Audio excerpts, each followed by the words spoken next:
After defeating the one-star dragon, GT Wukong finds himself reborn in the past.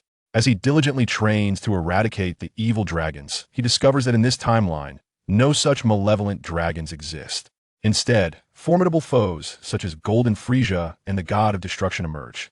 Ultimately, Beerus awakens and descends upon Earth, proclaiming, "Let us engage in a divine battle. Failure will lead to the destruction of Earth." Witness GT Wukong as he confronts Golden Frieza, battles Beerus, faces the angels, and challenges the Omni King, forging a true path of a warrior within the boundless realms of Dragon Ball. Chapter 1. GT Wukong returns to the past.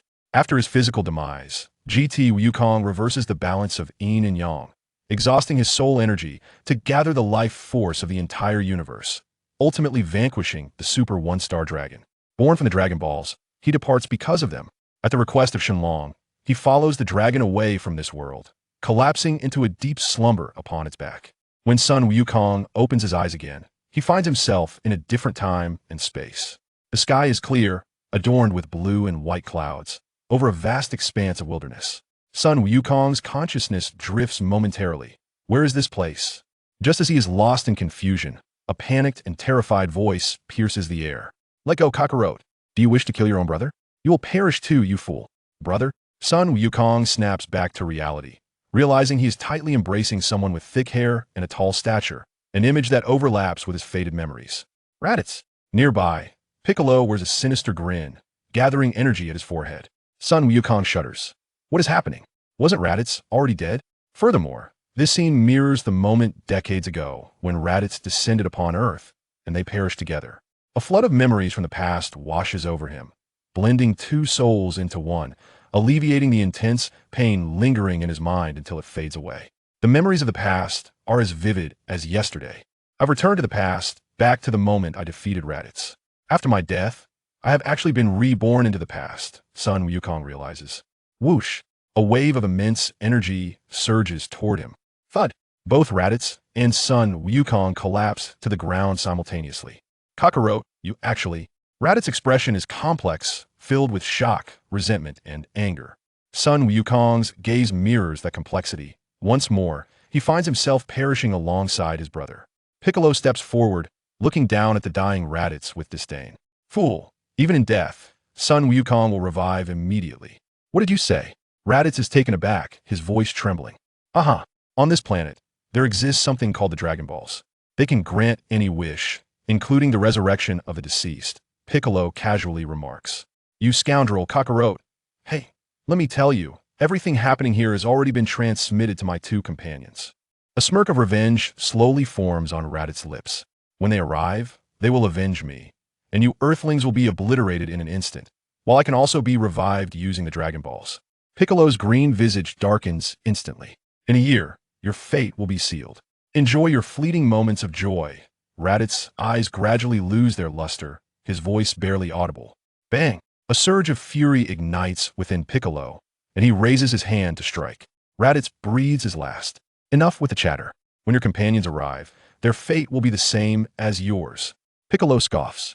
A gentle breeze stirs, accompanied by the sound of shifting sand. A spacecraft descends from the sky. Krillin and Bulma emerge. Son Wukong's lips move, but he utters only a few words as his soul drifts toward the afterlife. Whoosh! Son Wukong's body vanishes into thin air. Piccolo snorts. He knows who is responsible for this. The celestial beings above are the only ones with such power. Unbeknownst to anyone, he lifts Son Gohan and flies away into the distance. Within the celestial palace. At present, the Earth lacks the strength to resist the cosmic Saiyans who will arrive in a year's time. We require new power. The deity, leaning on a cane, spoke with a grave expression. He then continued, Bobo, you shall remain in the divine palace. I am going to the underworld to meet Son Wukong. In a moment, the deity wielded his divine authority. His form blurred, and with Son Wukong's essence, he entered the underworld. Son Wukong encountered the deity in Yama's hall. After a brief exchange, Son Wukong bid farewell to the deity in Yama, making his way alone to the entrance of the snake path leading to Kaoa's planet. Having been reborn, I must confront the evil dragons once more. Son Wukong reflected upon his resurrection, overwhelmed by mixed emotions. What a predicament this is. One cannot simply shear a single sheep for all its wool. Due to the rampant and excessive use of the Dragon Balls, An overabundance of negative energy had accumulated, giving rise to 7 evil dragons. Gathering the power of the universe, he ultimately annihilated the super one-star dragon, dispelling the malevolent aura that pervaded the cosmos.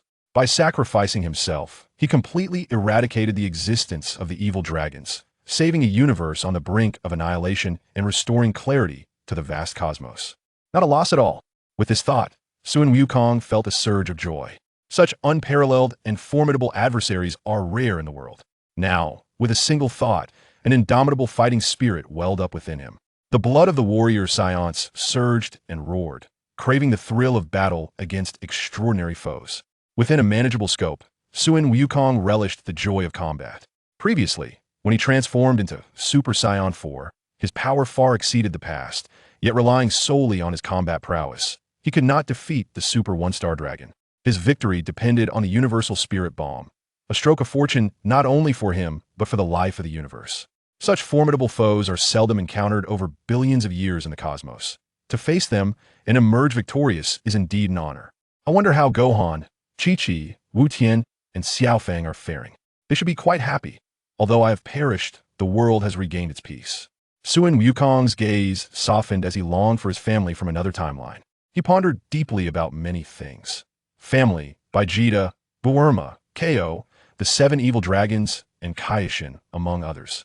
The thought of never seeing them again left Sun Wukong in a daze, his heart feeling empty. Now, the distance separating him from them was not merely that of instantaneous travel, but an unfathomable chasm of time and space. Yet, it is not without hope. The future Trunks can return to the past. Perhaps I too can find a timeline that belongs to me. Chapter 2. But Beerus, it has been a long time. The azure sky and white clouds. Stepping onto this winding path evokes memories of my past training. My heart is a tumult of emotions, both nostalgic and contemplative. King Kai and my companion, the gorilla pet Beerus, along with the locust-like Gyreguli, are old friends. After the demise of Sheru in the games, he trained alongside King Kai for 7 years. He holds a profound affection for this place. With a sense of reminiscence, I press my foot down on the stone beneath me, clenching my fists together, creating a series of thuds. Haha, my current strength feels so feeble. Sun Wukong chuckled heartily. It has been many years since I felt such a sense of weakness and helplessness. I somewhat missed the formidable physique I possessed when I transformed into Super Saiyan 4. A flicker of determination ignited within me as I tightened my fists once more, unleashing a sudden outburst of energy. The power surged from within, manifesting as a spiraling white flame that soared into the sky. This minuscule strength pales in comparison to the power I once wielded in my past life, akin to the vastness of the cosmos compared to mere dust, or the brilliance of the full moon against the faint glow of fireflies, utterly incomparable. If only Bulma were here, her intellect would surely provide me with an explanation. Sun Wukong mused, envisioning that fierce and clever woman who crafted the time machine with her own hands. Moreover, this opportunity allows me to consult King Kai regarding the matter of my rebirth. King Kai has lived for hundreds of thousands of years, a living relic, well-versed and knowledgeable. Perhaps he comprehends the nature of my current condition. Even if he is unaware, once my strength permits, I can venture to King Kai's realm to rescue the old King Kai and inquire how to find the path back to my own time. As for consulting the dragon, that is a last resort, an option I would only consider when all others have been exhausted. After all, the lessons learned from the evil dragon are still fresh in my mind. Despite my confidence in ascending to the peak this time, eliminating the evil dragon on my own, I prefer to avoid encountering such pure negative energy life forms if possible. Let them not trouble the vast universe. Regarding the issue of rebirth, Sun Wukong pondered but found no clarity. Never mind, I shall not dwell on it further. Rubbing the back of my head, I set my confusion aside. If I cannot comprehend it, I should focus on enhancing my strength, for that is the key to breaking through. Such is my nature. Internal conflict has no place in my life. The thought of meeting King Kai again filled me with joy. Having made my decision, Sun Wukong leaped into the air, the white flames surging around him. With his hands placed on his brow, he concentrated intently, sensing the essence of King Kai's planet. He was all too familiar with the life force of King Kai's realm. Soon, he located his destination. Whoosh! Sun Wukong suddenly appeared above North King Kai's planet, unchanged in the slightest. A slight smile graced his lips. The life force of King Kai, Beerus, and Gyreguli continuously emanated from the depths of the verdant planet, each cell, each pore resonating with exuberance. In his previous life, he traversed the serpentine paths, spending 6 months in arduous effort. Now he arrived in an instant, as if by teleportation. King Kai's planet came into view, his gaze piercing through the mist, settling upon the lush meadows. Every blade of grass and every tree felt intimately familiar to Sun Wukong. In his heart, King Kai's planet was undoubtedly his second home. A few solitary houses stood on the planet, while a winding global roadway cradled an old sedan at its side, scattered patches of forest adding a vibrant touch of life. Sun Wukong descended gracefully onto King Kai's planet, bending his knees slightly upon touching the ground to cushion the impact of gravity, before straightening up to adapt to the tenfold gravitational pressure. Once acclimated, he strode forward, approaching the great gorilla, Beerus. Beerus, it has been quite some time, he exclaimed, a smile gracing his lips as he casually waved. The ebony gorilla's round eyes widened, halting its playful antics, tilting its head to scrutinize the unexpected visitor with curiosity and a hint of inquiry. A crab-headed stranger in a peculiar martial arts outfit adorned with a turtle emblem. I do not recognize you. You are most likely here to seek the teachings of King Kai. Beerus's intelligent gaze flickered, his lips moving as he communicated in the language of gorillas. Sun Wukong chuckled heartily, understanding Beerus's inquiry regarding his identity and purpose on King Kai's planet. In the past, through intense training, he had experienced a rise in his spiritual essence, intertwining mind, body, and energy, granting him peculiar supernatural abilities, including telepathy. Moreover, he possessed other extraordinary capabilities, such as memory probing and dream communication.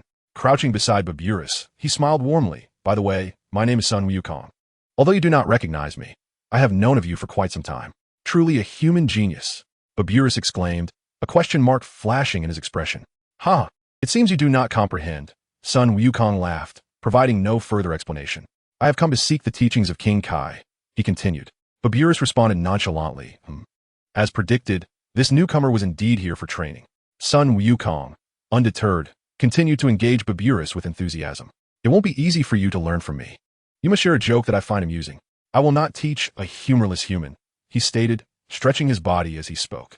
At that moment, a steady voice interrupted. Turning to look, Sun Wukong beheld an individual clad in a black King Kai uniform, sporting distinctive sunglasses and 2 black antennae that swayed occasionally. King Kai, it has been a long time. With a joyful demeanor, Sun Wukong approached the Northern King, exuding an air of familiarity akin to that of longtime friends. Greeting him with a smile, the Northern King paused, puzzled. Who are you? Do I know you? Yet, as the saying goes, one should not strike a smiling face. The king chose to overlook Wukong's impetuousness. With a playful flick of his beard, he feigned profundity and declared, Many seek my martial wisdom, but to earn my tutelage is no easy feat. You must tell me a joke that amuses me. Ha! The esteemed Northern King remains true to form. Sun Wukong reveled in a long-lost joy. The king's approachable nature belied his seemingly challenging demeanor, for he possessed a low threshold for humor, easily amused by a simple jest. What could be simpler? Subsequently, Wukong crafted a light-hearted joke with ease. As anticipated, the king, struck by the humor, burst into hearty laughter, gasping for breath, repeatedly praising Wukong's wit. Excellent. Your joke is truly amusing. By the way, what is your name? I have decided to teach you some martial arts. After a moment of regaining his composure, the Northern King looked at Sun Wukong with warmth in his eyes and began to inquire about Wukong's circumstances. I am Sun Wukong, he replied. Esteemed king, the Saiyans are set to invade our Earth in a year's time, and I plan to train here on King Kai's planet for half a year. Wukong scratched his head, rifling through his memories, and briefly recounted the grievances between the Saiyans and Earth, as well as the impending invasion. In truth, the teachings the king could impart were lessons Wukong had already mastered long ago. There was little need for repetition. The primary reason for returning to King Kai's planet, aside from the suitable gravity for Saiyan training, was to observe the king from his memories. The esteemed king is just as I remember, Wukong mused. Ah, I see. The deity of Earth has sent you to the underworld to seek my martial arts, so you may return to Earth to defeat the Saiyans. The Northern King nodded in understanding. He was well aware of the Saiyans, elite mercenaries in the service of the cosmic tyrant Frieza. Whenever Frieza's forces aimed to conquer and plunder planets, the Saiyans were always the first to volunteer for frontline battles, leaving a trail of carnage in their wake. Upon their demise, they typically underwent a transformation in the afterlife, redeeming their sins before entering reincarnation, emerging as new beings. Over 20 years ago, Frieza, fearing the legend of the Super Saiyans, ruthlessly exterminated their race while they were gathered on planet Vegeta, obliterating their flourishing civilization in an instant. Only a few scattered Saiyans, caught in battles away from home, survived. Unexpectedly, the legend of the 7 Dragon Balls, capable of summoning the eternal dragon to grant wishes, reached the ears of the surviving Saiyans. Thus, Earth found itself entangled in a web of formidable foes, akin to a child brandishing gold in the marketplace, drawing the attention of lurking predators. However, their frailty was not a justification for their unprovoked bullying. Goku understood that one of the fundamental principles of training was to achieve unparalleled speed. The king of the other world, with his tendrils swaying above his head, sought to gauge the energy of the individual before him. He pointed at the pet Beerus and remarked, "Goku, Saiyans inherently thrive under 10 times the gravity of Earth, rendering them naturally more formidable than you. To defeat them and save the planet, you must first overcome the gravity of King Kai's planet. Only then will you possess the strength to contend with them. Now, go and seize Beerus." "All right." Goku nodded, the request akin to those made in the past. Times had changed. Even with equivalent combat power, his current luck and ability to seize opportunities far surpassed that of his younger self. Harnessing the same energy, he could amplify his power output from 1 to 10. In comparison to his former self, Goku felt he could vanquish him with a mere finger. Having received the king's command, Beerus, naturally, did not dare to slacken his efforts. He immediately dashed away, leaving Goku behind, transforming into a blur of afterimages, his speed astonishing. Goku's form flickered as he pursued, moving like lightning, his agility breathtaking and nearly impossible to track. "How remarkable!" the king of the other world exclaimed in astonishment. From that remote and savage planet, Earth, such a formidable warrior had emerged among its frail humans. Typically, a small pond could not nurture a great fish. Without an environment that could accommodate powerful beings, they could not arise. However, it was worth noting that Goku was not a pure native of Earth, but rather a banished Saiyan, making such prowess less surprising. With determination, Goku seized the opportunity while pursuing Beerus, extending his arms with the swiftness of a dragon emerging from the sea, so rapid that Beerus remained oblivious to his movement. In the blink of an eye, Goku had grasped Beerus by the waist, rendering him immobile with sheer strength. He then lifted Beerus, as one would a small creature, and brought him before the king. "Your speed is impressive," the king remarked, secretly astonished by Goku's control over his energy. He was well aware of Goku's combat abilities, and logically, it would take months to capture Beerus. Yet, Goku's finely tuned manipulation of his luck allowed his speed to surpass the usual limits of his combat prowess. Truly, he was a genius among humans. Chapter 4. The King's Astonishment. The king circled around the amiable Goku 3 times, marveling aloud. Goku, with a humble demeanor and a clear smile, reflected on the 2 decades of training and knowledge he had amassed, overcoming numerous formidable foes. Without some degree of skill, his previous life would have been in vain. The king mumbled a few words, gestured to the sky, and a white orb descended like a shooting star, hurtling toward Goku's position. Unfazed, Goku anticipated the move and effortlessly sidestepped to evade the sudden attack. He cast an amused glance at the white orb, which was enveloped in a misty white gas, concealing the locust-like creature within. This was an old acquaintance, Giliguli, a being renowned for its speed, who had long been responsible for the dietary needs of the king of the universe. Observing the scene, the king's 2 antennae twitched, and a wondrous divine technique blossomed forth. In a flash of light, a pale blue hammer appeared in his hand. Goku catch. The hammer was hurled towards Sun Wukong, tracing a perfect parabolic arc before landing deftly in his grasp. He felt a slight weight in his arm as he waited. With his current strength, wielding in combat would be more than sufficient. "Your opponent this time is Giliguli, so strike him with the hammer," the king instructed. Sun Wukong, living up to expectations, effortlessly brought the hammer into a gentle yet intimate contact with Giliguli's head, utilizing the skills from his previous life. The king's delight was evident as he witnessed the display. This Saiyan from Earth certainly possessed speed. It remained to be seen how formidable his strength was.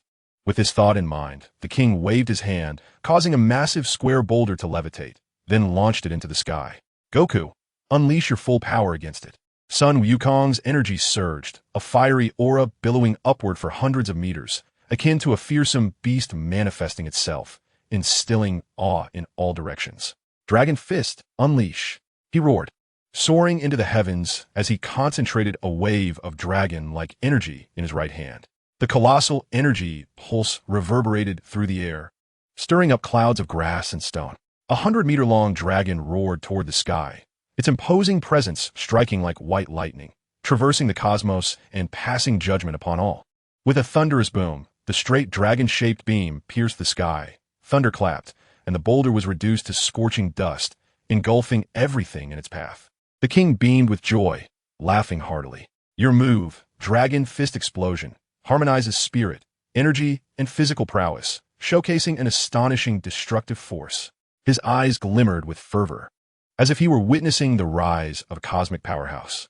Such a gifted martial artist among humanity, he marveled at the serendipity of their meeting. He was certain that Sun Wukong's future would shine brightly. With such exceptional physicality and spirit, he believed he could elevate the King's fist to new heights on the cosmic battlefield. Goku, I possess a divine technique. Would you like to learn it? The king spoke kindly, a smile gracing his face as he tempted him with his most treasured skill. Your Excellency, what is it?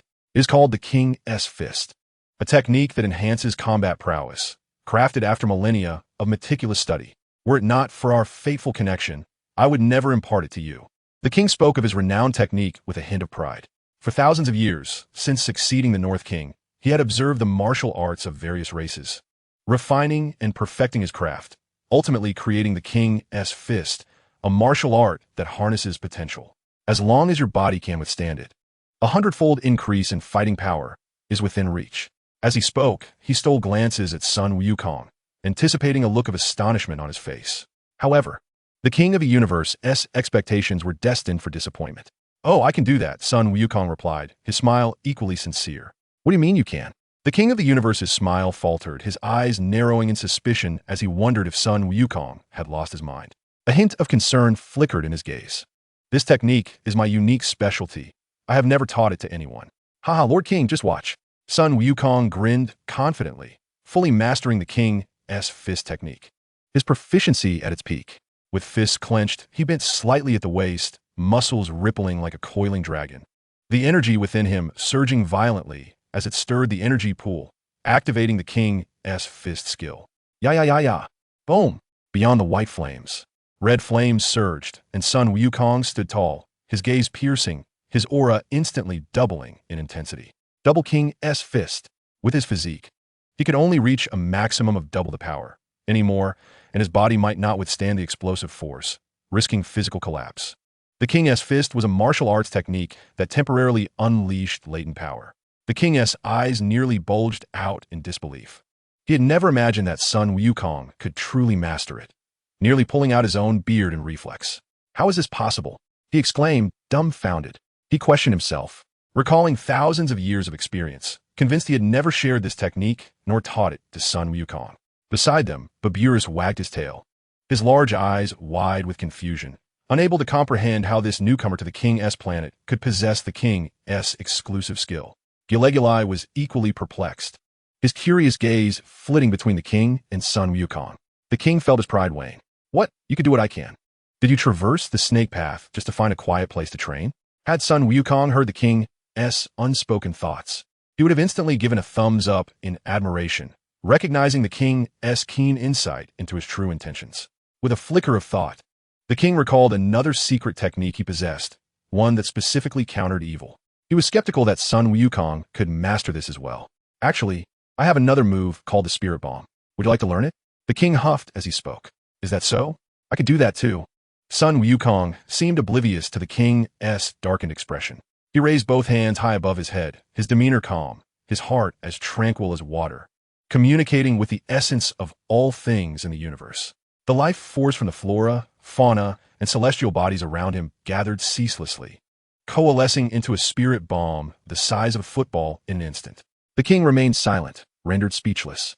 After a considerable time had passed, the beleaguered King Kai vigorously rubbed his stiff cheeks, striving to restore their normal suppleness. He couldn't help but lament his advancing age, recognizing himself as a relic of the past. You have mastered both of my ultimate techniques. There is little left for me to teach you. The King Kai was enveloped in a sense of melancholy, yet his curiosity was piqued. Where had you learned the King Kai fist and the spirit bomb? My dear King Kai, all of these techniques were imparted to me by you. replied Sun Wukong with a smile. Did I teach you? The King Kai's expression was one of disbelief, a look that seemed to say, do not deceive an elder. Sun Wukong, without further preamble, drew the King Kai aside and recounted the journey of how he had acquired his skills in a past life. The onslaught of the Saiyans, the imperious cosmic overlord Frieza, the artificial beings created by advanced technology, the magical entity Majin Buu, the extraterrestrial Avenger Baby, and the malevolent dragon born of insatiable greed. All were part of a convoluted saga that Sun Wukong recounted in meticulous detail. Among his narrative, he emphasized the dire threat posed by the evil dragon, striving for authenticity and reliability. Despite Sun Wukong's lighthearted demeanor, the King Kai discerned the deep-seated concern that lay within him, revealing Sun Wukong's apprehension towards this formidable adversary. In the climactic battle, it was through the Spirit Bomb, a technique taught to him by the King Kai, and with the King Kai's assistance, that Sun Wukong successfully vanquished the Super One-Star Dragon, who had absorbed the powers of the other 6 evil dragons, depleting all his strength in the process.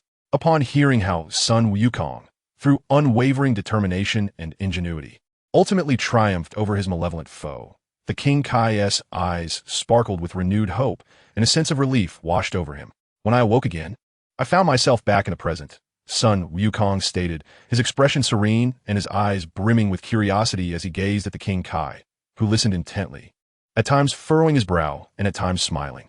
My lord, do you comprehend my current predicament? Returning to the present after traversing decades of time? Is rebirth a possibility? The King Kai lowered his gaze in contemplation, uncertain. Suddenly, a vague recollection stirred within him.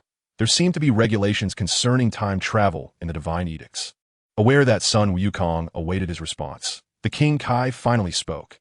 Theoretically, the traversal of the soul through time is feasible. However, I am not privy to the specifics and will need to consult more detailed records. Is that so? Sun Wukong replied with a hint of regret. Having abruptly returned to this era, even with a heart full of ambition, he felt a twinge of anxiety, burdened by myriad questions that sought clarification. At this moment, the King Kai had come to fully believe in everything Sun Wukong had shared. It was not merely that Sun Wukong possessed unique martial skills. He had also revealed intimate stories that only he knew, for reasons unbeknownst to him. In the face of Sun Wukong's sincere gaze, the King Kai felt no inkling of doubt. Rather, an inexplicable sense of trust enveloped him. Wukong, do not fret. Perhaps rebirth is indeed a blessing in disguise. Seeing Sun Wukong's apparent concern, the King of the World spoke soothingly, predicting the emergence of foes. By preparing in advance, you will undoubtedly manage future challenges far more adeptly than before, especially regarding the cosmic-level crisis and the 7 malevolent dragons you mentioned. The King of the World, having lived for hundreds of thousands of years, had never anticipated that in merely a few decades, the galaxy would witness such a multitude of nefarious adversaries. As if the villains had conspired to gather en masse. At a loss for words, he lamented the universe's calamities. The birth of the evil dragons stemmed from insatiable greed. Failing to purify them promptly resulted in an accumulation of negative energy. Speaking of the evil dragons, the King of the World, influenced by Sun Wukong's sentiments, remarked that they, as symbols of malevolence, ought not to exist in this time and space. Indeed, Sun Wukong shared this sentiment. Once revived, he intended to counsel Bulma and the others to refrain from using the Dragon Balls unless absolutely necessary. The Dark Star Dragon Balls created by the celestial deity should also be dealt with, as retaining them would ultimately lead to disaster. The King of the World nodded, emphasizing the importance of preemptively mitigating potential threats at their source, a prudent course of action. After a moment of thought, he regarded his disciple with a kind expression and suggested, Wukong, there is no need to rush regarding the truth of your time travel. Above the King of the World exists the King of Kings, the pinnacle of divine authority, who oversees all. Once you have achieved mastery in your training, you may inquire with the King of Kings, for their comprehension of time and space surpasses that of ordinary deities. There, you might discover the answers you seek. Sun Wukong was in complete agreement. If the King of the World could not provide the answers, seeking the guidance of the ancient King of Kings was indeed among his options. Chapter 6. Training on King Kai's planet. Time flew by like a fleeting shadow, the sun and moon weaving through the sky. The training on King Kai's planet was both relaxed and invigorating. Sun Wukong had taken residence there, dedicating his days to physical training and endurance, while his nights were spent in tranquil meditation, cultivating energy, nurturing the spirit, and refining the body. He sought to unearth the combat potential buried deep within him. Methodically and systematically, Sun Wukong advanced towards the pinnacle of martial arts. He set himself a modest goal for his year of training on King Kai's planet, to transform into a Super Saiyan. In his view, achieving this transformation would grant him a measure of self-protection. The tenfold gravity of King Kai's planet indeed proved beneficial to his training. It was visibly apparent that the energy he could harness was steadily increasing, seemingly boundless. Sun Wukong trained under the weight of heavy objects, enhancing his physical prowess amidst the intense gravity. In the first month, his battle power reached 10,000. By the second month, it soared to 180,000. In the third month, it achieved 1 million. However, after 3 months, Sun Wukong noticed a gradual decline in his training efficiency. Seated cross-legged on the rooftop, his turtle uniform glimmering in the sunlight, he closed his eyes in meditation, clearing his mind of distractions as he routinely assessed his training results. Moments later, he opened his eyes. His battle power had reached 1,300,000. Sun Wukong mused to himself. This is the culmination of his 5 months of arduous training. The first 3 months were as rapid as thunder, while the latter 2 progressed at a tortoise's pace. Drawing upon the wisdom of his past life's training, he managed to elevate his fragile body to a combat power of 1 million within those initial months, reaching the pinnacle of his previous insights. To his knowledge, his inherent potential was rather modest. Upon his birth, his combat power was merely rated at 2, far inferior to even the weakest warriors. His father, Bardock, boasted a combat power exceeding 10,000, marking him as an elite warrior among the Saiyans, and the dismal rating of his youngest son left him utterly disappointed, casting a shadow over his pride. In accordance with tradition, the Saiyans contemplated dispatching him due to his low combat power to Earth, a planet with even weaker warriors, to participate in its conquest and eventual annihilation, biding time for future rewards. Sensing the imminent threat posed by Frieza against the Saiyan race, Bardock swiftly arranged for a spacecraft to send him to a remote and desolate planet to cultivate and survive, thus saving his life. With an initial power level of 2, it was evident how limited his physical potential was. Goku's remarkable ability to ascend to one pinnacle of training after another is intrinsically linked to his innate talent for martial arts. He consistently finds appropriate solutions to any martial challenges he encounters. In recent days, he had attempted to transform into a Super Saiyan, yet something felt amiss, elusive, and indefinable. Perhaps, he mused, his current power was insufficient to sustain the transformation's demands. 1,300,000 combat power in the known universe is neither excessively high nor remarkably low. In Goku's memory, this would classify him as a formidable force within the grand cosmos, capable of traversing the universe unchallenged, provided he avoided provoking the likes of Frieza and a few other exceptional beings. It is crucial to note that the Frieza force has dominated the universe for decades, with legions of warriors subjugating planets and spreading bloodshed across the 4 major galaxies. Even the Galactic Patrol, backed by divine entities, harbors a degree of trepidation towards Frieza's forces, opting to avoid direct conflict to prevent igniting potential cosmic warfare. Frieza has meticulously gathered the universe's most extraordinary talents and mutated bloodlines to ultimately form the Ginyu Force, whose strongest member, Ginyu, possesses a mere 120,000 combat power. Yet Goku now stands at a staggering 1,300,000. However, Goku's ambitions do not end here. He aims to surpass those exceptional beings. Thus, he remains resolute in his training, fueled by an unyielding sense of urgency deep within. The malevolent shadow of the evil dragon lingers in his memories, akin to a relentless affliction, spurring him onward in his pursuit of strength. He aspires to become mightier, surpassing even the Super One-Star Dragon. The foes that await him in the future are formidable. While Frieza may seem powerful, he is, in truth, but a speck of dust beneath the grand tapestry of the universe. Not to mention the existence of the evil dragons, capable of annihilating the cosmos. Or even the likes of Cell, Bu, and the androids 17 and 18, all of whom are far more formidable than he. The universe is vast. At an indeterminate time and place, a magical or technological creation may emerge, posing a threat to Earth and the universe. He constantly reminded himself to ascend to the pinnacle of martial arts, surmounting seemingly insurmountable peaks of cultivation, in order to attain unprecedented strength to combat the enigmatic dangers that lie ahead. After his rebirth, Sun Wukong yearned incessantly for the might to overturn all adversities. He no longer wished to experience the profound despair he felt when confronting the Super Saiyan dragon. The conventional methods of cultivation on King Kai's planet had become insufficient for his advancement. To reach new heights, he required extraordinary means of training. A thought flashed through Sun Wukong's mind. In the past, during his journey aboard the spaceship to Namek, he had utilized the Saiyan ability of near-death revival to trigger latent potential and enhance his combat prowess.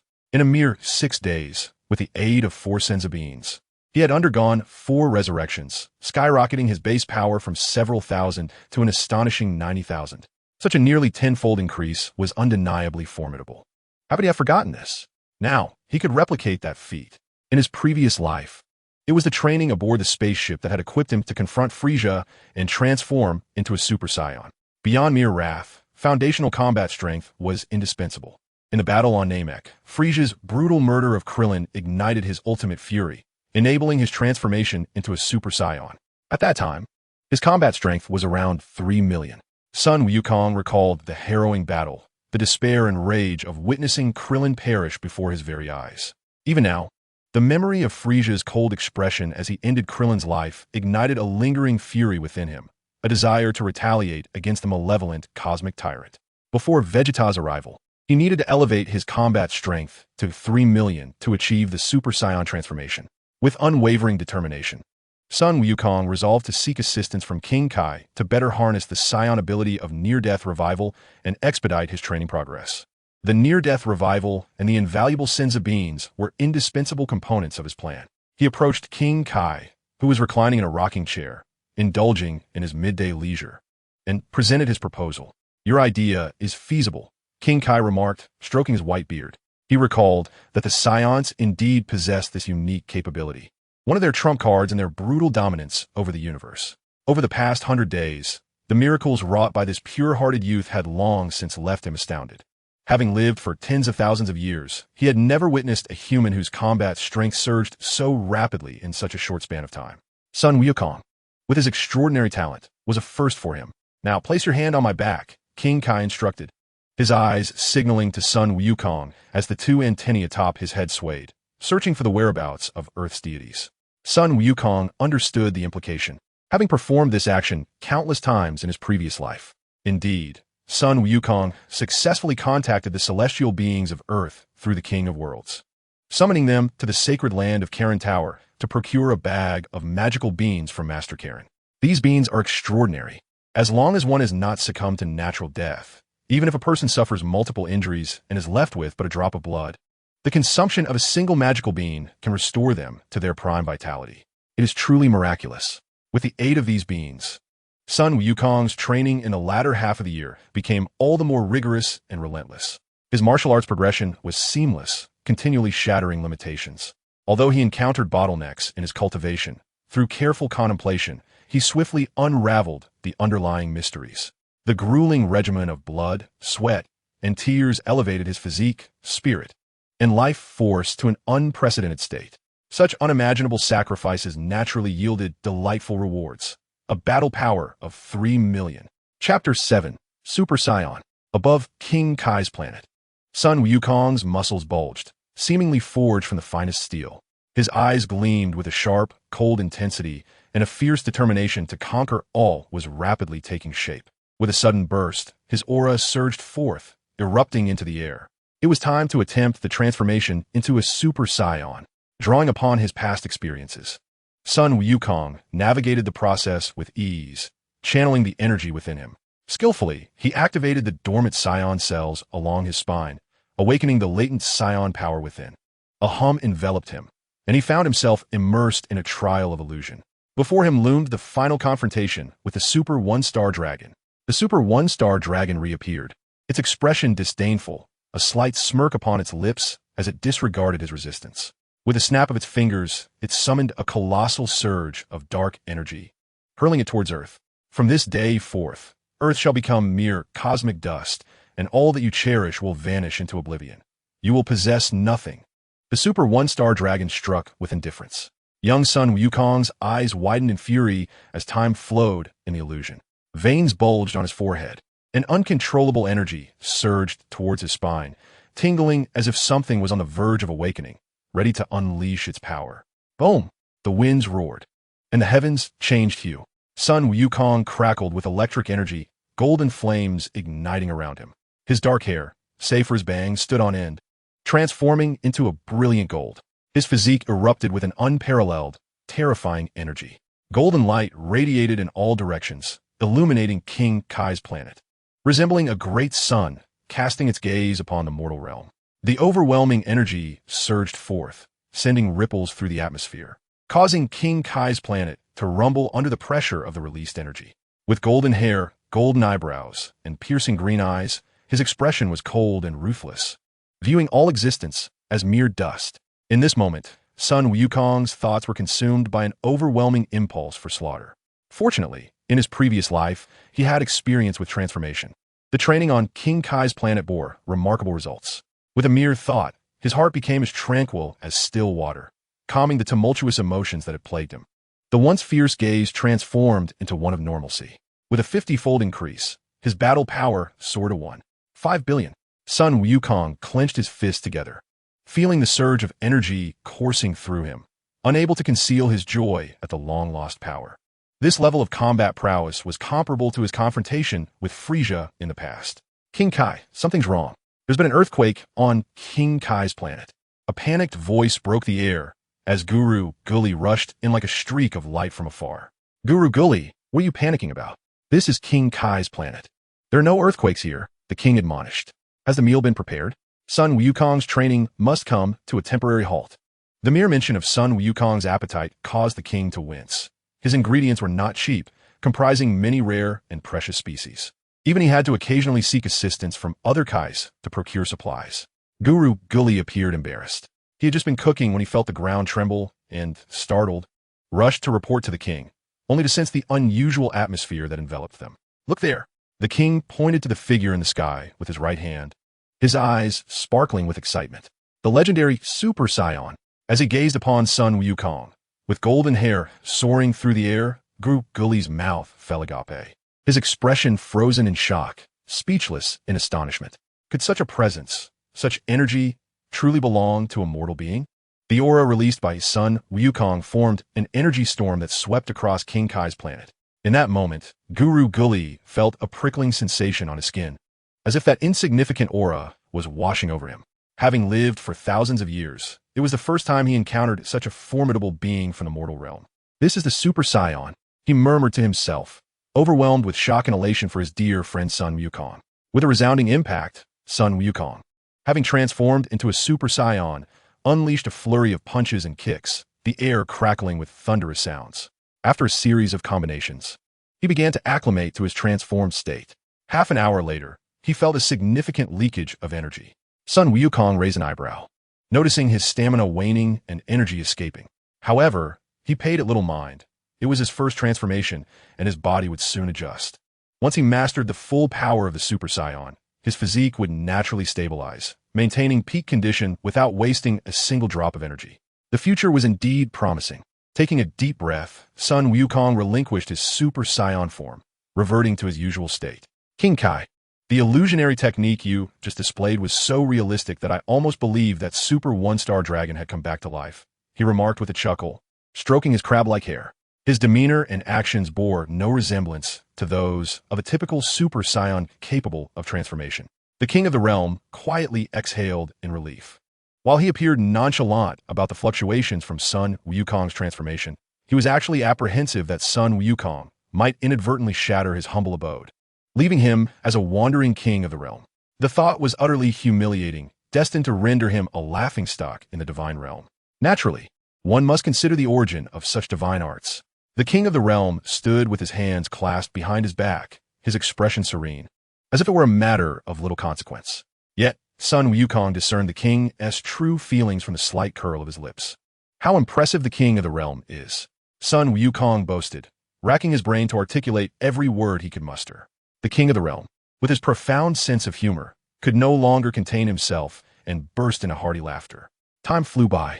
Sun Wukong found the illusionary divine arts immensely useful and began to learn from the king of the realm. The king, devoted to his disciple, shared his knowledge freely. Henceforth, Sun Wukong practiced the illusionary divine arts while simultaneously honing his martial skills. After considerable effort, he mastered the technique, grasping its essence. His foundational combat power surged like a reservoir overflowing, awakening dormant potential, escalating from 3 million to 10 million, a remarkable increase of 7 million. During this period, he also completed full power training, nearing the threshold of Super Saiyan. One day, the king of the realm approached son Wukong, who was deep in meditation. Wukong, the Saiyans will arrive on Earth tomorrow. The king stated directly, delivering the news without preamble. Son Wukong was taken aback. A year had passed in training on the King's planet. Vegeta is arriving tomorrow? He pondered, recalling the devastation wrought by Vegeta and Nappa upon their initial arrival on Earth, annihilating a major city and resulting in the deaths of millions. Subsequently, the deceased and the destroyed cities were revived and restored through the wish-granting Dragon Balls. Contemplating this, son Wukong's expression darkened. He felt an urgent need to prevent Vegeta and Nappa from wreaking havoc. The wish-granting nature of the Dragon Balls was something to be avoided, if possible. Now, you must inform your friends on Earth to resurrect you. The King of the Realm continued. Son Wukong nodded, placing his hand on the King's back, mentally reaching out to Master Roshi. Chapter 8. The King's Warning. Grandpa, it's Wukong. Can you hear me? He called out from the small island cottage of Master Roshi by the sea. The turtle hermit, engrossed in an unknown reading material with a mischievous grin, suddenly paused, unable to resist glancing away from the captivating book. He suspected he was imagining things. How could Wukong's voice be echoing in his ears? It seemed so uncharacteristic of the martial arts. However, he deemed the well-being of his proud disciple far more significant than his trivial pastime. Wukong, where are you? The bald turtle hermit called out, eagerly scanning his surroundings, hoping for a reply from son Wukong. For a fleeting moment, he believed Wukong was speaking right beside him. Grandpa, I'm still in the afterlife. Now, through the abilities of Lord Kai, a conversation commenced. Son Wukong posed a question. Have the Dragon Balls been gathered? The turtle hermit promptly responded. This year, we have worked diligently and successfully collected all 7 Dragon Balls ahead of time. Son Wukong then articulated the purpose of this communication. We can summon the eternal dragon to resurrect me. The Saiyans from beyond the universe are set to arrive on Earth tomorrow. What? The turtle hermit's hair stood on end, a bead of cold sweat forming on his forehead. The Saiyans had arrived earlier than anticipated. A year prior, Raditz had posed a grave threat to Earth. The Saiyans arriving tomorrow were even stronger and more formidable than Raditz. All right, I will immediately inform Bulma. Without hesitation, the turtle hermit contacted Bulma and instructed her to prepare the Dragon Ball for the wish to resurrect son Wukong, the strongest warrior on Earth. Dark clouds loomed, accompanied by flashes of lightning. The 7-star Dragon Balls flickered with electric light, and the azure dragon materialized, exuding an air of majesty as it gazed down upon the humans below. State your wishes. I can fulfill any of them. The powerful and solemn voice of the dragon resonated. Eternal Dragon, please bring son Wukong back to life. Upon hearing the wish, the dragon's crimson eyes glimmered with a red light, and a mysterious wave surged into the underworld. Your wish has been granted. In the realm of the dead. Shortly after receiving the turtle hermit's response, the halo above son Wukong's head, a symbol of death, suddenly vanished. Son Wukong had been resurrected. Ha! I'm back, he exclaimed joyfully, leaping up. Lord Kai, I can return to Earth now. Wukong, calm down. With your fighting prowess, you can easily handle those 2 Saiyans about to attack Earth, Lord Kai smiled. I will notify the deity of Earth to come to the Yama Palace and escort you back to the mortal realm. I've calculated the distance and time. Your speed will get you to the Yama Palace in no time.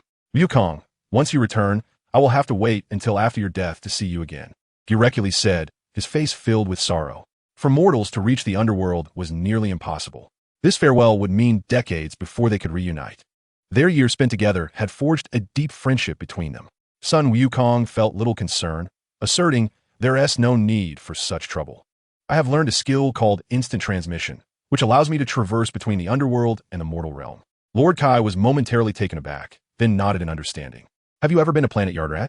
The universe is filled with extraordinary beings and countless wonders, and naturally, marvelous techniques abound. Instant transmission is a spatial teleportation method developed by the Yardratians, allowing even the living to traverse the barriers between the mortal realm and the afterlife. In the vast cosmos, the Yardratians were renowned for their remarkable mastery of ki, adapting, utilizing, and controlling it to create an array of techniques. From Lord Kai's perspective, the abilities of the Yardratians were indeed remarkable within the grand universe, worthy of divine attention. Sun Wukong briefly recounted his experiences upon reaching planet Yarat. Once, I boarded a spacecraft that autonomously navigated to the planet Adrat. Though the inhabitants of Adrat are few in number, they are remarkably hospitable and possess many peculiar skills. The elder, Pabala, noticing my interest in the art of teleportation, graciously imparted this skill to me. It was quite a challenge to master. I devoted nearly a year to its study. Sun Wukong chuckled bashfully. That works well. I shall not need to summon the celestial beings from Earth to escort you to the underworld. The king of the realm nodded, astonished by Sun Wukong's extraordinary adventures. Suddenly, he recalled the significance of Sun Wukong's rebirth and regretted nearly overlooking this crucial matter. The king gestured for him to step aside. Wukong, regarding your resurrection, I have taken the liberty to consult the archives of the divine realm, the king said, pausing slightly as he conjured a divine technique to isolate their conversation. He reflected on the temporal regulations inscribed in the divine mandate and the displeased warning he had received from the Grand King when he inquired about such matters. One should refrain from meddling in the study of time and space, lest one attract catastrophic calamity. This even a Grand King cannot avert for a North King. The divine records concerning time and space were but fragmented whispers, shrouded in ambiguity. A flicker of regret crossed the king's eyes as he scoured the divine library, yet could not find a comparable case to that of Sun Wukong. However, the divine mandate explicitly stated that any research into temporal travel from a mortal realm is a grave cosmic offense. He emphasized this dire warning thrice. Concerning your rebirth, it is imperative that you maintain utmost discretion. Apart from those who are entirely trustworthy, do not share this information lightly, as it may provoke grave enemies. The king's expression was solemn as he imparted this counsel. He held Sun Wukong in high regard, believing that he could undoubtedly ascend to become a cosmic powerhouse and did not wish to see him falter along the way. Sun Wukong scratched his head in distress. Eager to unravel the mystery of his resurrection, he cautiously inquired, is it even permissible to speak of this to the Grand King? In his mind, the Grand King had existed for countless ages, with knowledge vast as the ocean, effortlessly wielding magic and divine arts, surpassing the new generation of kings. Such a revered being, possessing unfathomable wisdom, must surely know some clues. The Grand King, a figure of legendary status, had been spoken of for millennia, yet the king had never encountered a tangible representation. However, based on Sun Wukong's narrations, the Grand King could be regarded as a benevolent being, esteemed and revered. If you deem it credible, then that suffices, Sun Wukong reassured himself, having received considerable assistance from the Grand King in his previous life, fostering a strong sense of trust. Wukong, do not find my words tedious. Even in the face of a weak adversary, one must exert full effort and not grow complacent, the king reiterated earnestly. Very well, my lord king. But Beerus, Gileguli, until we meet again. Sun Wukong placed his index and middle fingers together against his forehead, focusing intently to sense the formidable energy of Piccolo, currently the mightiest on Earth. Teleportation, an essential skill for expedient travel, beckoned. Sun Wukong, having honed his skills over many years, has deeply grasped the significance of his abilities, whether in combat or in locating others. The fundamental principle involves connecting to the target's energy, transforming oneself into a form of energy, and forcefully opening a micro-spatial passage through instantaneous skills, reducing infinite distances to mere moments, allowing him to reach the designated target's location directly. In the human realm, this is considered a miraculous feat, however. When compared to the instantaneous divine technique of Jebit, a servant of the King of Worlds, its shortcomings become evident, particularly the severe limitations of the Adralat star. Jebit's teleportation requires no energy localization. As long as he knows the destination, he can arrive without obstruction. In his previous life, Sun Wukong envied this skill and spent time learning from the divine Jebit, aspiring to upgrade his instantaneous movement. Yet, his spiritual understanding fell short, and Jebit's explanations were shrouded in ambiguity, leaving him perplexed and ultimately compelled to abandon his pursuit. Upon Sun Wukong's energy arriving on Earth, he perceived Piccolo's energy amidst the darkness like a firefly in the night, instantly recognizable. It shone like a brilliant lighthouse, guiding him through the cosmic void. I found it. Moments later, with a joyful countenance, Sun Wukong waved farewell to the King of Worlds and his companions. In a flash, he vanished without a trace. Chapter 9. The Return to Earth, a father and son reunited. At the edge of the galaxy, Earth, in the wilderness among towering mountains, Ha! Ha! Bang! Two figures, one large and one small, surged forward with incredible speed, leaving behind afterimages as they engaged in a fierce battle, their fists striking with raw ferocity. The larger figure donned a white robe of dark magic, while the smaller one was clad in an orange martial arts uniform emblazoned with mystical symbols. Each blow cracked the earth and shattered the clouds. With a sudden strike, Piccolo unleashed a powerful punch that sent Gohan soaring, his chest reverberating as he flew backward, crashing into a distant mountain and creating a deep crater. Uncle Piccolo, let us go again. Gohan emerged from the pit, wiping the blood from his lips and smearing it across his tattered martial arts uniform. His spirit ignited with fighting intent. His young body brimmed with vast energy, and a year of combat training had awakened a portion of the latent power within him. The damage inflicted by Piccolo was negligible in comparison. Boom! His protective aura reignited as the two clashed once more, the void erupting with deafening sounds. On a 100-meter-high mountaintop, a poised figure appeared, Sun Wukong, returning from the King of Otherworlds, observing with keen interest Piccolo's training of his son, Gohan. The earnest expression on Gohan's small face, steadfast in his pursuit of Piccolo's recognition, brought a wave of nostalgia to Sun Wukong, merging his essence with that of a refined young scholar devoted to scientific inquiry years hence.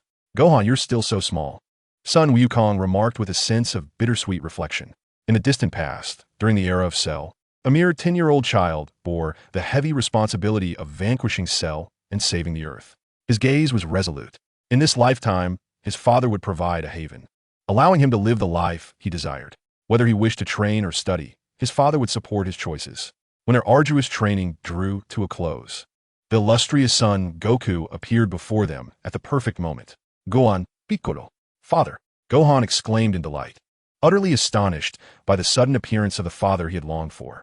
Without hesitation, he leaped into Goku's embrace, tears glistening in his eyes, filled with affection and longing. Father, are you here to take me home? Gohan asked, his voice ringing with innocence. Indeed, Goku affirmed with a nod, gently ruffling Gohan's hair, instantly bringing joy to Gohan's heart. Though Uncle Piccolo was kind, the absence of his parents for a year had left him yearning for their presence. Goku's unexpected arrival momentarily surprised Piccolo, but he swiftly regained his composure. His expression betrayed little, as it did not align with his persona as a fearsome demon king. From an early stage, Piccolo had recognized Goku's formidable strength and admirable character, coupled with his fondness for Gohan, both as a child and a pupil. The desire to eliminate Goku had gradually diminished, nearly vanishing. In his subconscious, he no longer viewed Goku as a mortal enemy, but as a companion on the path of growth and enlightenment. With a feigned air of restraint, the green-faced, pointed-eared Piccolo averted his gaze and coolly stated, I had my suspicions when the sky over Earth darkened. I anticipated that your friends were summoning the dragon to resurrect you. However, the dragon had only vanished for a mere 10 minutes. How could you ever return to Earth so swiftly? The dragon can only grant one wish. It should not have been able to transport you here. Piccolo regarded Goku with skepticism. I learned a technique called instant transmission, which allows me to traverse the realms of the living and the dead with ease. After the dragon revived me, I pinpointed your energy and arrived here directly. Goku elucidated the sequence of events. Piccolo's expression turned pale, and he pondered whether he should voice a particular thought. Could it be that he, the formidable demon King Piccolo, was destined to live his life in Goku's shadow? Wow, father, you are incredible, Gohan exclaimed, his dark eyes sparkling with admiration. Convinced that his father was indeed the strongest person in the world, surpassing even someone as formidable as Uncle Piccolo. Piccolo scolded, turning his head away in a show of feigned aloofness, yet tacitly accepted Gohan's praise. Have the Saiyans arrived early? Piccolo inquired with a grave demeanor, a hint of apprehension in his voice. A year prior, Goku's brother Raditz had utterly humiliated him, the self-proclaimed ruler of Earth. Faced with Raditz's menacing provocation, he had found himself powerless, ultimately relying on Goku's assistance to triumph over their foe. At this moment, as he reflects on the events, a sense of frustration and suffocation lingers in his heart. According to Raditz, the cosmic Saiyans attacking Earth are more formidable than he is. The cosmic Saiyans are expected to arrive by noon tomorrow. Son Goku replied with a light-hearted tone, unfazed by the threat posed by Vegeta and Nappa, stemming from his absolute confidence in his own strength. He intends to thwart Vegeta and Nappa's plans to destroy the city and ultimately defeat them. Son Goku does not plan to kill them. He believes that Vegeta will eventually reform and stand against evil for the sake of his family. Observing this, Piccolo is slightly taken aback. The training Son Goku underwent in the afterlife must have been extraordinary, as he seems unconcerned about the Saiyans. His power increase likely surpasses my previous expectations. A year ago, our disparity was not substantial. It certainly made sense for the deity to send him to train in the afterlife. Piccolo fell silent, contemplating the deity. A rumbling sound emanated from Son Gohan's stomach. I'm so hungry," Son Gohan lamented, rubbing his belly. "Daddy, let's go home and eat." His eyes sparkled with anticipation. "All right," Son Goku smiled indulgently, already planning to take Gohan back to see Chi-Chi. Gohan cheerfully exclaimed to Piccolo, "Uncle Piccolo, let us go home together. Mom's cooking is delicious. You will surely remember it fondly after tasting it." After a year of living and training together, Piccolo had become like family to Gohan. As for how terrifying and brutal Piccolo might seem to other Earthlings, Gohan had no such concept yet. Piccolo, naturally attuned to emotional intelligence, refrained from interrupting the familial gathering of Son Goku and Gohan. While the two were indifferent, Goku's wife, Gohan's mother, would certainly care. The three agreed to confront the malevolent Saiyans together the following day, after which Piccolo casually excused himself, bidding farewell to Piccolo. Son Goku took Gohan's small hand and utilized instant transmission to return to the picturesque Baotou Mountain. Chapter 10. Confrontation awaits as the Saiyans approach Baotou Mountain. Surrounded by towering peaks and lush greenery, features several dome-shaped houses atop the summit, resembling twinkling stars. Son Goku and Son Gohan, one large and one small, suddenly appeared before Chi-Chi. Upon seeing them, Chi-Chi froze, resembling a statue caught in time.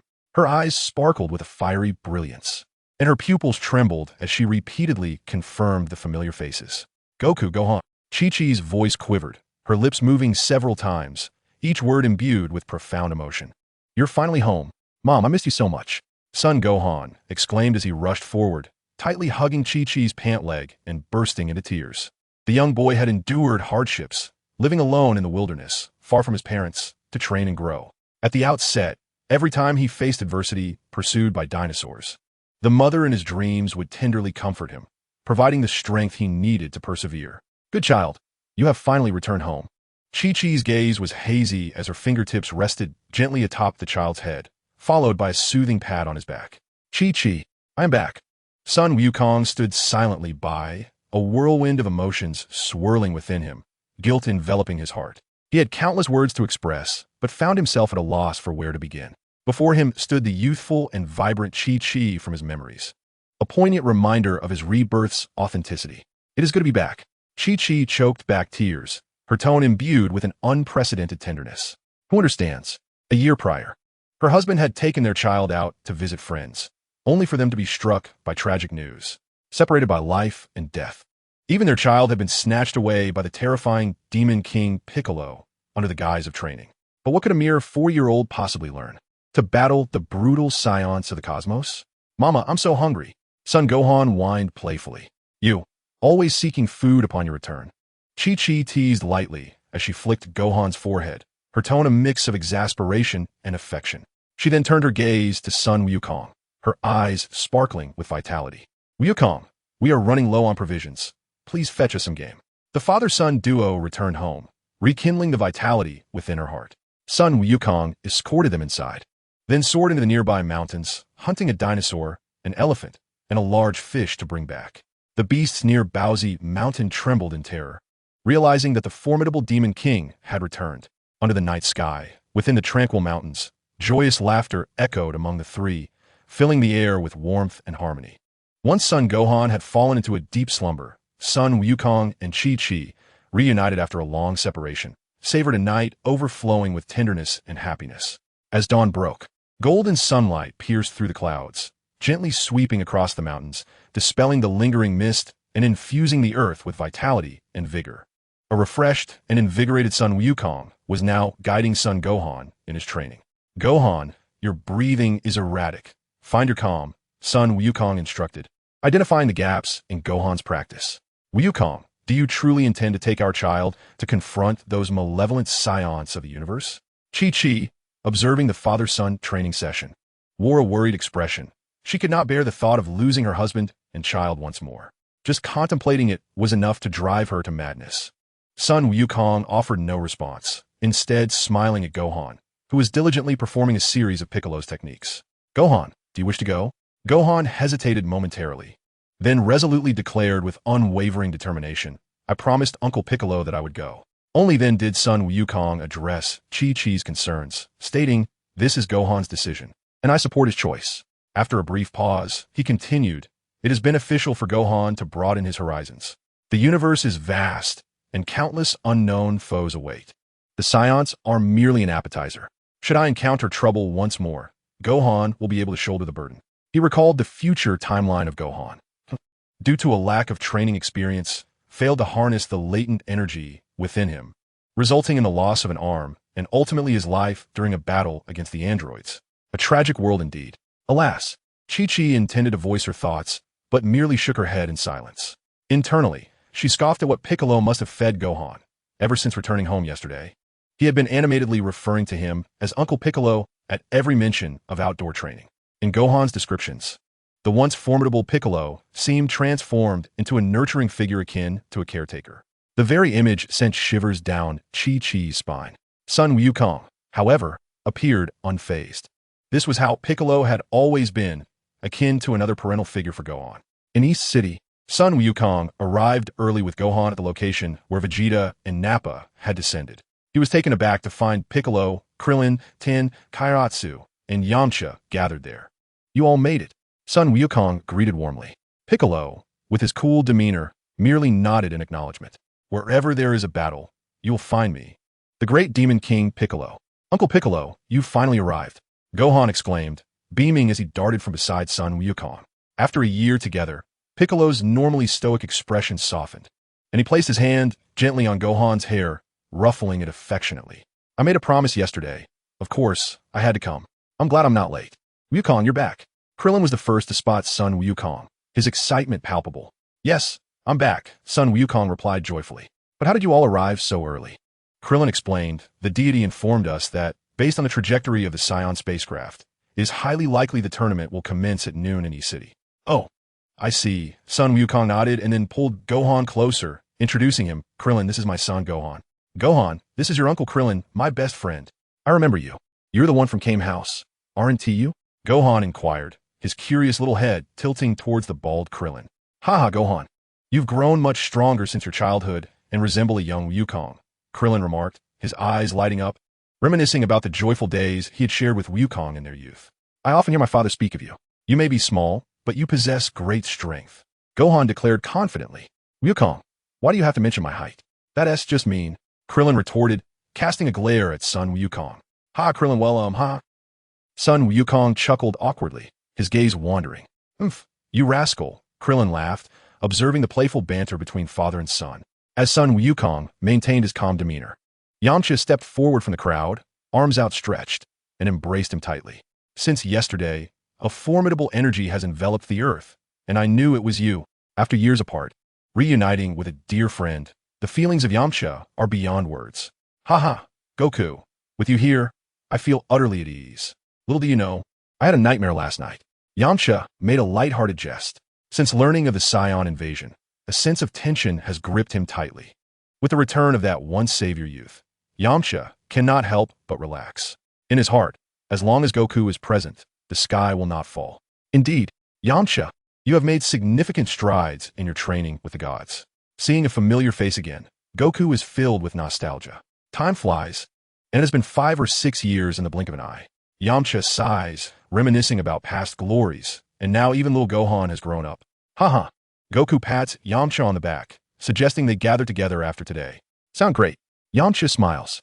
Tien and Kaiatsu also come forward to greet them. Noon, 11:43. A spacecraft with 2 long white tails pierces through the dark cosmos, arriving at the azure Earth. In the eastern capital, the atmosphere is bustling, and the sun shines brightly. 2 streaks of light penetrate the thick atmosphere, crashing into the expansive roadway and creating 2 deep craters, causing onlookers to flee in panic. Within the crater, a sharp sound echoes as the circular spaceship's door opens. A tall and a short figure leap out, their cold, disdainful gazes surveying the whispering earthlings around them. This is how Earth looks? Quite impressive. Vegeta, clad in a blue standard combat suit, scoffs derisively, clearly holding the low combat power of Earthlings in contempt. Let us greet these naive beings. Nappa, with a cruel smile, licks his lips, intending to deliver an unforgettable welcome to the primitive Earthlings. Control point. Vegeta glances at Nappa and remarks nonchalantly, killing a few Earthlings is no big deal. However, if it damages this planet and diminishes its market value, it would be counterproductive. It would also tarnish the reputation of the Saiyans.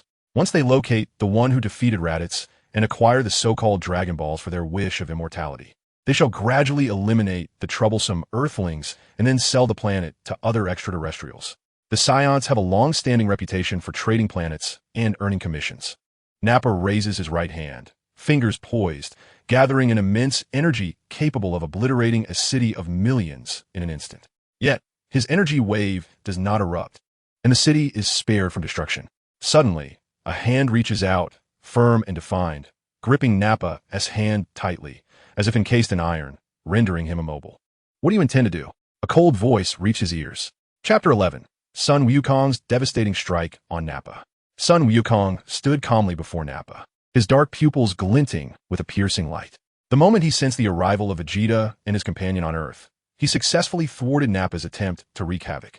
This action diminished the opportunity for a wish from the dragon, thereby reducing the negative energy required by the malevolent dragon. Nappa's rugged face flushed crimson, a mixture of astonishment and fury. Who are you to dare obstruct, Lord Nappa? He bellowed, perplexed by the sudden emergence of this adversary. As Sun Wukong took action, Gohan, Piccolo, and Krillin naturally soared forth to confront Vegeta and his companion from a distance. There are even allies, Nappa remarked coldly. Sun Wukong offered no response. Instead, he released his grip and swiftly delivered a powerful uppercut to Nappa's jaw. Bang! The fist collided violently with flesh, causing Nappa excruciating pain as if his bones were shattering. A cry of agony escaped him, evoking sorrow in those who heard it. Nappa's robust body was propelled by the force of Sun Wukong's strike, soaring towards the densely clouded sky, creating a large human-shaped hole. High above, Nappa, filled with rage, halted his ascent. He had just arrived on Earth. Yet before he could establish his dominance, he was struck down by what he deemed inferior Earthlings. This humiliation was intolerable. I will have you dead, Nappa roared, his entire being ablaze with fury, energy surging exponentially. Beep beep. The combat power meter affixed to Nappa's right eye indicated that the individual before him possessed a mere combat power of 1086. With a sneer, he blurted out without a second thought, 1,000 power level worthless fool, attacking me. You shall pay for your actions. Sun Wukong tilted his head, curiously regarding the towering figure. You're no match for him, Vegeta stated coldly. What did you say? Nappa was utterly astonished, his incredulous gaze scrutinizing Sun Wukong. He is stronger than me? My combat power is 4,000, and he has barely over 1,000. Ignoring Nappa's embarrassing display, Vegeta focused on the composed Sun Wukong and his distinctive lower-class Saiyan hairstyle. Regarding Sun Wukong, Vegeta spoke with admiration. You must be Raditz's brother, Kakarot, a low-class warrior who, in just 1 year, has ascended to a level rivaling that of an elite warrior like Nappa. This is unprecedented in the history of low-class Saiyans. He gestured to the combat power meter on his right eye. I know the data here is inaccurate. You possess the ability to manipulate combat power at will. He glanced towards Gohan and the others nearby. That must be your son, a hybrid of Saiyan and Earthling. With a combat power nearing 1,000. He holds immense potential. He was well aware of the little imp, Raditz, who had perished on Earth, and that half-breed had exerted considerable strength. The young son Gohan felt an immediate sense of trepidation as he caught sight of Vegeta's malevolent gaze fixed upon him. Son Goku no dead.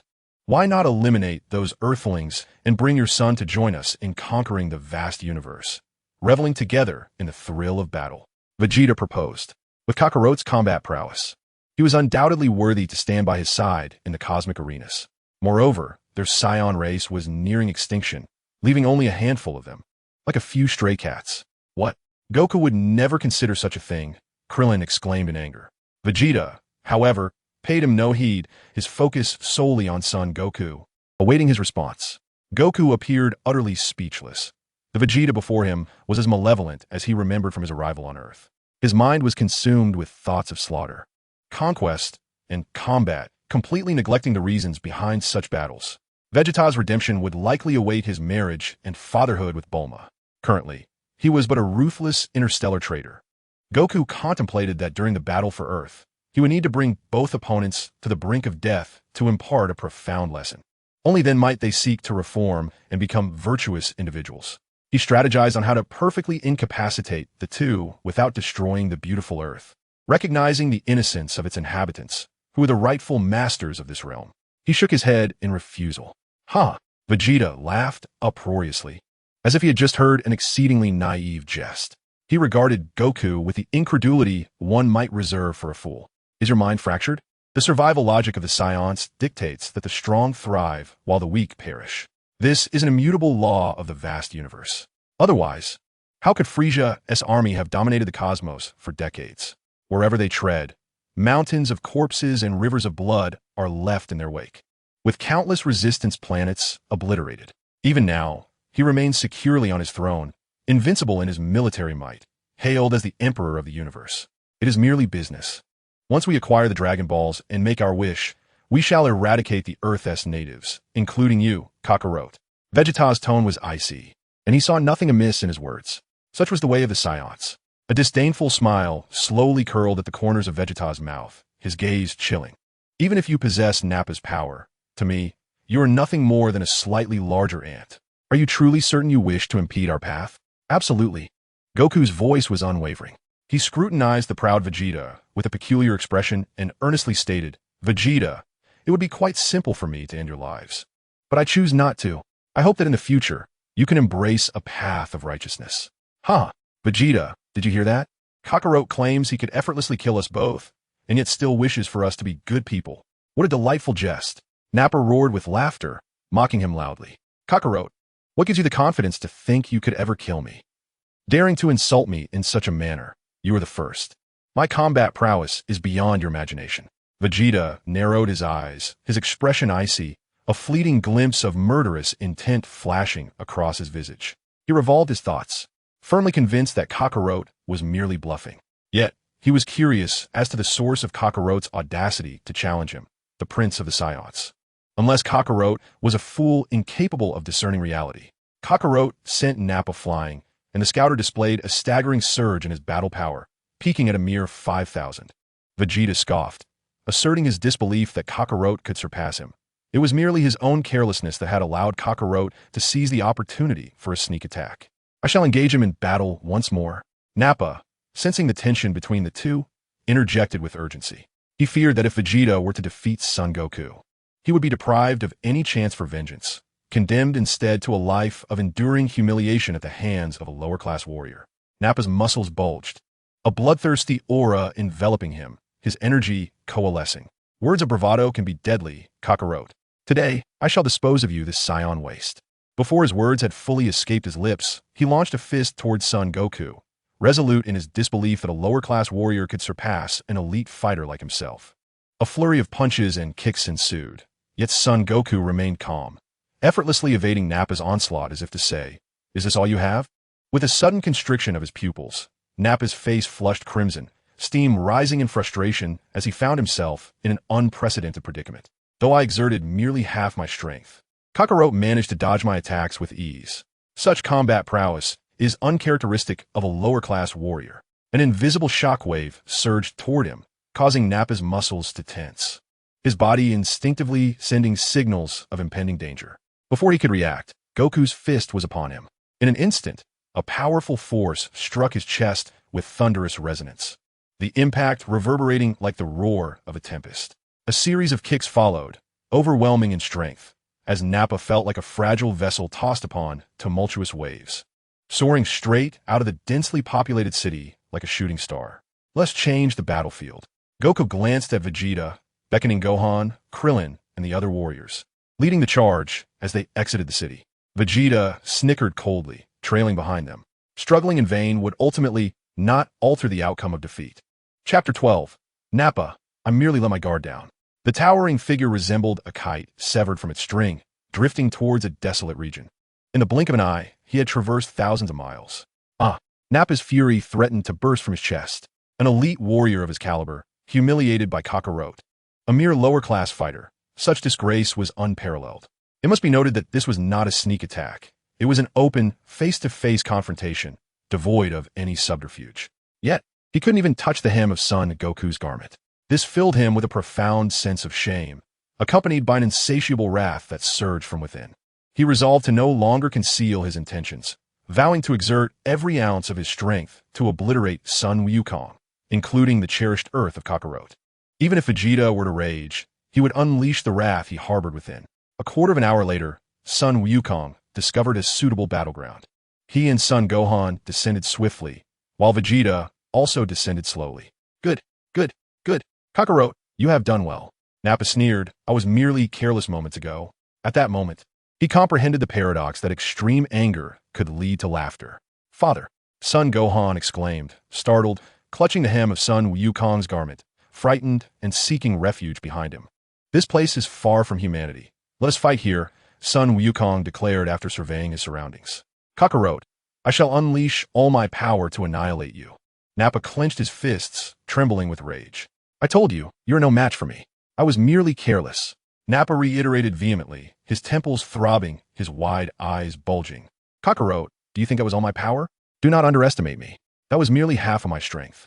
He sneered. Do not presume that your modest accomplishments in a remote planet grant you superiority over elite warriors. Sun Wukong, perplexed by Nappa's fury, scratched his head, looking earnest and sincere. I do not underestimate you. I merely speak the truth. Against Nappa's thousands of battle power, he could indeed extinguish him with a mere hand gesture or inflict harm with a snap of his fingers. What? What did you say? Nappa stuttered, infuriated. Sun Wukong did not comprehend the words. Lies cannot inflict harm. It is the truth that wields the blade. Nappa, this elite warrior, was inadvertently struck at his vulnerable point. These earthlings must be the strongest. Let us deal with them all at once to avoid future complications, Vegeta remarked lightly, intending to conclude matters in one fell swoop. Dismissing the Earth warriors entirely. Sun Wukong, who is this man? Piccolo inquired, frowning. Vegeta's aura, in contrast to the towering Saiyan, exerted immense pressure upon him. His name is Vegeta. Sun Wukong paused, the genius warrior among the Saiyans.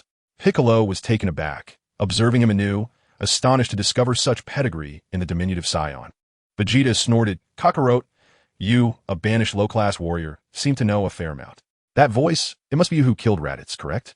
Vegeta's lips curled into a smirk. Piccolo, perplexed, asked voice. Vegeta raised his right hand, pointing with his index finger to the scouter over his right eye. Did Raditz not mention it? This device can also function as a communicator. Piccolo fell silent, recalling the moment he, in his hubris, revealed the secret of the Dragon Balls. Let me witness your battle power. Nappa pressed the button on the battle scanner, assessing the combat powers of Sun Wukong, Piccolo, and Gohan. 1220, 1086, 981. Fools! With such meager strength, you dare oppose us? He was well aware that Kakarot's power was not merely 1086. Nonetheless, he belittled Kakarot with such pitiful combat ability. It is no wonder you were exiled to a desolate planet to toil as a lowly Saiyan. Nappa laughed heartily, mocking the lower-class warrior. Piccolo cast a glance at Sun Wukong, noting his calm demeanor, seemingly indifferent to the taunts from the towering Saiyan, as if he were merely a small ant barking. Unworthy of his attention. Sun Wukong's true power undoubtedly exceeded 1086. He must have been concealing his energy. With this realization, Piccolo's thoughts settled. Vegeta frowned, recognizing Nappa's lack of intellect. He smirked slightly, discarding the battle scanner. It is not as simple as that, Nappa. Huh? Nappa was taken aback. They could adjust their battle powers during combat, rendering the data inaccurate. Vegeta casually tossed aside the scanner. Nappa vaguely recalled that during their previous encounter with Kakarot, Vegeta had mentioned this, but in his fury, he had paid no heed. He followed suit and discarded his scanner, snorting, indeed. The useless Raditz placed too much faith in this, ultimately losing his life. I shall not make the same mistake. Chapter 13. In this world, no one is my match. Vegeta, this green-skinned fellow appears to be an Namekian. No wonder he looks so familiar, Nappa suddenly remarked, a hint of apprehension flickering in his eyes. First, there was the exceptionally powerful low-class warrior Kakarot, and now, a Namekian had emerged. Vegeta dismissed the concern, perhaps. Otherwise, how could Raditz have been defeated by them? The Namekian? Piccolo mused, hearing this information for the first time. Piccolo, so you are an extraterrestrial. No wonder Krillin exclaimed, astonished, his eyes reflecting realization. Is that so? Uncle Piccolo is an alien. Gohan expressed mild surprise. Wukong, are you not astonished? Piccolo is a bona fide extraterrestrial. Krillin noted Wukong's unwavering calmness. A flicker of doubt crossing his mind. Huh? Haha, is that so? Son Wukong seemed unperturbed. Krillin remarked, Gohan is surprised. Should you not be as well? It was rumored that Namekians not only possessed extraordinary combat prowess, but also held some incredible abilities, such as magic and the creation of wish-granting orbs. Vegeta leisurely disseminated some cosmic knowledge, then glanced at Piccolo, asserting, You are the creator of the Dragon Balls, are you not? You actually know about the Dragon Balls. Krillin exclaimed. They came here for the Dragon Balls, son Wukong explained. With exaggerated astonishment, they noted that their battle detector possessed communication capabilities. Piccolo snorted lightly before remarking that the information had leaked during the previous battle against Raditz. It's good to know. Those who are wise should hand over the Dragon Balls. Although Kakarot's combat power has exceeded our expectations, coupled with your presence as a Namekian, he still does not stand a chance against us. Nappa menaced with a wicked grin. Refusal could lead to dire consequences. Piccolo let out a cold chuckle, expressing gratitude for enlightening him about his ancestors. With a disdainful expression, he continued, however, I regret to inform you that my interests lie solely in combat. The creation of Dragon Balls is of no concern to me. He then assumed a fighting stance, asserting that only through battle would the truth of their capabilities be revealed. Gohan, you must have endured considerable hardship training with Piccolo, haven't you? Krillin inquired softly, covering his mouth. Son Gohan responded with a sheepish smile, indeed. But Uncle Piccolo has been quite good to me. Suddenly, son Wukong turned his gaze toward Vegeta. Vegeta, your purpose for coming to Earth is to attain immortality, but the fulfillment of that wish holds little significance. Having been resurrected, son Wukong was well aware of Vegeta's motives in seeking the Dragon Balls to realize his desire for eternal life. Ultimately, such aspirations are but illusions, mere reflections in a mirror. Immortality without strength is merely self-torture. Vegeta paused, taken aback. What do you mean? He retorted with a dismissive snort. You're on Earth, and seem to know quite a bit. Son Wukong elaborated. To eternally relish the thrill of battle and to explore the limits of power and immortality. A noble aspiration indeed. Yet, it bears little relevance to your current self. Son Wukong nodded and shook his head in turn. Vegeta, bewildered, fixed his gaze on son Wukong, scrutinizing even the slightest change in his expression. Why? Son Wukong sighed deeply. With the wishes granted by the Dragon Balls, there is always a trade-off. When you attain a desire that should not be yours, it invariably comes with an unbearable cost. Vegeta remained silent, his eyes revealing his disbelief in son Wukong's assertions. Son Wukong shifted the conversation. What good is immortality to you? The universe harbors various sealing techniques. With your combat prowess, do you truly believe you could escape them? He recounted, on our planet resides a great demon king, wreaking havoc without restraint. Martial artists have been unable to vanquish him, ultimately sealing him for centuries with a simple rice cooker. Would you not consider that a tragic fate for the Demon King? Vegeta's expression shifted subtly, rendered speechless. This was indeed a crucial point. The Dragon Balls can only grant wishes once a year. Having resurrected me yesterday, the next opportunity would not arise until a year hence. As the Dragon Balls have turned to stone, even if you were to locate them, they would serve no purpose. Son Wukong conveyed more information regarding the Dragon Balls. Nonsense. I do not believe you. Nappa shouted vehemently. Kakarot, I never expected you to be so silver-tongued. If you refuse to speak the truth, it seems we must defeat you to uncover the answers. A smirk crept across Vegeta's lips. Whether it is fact or fiction, once we defeat them, we can capture them and interrogate them for information about the Dragon Balls. I refuse to believe we will not uncover the truth. His right thumb suddenly shot up, forming a gesture that would astonish even son Wukong. In this world, no one is his equal. Such was his unwavering confidence. Son Wukong silently observed Vegeta's assured gesture, reflecting, in my past life, such a display would have led to a severe beating. If a battle is what you seek, then let it commence. Piccolo, having grown impatient, interjected, allow me to take the lead. You are not yet their match. Son Wukong stepped in front of Piccolo, having already devised a plan. In this life, he intended to teach both of them a lesson akin to that of his previous existence. Indeed, Piccolo was no match for Nappa and Vegeta. Piccolo remarked, your words strike deep. Shaking off his bleak mood, he moved aside, arms crossed, awaiting the confrontation. Chapter 14. The Cultivation of Warriors. The wind howled. imbued with an air of impending doom. The two sides faced off, charged with murderous intent. Thud, thud, the sound of fists meeting flesh echoed, muscles tensed, joints cracking like popping beans. Sun Wukong darted forward, leaving behind a flurry of afterimages, the air resonating with sonic booms. Vegeta, Nappa, which of you will take the first step? After a round of pre-battle warm-ups, he turned his gaze to the duo. Kakarot, you exhibit a commendable willingness to embrace death, but I shall be more than happy to oblige. Nappa sneered cruelly, fixing his gaze on Krillin and the others. I will first eliminate Kakarot, then dispose of the 6 of you like mere fish. Ha ha ha. If you're afraid, you might as well flee now. It would give you a sliver of a chance at survival. Our strength may not rival yours, but we never retreat in the face of formidable foes. Krillin bristled at Nappa's belittling of their courage, ready to retort sharply. As martial artists, they would never succumb to fear before battle. Sun Wukong responded, "Oh, how intriguing." Vegeta, brimming with enthusiasm, mused aloud, since they possess such courage. Kakarot, how about we engage in a game? A game? Sun Wukong inquired, genuinely puzzled by Vegeta's intentions. Yes, a most entertaining game. Vegeta chuckled lightly, relishing the thought. Nappa, do we still have those 6 seeds of the cultivation people? Let's plant them. Ha ha ha. Nappa grinned widely. Vegeta, you truly are spirited. What are these cultivation people? Krillin's eyes widened in disbelief. What are those?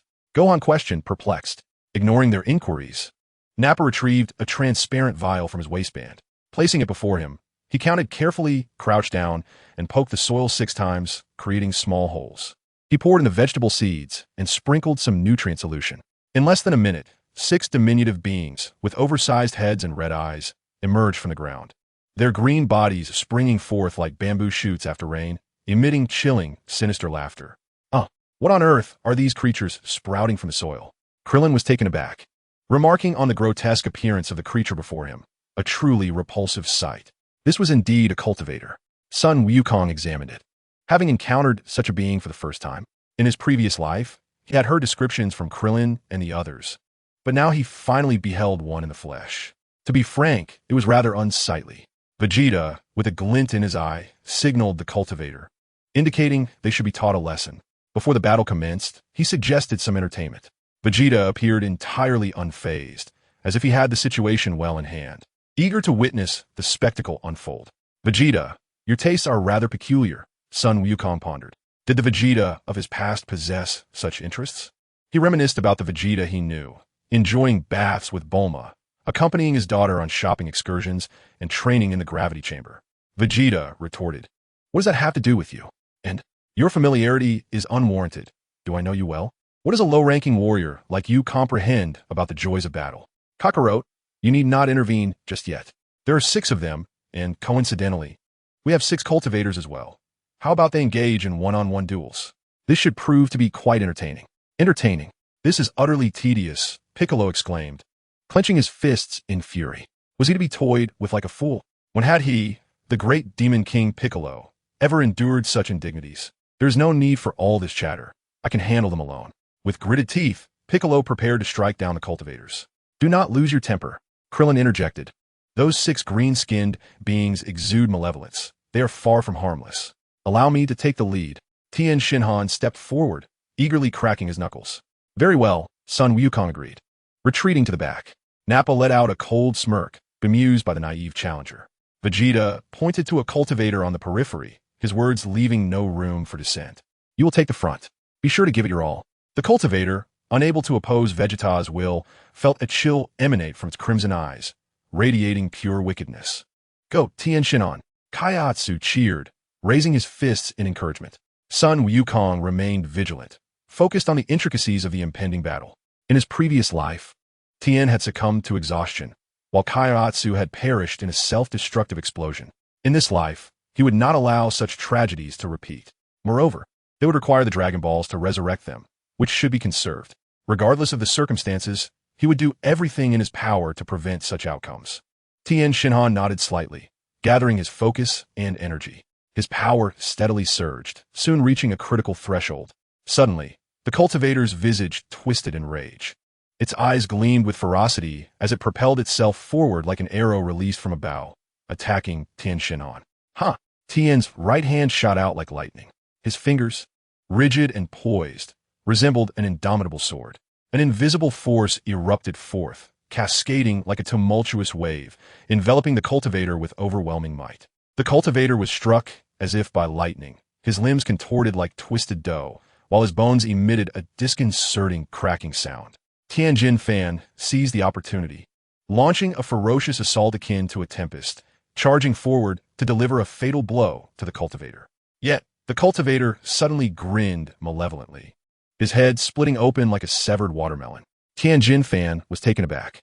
A wave of energy surged forth from the cultivator's head like a venomous serpent emerging from its lair, pouncing upon Tianjin Fan with the ferocity of a ravenous wolf.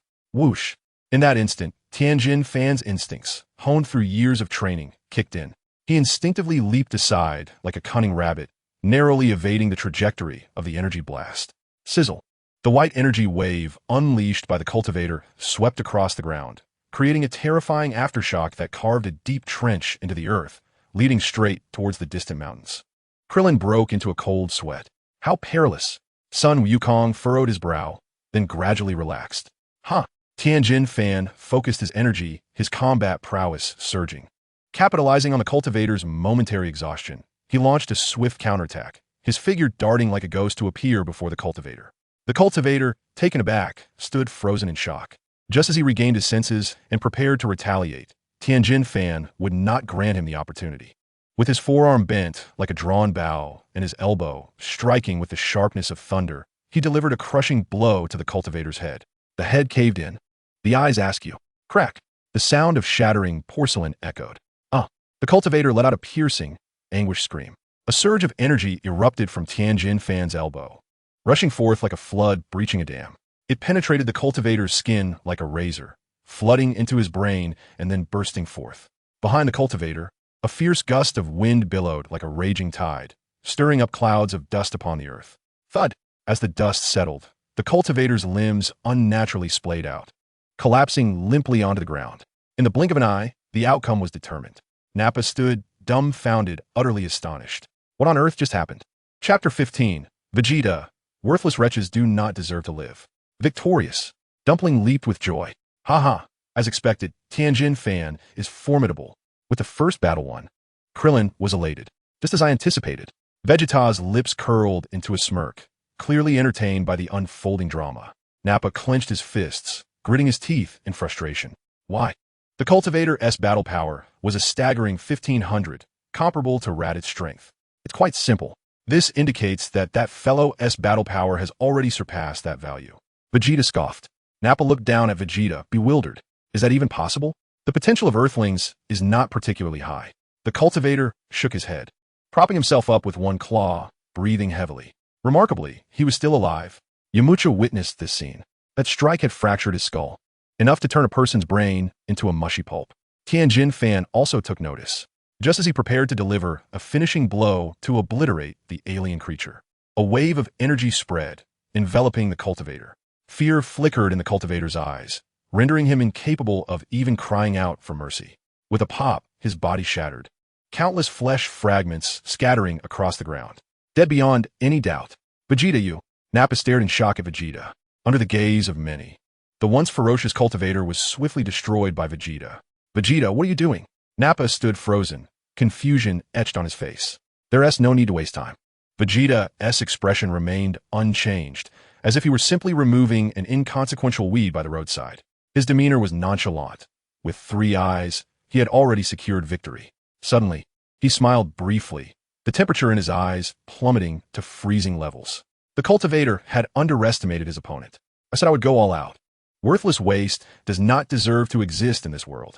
Nappa thought to himself that an exceptional biological weapon like the cultivator, even in defeat, should not have been so hastily executed.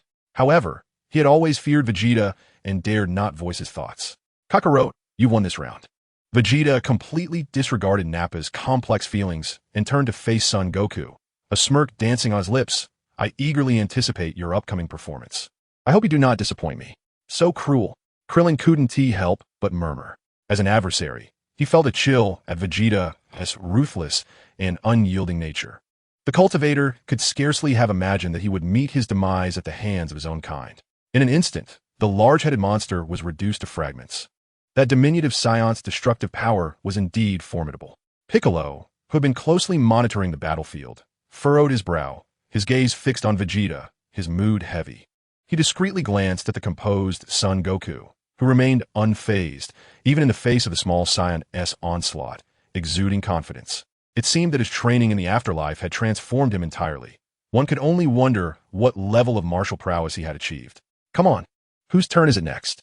Vegeta's eyes slanted toward Krillin, Yamcha, and the others, as if they were mere lambs awaiting slaughter. Nappa, visibly displeased, snorted coldly this time. I will ensure that none of you escape unscathed. Though he dared not oppose Vegeta's will, as a renowned warrior traversing the universe, he held a deep disdain for the feeble earthlings. Let me handle this. Allow me to show them how the game concludes. Goku darted across the battlefield, while Yamcha, regaining his composure, spoke up first, his expression flashing with combat intent. Upon witnessing Yamcha's unwavering determination, Krillin reluctantly consented to allow him to initiate the confrontation. Are you ready? Let us begin. Yamcha struck a fighting pose, his desire for battle igniting like a blazing inferno at the prospect of clashing with extraterrestrial beings for the first time. You Earthlings are quite arrogant. This time, I shall demonstrate the true combat prowess of the Saiyans. Nappa bellowed. With swift agility, Yamcha darted into action, his form intertwining seamlessly with that of the alien warrior. The exchange of blows was fierce and relentless, a deadly dance of fists and feet. After several exchanges, with a sudden flourish, the alien leaped high into the air, an eerie laugh escaping its lips as it lunged towards Yamcha, seemingly intent on capturing him. Yet Yamcha, ever vigilant, was prepared. He vanished in a flicker, leaving only an afterimage in his wake. Nappa's eyes widened in disbelief and fury as he caught sight of Yamcha soaring above him. Whoosh! Yamcha brought his palms together, channeling a formidable energy beam that erupted forth in an instant, engulfing the alien below. Boom! The creature's eyes widened in astonishment. The ground trembled, and a crater formed, dust billowing into the air. Yamcha landed beside the pit, casting a triumphant glance at the contorted figure of the alien, who lay lifeless and defeated. Another failure. Nappa's shock rendered him speechless. This latest defeat of the alien had shattered his previous understanding. He struggled to comprehend the gravity of the situation. The alien, a combat weapon for the Saiyans, boasted a power level of 1500, regarded as formidable among the myriad races of the universe. Yet here it lay, vanquished not once, but twice by the comparatively feeble beings of Earth, whose average combat power barely reached 5. The absurdity of it all left Nappa in a tempest of anger and disbelief. Meanwhile, Yamcha remained unfazed by Nappa's turmoil, reveling in his victory with a mocking expression directed at Vegeta and Nappa. These monsters aren't so impressive after all. Allow me to handle the remaining 4. This time, it was your overconfidence that led to this, Vegeta remarked, casting a glance at the trembling alien in the pit. Yamcha, brimming with confidence, faltered momentarily, unable to decipher Vegeta's intent. However, Goku, ever perceptive, sensed the impending danger. Yamcha, watch out for the alien. It isn't dead yet, he called out, recalling the time when Yamcha had once boasted about his battle with the alien, only to regret his hubris when it had self-destructed, becoming a topic of ridicule among Krillin, Master Roshi, and others. Those aliens have the ability to self-destruct. Be cautious, Goku warned. What? As the sound penetrated the air, Yamcha was abruptly taken aback, his body tensing in response. Indeed, the cultivator surged forth with lightning speed, emerging from the pit to strike at Yamcha. A chill gripped Yamcha's heart, and the alarm bells of life and death rang loudly within him. In an instant, he vanished to a distance of 10 zhong. The cultivator, now empty-handed, stood in a daze, but there was no room for regret. His self-detonation had already been triggered. With a thunderous roar, the explosion erupted in a blinding flash of light, compelling the onlookers to squint. Dust and debris swirled before settling, revealing that the cultivator had been reduced to nothingness. His body turned to ash. Yamcha, having narrowly escaped death, was drenched in cold sweat, the terror of the near-death experience sending chills coursing through him. He had come so close, just a breath away from demise. Had it not been for Sun Wukong's warning, he would have perished alongside the cultivator. Reflecting on this, he cast a look of gratitude towards Sun Wukong, who nodded slightly in acknowledgement, feeling a sense of satisfaction. This instance had altered Yamcha's fate, making his resurrection not in vain. Without Wukong's intervention, Yamcha would have faced grave peril. Krillin wiped the cold sweat from his brow, filled with trepidation. TCH. Vegeta scoffed, sneering. What a useless waste. Embarrassing. Unable to even obliterate a mere earthling. His callous disregard for life enraged Krillin. With a determined expression, Krillin extended his palms outward and surged forward, his energy reaching its zenith. Flames of power ignited around him as he aimed to eliminate them all in one decisive blow. Energy waves erupted from his palms, merging into a formidable beam directed at Vegeta and the others. The cultivators, taken aback, leapt aside to evade the oncoming energy attacks. You pitiful insects, is that all the strength and speed you possess? They mocked, laughter escaping their lips. Yet, the formidable Nappa remained unmoved, viewing Krillin as nothing more than a laughable bug. Suddenly, a flicker of surprise crossed Nappa's face. He sensed the relentless surge of energy emanating from Krillin, escalating to a terrifying degree, far surpassing his previous power by more than tenfold. The bald kid has some tricks up his sleeve. Nappa grinned wickedly, gathering his energy into a fist and unleashing a powerful strike. Krillin deftly maneuvered the energy wave, altering its trajectory upward in the presence of Vegeta, Nappa, and the cultivators. In an instant, the energy beam split into 6 terrifying waves of attack, engulfing the 6 figures. With a resounding boom, crackling sounds filled the air as the tumultuous energy waves intertwined, producing an ear-piercing cacophony. The ground within 100 meters was shrouded in this overwhelming force, torn apart and swept into a colossal storm. As the energy dissipated, the aftermath lingered, leaving a profound silence in its wake. Amidst the remnants of shattered walls, a breathless Krillin exclaimed, having missed a target with a hint of disappointment. Krillin, that was truly impressive. Training in the Temple of the Gods must be arduous, remarked son Wukong, a smile gracing his lips as he celebrated Krillin's martial advancement. In a previous life, it had been much the same. Though his friend lacked formidable combat prowess, he consistently devised an array of bizarre yet lethal techniques. Uncle Krillin, you are truly remarkable, marveled Gohan, his admiration evident. Oh, I'm nowhere near that level. I pale in comparison to your father, Krillin replied, bashfully scratching his head. Chapter 16. The snap of a finger to annihilate Nappa. Hiss. The last remaining warrior, undeterred by the impending doom, charged recklessly towards Gohan, intent on avenging his master. Gohan stood frozen in bewilderment. Before son Wukong could intervene, Piccolo had already taken action. With a firm grip, he seized the warrior. Perish! Piccolo's gaze, as frigid as ice, was piercing as he launched a powerful punch into the warrior's chest. The force of his strike was overwhelming, rendering the warrior utterly defenseless. The warrior's visage contorted grotesquely before Piccolo hurled him aside. Huh! Piccolo opened his mouth, momentarily gathering a wave of energy, its terrifying might consuming the warrior in an instant. The residual energy surged forth, swirling in the air. The warrior disintegrated into nothingness. The thrilling skirmish has come to a close, Piccolo declared, eager for more exhilarating battles. Are we? A voice laced with malevolence emerged from the dust, none other than Vegeta. Then let the games commence. The time for play is over. Nappa, take action. Once you dispose of Kakarot, eliminate the pesky insects on Earth. Vegeta spoke coldly, his weariness of the frivolous game palpable. I've been waiting with bated breath. Nappa, granted permission to engage, fixed a ferocious gaze upon son Wukong, his words dripping with arrogance and confidence. This time, I shall exert my utmost effort to obliterate you. To deal with you, a mere finger suffices. Son Wukong stepped forward, raising his index finger calmly. The last fool who underestimated me has grass growing over his grave. Nappa laughed madly, his fury rising, veins bulging on his forehead, his expression turning ominously fierce. That was merely a momentary lapse on my part, allowing you, a lower-class warrior, to escape unscathed. Now, I shall unleash my full power. Nappa's energy surged dramatically, erupting forth. With each increase, a searing white flame began to rise. Flashes of lightning twisted like silver serpents, crackling with a deafening roar. Kakarot, how do you fare? Are you rendered speechless by my prowess? Feeling the surge of power coursing through him, Nappa couldn't help but exude a sense of triumph.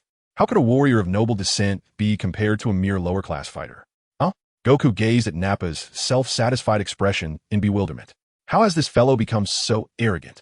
Has he forgotten how I thoroughly defeated him? Goku, what should we do? This guy seems somewhat formidable, Krillin murmured, his brow furrowed, inhaling deeply. Let be. I shall handle them, Goku assured him with a reassuring smile. Kakarot, today you shall meet your demise, Nappa sneered, his aura swelling ominously. Come fort. Goku raised a single finger. You, Nappa roared in fury. Amidst his thunderous bellow, he concentrated his energy to its peak. The trickling energy escaping him caused the very earth to tremble. Nearby mountains cracked and collapsed, reduced to rubble and soil. Feeling the tumultuous energy within, every cell of Nappa's body brimming with explosive power, his previously shattered confidence surged anew. Boom! With a sweeping motion, Nappa unleashed his amassed energy, drawing a line across the landscape. The ground trembled, and stones flew in every direction. As the dust settled, a deep, ominous chasm appeared before them. Haha, behold my power! What say you, Kakarot? Are you already quaking in fear, contemplating escape? Nappa laughed with reckless abandon, his cold gaze akin to a beast stalking its prey, both greedy and ferocious. Kakarot, you cannot escape my grasp. Nappa extended a hand, fingers splayed as if to ensnare Goku. He fantasized about how he would relish in ruthlessly tormenting this traitor who had humiliated him. To rely on a lower-class warrior for salvation. How pitiful. Nappa bared his teeth, glaring at the others, declaring, I shall eliminate Kakarot now, and you shall know true despair. He shot toward Goku with blinding speed. Be careful, Krillin cried out. Hoten, Ding. Piccolo, Dend, and Yamcha were drenched in cold sweat. They could only sense the rapid movement of Nappa's aura, their eyes unable to react in time to catch any openings. In the face of Nappa's assault, Goku merely sidestepped slightly, evading the attack. Bang! A flurry of punches and kicks ensued. Kakarot, is dodging your only recourse? Nappa roared in frustration, unable to land a blow on Goku. This scene was reminiscent of their previous battle, yet he was now exerting his full strength. Alas, Nappa, is this truly all the power you possess? Goku grinned widely, his index and thumb fingers meeting as he flicked them. Buzz! Nappa's forehead twitched. Wow! As Nappa was struck by a bolt of lightning, his pupils abruptly constricted, his eyes bulged, and blood spewed from his mouth. With a thud, his entire form was sent flying 100 meters away, stirring up a cloud of dust. Sun Wukong approached with measured steps, each footfall resonating like a hammer on Nappa's heart. A force erupted like a wild stallion, breaking through his protective aura and penetrating his very being. Nappa's visage contorted, his internal organs feeling as if they were being ground in a meat grinder, a sharp pain radiating throughout his limbs. The fierce energy he had relied upon was shattered in an instant by Wukong's single finger. How could this be? I have been defeated, vanquished by Kakarot. I refuse to accept this. How can a noble warrior of esteemed lineage be so easily slain by a lowly fighter of inferior blood? His lips trembled as he muttered to himself, a mix of panic, resentment, and fear flooding him, unable to bear such humiliation. I told you, you are weak. A mere finger is sufficient to defeat you. Sun Wukong's calm voice reached Nappa's ears, prompting him to cough up several mouthfuls of old blood. Chapter 17. The Confident Vegeta. What? Just a finger. Vegeta was taken aback, his expression one of utter disbelief. How could this be possible? Nappa had unleashed all his energy to fight. How could Kakarot, a lower-class warrior, have brought him down with a single finger? Wukong is formidable. Krillin wore a look of astonishment. Wow, Dad, that's amazing. He defeated a Saiyan with just one finger. Son Gohan's eyes sparkled with admiration. A superior Saiyan warrior was thus vanquished by Wukong? Yamcha's eyes widened in shock. One finger. Piccolo's eye twitched. Son Wukong's ferocity sent waves of turmoil through him. Once a rival, Tien and Kaiatsu were overjoyed, marveling at Wukong's achievements in the afterlife, thrilled by the spectacle. With Son Wukong around, Earth is safe. I told you. You're no match for me. A single finger is all it takes. Son Wukong crouched down, gazing at Nappa's miserable state. Are superior warriors truly strong? Wukong smiled faintly. Even lower-class warriors, through diligent training, can ascend to the pinnacle of power and become Super Saiyans. Super Saiyan? Vegeta's heart stirred. He questioned how Kakarot, a Saiyan cast aside since childhood, could know of this millennium-old legend. His tone suggested he was a Super Saiyan himself. You Kakarot, well done. Nappa was filled with rage, yet he remained oblivious to it. He gritted his teeth, a harsh word escaping through clenched jaws. His rough visage turned a shade akin to that of a liver. If fury could be materialized at this moment, Wukong would have been reduced to ashes by Nappa's wrath. Stubbornly unyielding, son Wukong shook his head.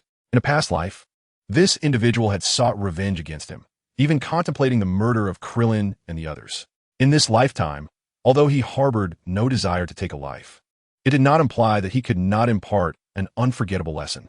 Yamcha, with a carefree demeanor, openly mocked, "Is the big Saiyan comfortable lying there?" He playfully waggled a finger and, with a grin, effortlessly dispatched the superior warrior. Oomph, what a disgraceful waste. A lower-tier warrior necessitating my personal intervention. Vegeta, who had been observing coldly, suddenly let out a derisive laugh, his power and speed surging dramatically. Kakarot, you have concealed yourself well. This must come to an end. Kakarot, are you finally unable to restrain yourself? Goku responded with a smile that bordered on irony. It is your honor that a lower-tier warrior, such as yourself, can spar with a super genius like me. Vegeta crossed his arms, casting a sidelong glance at Goku. You have sufficient pride for having defeated Nappa as a lower-tier warrior. But do you truly believe you can be compared to me? Ha ha cough. On the ground, Nappa coughed up blood. Kakarot, Vegeta will strike. You shall meet a gruesome end. His words were punctuated by hatred, his gaze searing into Goku as if he wished to reduce him to ashes. He wore a defiant expression, for he was a super genius named after Planet Vegeta, the Prince of the Saiyans, the first in talent and potential for centuries.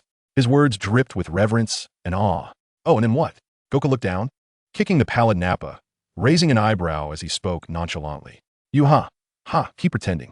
Prince Vegeta's battle power surpasses mine by 4 or 5 times. Killing you would be as effortless as crushing an ant. Perhaps Goku's tone and demeanor were excessively infuriating, causing Nappa's lips to quiver with rage. I may have been defeated by you, but Vegeta will avenge me. Is that so? Goku laughed heartily, a curious expression dawning upon him. Vegeta, do you not intend to kill Nappa? In a previous timeline, Nappa had met a truly tragic end. After failing to ambush, he was gravely injured by Goku's Kaioken. Left to die without aid, he was deemed a failure by Vegeta, who viewed his defeat as a loss of honor for the proud warrior race of the Saiyans, rendering him devoid of value and ultimately betrayed. A merciless energy blast from the prince obliterated him, leaving no trace behind. Thus, a once formidable warrior, who roamed the cosmos and tasted the blood of many races, became nothing more than a wisp of dust carried by the winds on Earth. Upon hearing Goku's inquiry, Nappa trembled, fear seeping into his gaze. He understood that, given Vegeta's cold disposition and Saiyan pride, he truly could be killed without hesitation. Anything deemed worthless would be ruthlessly eradicated by Vegeta, just as had been the case with that previous subordinate. He immediately fell silent, striving to minimize his presence. Why would I kill him? Vegeta's gaze flickered momentarily, filled with intrigue as he turned to son Goku. Kakarot, do you possess telepathy? You have misread my thoughts. Indeed, given his previous temperament and the Saiyan mindset, he would have unhesitatingly ended Nappa's pitiful existence, especially after such a disgraceful ambush. However, the mere mention of Super Saiyan by Goku stirred sensitive thoughts within him, altering his murderous intent. He contemplated that he might spare Nappa's life for now, as he could prove invaluable in the future. After all, the Super Saiyan truly existed, and it could very well be him, the Saiyan's unparalleled warrior. This was his conviction. You won't kill him? Goku chuckled lightly. His telepathic abilities could not penetrate the formidable pride and mental fortitude of a being like Vegeta. I expected you to say that you have no need for worthless trash. He lamented, rubbing his forehead, realizing that history had indeed been altered. Vegeta scoffed, beckoning with his finger. Enough of this nonsense. Let's engage in some sport. Chapter 18. I was born with a battle power of 3,000. And you only have 2. Very well, Vegeta. A faint smile graced Goku's lips. You bear no resemblance to the person I once knew. Perhaps a good thrashing will restore you to the form I remember. Vegeta retorted, are we so familiar? You think you can invoke memories of what I once was? Who do you believe you are? Vegeta was certain that throughout his life, he had never encountered this lowly warrior, Kakarot. The distinction between elite and low-class warriors was as divergent as 2 parallel lines. Goku instructed Gohan and the others, stay back, do not interfere. This is a perfect opportunity to hone my skills. Goku spoke with excitement. Goku, be cautious. That fellow's power is formidable, Krillin warned, his heart racing. The aura Vegeta exuded felt as deep and unfathomable as an abyss. Goku, do not underestimate him. That towering Saiyan truly fears Vegeta, Yamcha said, his complexion pale with worry as he moved closer to Goku, pointing at the convulsing Nappa. His energy is overwhelming. I feel as though a great mountain is pressing down on me, as if my body might disintegrate. Sighing, Yamcha thought that on this earth, aside from Goku, none of them stood a chance against such a formidable foe. In his mind, only someone with power vastly exceeding Nappa's could subdue this cruel and vicious Saiyan. Goku demonstrated his training prowess by dispatching the large Saiyan with a mere gesture. Yet, caution is always prudent, as the saying goes. Even a lion exerts full strength when hunting a rabbit to avoid an unforeseen mishap. Once again, it fell upon Goku to resolve the dilemma. Tien Shinhan sighed deeply, a flicker of reluctance crossing his eyes. The scene bore an uncanny resemblance to the time of the Demon King Piccolo's resurgence. In those years, he felt equally powerless. He had thought that a year of arduous training in the Divine Palace would significantly enhance his martial prowess, enabling him to stand resolutely at the forefront of the battle against the Saiyans. However, he soon realized that the chasm between him and the Saiyans was as vast as heaven and earth. He yearned to fight, to contribute to Earth's defense, rather than remain a mere spectator, cheering for Sun Wukong. Be cautious, Piccolo advised in a sudden, low voice. Dad, Son Gohan called out anxiously. Sun Wukong paid no further heed and strode purposefully towards Vegeta. Kakarot, the thrill of battle has only just begun, Vegeta remarked nonchalantly with a slight smile. Let me share another revelation with you. As Saiyans, we undergo a quality assessment at birth. Those with low power levels, like you, are dispatched to desolate planets devoid of formidable warriors to toil and contribute to our race. In other words, you have been exiled due to your inferiority. Do you know your power level at birth? And how does it compare to mine? Vegeta taunted, raising 2 fingers in mockery. A mere 2. Vegeta's gaze swept over Son Gohan, Piccolo, Krillin, Tien, and Kairatsu. Under the pressure of his stare, they met his gaze unflinchingly. He scoffed. Pathetic insects. Do you realize that a power level of 2 is an anomaly among the lowest warriors in Saiyan history? Such figures are exceedingly rare. Meanwhile, as the prince of the Saiyans, my power level at birth was a staggering 3,000. Vegeta held his head high, pride radiating from him as he looked at Sun Wukong. So, Kakarot, what do you possess to contend with me, this super genius, the Saiyan prince? 3,000 at birth? How extraordinary! Yamcha exclaimed in disbelief, glancing at Krillin, who shared his astonishment. Knowing this individual was formidable, they had not anticipated him being so terrifying. Trembling, with breath quickening and voice shaking, Yamcha mused about Vegeta's royal lineage and his immense power. Having lived for at least 20 or 30 years, what terrifying level of power could he possibly have attained? We cannot win. No, Yamcha, you are mistaken. This world is never without hope. Victory is attainable. I simply do not comprehend it. Krillin asserted, his body tense, focusing on the calm, confident figure of Sun Wukong. With Wukong, everything is surmountable. Krillin reiterated his belief, though he was astounded by Vegeta's latent potential. His faith in Wukong's ability to triumph remained unwavering. There was no need for further explanation. It was simply because of Sun Wukong, the very embodiment of miracles, who always managed to turn the tide in dire circumstances. Vegeta's disdain failed to provoke any significant psychological disturbance in Sun Wukong. In his previous life, he had heard Vegeta espouse the doctrine of bloodline superiority. In contemporary times, one seldom listens intently. In the past, he has proven through facts that a determined individual can surpass genius and emerge as an unparalleled warrior in this world. Sun Wukong laughed heartily. Vegeta, your pride remains unchanged. Yet, there's one thing you have misconstrued. His demeanor turned earnest, his emotion sincere. I am quite grateful to have arrived on Earth. The world has lost a brutal Saiyan and gained a peace-loving Earthling. Furthermore, the mediocre can indeed transcend the genius. Sun Wukong smiled faintly. Ha, how ludicrous! Vegeta's previously haughty expression turned cold, and he spoke with a chilling tone. Allow me to illustrate what genius truly is and the vast chasm that separates mediocrity from brilliance. With that, Vegeta assumed a fighting stance. Sun Wukong remained nonchalant, standing his ground.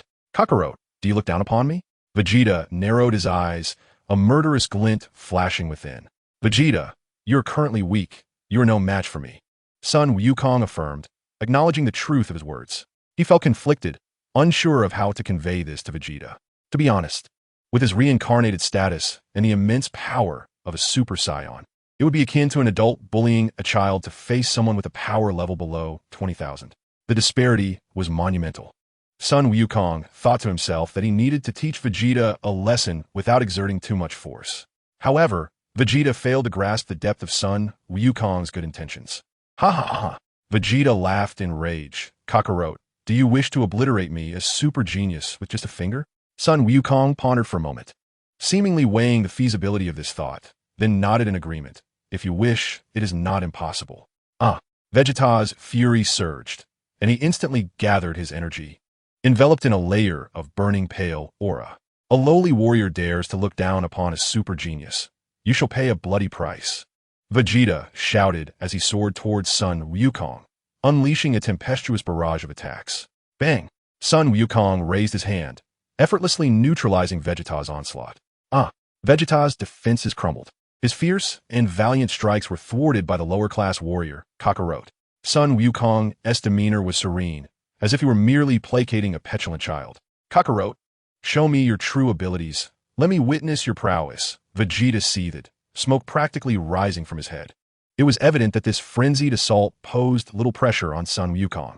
His power has already exceeded mine, Vegeta thought, a notion that further fueled his ire. Chapter 20. Kakarot, what can you do against my tenfold power? Very well. Bang!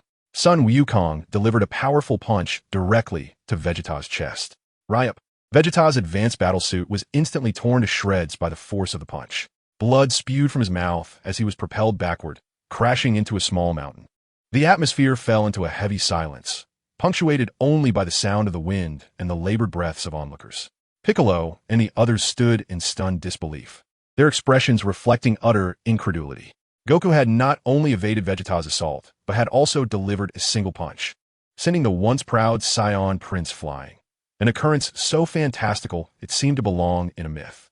Krillin, parched and awestruck, marveled at the overwhelming energy Goku had unleashed in an instant, surely exceeding 100,000. Yamcha gaped in astonishment, realizing he had previously regarded Goku as a benchmark for his training. Tien Shinhan's emotions were a tumultuous mix, while Nappa shivered in fear, curling up and trembling at the thought of drawing Kakarot's attention, lest he be sent to meet his demise at the hands of a single blow.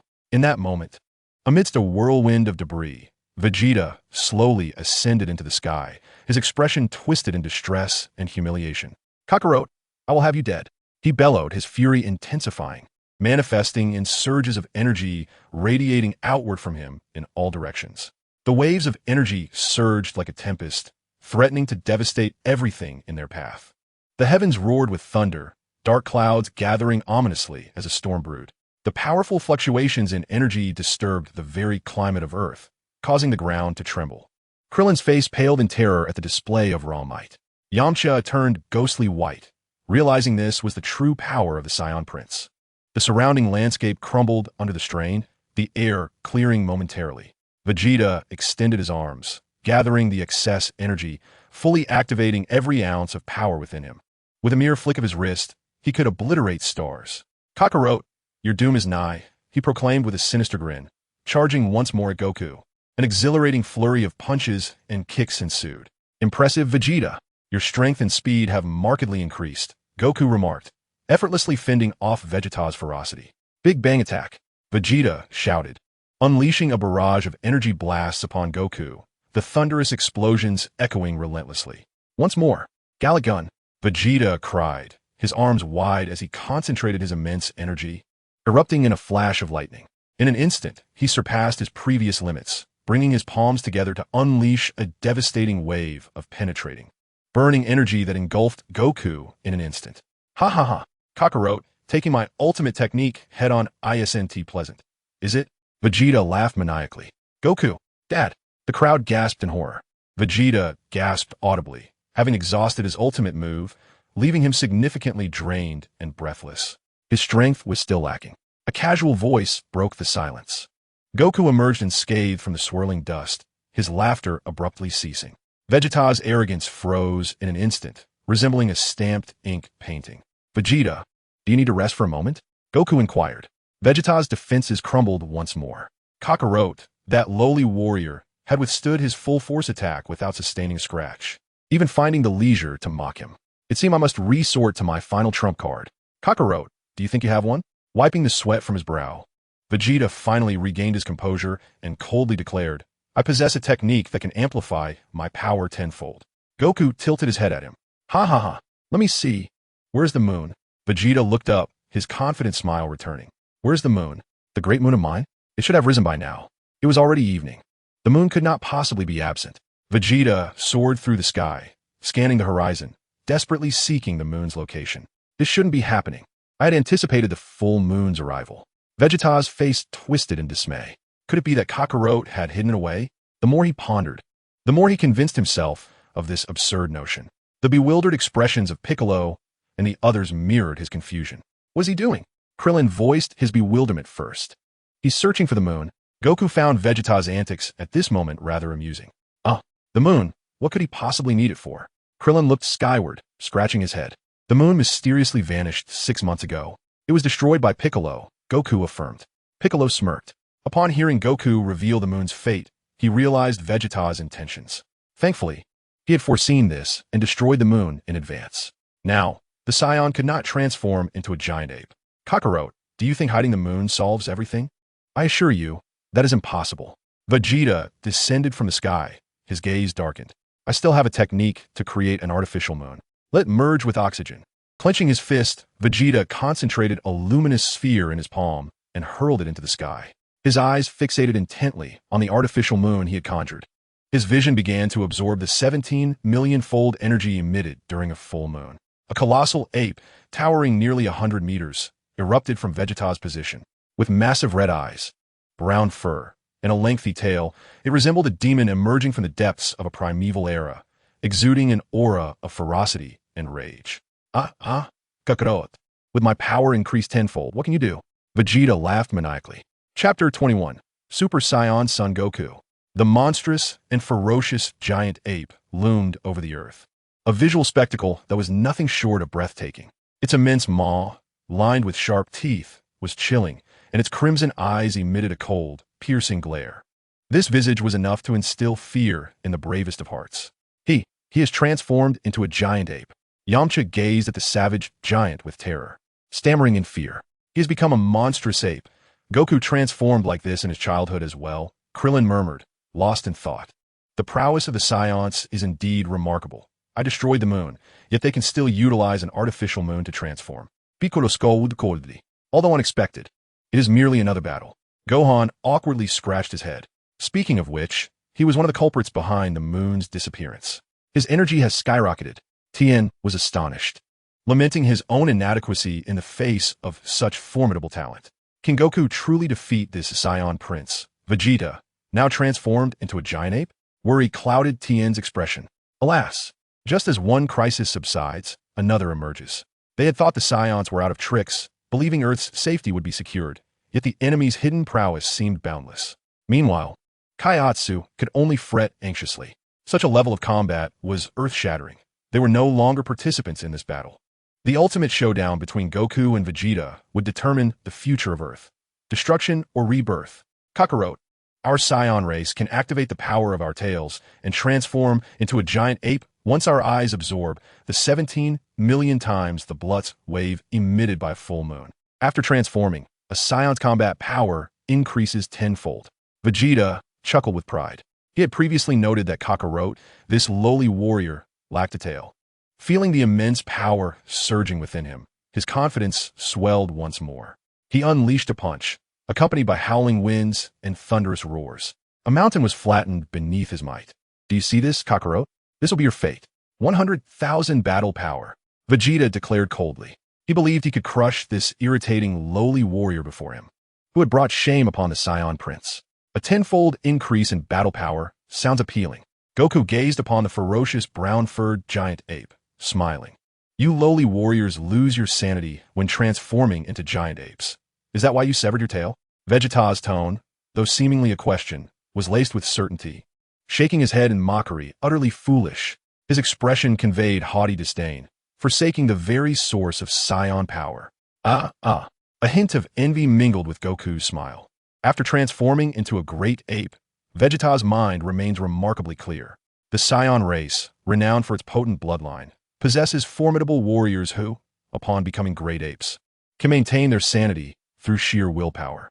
Conversely, those with a weaker lineage are overwhelmed by primal instincts, losing their senses and devolving into mindless beasts of destruction. Reflecting on the past, he recalls his unexpected transformation into a golden great ape, where he succumbed to chaos and devastation. Had it not been for the heartfelt pleas of Little Pan, he might have struggled to regain his reason and evolved into a super Saiyan of the 4th tier. Little Pan. Goku finds himself yearning for that adorable granddaughter. A fleeting thought crosses his mind as he glances down at his lower back, only to find it bare. His tail has yet to grow back, still sealed by divine powers. The Saiyan tail is the key to attaining the 4th tier Super Saiyan transformation. In his previous life, he had to painstakingly extract the tail that had been sealed for years with the aid of the Elder Kai. The process was a painful memory, a true torment. The memory of the immense pincers and the Elder Kai's cruel grin sends shivers down his spine. This indeed poses a dilemma.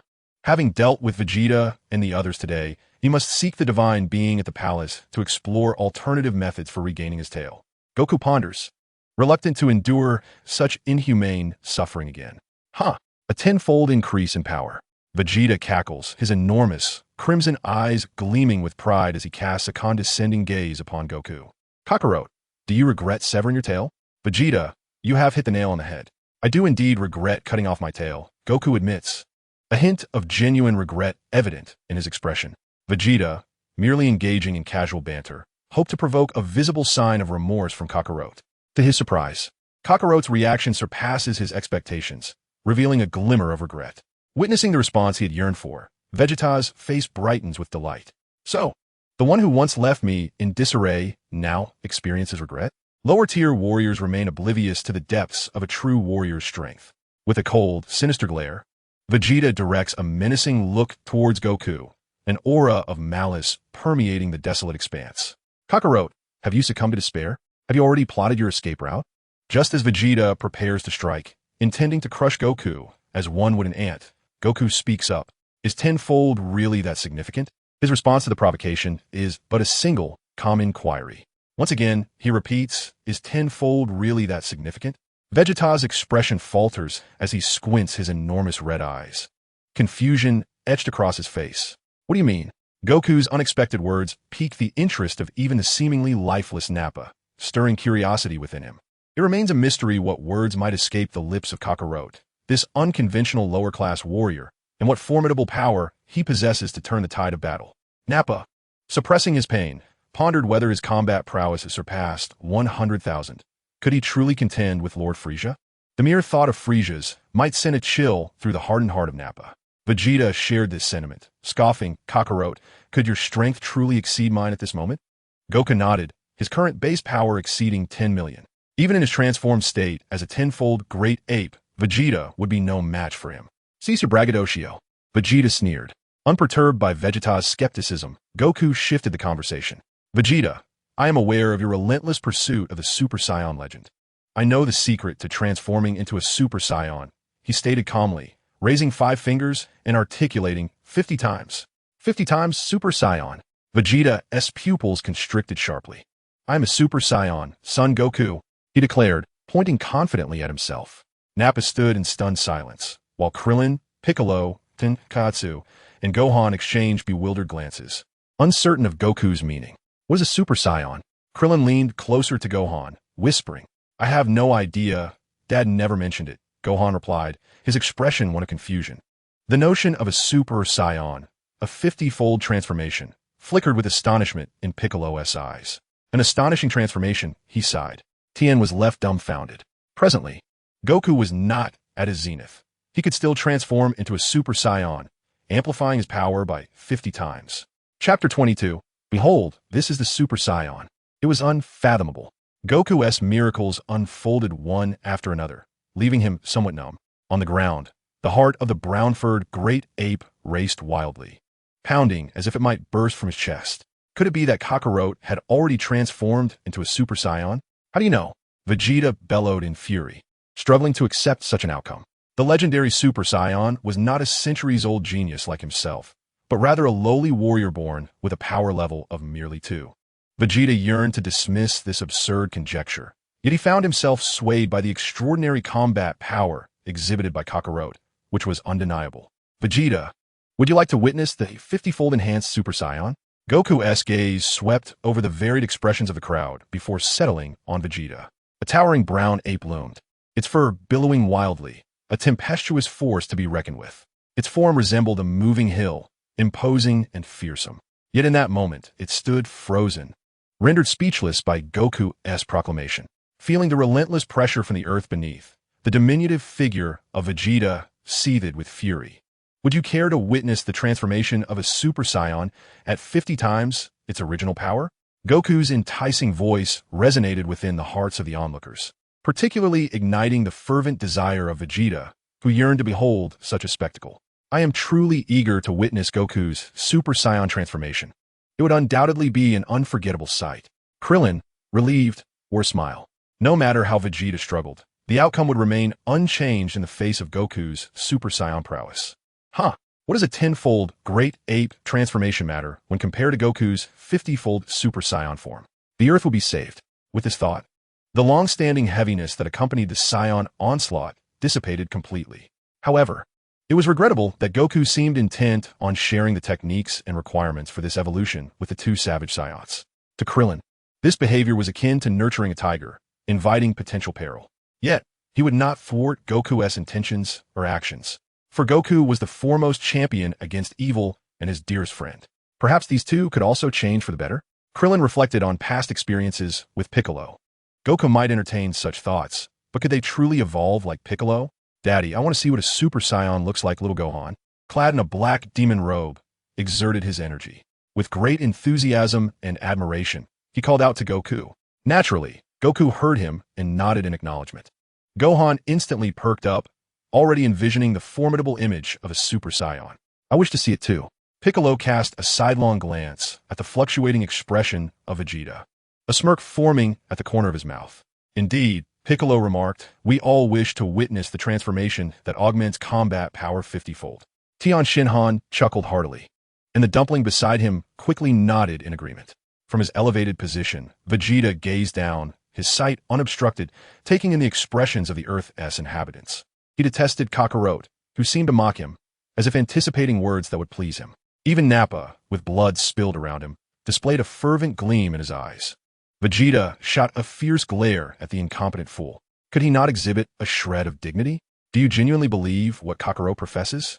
Kakarot, have you truly become a Super Saiyan? Vegeta inquired after a moment of silence. Did such a 50-fold enhancement truly exist? Reluctantly, Vegeta clung to a glimmer of hope. Goku nodded, straightforwardly affirming this fact, contemplating that while it might dishearten this timeline's Vegeta, the truth was indeed as stated. The Great Ape transformation, which augments battle power 10-fold, was the very foundation upon which the Saiyans relied to conquer the cosmos. If Kakarot's claims bore truth, then the Great Ape transformation paled in comparison to the legendary Super Saiyan.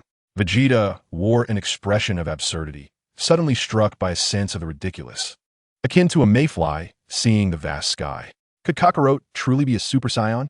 Before arriving on this desolate and remote planet, he had trampled Earth as if it were mere dust, believing that his battle power of 18,000 was sufficient to sweep away any resistance. Just as he had effortlessly conquered those primitive, intelligent planets in the past, he felt entitled to achieve his desires without breaking a sweat. He envisioned acquiring the Dragon Balls to wish for immortality, dedicating sufficient time to training, ascending to the pinnacle of cultivation, and ultimately becoming the legendary universe's mightiest warrior. The Super Saiyan, he yearned to annihilate the tyrannical Frieza, who had loomed over him, and to exist as a true Saiyan prince rather than a pitiful, wandering prince at the mercy of others.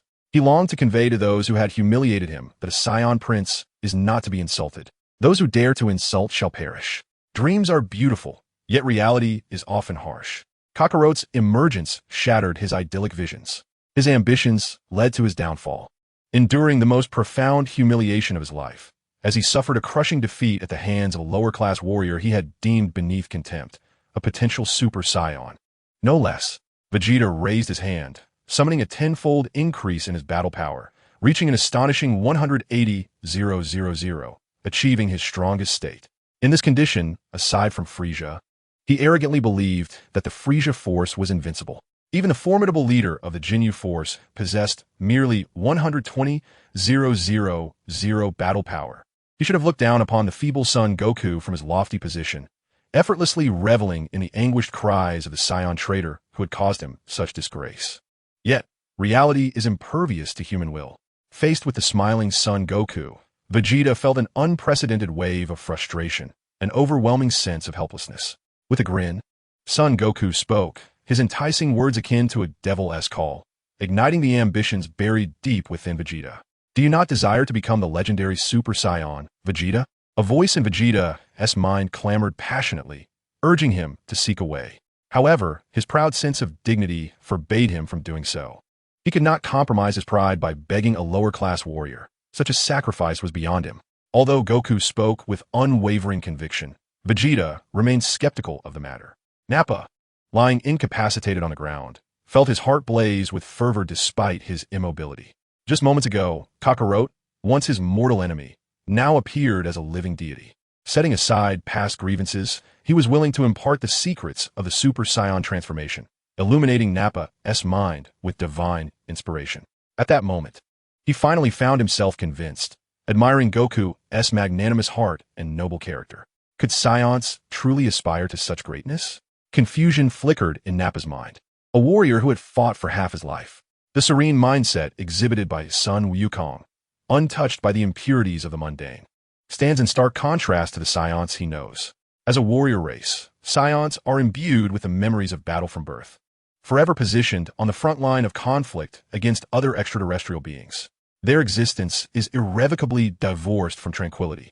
If Kakarot, whose bloodline is not particularly strong, can ascend to the status of a Super Saiyan, then why should I, a warrior of noble heritage, be any less capable? Nappa, despite his debilitated form, harbors a relentless desire to become a Super Saiyan and obtain immense power.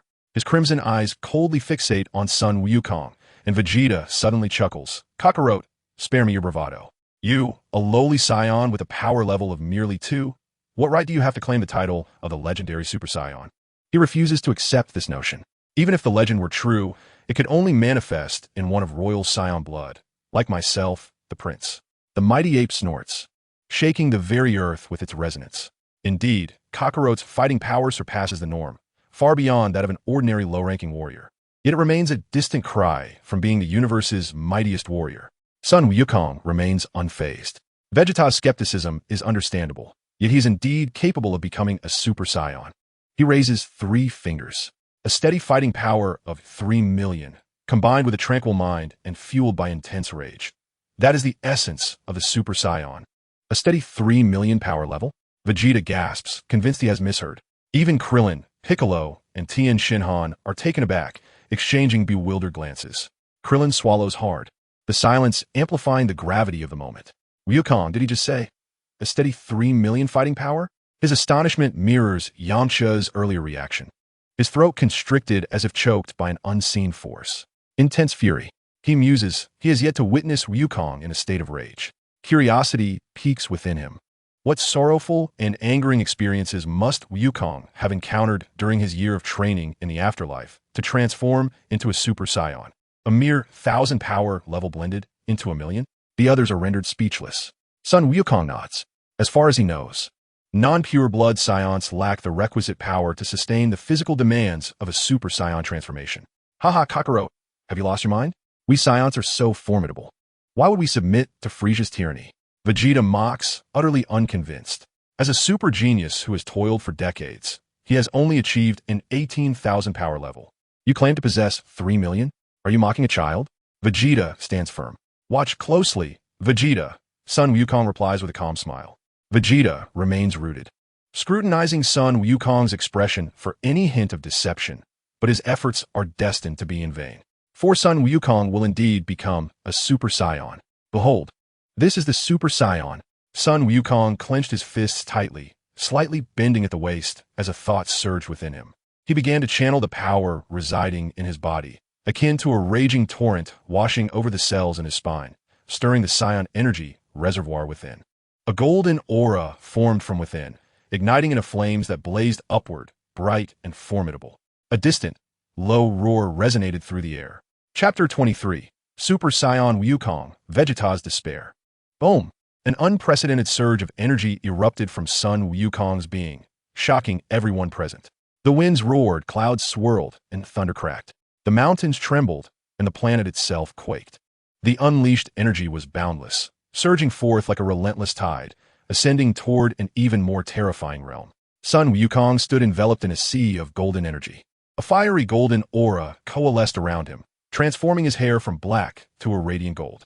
With a soft yet powerful sound, Sun Wukong's body trembled as he swiftly retracted the energy back into himself, causing the extraordinary phenomena to vanish with it. The onlookers gazed intently, beholding a figure that seemed both divine and demonic standing upon the earth. His inverted golden hair, pale green irises, and a cold visage were encircled by a blazing golden aura, powerful and austere. The crowd squinted, awestruck. Sun Wukong's presence was all-encompassing, imbued with the unique, lethal intent of a Saiyan warrior. What a domineering aura! What a chilling battle spirit! The fierce energy even caused Piccolo, the once great Demon King, to change countenance and exclaim in astonishment. He was nothing less than a super warrior born for battle, consumed by the thrill of combat. Witnessing this scene, Vegeta staggered back 3 steps, his eyes wide with disbelief. Kakarot had truly transformed into the legendary warrior. How could a lowly warrior achieve such power? Vegeta's heart shattered, years of aspirations collapsing in an instant, leaving him in anguish. It felt as though a colossal stone weighed upon his chest, suffocating him. This was the Super Saiyan. The legendary warrior had finally emerged. Nappa, in shock, gazed at the figure with golden eyes from a distance, filled with awe. He had anticipated Sun Wukong's strength, yet never imagined it would reach such heights. Vegeta's battle power of 180,000 in his great ape form seemed laughably feeble before this golden-haired warrior. This was the sensation. Sun Wukong sighed, his fists clenched. He was on the verge of ascending to Super Saiyan 2. Vegeta, what do you say? Do you still wish to fight? Sun Wukong gradually ascended into the air, his green gaze fixated upon the brown great ape before him. Your great ape form cannot match my strength. A similar dialogue unfolded once more, yet this time the roles had shifted from Nappa to Vegeta. Vegeta transitioned from spectator to participant, experiencing a sensation that was indescribable to anyone outside. Vegeta, his pride wounded, was momentarily consumed by rage, but soon his despondency evaporated. Kakarot, how dare you look down upon me? He roared, gathering a sphere of destructive energy in his mouth, aimed squarely at Goku. With a swift motion, Goku deflected the attack, sending the energy blast soaring into the depths of outer space.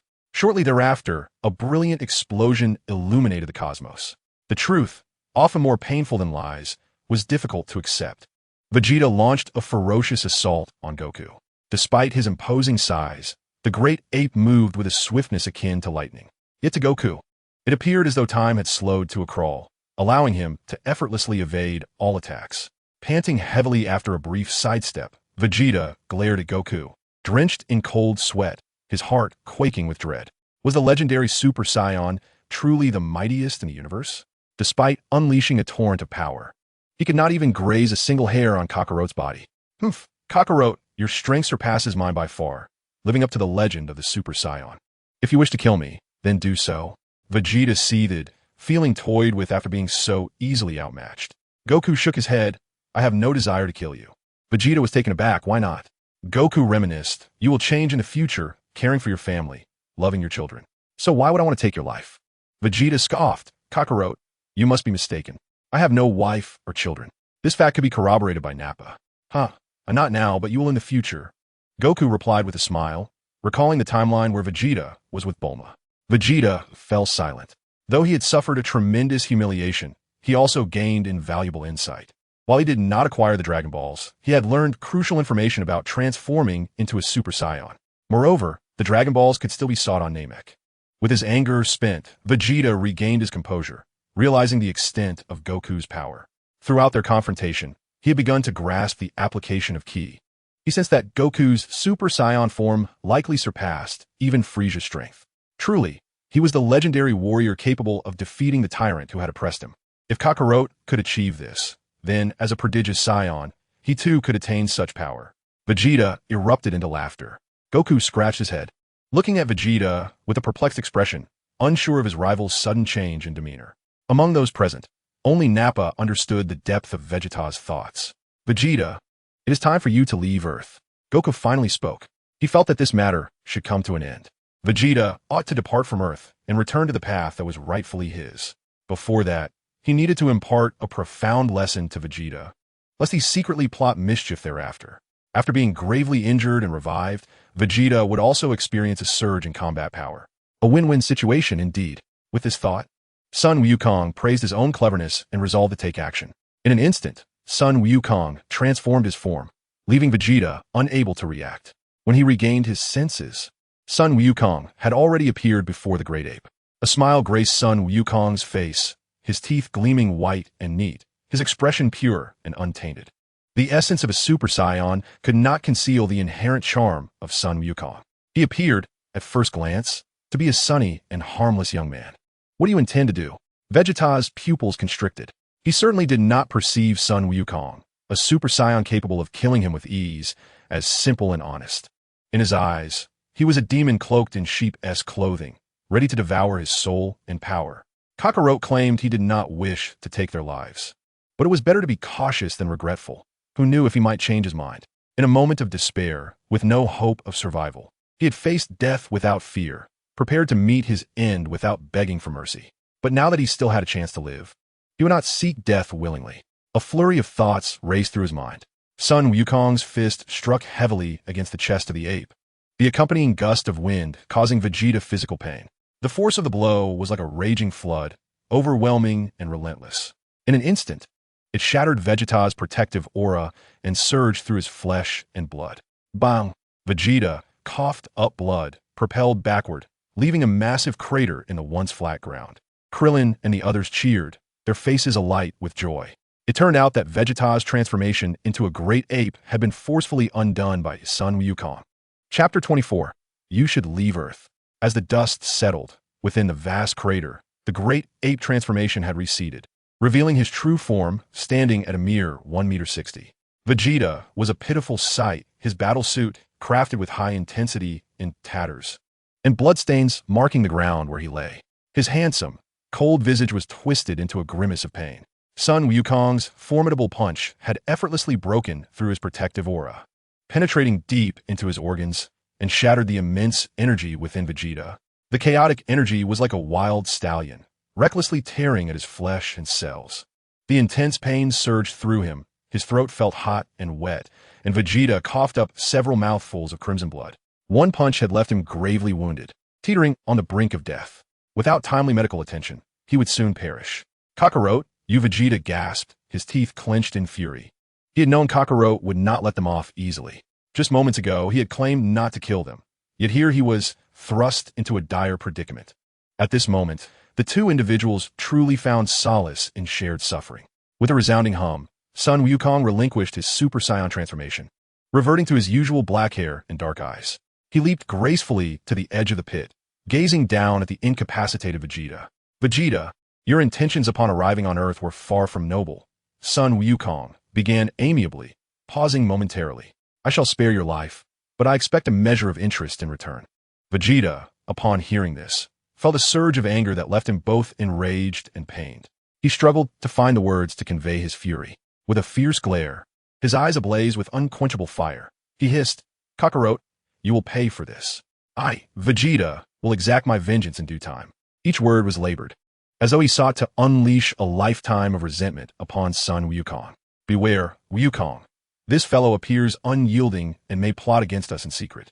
Perhaps it would be wiser to eliminate him now and rid the Earth of a significant threat, Yamcha remarked, his resolve firm as he approached Sun Wukong.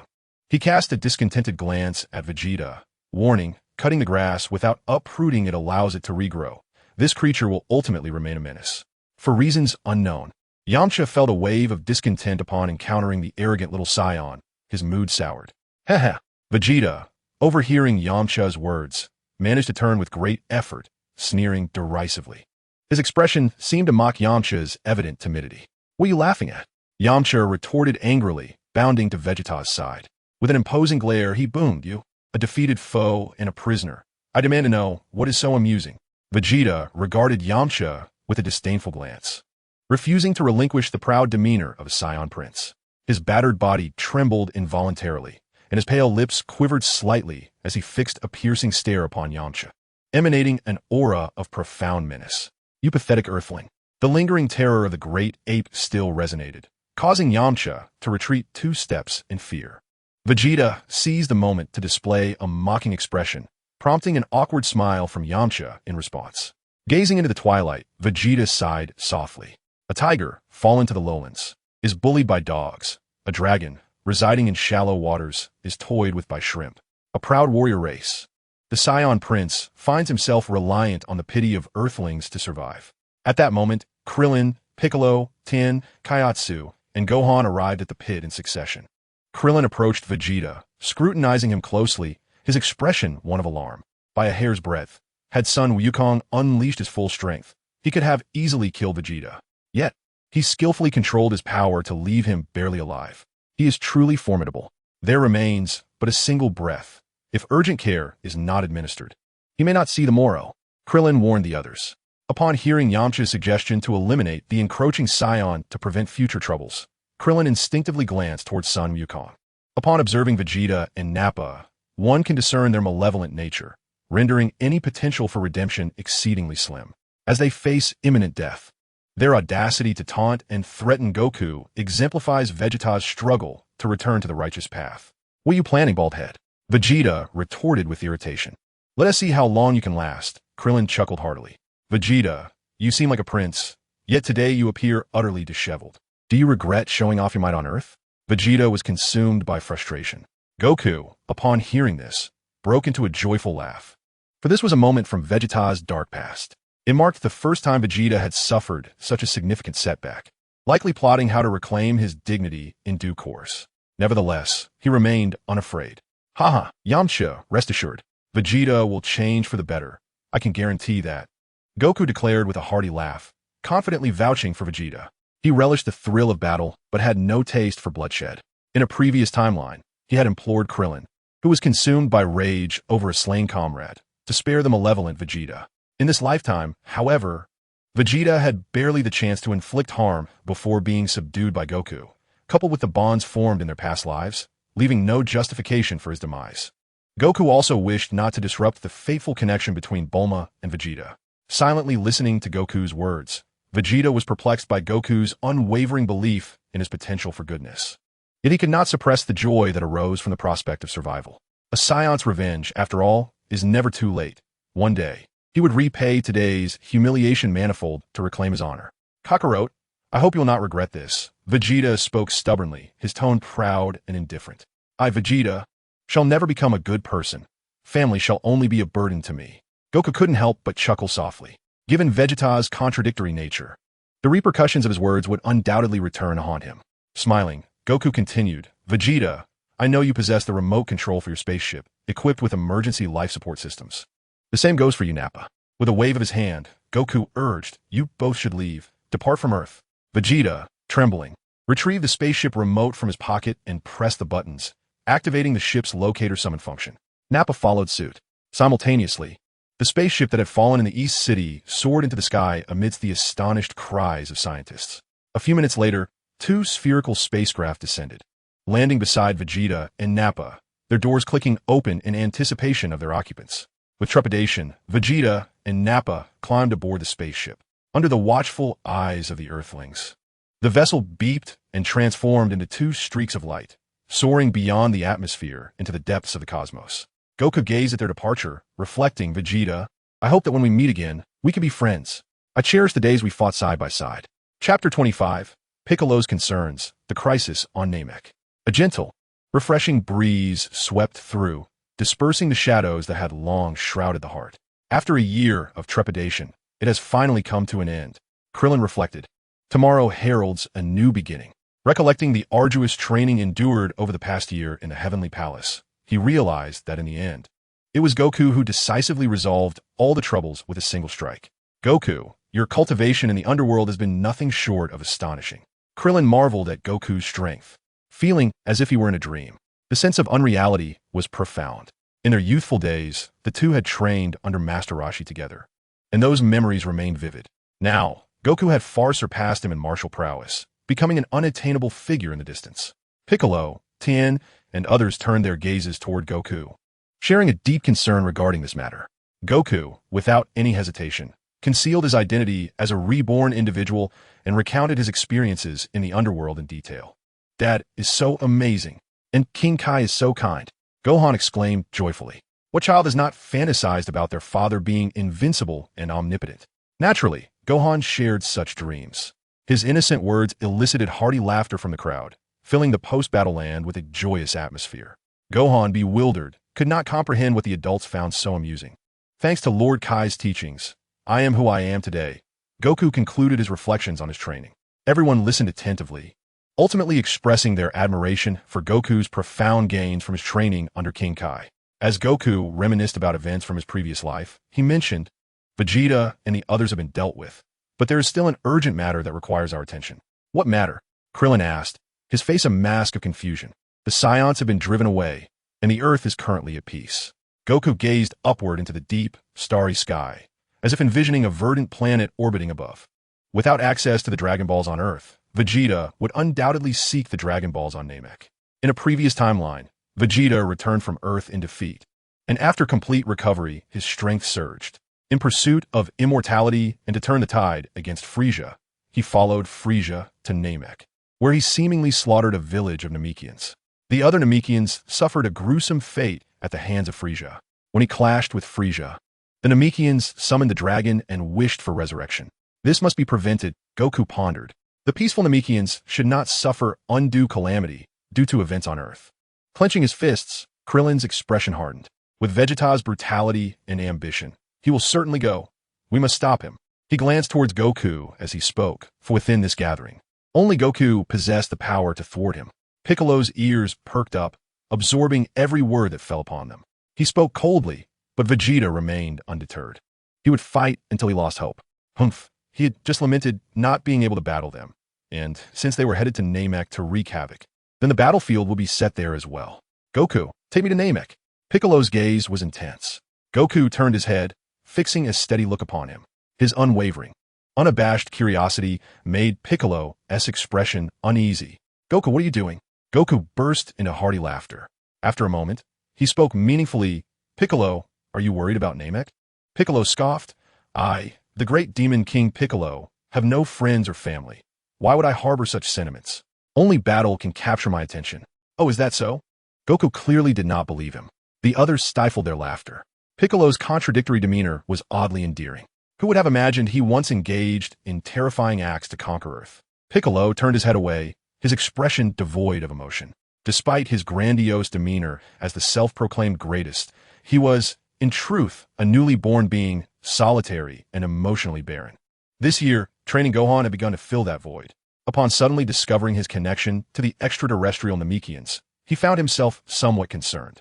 Naturally, a flicker of yearning emerged for the unfamiliar ancestral planet he had never visited. Causing harm to sentient beings was inherently wrong. Goku nodded slightly. Vegeta would not easily relinquish his obsession with immortality. Moreover, it was not only Vegeta who coveted the Dragon Balls of Namek. There were other, even more formidable foes. The tales of a dragon on Earth had likely reached Frieza's ears. With Frieza's ambitions, he would never forsake the opportunity for eternal life. He had returned, altering some circumstances. However, Goku believed that the events on Earth would not sway Frieza's decisions. A visit to Namek was indispensable. "Huh?" Krillin exclaimed in surprise, truly caught off guard. Were there other extraterrestrial beings aware of the dragon's wishes? Yamcha was bewildered. Piccolo's eyes darted as he replayed the day's events, uncertainly stating, "The enemy you speak of. It wouldn't be Frieza, as mentioned by Vegeta, would it?" Goku glanced at Piccolo in astonishment.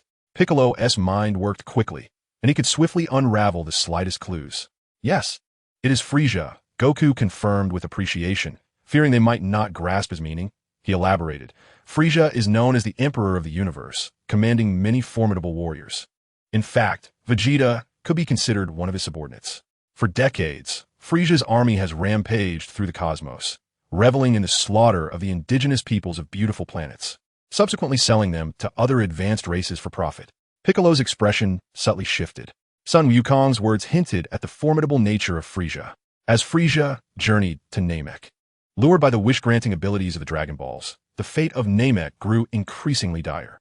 We must send a warning, son Gohan urged anxiously. With the peril faced by Uncle Piccolo's kin, Gohan could not help but feel a deep concern. Father, can we alert the Namekians to evacuate? Son Wukong, affectionately stroking Gohan's head, replied, that is precisely what I was thinking.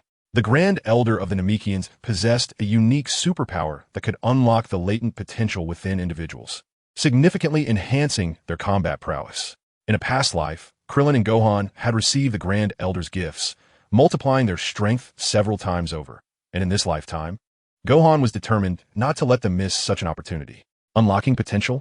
Tien Shinhan pondered. Is it akin to the ultra-divine water from Master Karen? The Grand Elder's ability far surpassed the ultra-divine water. Moreover, the enhancement came without any adverse effects. Sun Wukong elaborated on the Grand Elder's potential unlocking capabilities. We could travel to Namek to seek the Grand Elder's assistance, then confront Vegeta and Frieza. Elated, Krillin exclaimed, if that's the case, we can both bolster our strength and prevent the forces of evil from seizing the Dragon Balls. Piccolo clenched his fists, the desire for strength gleaming in his eyes. Stronger. Stronger. A skilled mentor's guidance is far superior to solitary training, Tien Shinhan lamented. The environment on King Kai's planet was undoubtedly more conducive to martial arts training on Earth. Indeed, it's a pity that only the deceased can go there, Krillin chuckled, uncertain if their merits would allow them to retain their physical forms. Recalling the events of his past life, Sun Wukong remembered how Piccolo and Tien Shinhan had been slain, only to encounter deities in the Hall of Yama, who subsequently guided them to train under King Kai. If you wish to train on King Kai's planet, I have a way, Sun Wukong smiled slightly. Really? The group turned to him eagerly, their eyes alight with hope.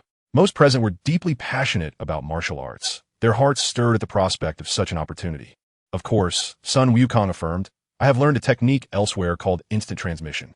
Its power is formidable, allowing one to traverse the realms swiftly, carrying mortals along. He surveyed his comrades, noting their eager anticipation and fervor for strength. Who wishes to join me? Sun Wukong inquired. I want to go, Krillin exclaimed, brimming with excitement. Although Wukong's training vastly exceeded his own, he felt invigorated rather than disheartened, fueled by the motivation to improve. How can I miss out on this? Count me in, Tien Shinhan added with a smile. If Tien is going, then I shall also join, Krillin declared.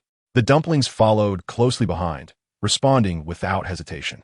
The two were inseparable, their bond profound, always willing to face challenges together. Sun Wukong, unfazed, turned his gaze towards Piccolo. With a composed nod, Piccolo acknowledged the opportunity for growth, unwilling to let it slip away. Ah, Yamcha sighed, rubbing his nose, revealing a hint of helplessness and distress. With a slight wave of his hand, he declared, if you all are going, I, Yamcha, cannot fall behind. All right then, once the situation on Namek is resolved, we shall go together, Sun Wukong promised. As they conversed, the distant roar of engines echoed through the air. Bulma, Master Roshi, Chi-Chi, and the Ox King emerged from the cabin in succession. Wow, Gohan, are you all right? Kiki shouted, her eyes brimming with tears as she embraced Gohan. Gohan, bewildered, allowed her to hold him. Wukong, Yamcha, are you both unharmed? Bulma exclaimed, anxiously circling Sun Wukong. He reassured her that all was well. Yamcha recalled the self-destruction of their mentor, a look of fear crossing his face. What transpired? There was an overwhelming surge of violent power. Master Roshi inquired about everyone's condition. Upon learning that Sun Wukong had transformed into a Super Saiyan and defeated the two invading Saiyans, Master Roshi felt an immense weight lift from his shoulders. They were not the invading Saiyans? Excellent, excellent, excellent. Master Roshi beamed, his face lighting up with pride. This is indeed a testament to my teachings. By the way, what became of those two Saiyans?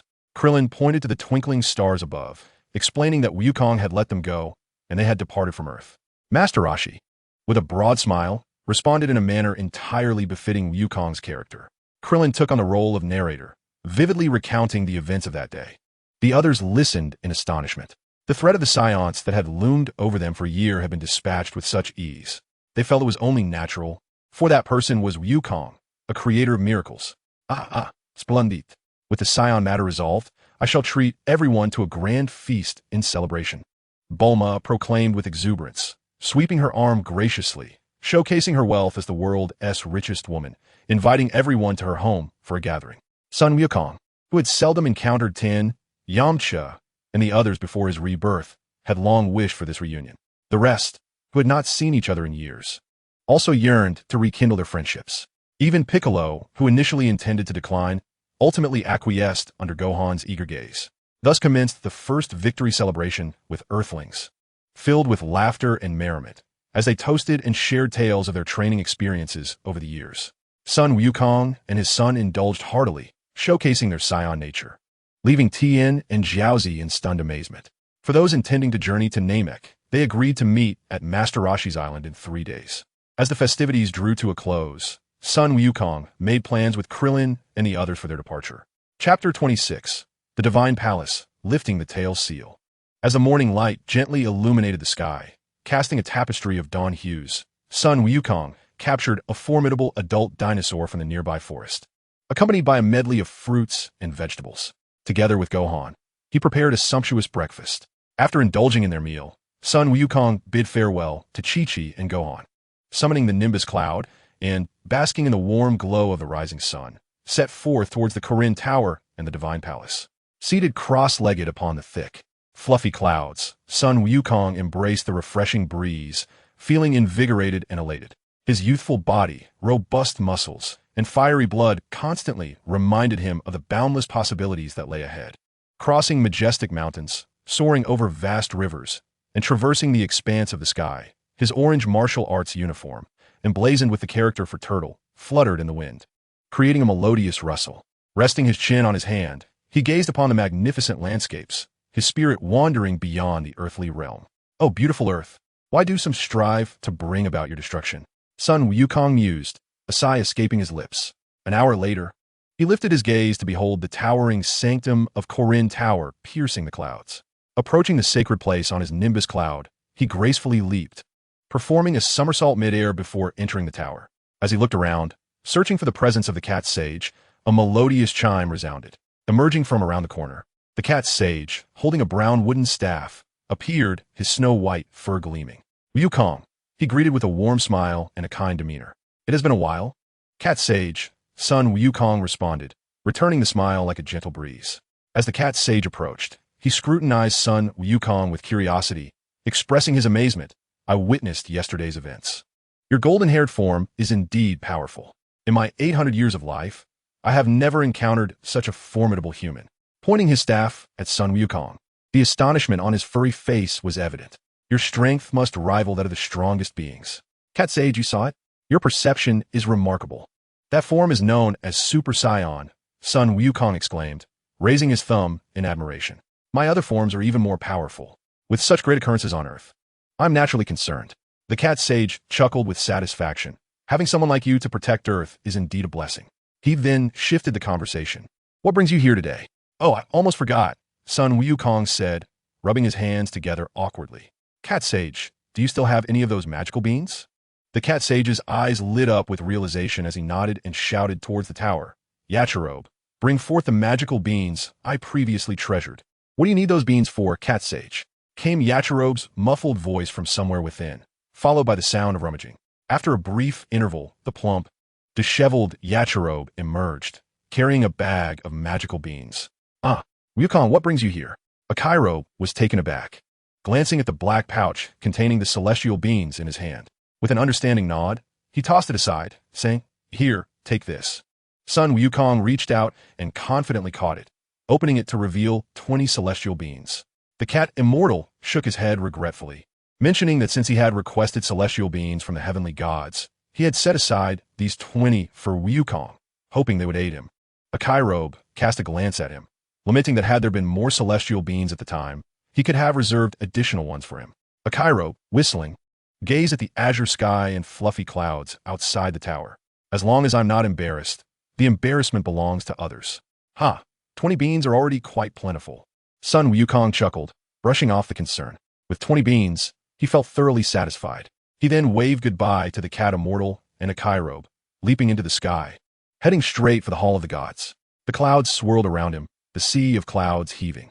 As Son Wukong cleaved through the cloud layers, he beheld a circular, white temple suspended in the void. Several houses were nestled within, flanked by lush greenery, exuding an elegant tranquility. This was indeed the abode of the deities. He landed upon the temple, where Bobo, clad in black with a white headscarf, approached him. Wukong, you have arrived. Son Wukong greeted him politely. Bobo, your progress in the underworld training is remarkable. Bobo recounted his bout with Vegeta the day before, joking, yesterday, during your battle with the Saiyans. The temple swayed under your tidal force. If you exert yourself a bit more, perhaps you might encounter me in the mortal realm. Son Wukong chuckled innocently. Bobo, where is the deity? Bobo, understanding, led Son Wukong to the deity, who bore a resemblance to an aged Piccolo, meticulously sculpted. Clad in a robe inscribed with the character for God, he appeared like a benevolent elder, gazing intently at the child he had watched grow. He mused to himself. He has grown. Since Son Wukong's return and the Saiyan's arrival in East City, the deity had been monitoring the developments in the mortal realm. The formidable strength of the Saiyans nearly plunged him into despair, while Son Wukong's exhibited prowess brought him great joy. The emergence of the Super Saiyan left him utterly astounded. Such a powerful being had arisen from a remote planet like Earth. Deity, Son Wukong respectfully bowed. The deity nodded in response. Wukong, what brings you here? Son Wukong first expressed his gratitude for the deity, sending him to train with King Kai a year prior. He then pointed to his tailbone, stating, when I trained beside you as a child, my tail was severed. I have come today to inquire how I might regrow it. The deity, leaning on his cane, wore a puzzled expression, wondering why Son Wukong had suddenly thought of regrowing his tail. Had he been inspired by witnessing Vegeta transform into a great ape? Yet, with his 50-fold Super Saiyan transformation, it seemed unnecessary to resort to becoming a great ape. One must voice their inquiries when questions arise. Son Wukong remarked, I believe that possessing a tail is essential to being a complete Saiyan. It allows one to unleash their full potential. Dear deity, will I be able to regrow my tail? His face was etched with anxiety, fearing unfavorable news. The deity chuckled softly, nodding gently. This is hardly a challenge. In the past, I sealed your tail with divine magic out of concern that you might transform into a great ape and lose control. Now, I shall assist you in lifting that seal. Son Wukong patted his chest, finally appearing at ease. The deity tapped his staff, causing a radiant glow to emanate. Son Wukong instantly felt a tingling sensation at the base of his spine, as if something was eager to emerge. The magic has been lifted, the deity reminded him. Ah, lifted? Son Wukong instinctively glanced behind him, furrowing his brow in confusion as he looked toward the deity. The deity sighed, realizing that regrowing it would not happen so swiftly. Bobo couldn't help but chuckle. Clearing his throat, Son Wukong appeared flustered. He had been too anxious. Laughing heartily to mask his embarrassment, he suddenly had a thought. In his previous life, Gohan had regrown his tail after Piccolo severed it, fueled by the rage from Vegeta's death, transforming into a great ape to deliver a final blow to Vegeta. Perhaps it was the surge of intense fury that could awaken the life of the tail, he mused, contemplating the need to test this possibility at a later time. Wukong, do you seem to have other matters on your mind? The deity noticed Son Wukong's heavy thoughts. Chapter 27. In the deity's palace, the Black Star Dragon Balls were absent. With the tail issue resolved, it was time to address the Black Star Dragon Balls and the negative energy they harbored. They should not exist in this timeline. Son Wukong's expression turned grave, causing even the deity to feel a twinge of anxiety, fearing Son Wukong would disclose something that could jeopardize Earth's existence. After a moment of contemplation, Son Wukong carefully articulated, Dear deity, the 7 Black Star Dragon Balls you created must be destroyed. Their potential for harm is far too great. What are Black Star Dragon Balls? The deity was momentarily taken aback, a look of skepticism on his face. Son Wukong nodded affirmatively. Yes, aside from the Red Star Dragon Balls on Earth, there exists another set known as the Black Star Dragon Balls. Using the Black Star Dragon Balls allows one to summon the Red Dragon. He elaborated further. The deity was utterly bewildered. Red Dragon? But the Dragon Balls I created summoned the Azure Dragon, do they not? I have no recollection of ever creating Black Star Dragon Balls. The deity meticulously reflected on the myriad moments of his centuries-long existence, convinced he had not lost his memory, and thus shook his head in denial. For hundreds of years, I have never crafted Black Star Dragon Balls. I have only ever produced a set of Red Star Dragon Balls. Wukong, surely you must be mistaken, the deity inquired. This time, it was Son Wukong who was left in a state of confusion. He doubted his own hearing, a look of disbelief crossing his face. Divine Master, you have never created the Black Star Dragon Balls? In his urgency, Son Wukong gestured frantically, tracing 7 circles in the air. These are the Dragon Balls you created before you were divided and became a deity. After wishes are granted, the Dragon Balls will soar into the cosmos. If not used within a year, the planet that had its wish granted will explode. He continued, Wukong, I am uncertain where you acquired this information regarding the Black Star Dragon Balls. The deity replied, his gaze filled with confusion and perplexity. However, I have indeed never manufactured the Black Star Dragon Balls. This can be confirmed by Bobo. Bobo, faced with Wukong's imploring gaze, could only offer a helpless nod of affirmation. Wukong's expression faltered, his eyes wide with astonishment, his mind swirling with countless questions, doubting the integrity of his own memory. How could this be? How could this be? He questioned himself inwardly. It cannot be true. Unconvinced, Sun Wukong apologized to the deity, circumnavigating them to enter the temple. Searching the location where he had previously encountered the Pilaf gang multiple times. Yet, he ultimately found no trace of the Black Star Dragon Balls, leaving him utterly perplexed. After a moment of contemplation, a chilling thought struck him, a question he had never pondered before. He ceased his fixation on the Black Star Dragon Balls and inquired instead about the negative energy associated with the Dragon Balls.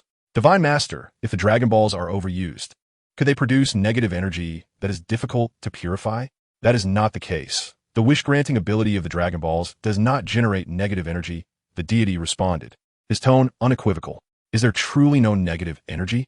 Wukong's gaze burned with intensity. The deity nodded in affirmation. Sun Wukong fell silent. Without a doubt, the Dragon Balls are of my creation. I know them intimately, the deity concluded after a moment of thought, providing a definitive answer. These words shattered the remnants of Wukong's illusions. No matter how many times they are used by those in the lower realms, they will not produce negative energy. The deity declared. So that is how it is. Wukong sighed deeply, falling into contemplative silence. The deity and Bobo exchanged bewildered glances. Sun Wukong began to grasp the situation. The timeline of his rebirth was likely a parallel universe to the one he had previously inhabited, akin to the timelines influenced by Trunks' time travel. Some elements had already shifted. Delving deeper into his thoughts, Wukong reflected. If, as the deity asserted, wishes do not spawn negative energy, then the 7 evil dragons could not have arisen from such energy either. So, I have been engaging in a battle of wits against non-existent evil for an entire year? Sun Wukong chuckled at the absurdity. Nevertheless, this proved to be a fortuitous revelation for this timeline. After a while, Sun Wukong managed to compose himself from his tumultuous emotions. Observing the concern in the eyes of the deity and Bobo, he hastened to reassure them that he was perfectly fine. The celestial beings, upon witnessing the rare lapse in Sun Wukong's demeanor, remained apprehensive. Just moments ago, his emotions had been distinctly amiss. After several earnest explanations, they reluctantly accepted his words. Sun Wukong bid farewell to them and returned to the mortal realm. O Celestial Master, what do you think has befallen Wukong? Why has he suddenly sought the elusive Black Star Dragon Balls? Bobo gazed as Sun Wukong vanished from sight.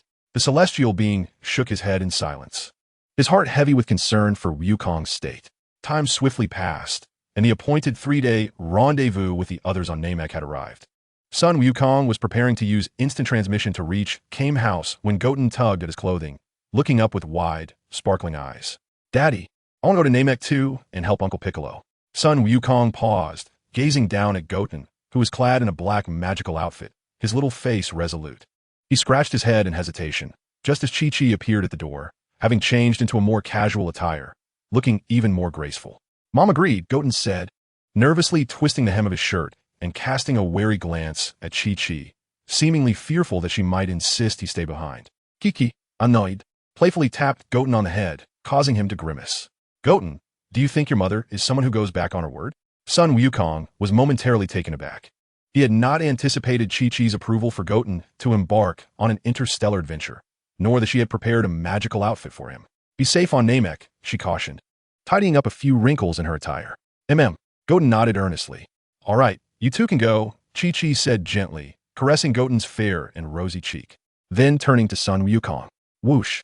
Father and son, Sun Wukong and Goten, had already arrived at the distant Kame House. Chapter 28. Growing a Tail, Super Saiyan 2. The azure waves shimmered under the sunlight. At one corner of the ocean, Kame House awaited their arrival. Sun Wukong had transported himself and Goten here in an instant. Piccolo, Krillin, Tien, and others had been waiting. To Sun Wukong's astonishment, he discovered Bulma was also present, clad in a brand new deep yellow spacesuit and holding a sealed helmet. She radiated enthusiasm, brimming with excitement for the unfamiliar extraterrestrial expedition. Bulma, are you also heading to Namek? Sun Wukong greeted everyone and inquired. Wukong, can't you tell by my outfit? Bulma replied cheerfully, tapping her black and yellow helmet, producing a clinking sound. This grand extraterrestrial adventure would be incomplete without me, Bulma. Sun Wukong found himself at a loss for words. He pointed at her full gear and explained the environment on Namek is similar to that of Earth. Humans can live there comfortably. Oh, you should have mentioned that sooner, Bulma exclaimed, stamping her foot before rushing inside to change into a new outfit. Haha, Wukong, let us set off. Everyone is here, Krillin suggested after counting their numbers. Thus, the adventure began. 3 days have passed since parting ways with Bulma. Apart from Piccolo, Tien, Kaiatsu, and Yamcha gathered on Master Roshi's Kame house at Krillin's invitation. The camaraderie allowed them to engage in pleasant conversations and discuss martial arts, making the 3 days quite enjoyable. This morning, as dawn broke, Piccolo and Bulma arrived in succession. Goku nodded. I'll go first, Piccolo asserted, stepping forward with an unwavering demeanor. Goku glanced at Piccolo, smiled, and encouraged everyone to hold hands. They complied one by one, leaving only Master Roshi. You young ones go ahead. He declined with a shake of his head. Goku did not insist, placing 2 fingers to his forehead. King Kai, he called out. On King Kai's planet. A languid King Kai reclined in a rocking chair, basking in the warm sunlight. Oh, Goku, he responded. The star map of Namek you asked for before? With a slight tremor of his antennae, King Kai transmitted the star map information to Goku. The vast cosmos sparkled, and Goku followed King Kai's guidance to search for the energy signature of the Namekians, a group of uninvited guests arriving on unfamiliar terrain. Whoosh! The desolate earth revealed sparse greenery, with the azure surface of Namek adorned with scattered vegetation. So this is Namek, Bulma exclaimed, shielding her eyes with her right hand as she surveyed the surroundings, somewhat disheartened. She crouched down to gather a handful of soil, retrieving a material analyzer from her capsule. Engaging her scientific instincts, the device beeped as it analyzed the composition. Bulma gazed in astonishment and remarked, how remarkable! The soil composition on Namek is nearly identical to that of Earth, despite being tens of light years apart. Goku, hearing this, smiled silently, reflecting that although King Kai's power may be limited, he is truly dedicated to preserving the life of the universe, even when different life-bearing planets interact. The complexities of life support are not necessary. This planet is quite desolate, Krillin remarked, stepping cautiously onto the alien soil and frowning slightly. He immediately heightened his energy, attuning himself to the life force resonating from all directions on Namek. He sensed it to be sparse. The planet was eerily silent, devoid of human presence. Across the vast expanse, a few spots shimmered with powerful life energy, resembling flickering candle flames beneath the starlit sky. Centuries ago, Namek experienced catastrophic climatic changes that nearly led to the extinction of its inhabitants. Today, barely over 100 Namekians remain, standing at the edge of a cliff. Goku gazed down at the Namekian village, nostalgically reflecting on this land where fierce battles once took place, vividly recalling the confrontation with Frieza. Yet the world had changed. Time and space had shifted. Even the gods had fled to Earth during that tumultuous period. Goku let out a soft sigh, as Piccolo's ears twitched. He cast a sidelong glance at Sun Wukong. Over 100 individuals? Such a meager number. What distinguishes these Namekians from a complete extinction? Yamcha exclaimed, astonished. With nearly 10 billion humans on Earth, it was astonishing that the vast Namek had merely a scant 100 inhabitants. What kind of climatic catastrophe could lead to the annihilation of the Namekians, the very creators of the Dragon Balls? Bulma, intrigued and her eyes sparkling with curiosity, resolved to delve deeper into this mystery. Piccolo gestured to Gohan, then silently ascended into the sky, heading towards the Namekian village. You all go ahead to find the Namekians. I shall join you later, he declared. Sun Wukong bid farewell to his companions, handing the Senzu beans he had procured from Master Karen to Krillin before teleporting to King Kai's planet.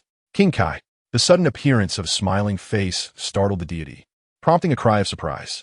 On the sidelines, the gorilla Beerus let out joyous sounds, his face beaming with delight. After only a few days apart, he was reunited with an old friend. What brings you here with such stealth? You nearly scared my old bones out of their skin. King Kai grumbled softly. Ha! Sun Wukong's gaze flitted about like a darting fish. Away with you. I knew you would be here to train. Have you found a way to restore your tail? King Kai complained, already anticipating Wukong's intentions.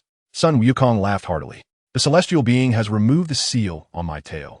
I believe I have discovered a method and am eager to try it. What method? King Kai's sunglasses gleamed with curiosity. Similar to transforming into a Super Saiyan, it requires an intense surge of emotion. Son Wukong pondered aloud, articulating his hypothesis. King Kai stroked his beard thoughtfully, nodding slightly in agreement, acknowledging the possibility. Subsequently, Son Wukong remained on King Kai's planet, immersing himself in training, gradually enhancing his base combat power. Ever since he transformed into a Super Saiyan, his baseline power had been steadily increasing. 10 days later, his base combat strength approached an astounding 50 million. While this seemed substantial, it paled in comparison to his previous life, where his baseline power had reached 300 billion. He mused to himself that it was time to attempt regrowing his tail. Son Wukong sought out King Kai, utilizing his illusionary techniques to awaken his Saiyan instincts. With an open heart, he soon found himself ensnared in the illusionary realm crafted by King Kai. After a quarter of an hour, a surge of anger erupted within Son Wukong, his muscles trembling as a long, agile tail abruptly extended from his back. Realizing his success, the illusionary Son Wukong immediately awoke and extricated himself. The strength of his mental prowess and the quickness of his enlightenment compelled King Kai to marvel once again at Son Wukong's extraordinary abilities. The russet tail danced in the wind, complementing his robust physique, which resembled intertwined roots, sturdy and powerful. He felt an overwhelming sense of ease. Son Wukong clenched his fists, suddenly experiencing a profound sense of bodily completeness, reminiscent of sensations from a bygone era. An unceasing flow of power surged within him. The formidable aura amplified once more due to the regeneration of his tail, doubling in intensity, 100 billion. He turned his awareness inward, delving into the depths of his internal world, pondering aloud. Did the regeneration of his tail awaken the dormant power within? With a mighty punch, the air crackled, and the earth trembled. Boom! The atmosphere erupted with a cacophony of sounds. Lightning flashed in every direction, a terrifying wave of energy engulfing King Kai's planet. A tremendous force burst forth from Son Wukong's body. His golden hair stood on end, flames of golden energy forming and erupting skyward. Upon the earth, a radiant figure stood tall, his blue eyes piercing and his countenance stern, with strands of hair cascading from his forehead, intertwined with flickering threads of lightning. Super Saiyan Stage 2. His battle power soared to 100 billion. He resembled a warrior from ancient times, having emerged from the annals of history. Indeed, Wukong had grown stronger once again. Like a monster, his ascent seemed boundless. The ancient, locust-like figure of Gurek appeared, his eyes wide with astonishment. Chapter 29. Transformation to Super Saiyan 3, Vegeta's Recovery. Every inch of Son Wukong's flesh was imbued with terrifying strength. Yet, he felt he had more to give, a further ascent awaiting him. He slightly bent forward and suddenly let out a piercing roar. It was deafening, reverberating through the surroundings. Crack! A bolt of lightning struck, followed by another. The immense energy concealed within his body rejoiced, eagerly responding to its master's will. Boom! Golden flames surged forth, becoming tumultuous in an instant. The power of Super Saiyan 2 surged, cleansing the cells along his spine, awakening the latent potential within him. Bang! Lightning swirled, dazzling golden light erupting. Son Wukong's golden eyebrows retreated gradually, his icy, upright golden hair once again sprouting, hissing as it extended down to his waist. A powerful and overwhelming aura radiated from King Kai's planet, spreading throughout the mortal realm. Super Saiyan 3, 400 billion in battle power. The formidable form of Yuri appeared, enhancing his strength fourfold. His voice was frigid, his ruthless gaze sweeping across the heavens and the earth. Maintaining the Super Saiyan 3 form was exceedingly taxing. His energy was rapidly depleting. Son Wukong furrowed his brow. The Super Saiyan 3 form he had comprehended in the underworld of his past life. Utilizing a mortal body to elevate to the Super Saiyan 3 state inevitably led to an uncontrollable loss of energy. He referred to this as a state of leakage. To truly master the full power of Super Saiyan 3, continuous cultivation was imperative to rectify the deficiencies developed in the realm of the dead. The pet Beerus lay flat on the ground, petrified and wide-eyed. King Kai gaped, his mouth forming an O, oblivious to the cake that had fallen from his lips. The intensity of this energy is remarkable. The King of Worlds exclaimed, with a multitude of words reduced to this singular expression. Son Goku, after a brief practice of his martial skills, swiftly relinquished the might of Super Saiyan 3, reverting to his normal state. He felt a tinge of regret, as his control over this formidable power was still insufficient. The wisdom that haste leads to stagnation resonated with him. True mastery unfolds naturally with time. The essence of cultivation lies in discerning when to rest, when to nourish oneself, and when to train. The King of Worlds imparted these profound truths, to which Goku nodded in understanding. In the days that followed, Goku focused on meditation, shifting his emphasis from physical training to the refinement of his mental discipline. This was to solidify the strength of Super Saiyan 3 and lay a robust foundation for his transformation into Super Saiyan 4. He also periodically monitored the happenings on Namek through the King of Worlds, learning that the inhabitants had communicated the impending assault of the Frieza force and had encountered the elderly Grand Elder. The Grand Elder, delighted to meet Kakarot's son Piccolo, expressed his approval and shared the lore of the Dragon Clan with him. In return, he nurtured the potential of Earthlings such as Krillin, Gohan, and Tin, who in just over 10 days had seen their battle powers surge from mere thousands to beyond 20 or 30,000. Even Bulma, through potential enhancement, had attained a combat power exceeding 100. Piccolo, after the Grand Elder's guidance, surpassed 1 million in battle power. The fellow warrior Namekian, Nail, was left speechless by Piccolo's prodigious display. The Grand Elder wore a satisfied expression, proud of his clan's unparalleled genius. Goku felt no surprise. He was elated for them. Piccolo, as a super genius of the Namekian Dragon Clan, achieving such feats was hardly unexpected. His true pinnacle would be realized upon reuniting with the divine, merging talent and strength into one, thus embodying the essence of a true super genius of the Dragon Clan. In moments of leisure, Goku seized the opportunity to observe Vegeta, his former combat companion, discovering that he and Nappa had rebelled against Frieza. In the depths of the cosmos, on planet Frieza 79, within a high-tech base of the Frieza Force, an urgent alarm blared from the outer space monitoring system. The jarring sound startled two soldiers of the Frieza Force who were leisurely engaged in a game of chess. Could it be the Frieza King? One soldier approached the monitoring room, activating the surveillance system to review the incoming data. It cannot be. The Frieza King just left not long ago. The lizard-headed administrator, while operating the system to check the signal, answered casually. Ah, a circular spacecraft. It's a fighter. The signal indicates it is Vegeta and Nappa. Strange. We haven't received their return signal. What has transpired that they lack the capacity for communication? The lizard-headed administrator wore an expression of astonishment. This matter does not concern us, nor does it fall within our responsibilities. It appears they have encountered formidable adversaries. As you are aware, these combatants often face unforeseen circumstances. One of the control room administrators, indifferent to the situation, has long grown accustomed to such occurrences. He pressed a few buttons on the multifunctional detector by his right eye, and, instantaneously, the communication link connected to the base's spacecraft landing control room. Attention! This is the administrator. Vegeta and Nappa have returned. Please prepare for their arrival. Upon receiving the news, chaos erupted at the landing base. Two circular spacecraft, trailing long white flames, pierced the silence of the deep void, breaking through thick clouds to reach the base's location. The three personnel awaiting their arrival soon discovered that Vegeta and Nappa were in a weakened state and hurriedly transported them to the emergency treatment room. Meanwhile, on the other side of the base, a soldier cautiously knocked on the door of a specially modified training room.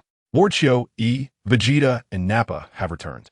The soldier stood at attention, reporting to a tall, deep blue alien with catfish-like whiskers and an oddly shaped head. Oh, Chio-E paused his training, wiped the sweat from his brow, and smirked coldly. Having returned from Earth, Vegeta and Nappa must be quite pleased with themselves, correct? No, they are gravely injured and receiving intensive treatment, the soldier replied, beads of sweat forming on his forehead, visibly trembling. Oh, a flicker of surprise crossed the blue face adorned with small speckles. It seems their ambitions have come to naught. Haha. Could there truly be a formidable force on that remote, desolate planet capable of contending with Vegeta? Is it perhaps Kakarot, Raditz' brother? Regardless, it matters not. Those two wild Saiyans, daring to betray King Frieza, are utterly oblivious to the consequences of their actions. Chio-E dismissed the notion with disdain, perceiving Vegeta and Nappa as having lost their senses. As combatants of comparable strength, they were evenly matched and often at odds with one another. He had been hoping for an opportunity to deal with Vegeta. Little did he expect that the fool Vegeta would audaciously betray King Frieza, embarking on a reckless assault on Earth in pursuit of the Dragon Balls to wish for eternal life. Chapter 30, Vegeta, I've turned against you. What will you do about it?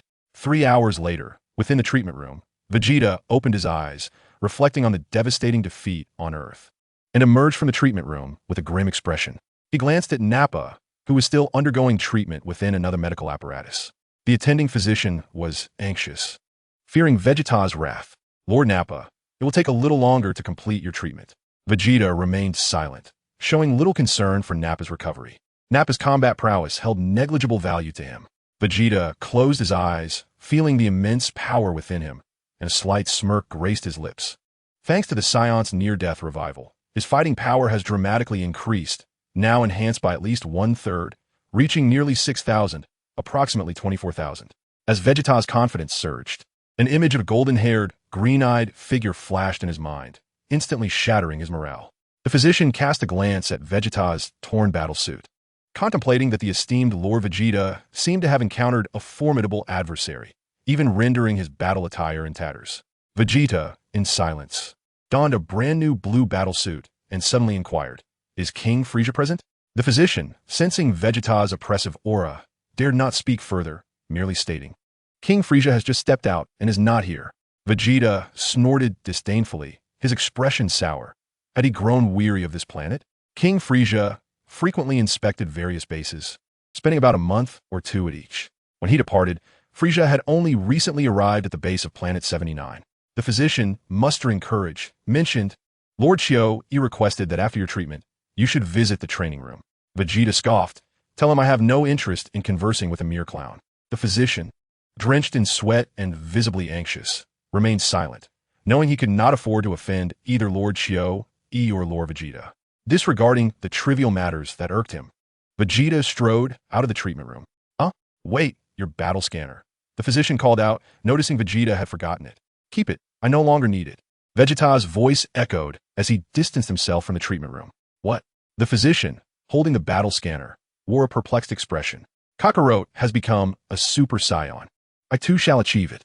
With a fighting power of 300,000, a tranquil mindset, and intense rage, Vegeta recalled the 3 conditions mentioned by Son Goku, silently resolving that if Kakarot could do it, then he, as a super genius, could surely accomplish the same.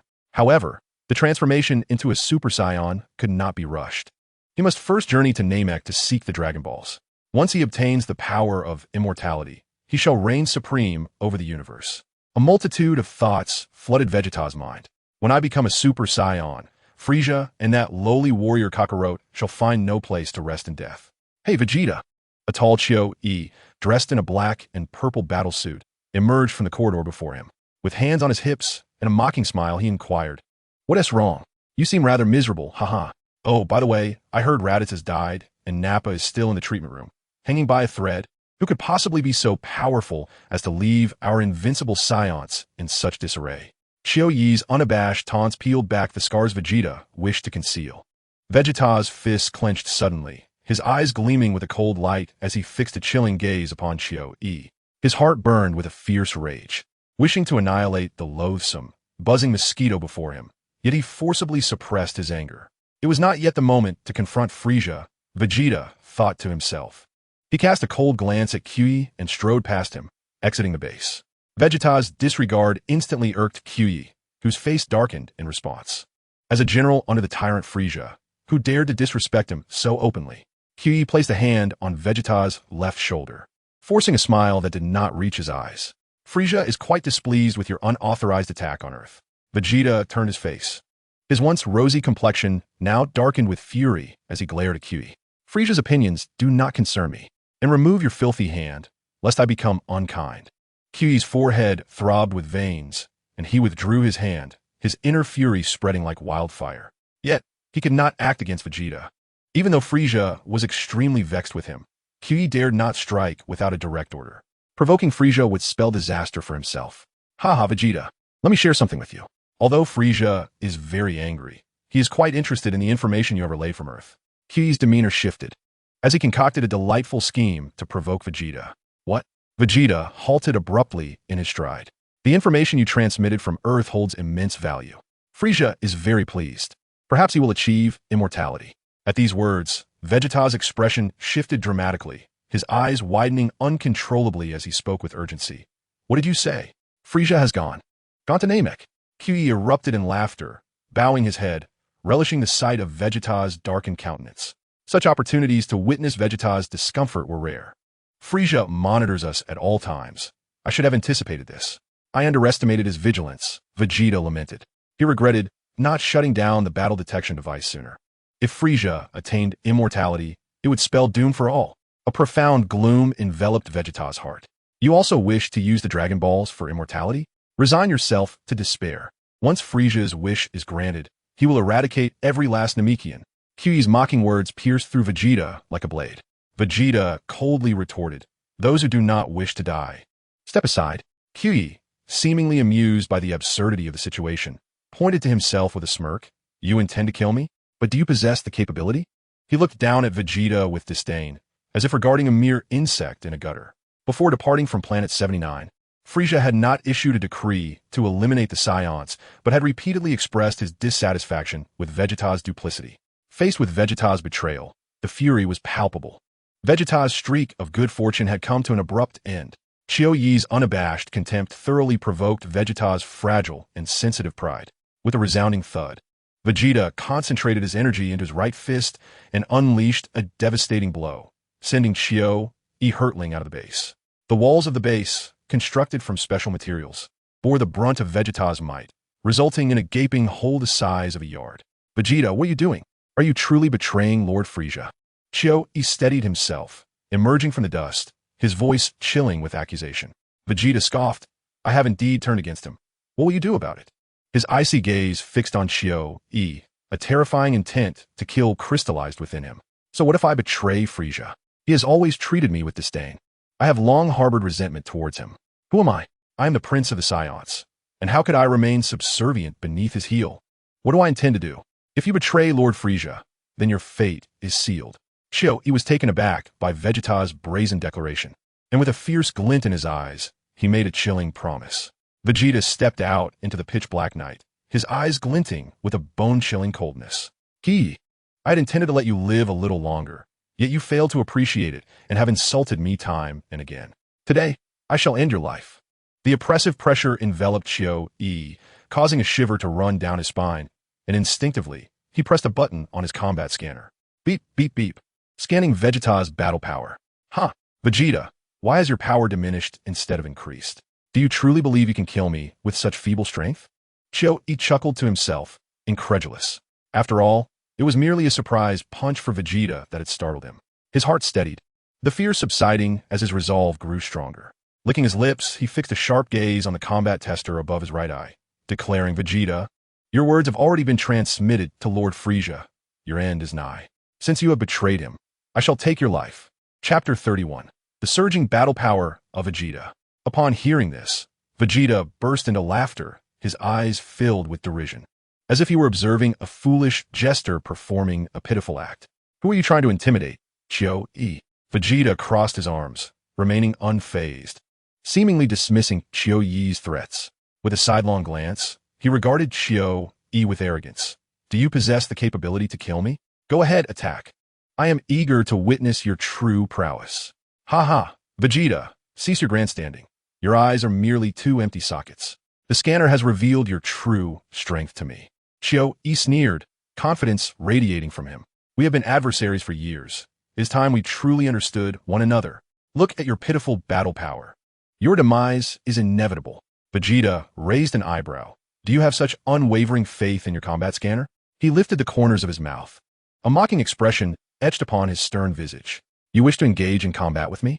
Allow me to enlighten you, lest you find yourself in the underworld, unable to recall the very manner of your demise. This technique I learned from the inhabitants of Earth." Chiyo-E's expression faltered momentarily. Vegeta's unabashed confidence instilled within him a sense of foreboding. "What do you mean?" he questioned.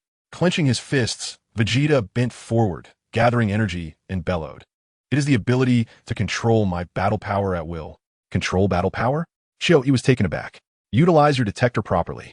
Vegeta howled, unleashing a torrent of immense power that surged to over 18,000, approaching 20,000.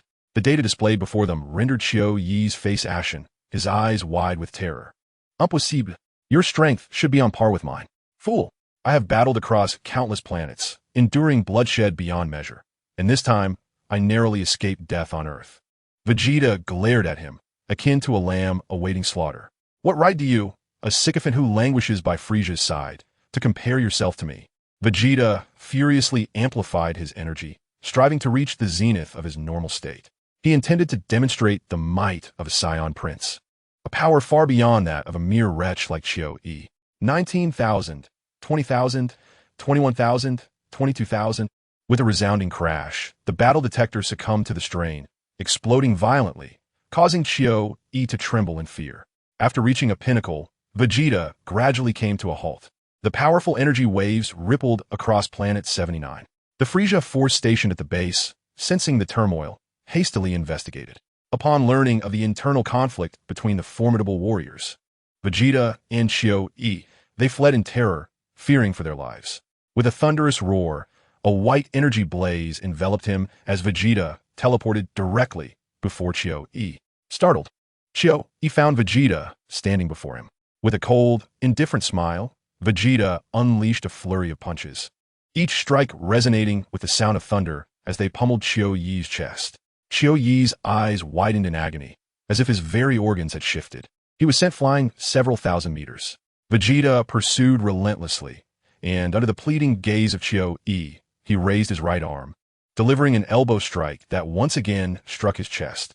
Qiu Yi's eyes bulged, his face contorting in pain. The ground trembled, dust swirling around them as he crashed heavily to the earth, leaving a crater 10 meters wide.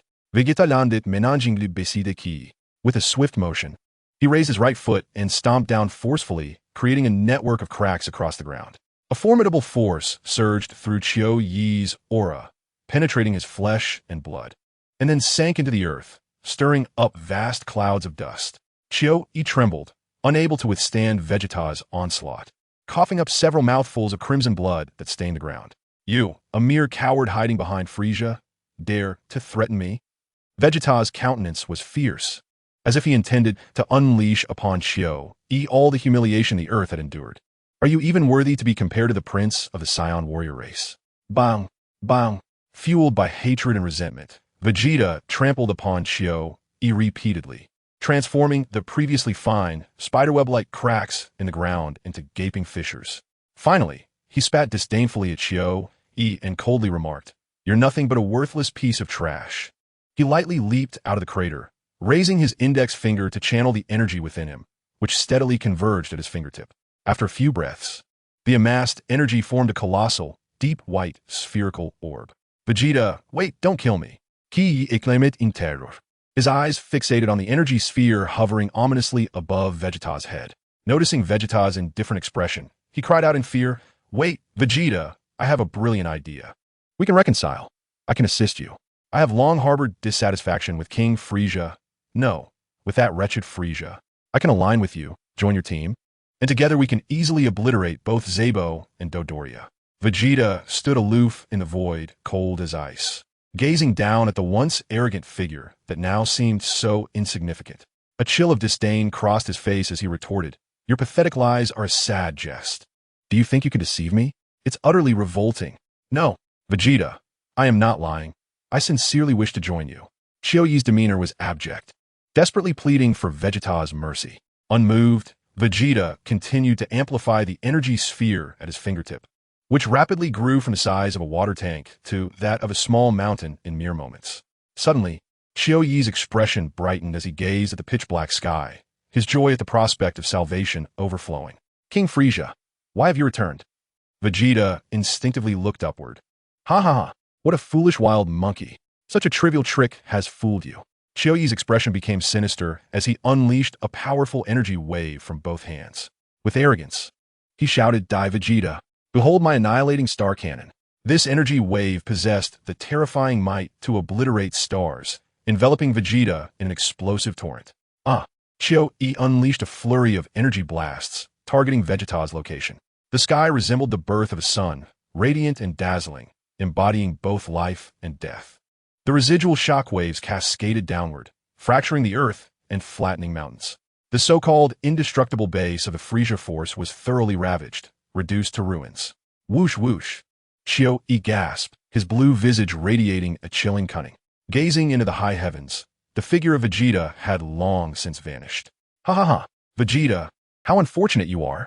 No matter how formidable your fighting prowess, a single blow from me will surely spell your demise. Chio-E, filled with self-satisfaction, rose to his feet. A sharp pain coursed through his chest, piercing to the marrow. Chio-E seethed, for becoming mere cosmic dust is the ultimate fate of you Saiyan monkeys. He was contemplating dragging his heavy body into the base's infirmary to tend to his wounds. Alas, you shall become cosmic dust before I do. Chapter 32. The Truth Behind the Destruction of Planet Vegeta. A mocking voice echoed. Oof. You underestimate me greatly. Such petty tricks are only fit for fools like you. On the edge of the crater, a figure stood with arms crossed, casting a long shadow in the moonlight. None other than Vegeta. You, how can you? Chio-E stumbled and fell to the ground. My combat power has surged. My reaction speed and perception have increased dramatically. Vegeta's cold visage was infused with a murderous intent, and now I am truly enraged. Wait, Vegeta, do not kill me. I can reveal a secret. It pertains to the destruction of your planet Vegeta. He did it in terror. Vegeta narrowed his eyes, a tempest swirling within. Yet his expression remained stoic as he awaited Chio-E to continue. I said, if I tell you, will you spare me? Chio-E cautiously gazed at Vegeta. If you do not speak, you shall die. Vegeta roared in fury, casting a cold smile at Chio-E. Remember, you have no bargaining power. Your survival depends on the value of your secret. Otherwise, I will end your life immediately. Who? The truth is this. The destruction of your planet Vegeta was not due to an asteroid strike, as Frieza claimed. Chio-E began to reveal the truth of that fateful day. Vegeta clenched his fists. What do you mean? He histatit. Seemingly transported back over 2 decades to the moment of planet Vegeta's annihilation.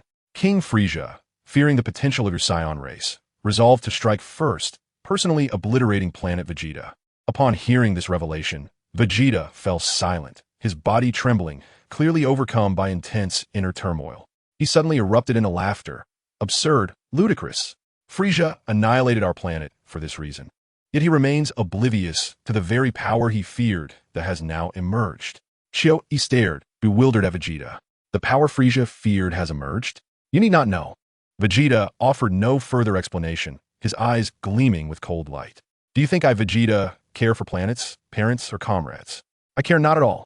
The mere thought of being exploited by Frieza since childhood ignites my fury. He extended a finger, an invisible, terrifying energy enveloping Chio-E. Chio-E let out a harrowing scream of agony. Boom! The radiant energy flashed, and Chio-E was reduced to cosmic dust. Thus, he was vanquished. Vegeta stood alone in the desolation for an entire hour. The Frieza force on planet 7-9 dared not disturb the victor of the internal strife. Vegeta, what cold winds are you blowing here? The fully armed Nappa appeared, stroking his bald head, astonished at the destruction of the planetary base, and nervously inquired if a formidable enemy had attacked planet 79. Vegeta cast a glance at the foolish Nappa and softly replied, I have killed Chui. Nappa dismissed it with a scoff, muttering that the fellow was better off dead, as he had long wished for his demise. He also mentioned something else. Vegeta slowly began to speak. Our planet Vegeta was not obliterated by a meteor. Rather, it was destroyed by Frieza, who feared the power of the Super Saiyans. What did you say? Nappa, hearing such dreadful news, was filled with rage, his eyes bulging with fury.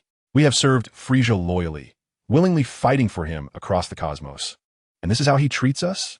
Vegeta shook his head, choosing not to delve deeper into this matter, his cold gaze directed towards the depths of the universe. We shall go to Namek. Frieza's desire for immortality is nothing but a fool's dream.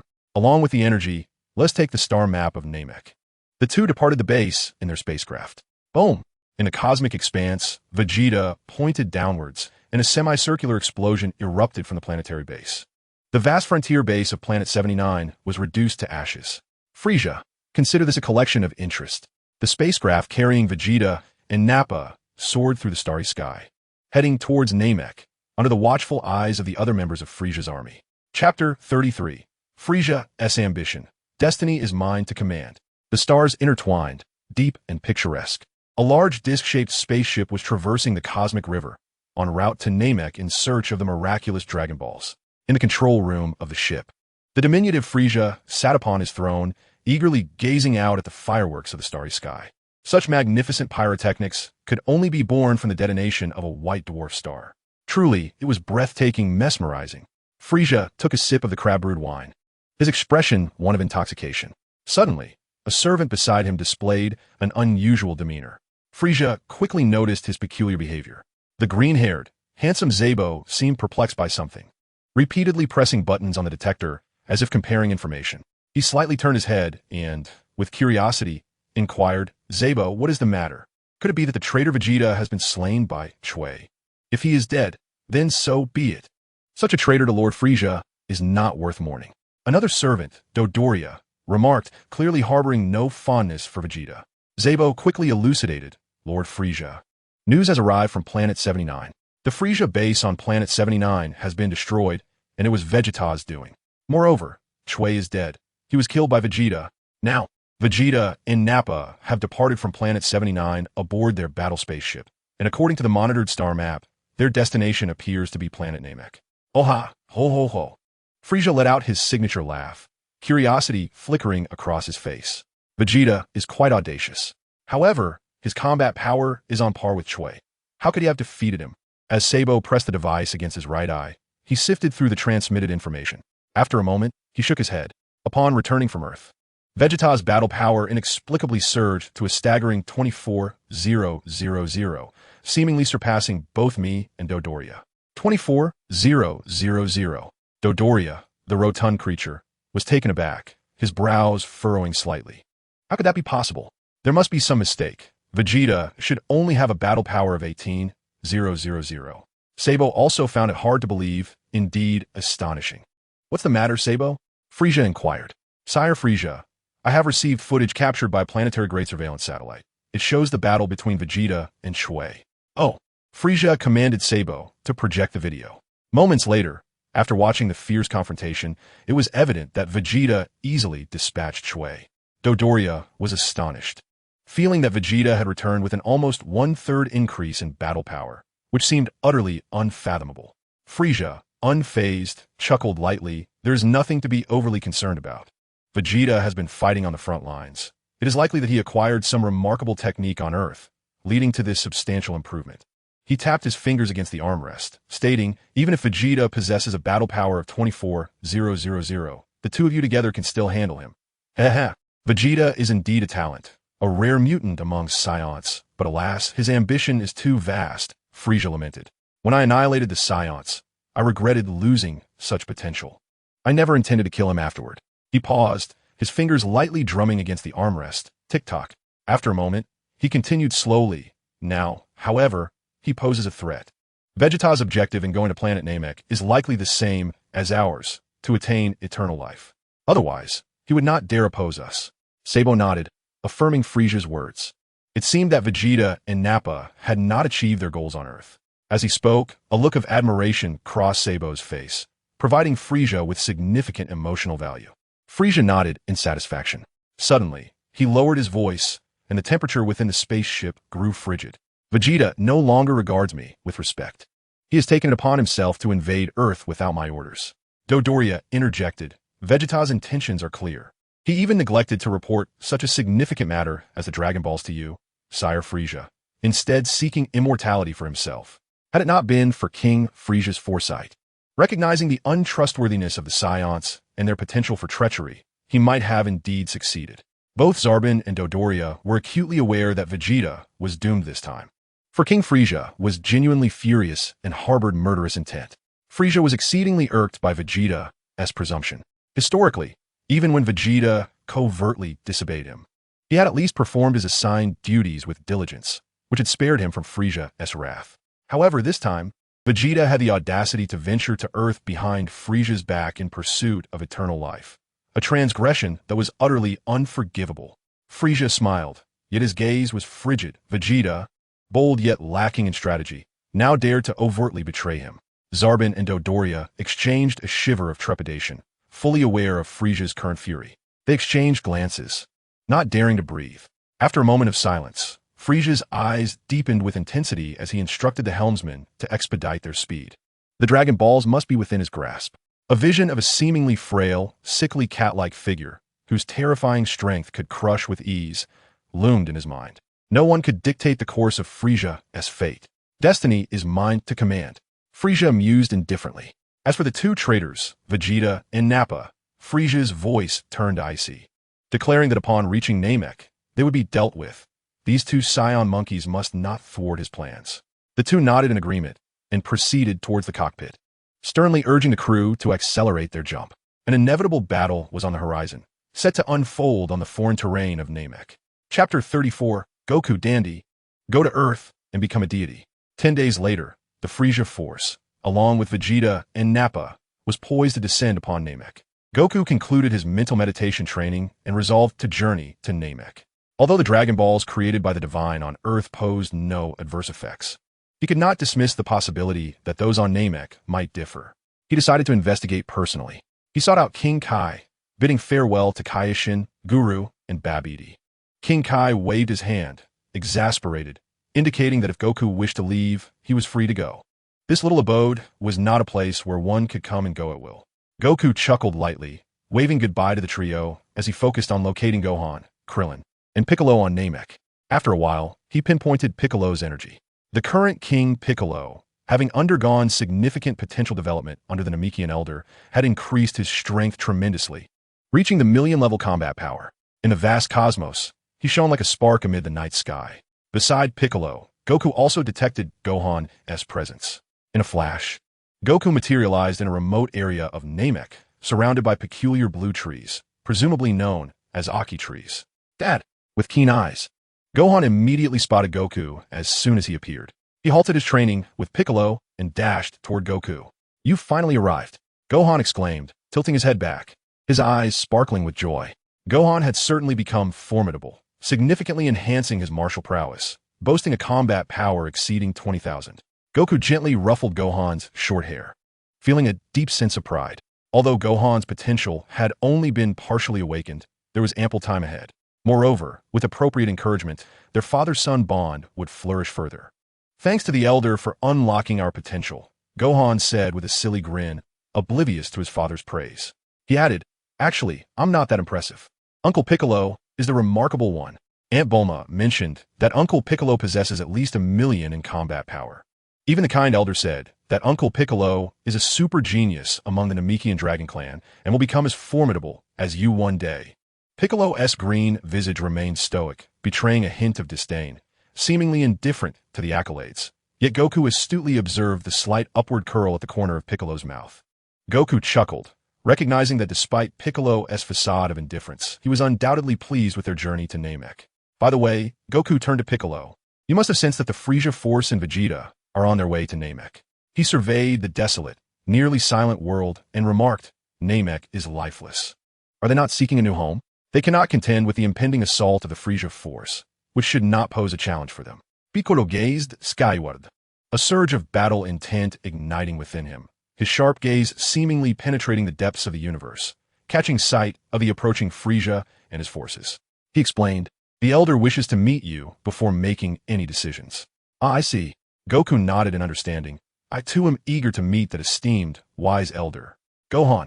Gohan, a young, clear voice resonated from the distance. It was Dandy. Gohan's face lit up with excitement. "Dad, I made a new friend here on Namek." As Dandy arrived, Gohan eagerly introduced him to Goku. "This is Dandy. He is a genius of the Dragon Clan, just like Uncle Piccolo." At Gohan's exuberant praise, Dandy's green face flushed with embarrassment as he nervously rubbed his hands together and said, "Hello, I'm Dandy, a good friend of Gohan." Goku's eyes brightened as he regarded the youthful Dandy. In the present day, the guardian of Earth, Piccolo, was growing elderly and would soon merge back with his former self, inevitably returning to unity. He began contemplating how to persuade Dandy, this naive and sweet child, to become a guardian on Earth. The Dragon Balls on Earth bore no evil or negative effects. Thus, they should not vanish with the absence of a deity. Goku abruptly spoke, "Dandy, why not become a guardian on Earth?" Dandy. Sun Wukong realized he had been rather abrupt. He decided to gently coax, "Dandy, have you enjoyed playing with Gohan these days?" Dandy was puzzled by Sun Wukong's inquiry, but he had indeed had a splendid time with Gohan, nodding vigorously in agreement. Would you like to continue playing together in the future? Sun Wukong's demeanor resembled that of a cunning wolf, enticing a naive grandmother. Piccolo shot a surprised glance at Sun Wukong, while Gohan appeared utterly bewildered. Of course, Dandy replied, his expression innocent and charming. But Gohan has to return to his own planet. You won't see each other again, Sun Wukong lamented. Dandy felt anxious, not wanting to lose the precious friendship he had just formed. What should we do? He pondered. If you don't want to part ways, I have a solution. You could become a celestial being on Earth, and that way, you can play with Gohan, Sun Wukong suggested. Huh, really? Dandy was taken aback. Can I really become a celestial being? He asked, bewildered. Of course. Sun Wukong encouraged him with a reassuring gaze. Piccolo was equally perplexed. He had just been speculating about Sun Wukong's intentions when he received this unexpected revelation. He recalled the Grand Elder's words. The separation from celestial beings was not merely a division of strength, but also of talent and potential. They would merge into one, becoming true dragon race super geniuses, rivaling even Sun Wukong's Super Saiyan form. Piccolo thought to himself that Dandy becoming a celestial being on Earth could indeed be advantageous for him. Gohan was overjoyed. His father was allowing his newly acquainted friend to go to Earth. He believed that as long as Dandy went to Earth, they would never be separated. Dandy pondered for a moment, reluctant to part from his kindred spirit friend.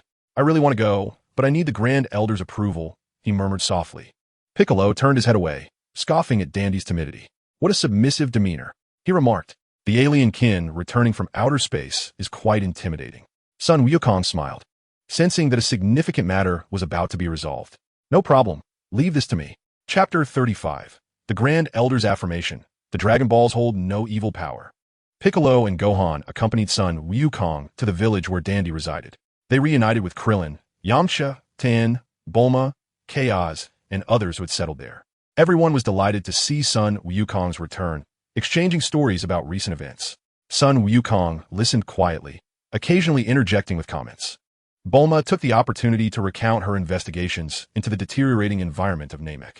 As the lively chatter subsided under Dandy's guidance, Sun Wukong and Gohan quickly located the Grand Elder of the Namekians. Towering nearly 1,000 meters high was a colossal rocky mountain. We have arrived. Atop this sacred mountain is the Grand Elder's home. Dandy pointed towards a majestic peak. The distinctive white house, shaped like a semicircle, is perched atop a rocky mountain on Namek. The three individuals arrive at the exterior of the white abode. Suddenly, the door creaks open as if by magic, with no visible means of connection. Goku whispers, Father, Bulma Annie mentioned that the Grand Elder's house employs magic and technology so complex that even she cannot comprehend it, which has troubled her for quite some time. Gohan's words capture Goku's attention. In this world, what is termed magic ultimately hinges on the manipulation of ki. He possesses some extraordinary abilities, a unique power derived from rigorous training. As he quietly senses the surroundings, he discovers that the flow of ki here is remarkably exceptional, so much so that he cannot grasp its essence at the moment. Goku muses to himself. No wonder the creator of an Namekian dragon is so profound in the use of ki techniques. While lost in thought, a Namekian, nearly identical to Piccolo, emerges from within. It is Neru, a combatant of the Namekian dragon clan. Goku recognizes him. A few days prior, he had observed Gohan and the others through King Kai's perspective, and Neru's resemblance to Piccolo had piqued his interest. Neru, Dandy, and Gohan greet him happily. Neru nods in acknowledgement, noticing the grave expression on Neru's face. Dandy's demeanor shifts with concern. Is the Grand Elder? Dandy inquires anxiously. The Grand Elder is currently unharmed, but his time is limited. Neru replies with a heavy sigh, his heart laden with sorrow. He then turns to Goku, saying, The Grand Elder has awaited your arrival for quite some time. Huh? Dandy is taken aback. The Grand Elder knew we were coming? The Grand Elder is extraordinarily wise. He naturally knows. Neru replies with a sense of pride for his father. The Grand Elder. Goku is also taken aback, but after a moment's reflection, he dismisses the thought. It is entirely reasonable for someone of the Grand Elder's stature to possess unique abilities. The three follow Neru inside. Suddenly, Neru states, I heard from Piccolo that you are a Super Saiyan, renowned within your race as the strongest in the universe. I was initially skeptical, but upon meeting you today, I can see you truly are formidable. Goku is surprised to perceive a spark of combativeness in Neru's eyes. Indeed, the desire for battle among the combat-oriented Namekians rivals that of the Saiyans. The four continue onward, taking to the air and ascending from the first to the second level. Grand Elder, our guests have arrived. Neru calls out to a massive Namekian. Have they arrived? The aged and frail Grand Elder lies upon a grand white stone seat, so weak that he can barely open his eyes. You are the Super Saiyan raised on Earth. I thank you for your assistance. The Grand Elder's voice is weak. Were it not for you, my children might have faced a bloody disaster. Goku scratches his head, feeling somewhat embarrassed. Frieza's quest to seize the Dragon Balls ultimately traces back to Earth, rooted in the information conveyed by his brother, Raditz. Before him, the Grand Elder of Namek, frail and aged, seemed on the verge of departing this world. Goku contemplated briefly and channeled his life energy into the Elder's ailing form. Thank you for your life force. Super Saiyan, my body is on the brink of collapse. It can only sustain my existence for a fleeting moment. The Grand Elder struggled to open his eyes. Not long ago, I sensed a foreboding, he began. A dreadful evil encroaches upon Namek. I envision a landscape littered with corpses and rivers of blood. Yet your arrival has halted this calamity. A glimmer of hope arises, destined to rescue the despairing Namekians. The Elder spoke wearily. Seeing you reassures me that my choice was indeed correct. Now, tell me, what form of recompense do you seek? His gaze fixed upon Goku, his voice deep and resonant. Goku, now attentive, replied, Grand Elder, there is a matter weighing heavily on my heart that requires your insight. Speak, what troubles you? I shall do my utmost to illuminate your queries, the Elder responded, his wisdom penetrating Goku's soul. After a moment of contemplation, Goku carefully articulated his concern. The Dragon Balls you create, once wishes are fulfilled, do they not give birth to irredeemable negative energy? Negative energy? The Grand Elder mused, his brow furrowing as he pondered the phrase. He squinted, memories seemingly drifting back to a distant past, then shook his head. Such occurrences have never been documented in ancient legends or texts. Is it true that there are no consequences, that no dreadful evil can arise from the Dragon Balls? Goku pressed after a moment's reflection. The dragon is the manifestation of the power of Shenron, the Elder explained. The Dragon Balls we, the Dragon Clan, create merely summon his strength through incantations. No matter how formidable an evil force may be, it pales in comparison to the greatness of the Dragon God. Taking a breath, the Elder regained a hint of vitality as he revealed this secret. Dragon God?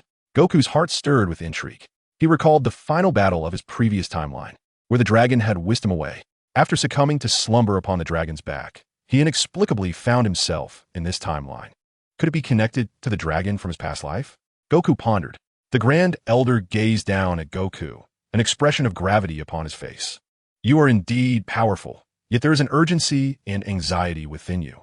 I do not know why. If it is due to fear of the Dragon Ball's malevolent energies, you need not worry. At this revelation, Nail and Dend exchanged surprised glances. Upon learning the answer, Goku felt a profound sense of loss. His initial hypothesis had proven correct. This timeline had already diverged, bearing similarities to his previous one, yet with subtle differences akin to the divergent world of Trunks. In principle, he was no longer in the time and space of his previous existence, but rather in a transformed parallel dimension. This realization left him somewhat bewildered, suddenly engulfed by an unprecedented sense of solitude and confusion. Father? Gohan grasped his hand, his fair, rosy face radiating concern. Goku smiled faintly. The place he occupied was his reality. There was no need to overthink. His mindset was remarkably resilient, and within moments he had adjusted his feelings of disappointment, reassessing the situation's pros and cons. In this dimension, the negative energy resulting from the Dragon Ball's wishes would not manifest, and thus the 7 malevolent dragons would naturally not appear. While this was indeed a positive development, he still yearned to glimpse his original world. Chapter 36. The Grand Elder unleashes potential, summoning the eternal dragon Purunga. Grand Elder, do you understand time and space?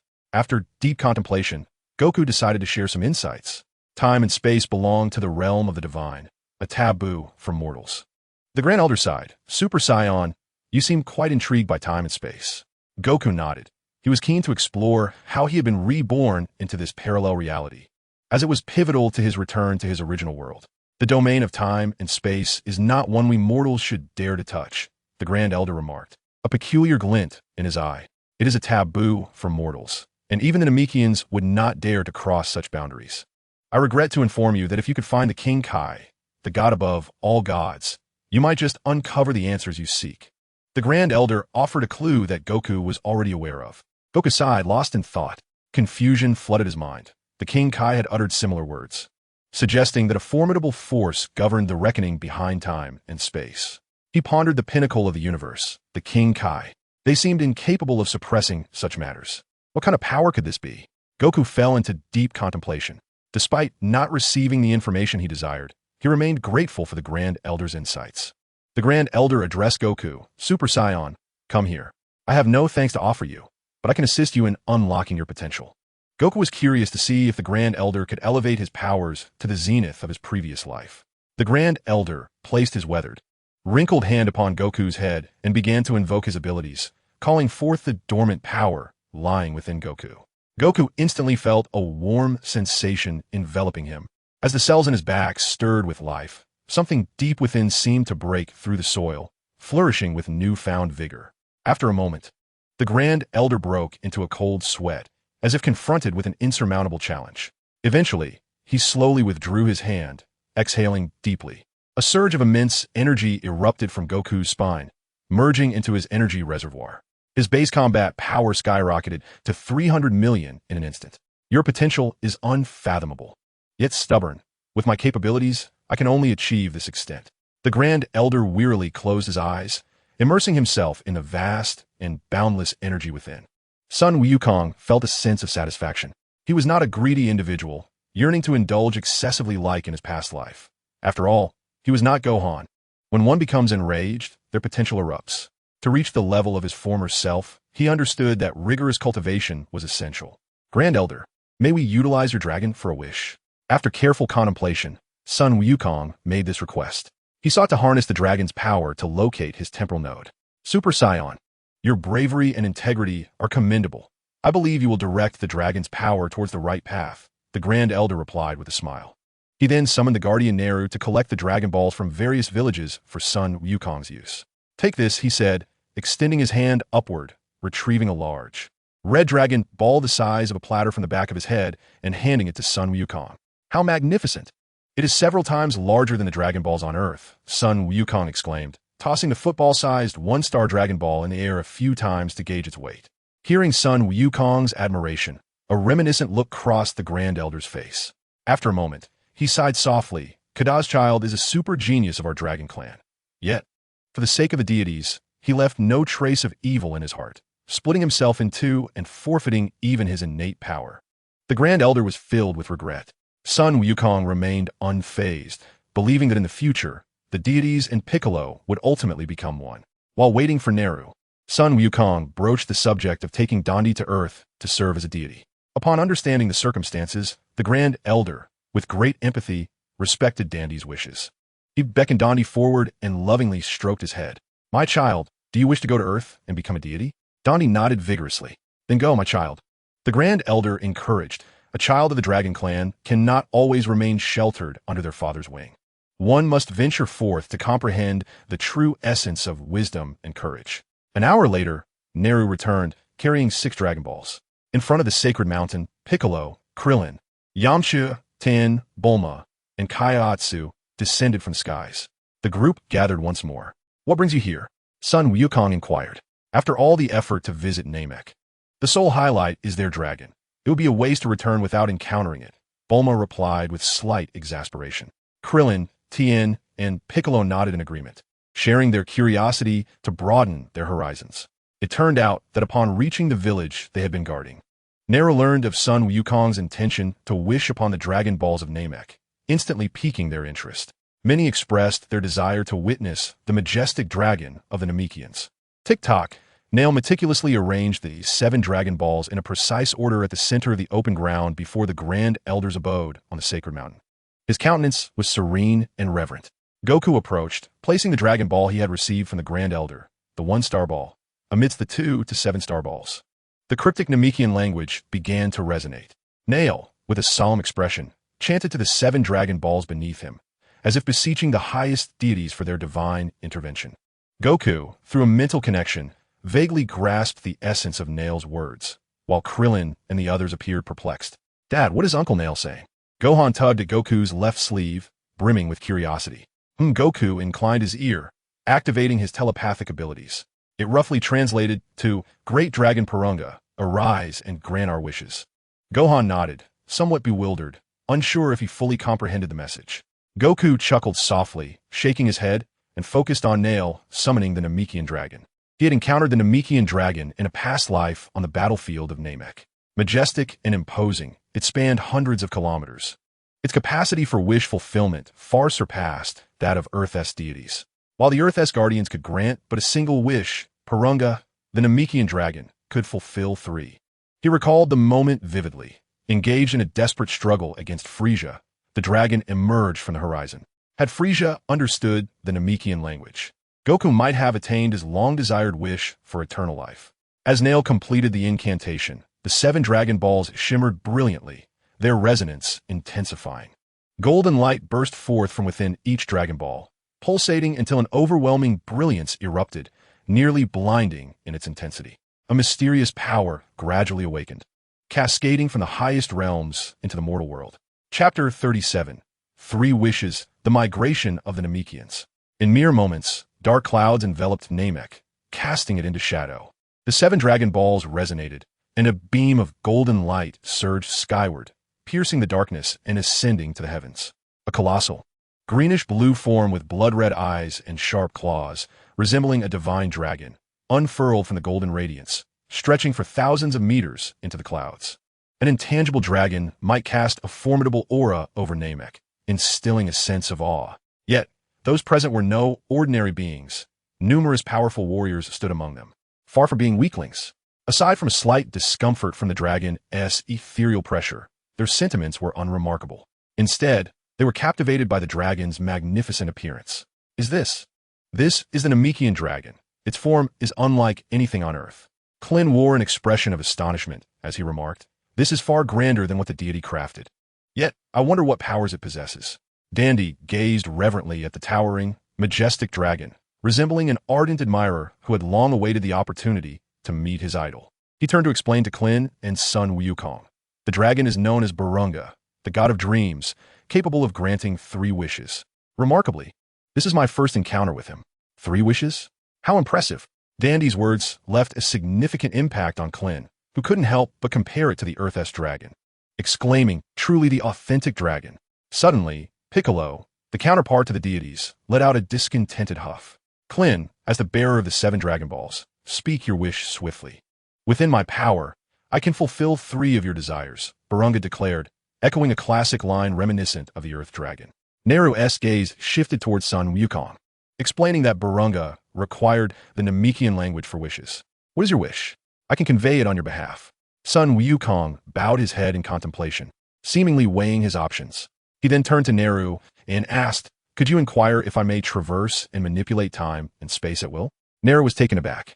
Time and space? Did not the Grand Elder declare that this is a forbidden domain? Why would this Saiyan wish for such a thing? He had expected Sun Wukong, a super Saiyan and a natural warrior, to wish for immortality or enhanced strength. However, contrary to his expectations, Sun Wukong desired the ability to traverse time. Did he not fear the consequences? In truth, while Sun Wukong was intrigued by the notion of temporal taboos, he did not dwell on it excessively. Trunks from his previous life traversed time without adverse effects, which fueled his desire for the same capability. If unattainable, he would rely on Bulma in the future to forge a more powerful time machine. A hint of regret crossed Neru's face as he decided to prepare Sun Wukong for potential disappointment. This wish may not be achievable. Sun Wukong nodded, fully aware of the implications. Seeing that Sun Wukong was mentally prepared, Neru felt it unnecessary to elaborate further. The god of dreams, Purunga, too, had limitations. Even the Grand Elder had stated that certain matters were beyond mortal comprehension. Indeed, after relaying Sun Wukong's request, Purunga expressed, "I cannot fulfill this wish. It exceeds my capabilities. As the bearer of the 7 Dragon Balls, you must choose another." Purunga's crimson eyes scanned the assembly. Sun Wukong sighed, feeling a tinge of disappointment despite his foreknowledge. If time travel was unattainable, what of sensing temporal fluctuations? He pondered for a moment, casting a hopeful gaze towards Neru. "Can we ask about that?" Neru nodded, then conveyed Sun Wukong's request to Purunga. The wish of Sun Wukong rendered Purunga momentarily silent, his countenance shifting with an array of peculiar expressions, and a subtle ripple of emotion coursed through him. His profound, crimson eyes fixed intently upon Sun Wukong. as if engaged in a silent dialogue, or perhaps appraising the nature of Wukong's desire. Eventually, he spoke, affirming that this wish could indeed be realized. Time-space perception. The others were taken aback, their understanding of the dragon's extraordinary abilities forever altered. Sun Wukong's face lit up with joy. His wish had skirted the edges of improbability. Initially, he had approached this endeavor with a mindset akin to hoping for a miracle. If it were to succeed, splendid. If not, it was of little consequence. Barunja's crimson eyes radiated a mysterious glow, and an extraordinary wave of energy rippled across the cosmos, traversing the realms of mortals, the underworld, and the divine, ultimately converging within Sun Wukong. Soon, he discovered an additional sixth sense, the ability to perceive the fluctuations of time and space. This sensation was ineffable, akin to an inherent talent, a profound understanding that resonated deeply within him. Much like the disparity between a prodigy and an ordinary individual in grasping intricate mathematical theories. Comprehension was clear, ignorance equally so. Your wish has been fulfilled. State your second desire. Barunja's voice echoed in the ears of those present. Suddenly, Sun Wukong felt a stirring within. It seemed that Barunja had weakened somewhat. Evidently, the fulfillment of his wish had exacted a considerable toll. Reflecting upon this, he realized that aside from returning to his own time, he had no other wishes that required realization. He turned to Krillin and the others, inquiring what desires they might harbor. Krillin and the others shook their heads, indicating they had no needs. However, Bulma pondered for a moment, recalling the recent inconvenience of conducting scientific research in space via the spacecraft. Wukong, let us wish for the ability to traverse the cosmos. She proposed. Neru turned his head towards Sun Wukong, who nodded in agreement. He had no particular thoughts on wishes. Neru then communicated with Barunja in hushed tones. This matter posed no significant challenge. Barunja's radiant glow intensified, and an extraordinary power enveloped all present, encompassing body, mind, and spirit. Sun Wukong felt an indelible mark of boundless strength etched into his being, instilling within him a sense that he could now traverse the universe at will. Bulma's foresight was indeed commendable. Wukong mused. With Bulma's wish, it seems I have gained superpowers, Krillin chuckled. Haha, from now on, I, Bulma, can freely come and go from Earth for scientific research. Bulma proclaimed, hands on her hips, laughing heartily. Your second wish has been granted. Now, swiftly articulate your third wish. Barunja urged, seemingly eager to conclude his task. Neru's ears perked up. The elder was communicating with him through telepathy. Neru, with his final wish, sought to find a new planet, a fresh sanctuary for the Dragon Clan. Naturally, he would not oppose the migration to a life-sustaining world. For centuries, he had devoted himself to restoring the natural environment of Namek, yet the results were dishearteningly meager. Alas, it was merely a daydream. How could humanity defy the forces of nature? The elder Neru felt a surge of urgency within. Thankfully, the life force of the Super Saiyans granted him a bit more time. Listen to me. The natural environment remains inhospitable for our Dragon Clan. In a few years, the life-supporting conditions of Namek will reach their end. You have endured much hardship. It is time to seek a new planet for sustenance. By the way, Dandy has decided to venture to Earth to become a deity, so he shall not accompany us. Go forth, the dragon will aid us. The voice of the elder faded away. Neru turned towards the elder's chamber and then expressed his apologies to Son Goku, relaying the elder's decision. The elder spoke wisely. The environment of Namek has long ceased to be suitable for your survival. It is indeed better to relocate. Son Goku nodded in agreement. Inabaigonera. The Namekians had briefly resided on Earth for a year following their planet's explosion. Ultimately, they were granted a new planet through the dragon, allowing them to flourish and thrive. With a deep sigh, Neru gazed upon his homeland, a place he had called home for decades, his eyes tinged with a sense of reluctance and nostalgia. This beautiful planet, etched in his memories, remained uncertain amidst the conflict between the Super Saiyans and the cosmic tyrant Frieza. Should it endure, perhaps he would return to visit one day. Neru confided his wish to Porunga. That is an easy task, boomed the voice of the dragon, resonating in the ears of all present. One by one, the Namekians vanished under the dragon's divine power, embarking towards their new Namek. The vast Namek was left with only Piccolo and Dandy, the last remnants of the Dragon Clan. Your wish has been granted, Porunga declared, casting a meaningful glance at Son Goku. The 7 Dragon Balls then transformed into a golden light, traversing the cosmic expanse. Following the elder of the Namekian Dragon Clan. Chapter 38. Frieza arrives at Namek, and a great battle is imminent. The dragon faded into the depths of the starry sky. Dandy, teary-eyed, watched as his kin journeyed to their new home. Piccolo, the Demon King, remained silent, bidding farewell to the clan that had inhabited this planet for generations. "Let us depart," Son Goku urged as he and the others returned to their temporary encampment. Bulma generously retrieved food from the space capsule, preparing a grand feast to celebrate Son Goku's return to the team. Little Dandy, amidst the lively atmosphere, quickly shook off his melancholy. After all, he was not alone. He had Gohan, Krillin, and Piccolo by his side. Once everyone had feasted and quenched their thirst, they shed their garments and drifted into slumber. Only Piccolo sat quietly on a cliff, eyes closed, gathering his energy and fortifying his spirit. He sensed a formidable malevolent force encroaching upon Namek. A tempest loomed, shrouding Namek in an atmosphere of foreboding. The following day, in the vastness of outer space, a colossal Frieza spaceship traversed the deep cosmos, decelerating as it pierced the atmosphere. Stirring up vast clouds, it docked upon the surface of Namek. Frieza reclined upon his throne, swirling a glass of red wine in his hand, savoring the exquisite flavor it offered. Beside him, his trusted aide, Zarbin, reported the latest developments concerning Namek. The Namekians had vanished. The probe could not detect any energy signatures from the Namekians. With a flick of his tail, Frieza cast a cold glance at Zarbin and Dodoria, inquiring about the situation. Zarbin, stealing a glance at Frieza's impassive expression, felt a bead of cold sweat trickle down his forehead. What was happening? How could he possibly know? "Lord Frieza, I am as clueless as you. We have just arrived on this desolate planet, without even disembarking from our spaceship." This group was comprised of the Frieza force's closest members to Namek. Long ago, Frieza's geological surveyors had visited this planet, soon to be engulfed in silence. After a cursory examination, they deemed the Namekians as a worthless species of zero value. Consequently, they neglected to place any unmanned surveillance equipment above Namek, allowing it to languish in obscurity. Frieza was already aware of this, and thus, he held no one accountable. Could it be that certain races can manipulate the size of their energy? Perhaps the Namekians sensed our approach and chose to hide? Zarbin suggested cautiously. "Oh ha ho ho ho." Frieza's signature laughter echoed. "How intriguing. Dispatch a team to investigate thoroughly and retrieve every last Namekian. Dodoria, Zarbin, you are to go forth and locate the mystical Dragon Balls of Namek," Frieza commanded, emphasizing his determination to obtain the coveted orbs, declaring that none could obstruct his path. Zarbin and Dodoria, feeling a chill of apprehension, quickly complied. The circular spaceship's numerous compartments opened, unleashing hundreds upon hundreds of soldiers from the Frieza force, who fanned out in search of any traces of the Namekians.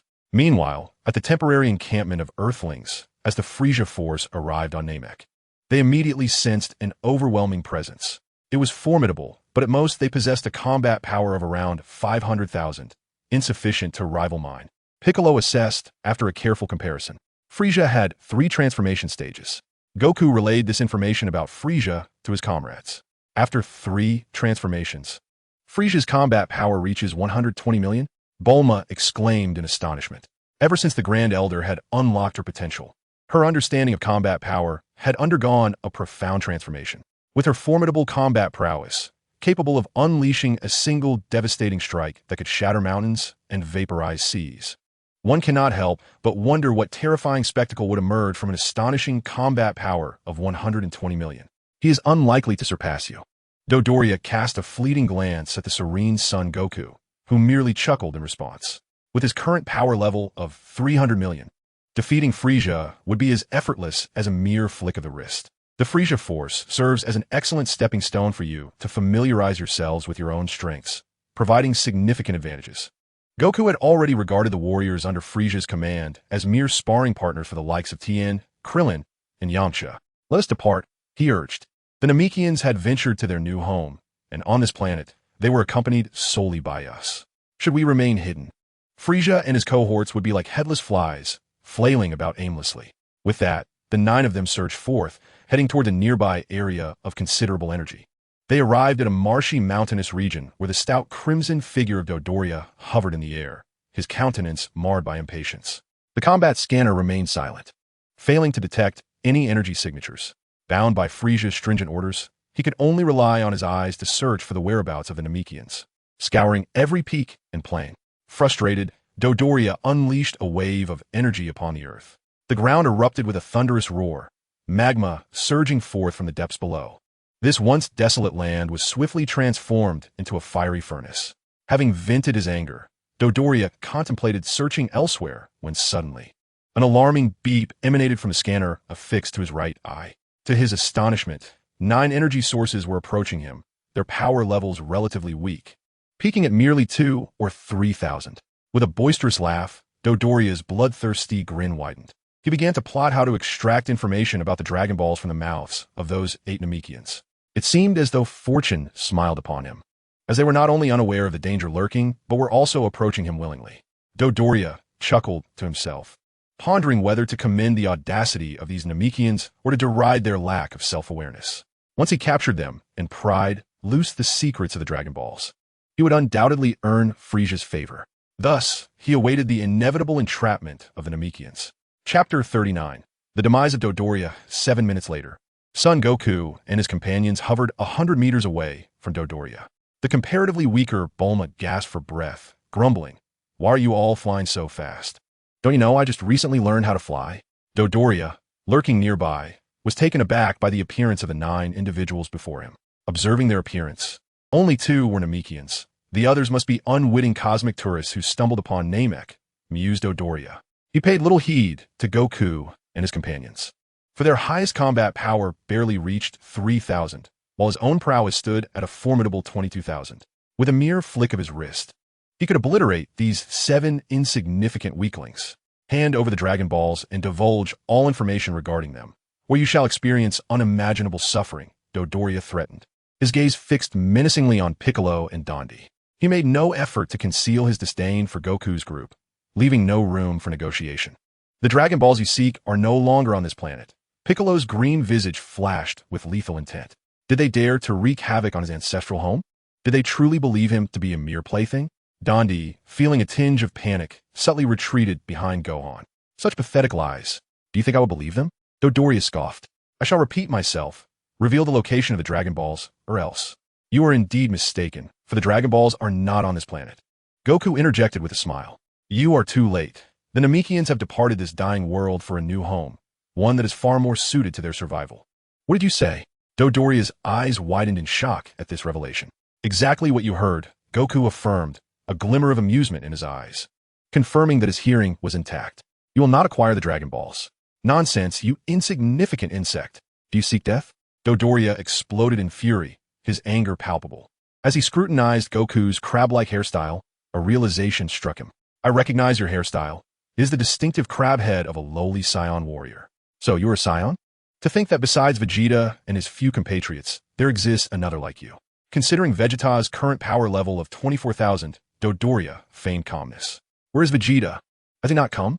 He insinuated discord, highlighting the notorious Saiyans alongside the peace-loving Namekians, a sight he had never expected to witness. Where is Vegeta? Bring him forth, Dodoria demanded, his desire to seize the Namekian Dragon Balls and attain eternal life seeming like the ravings of a madman. Despite his attempt to maintain composure, a hint of tension in his voice betrayed his fear. Goku gently shook his head. Vegeta and I are not allies. Dodoria furrowed his brow, feeling a sense of relief well up within him, followed by a sneer of contempt. Not allies? What a waste of my worry. Huh. You insignificant fish are hardly worthy to obstruct Lord Dodoria. Waste no more words on this trivial fool, Goku, Krillin shouted, suddenly unleashing a tremendous surge of energy. I shall confront him. Observe the prowess of Frieza's formidable subordinates as they dare to invade Namek in pursuit of the Dragon Balls. A brilliant white aura ascends, and Krillin's battle power, initially resting at over 1,000, surges to an astonishing 22,000. The overwhelming energy engulfs the heavens and the earth, causing the molten lava below to churn and roar, giving rise to searing fire dragons. The battle scanner beeps incessantly. 19,000, 22,000. How could this be? The readings astonished Dodoria, compelling him to retreat 3 steps, exclaiming, Your battle power matches mine. Haha, did you not expect this? Krillin exclaims triumphantly, hands on his hips. His month-long sojourn on Namek has not been in vain. He has diligently trained to solidify and enhance the potential unlocked by the Grand Elder of Namek. Now, having stabilized at this level, he finds it an opportune moment to gauge this adversary's strength. Dodoria suddenly comprehends. I see now. You are Earthlings. Oh, you have discovered the truth, Krillin replies with a teasing smirk. But alas, there is no reward for your revelation. Dodoria's expression darkens, his visage resembling ink, as if water could drip from it. He casts a glance at Son Goku, realizing that this group evidently rallies around the Saiyan as their cornerstone. It appears that Vegeta's defeat of Earth is intricately tied to this Saiyan's influence. Come fort. Krillin's energy surges, enveloping him as he dashes toward Dodoria with blinding speed. A fierce clash ensues. Punches and kicks exchanged in a ballet of combat, descending from the lofty skies into the depths of molten rock, traversing towering mountains to the vast ocean. Krillin and Dodoria's energies are nearly equal, with neither gaining a definitive upper hand. The outcome hinges upon their respective combat instincts and signature techniques. Yet, it becomes increasingly evident that after years in Frieza's shadow, Dodoria finds himself at a disadvantage against Krillin, who has long stood on the front lines resisting evil. With a swift spinning kick, a terrifying gust of wind howls, disorienting Dodoria, who crashes down from the sky directly into the earth. Krillin unleashes a Kamehameha wave downward. A colossal explosion ensues, engulfing the area in a cloud of dust. As the smoke dissipates, a massive crater emerges. Dodoria lies on the brink of unconsciousness, gasping, "Spare me." Just as Krillin prepares to deliver the final blow, Dodoria pleads softly, "I know a secret about the Saiyans. I can reveal it if you spare my life." Krillin halts his assault, turning to Son Goku, who gazes at him in confusion. "I know the truth behind planet Vegeta's destruction. It was not obliterated by a meteor." Dodoria pleads desperately, revealing information without fear of Frieza's wrath. "Earthling, your Saiyan companion will surely be intrigued by this news," he shouts. At that moment, a terrifying wave of energy descended from the heavens. Krillin swiftly dodged to avoid it. With a thunderous roar, Dodoria's anguished screams echoed as his flesh and blood were gradually reduced to ashes under the scorching heat of the energy. The crowd looked up to see none other than Vegeta and Nappa. Chapter 40. Kakarot, the destruction of the home planet. "Aren't you enraged?" Krillin glared at Vegeta and Nappa from above. "Vegeta, what are you doing?" he demanded, filled with indignation. Vegeta unleashed a lethal attack, nearly affecting himself in the process. The secrets Dodoria intended to reveal remained unspoken. His irritation towards Goku for releasing the malevolent Saiyans was compounded by Vegeta's reckless actions. "What can killing you, bald human, possibly achieve?" Vegeta cast a cold glance at the bald figure below. "You." Krillin seethed, his inner fury surging. Had he not dodged swiftly just now, he would have been gravely injured. Vegeta had undoubtedly struck with lethal intent. With his powers surging, Krillin felt confident that without transforming into a great ape, he could contend with Vegeta in his normal state. He was eager for a challenge, unaware that Vegeta had mastered the control of his energy after the battle on Earth. His true combat power now reaching 24,000.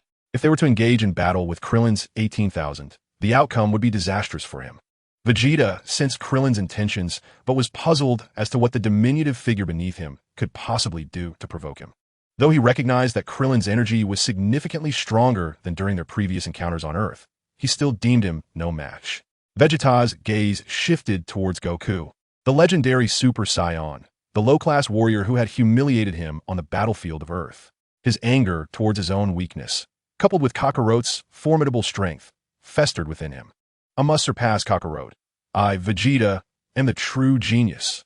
The resolve of Vegeta was unprecedentedly powerful and unwavering. He dismissed Krillin's actions from his mind, his focus now shifting to the battle with Dodoria. Recently, Vegeta and Nappa had arrived at Namek. As their cosmic battle cruiser docked, they soon discovered on the other side of the planet two powerful energy signatures engaged in fierce combat, their power levels reaching 22,000. After a brief discussion, they concluded that it was likely Dodoria or someone from Frieza's army, perhaps even members of the Ginyu Force, clashing with the local warriors of Namek over the Dragon Balls, leading to such an intense confrontation.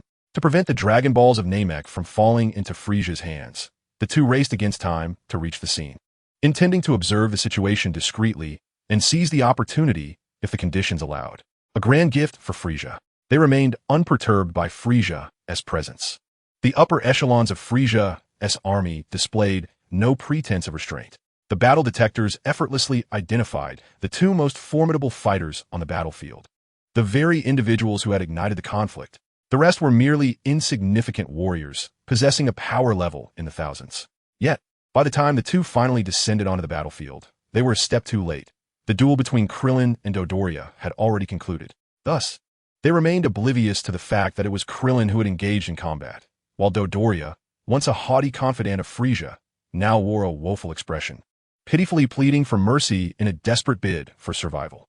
Vegeta and Nappa, surveying the scene, soon realized that the assembled crowd consisted not of the anticipated elite natives of Namek, but rather an unexpected gathering of Earthlings.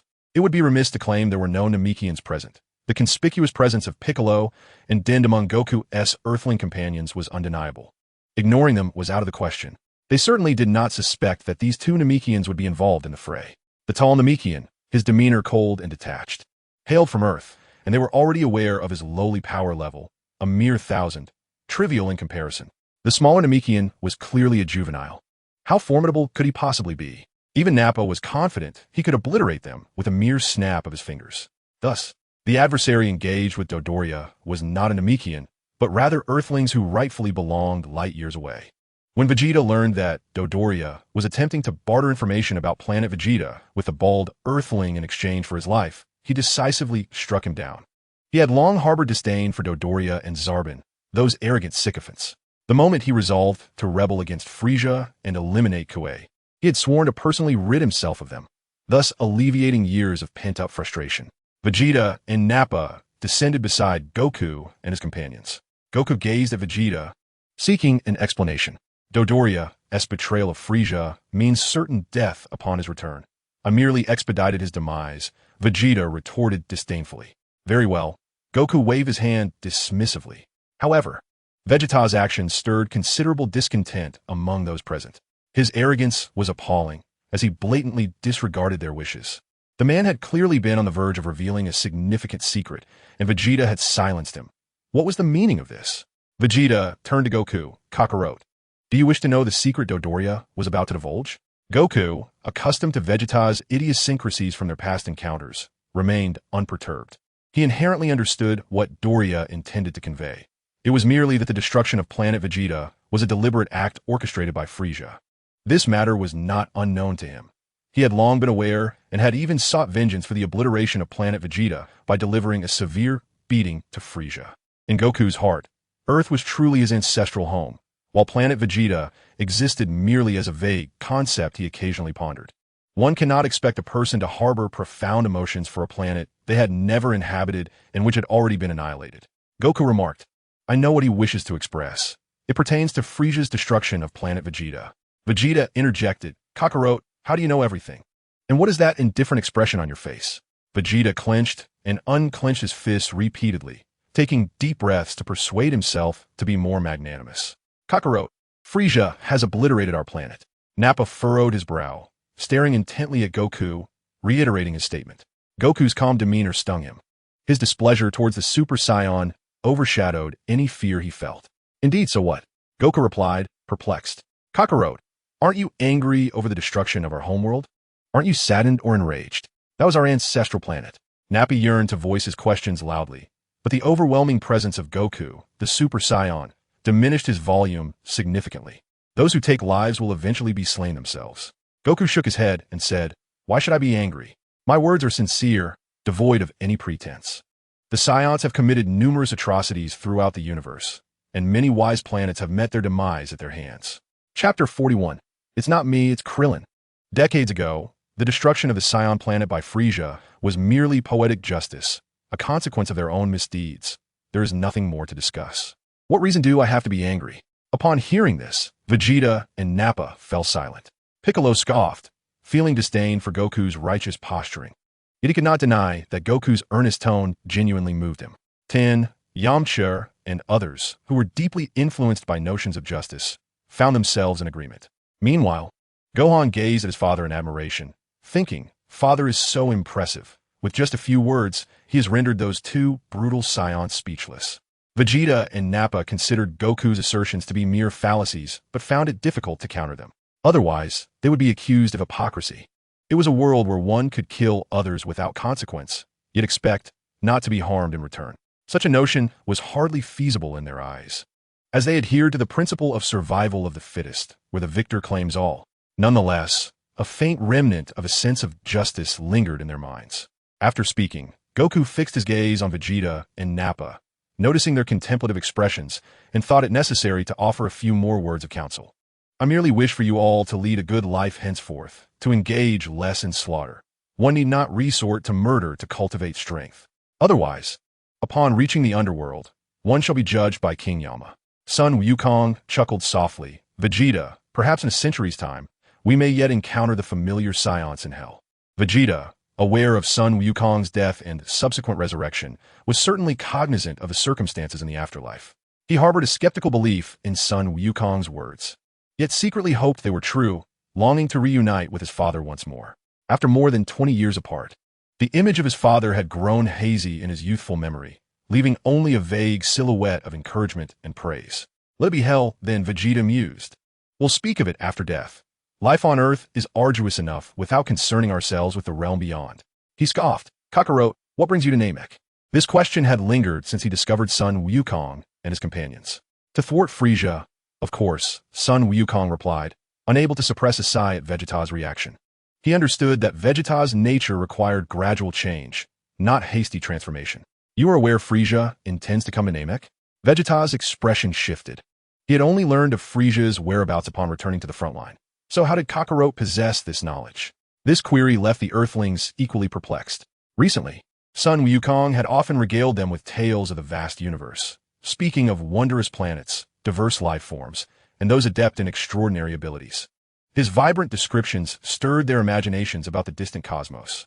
Yet, having grown up on Earth like them, this was Sun Wukong's first venture into the universe. And yet his understanding seemed remarkably profound.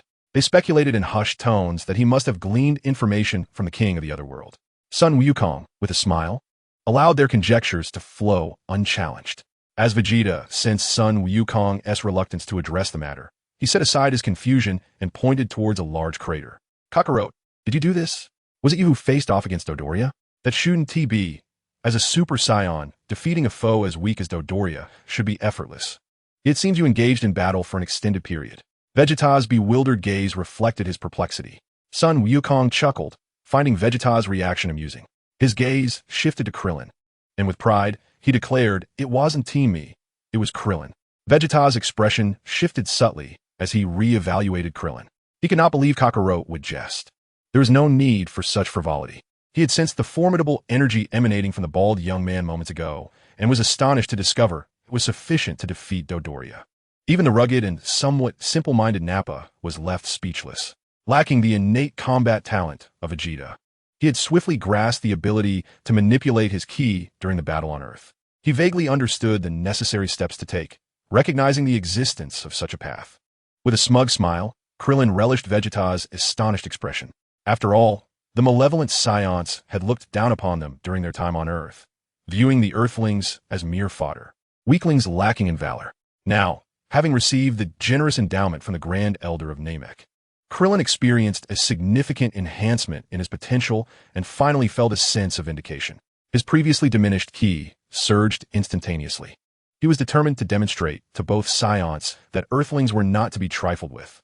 Vegeta fell into silence as he scanned the readings displayed by Krillin's combat scouter, which fluctuated wildly. This once inconsequential Earthling had, in the span of a month, escalated his battle power from a mere 1,000 to over 20,000, surpassing even his pre-injury levels. It was noteworthy that before his transformation into a great ape, he had only reached 18,000. How could this bald-headed lad achieve such a dramatic increase in such a short time? Vegeta's expression shifted between astonishment and disbelief. He had fought across the cosmos from a young age, enduring countless battles to attain his current stature. Was it truly possible to achieve such a leap in a mere month? What had all his toil and struggle on the cosmic battlefield been for? Nappa, too, harbored similar thoughts, his gaze a mixture of fervor and latent fear. Could these be the companions of a Super Saiyan? He cast a glance at Krillin and then at Piccolo, Gohan, Ten, Yamcha, and even Bulma. Had they all experienced such remarkable advancements? Nappa's tone was laden with skepticism. Piccolo turned his head away indifferently, harboring little fondness for the two Saiyans. Goku nodded in affirmation, saying, indeed. He paused before candidly explaining. The Grand Elder of Namek helped us unlock our potential, granting my companions significant enhancements. As Yamcha, Tien, and Kaiatsu unleashed their newfound power, the combat scouter emitted a series of alarm beeps, 1200, 5000, 17,000, 21,000. Vegeta pondered, is it truly possible for the lowly Earthlings to rival my extraordinary prowess simply by unlocking their potential? He cast a silent glance at Goku, his heart seething with frustration. Since encountering Kakarot, it seemed nothing but misfortune had befallen him, as if this lower-class warrior was naturally his nemesis. Why is it that I, Vegeta, have not been afforded such an opportunity? I yearn for it as well. Nappa suddenly interjected, a look of urgency upon his face. Vegeta cast a sidelong glance at Nappa, but remained silent. Though I long for it, I cannot compromise the dignity of a proud Saiyan prince. Piccolo scolded. What do these two Saiyans expect? That the Elder of Namek would grant them access to their hidden potential? Goku, with a light-hearted demeanor, responded, you have arrived too late. The Elder of Namek has already departed from this planet. Departed? Nappa's expression fell in disappointment, and Vegeta, too, felt a twinge of loss. Among practitioners of martial arts, who can truly resist the allure of becoming stronger? Vegeta was no exception to this temptation. Frieza's army sought to invade this desolate planet to seize the Dragon Balls of Namek, thus prompting them to seek a new home in advance. Goku continued, turning his gaze towards Vegeta, who suddenly felt a wave of discomfort wash over him. Goku's clear-eyed gaze seemed to penetrate the depths of his soul. Vegeta, you have come to Namek, much like Frieza, in pursuit of the Dragon Balls to summon the Eternal Dragon and fulfill your wishes. Vegeta let out a soft huff, not denying the truth of this thought. Do you truly believe that you too could seize the Dragon Balls of Namek? Piccolo's expression darkened. Ever since his power surged to 1,000,000, he had yearned for a battle against a worthy opponent. The once unattainable Saiyan prince now seemed unworthy of his efforts. What do you mean, Earthling Namekian? Do you look down upon your esteemed Nappa? Chapter 42, Vegeta's Schemes, desiring to pluck the chestnuts from the fire. Nappa was quite arrogant. The readings from the scouter had remained unchanged for Piccolo, hovering around 3,000. This was precisely why Nappa felt emboldened to speak so boldly. Others had displayed their prowess. Could it be that you alone were concealing your true strength? Are you truly powerful? A smirk curled at Piccolo's lips. Boom! Overwhelming aura surgit fort. A display of raw power. 3,000, 20,000, 25,000. Crack! The scouter affixed to Nappa's right eye could not withstand the energy and shattered into a myriad of sparkling fragments. The crystalline shards scattered across the ground. Vegeta's eye twitched as he fixed his gaze on the green-faced Piccolo, his expression grim. Such a scene, such terrifying might. The scouter's upper limits were merely in the tens of thousands, yet Piccolo's displayed power was sufficient to annihilate both of them. It was one thing for that bald little Earthling to develop a power level exceeding 20,000, but how could Namekian, who had a mere 1,000 just a month prior, now exhibit such a vast disparity? Had the gap between them widened to the point where I could no longer even glimpse his back? Is the Grand Elder of Namek truly capable of unlocking such terrifying potential? Vegeta's countenance wavered between stormy and serene. At this moment, he yearned to rush towards the Grand Elder's location, compelling him to unleash his latent abilities. The sensation of weakness was profoundly unsettling for the exceptionally gifted Vegeta. Meanwhile, Nappa, with his mouth agape and wide eyes, could only express disbelief. He could only lament that comparisons between individuals could be so infuriating. Piccolo, a true prodigy of our Namekian dragon clan, should not be trifled with by you Saiyans. Dandy, peeking out, threatened with a sugary voice, revealing his tiny teeth. He had long learned of the exploits of Vegeta and Nappa from Gohan, understanding that they were not to be trifled with. Vegeta scoffed. Indeed, the Piccolo of Earth, having unlocked his potential, was formidable, and Vegeta acknowledged he was not his equal. However, one of the purposes of this mission was to prevent Frieza from acquiring the Dragon Balls, thereby thwarting his quest for eternal life. The significant power enhancement of these Earthlings presented both advantages and disadvantages for him, though perhaps the benefits outweighed the drawbacks. A spark of inspiration ignited in Vegeta's mind. Kakarot, since you aim to thwart Frieza's forces, I shall share some information with you. Nappa stared at Vegeta in astonishment, uncertain of what to expect. Vegeta disregarded Nappa's curiosity and proceeded to divulge the details of Frieza's elite members to Goku and his companions, Zarbin, Jinyu, Raikum, Jis, Berta, and Goldo. Vegeta relayed all that he knew. Goku wore a cheerful expression, dismissing these figures as mere stories to entertain. Speaking of the Ginyu Force, he had encountered them in a previous timeline, the most vivid memory being Jinyu's body-switching technique. This indeed warranted caution. He had suffered greatly when he fell victim to Jinyu's trickery. As for Zarbon, he was unfamiliar, having never encountered him before. Krillin, Piccolo, and the others listened intently, intrigued by the information. Occasionally, Nappa would interject with his own insights regarding the Ginyu Force, noting that Vegeta had not mentioned Jinyu's body-switching ability, suggesting he might not have witnessed it. Goku pondered. Should they encounter the captain of the Ginyu Force, Jinyu himself, extra caution would be prudent, as he possessed a unique ability to switch bodies. Goku promptly added this crucial detail. What? He possesses such a power? Vegeta's gaze sharpened. His expression shifted as he cast a glance at Goku, contemplating how he had come to learn of such a secretive matter. This was something he had investigated for years without resolution. Nevertheless, he had not anticipated Jinyu would have such a trump card. If caught off guard, he could easily fall victim to it. If he were to successfully replace that individual, would it not mean usurping everything about that person? Tianjin Fan furrowed his brow. The line between reality and illusion is indeed blurred. The universe is full of wonders. Clint appeared astonished, while Piccolo took note of this information, determined not to falter. Having embarked on a journey to the ancestral planet, his combat power surged to 1,000,000, yet he had yet to relish the thrill of battle. To merely serve as a vessel for another's glory would be utterly laughable. Yamcha and Chaozu nodded in agreement. Before departing, Vegeta fixed his gaze upon son Goku, his tone grave. Kakarot, I sincerely hope you can thwart Frieza's ambitions. Pausing momentarily, he added, I also hope you can vanquish Frieza and avenge your Saiyan kin. Son Goku nodded in acknowledgement. Vegeta then gestured to Goku before ignoring the others, taking to the skies alongside Nappa. Goku gazed at their figures as they vanished into the horizon, a faint smile gracing his lips. Vegeta was not as detached as he appeared. He held his family and relationships in high regard.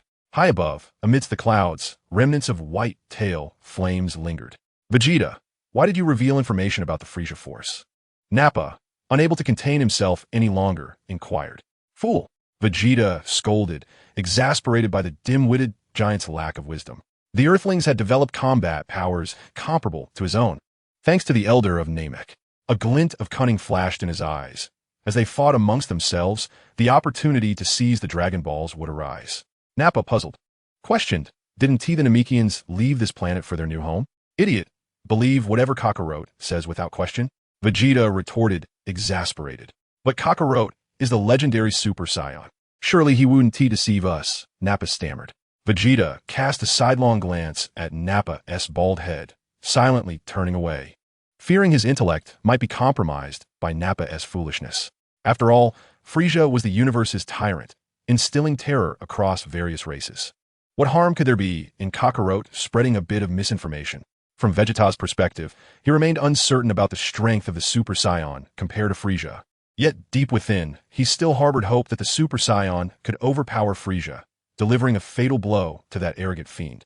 Vegeta's revelation regarding Frieza is certainly not benevolent. Yamcha remarked, withdrawing his gaze. That guy is quite rude. He didn't even bid farewell to me, this genius girl. Bulma complained, her displeasure evident. Haha, he is the proud prince of the Saiyans. Son Goku laughed heartily, accustomed to Vegeta's demeanor. I was actually hoping for a chance to battle him, Yamcha declared, his eyes ignited with fervent determination. On Earth, he was profoundly intimidated by Vegeta's terrifying presence. Now, his combat prowess has soared to an astonishing 18,000. He eagerly yearns for a confrontation with a formidable opponent to assess the fruits of his cultivation. He finds himself less intimidated by Vegeta. It seems he is contemplating a strategy to let us engage in a fierce battle with the Frieza Force, leading to mutual annihilation, allowing him to reap the benefits. Piccolo glances coldly, his eyes narrowing. His ambitions remain unquenched, still fixated on seizing the Dragon Balls. Regardless of Vegeta's thoughts, the Dragon Balls are no longer on Namek. We can fight with abandon. Krillin, with fists ready, is still invigorated from his recent victory over Dodoria, the battle fervor still lingering. Let us set forth and seek out Frieza's dispatched warriors for some practice, Goku suggests, soaring into the sky to hunt down the powerful foes of the Frieza Force. Chapter 43. Zebo's Heavy Blow, Vegeta's Arrogance. In the aftermath of Dodoria's demise, within a desolate corner of Namek, aboard Frieza's spaceship in the central control room, Frieza gazes out at the barren landscape of Namek while listening to his attendant Zebo's investigative report. The information relayed from various regions indicates that the Namekians seem to have abandoned their planet. Despite the energy detectors and visual searches, nothing has been uncovered thus far. The soldiers have only located villages previously inhabited by Namekians, and from the signs of life, it appears they left no more than a day ago. Interesting. Frieza muses, a smile gracing his lips. Are they hiding, or have they truly departed from this world? At present, that remains uncertain. A bead of cold sweat trickles down Zebo's forehead. He pauses mid-sentence, his expression stunned as he repeatedly presses the detector, seemingly confronted by an unexpected occurrence. Frieza casts a sidelong glance at him, observing his flustered demeanor, and lazily inquires, Zebo, speak up, what has transpired? Regaining his composure at Frieza's query, Zebo hastily responds, Lord Frieza, Dodoria is dead. Oh ho, Dodoria is dead. Frieza's eyes glimmer with a terrifying malice, his long purple tail lightly thumping against the chair as his fingers tap rhythmically on the armrest. Who was responsible for his demise?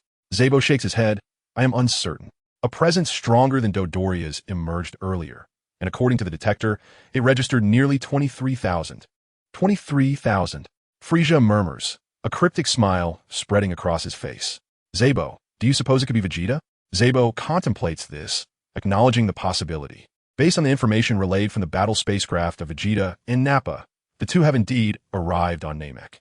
With Vegeta's powers significantly enhanced, Dodoria's combat strength of 22,000 is no match for him.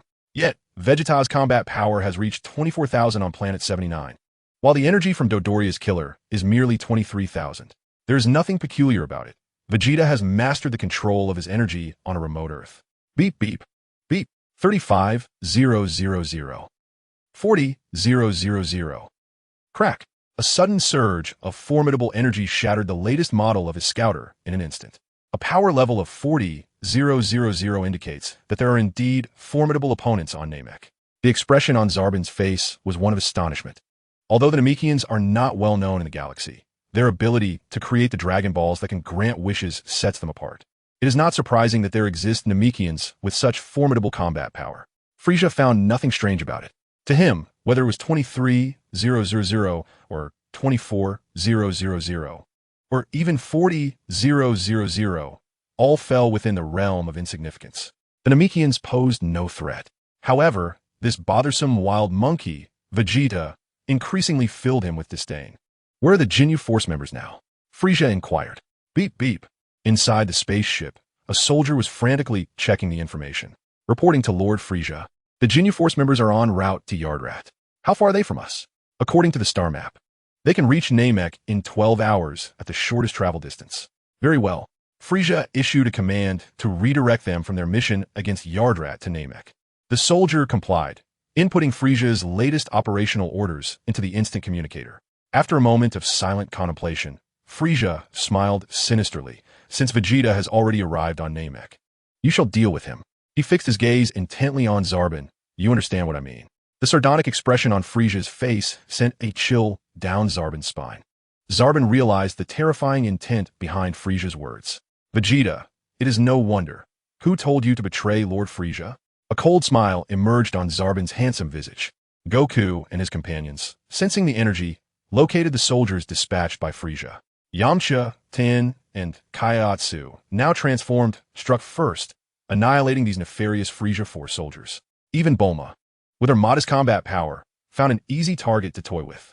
Afterwards, she candidly remarked that the battle lacked excitement. Goku and the others were left speechless. Goku was taken aback. Two powerful energies clashed fiercely. One relatively weaker energy was quickly defeated. The other was a fading energy on the verge of dissipating. It was Vegeta's energy and Nappa's energy. Goku, with his keen perception of energy, naturally distinguished the differences among individuals. Piccolo sensed it as well. It seems that the two Saiyans, Vegeta and Nappa, are in trouble. Piccolo remarked, furrowing his brow, his mind racing with curiosity. Unbeknownst to Vegeta, he faced a formidable foe and was swiftly defeated. Krillin, Ten, and Yamcha sensed two powerful energies colliding in the distance, yet they could not discern their identities. Upon hearing Piccolo's words, realization dawned upon them. This was the consequence of Vegeta's own actions.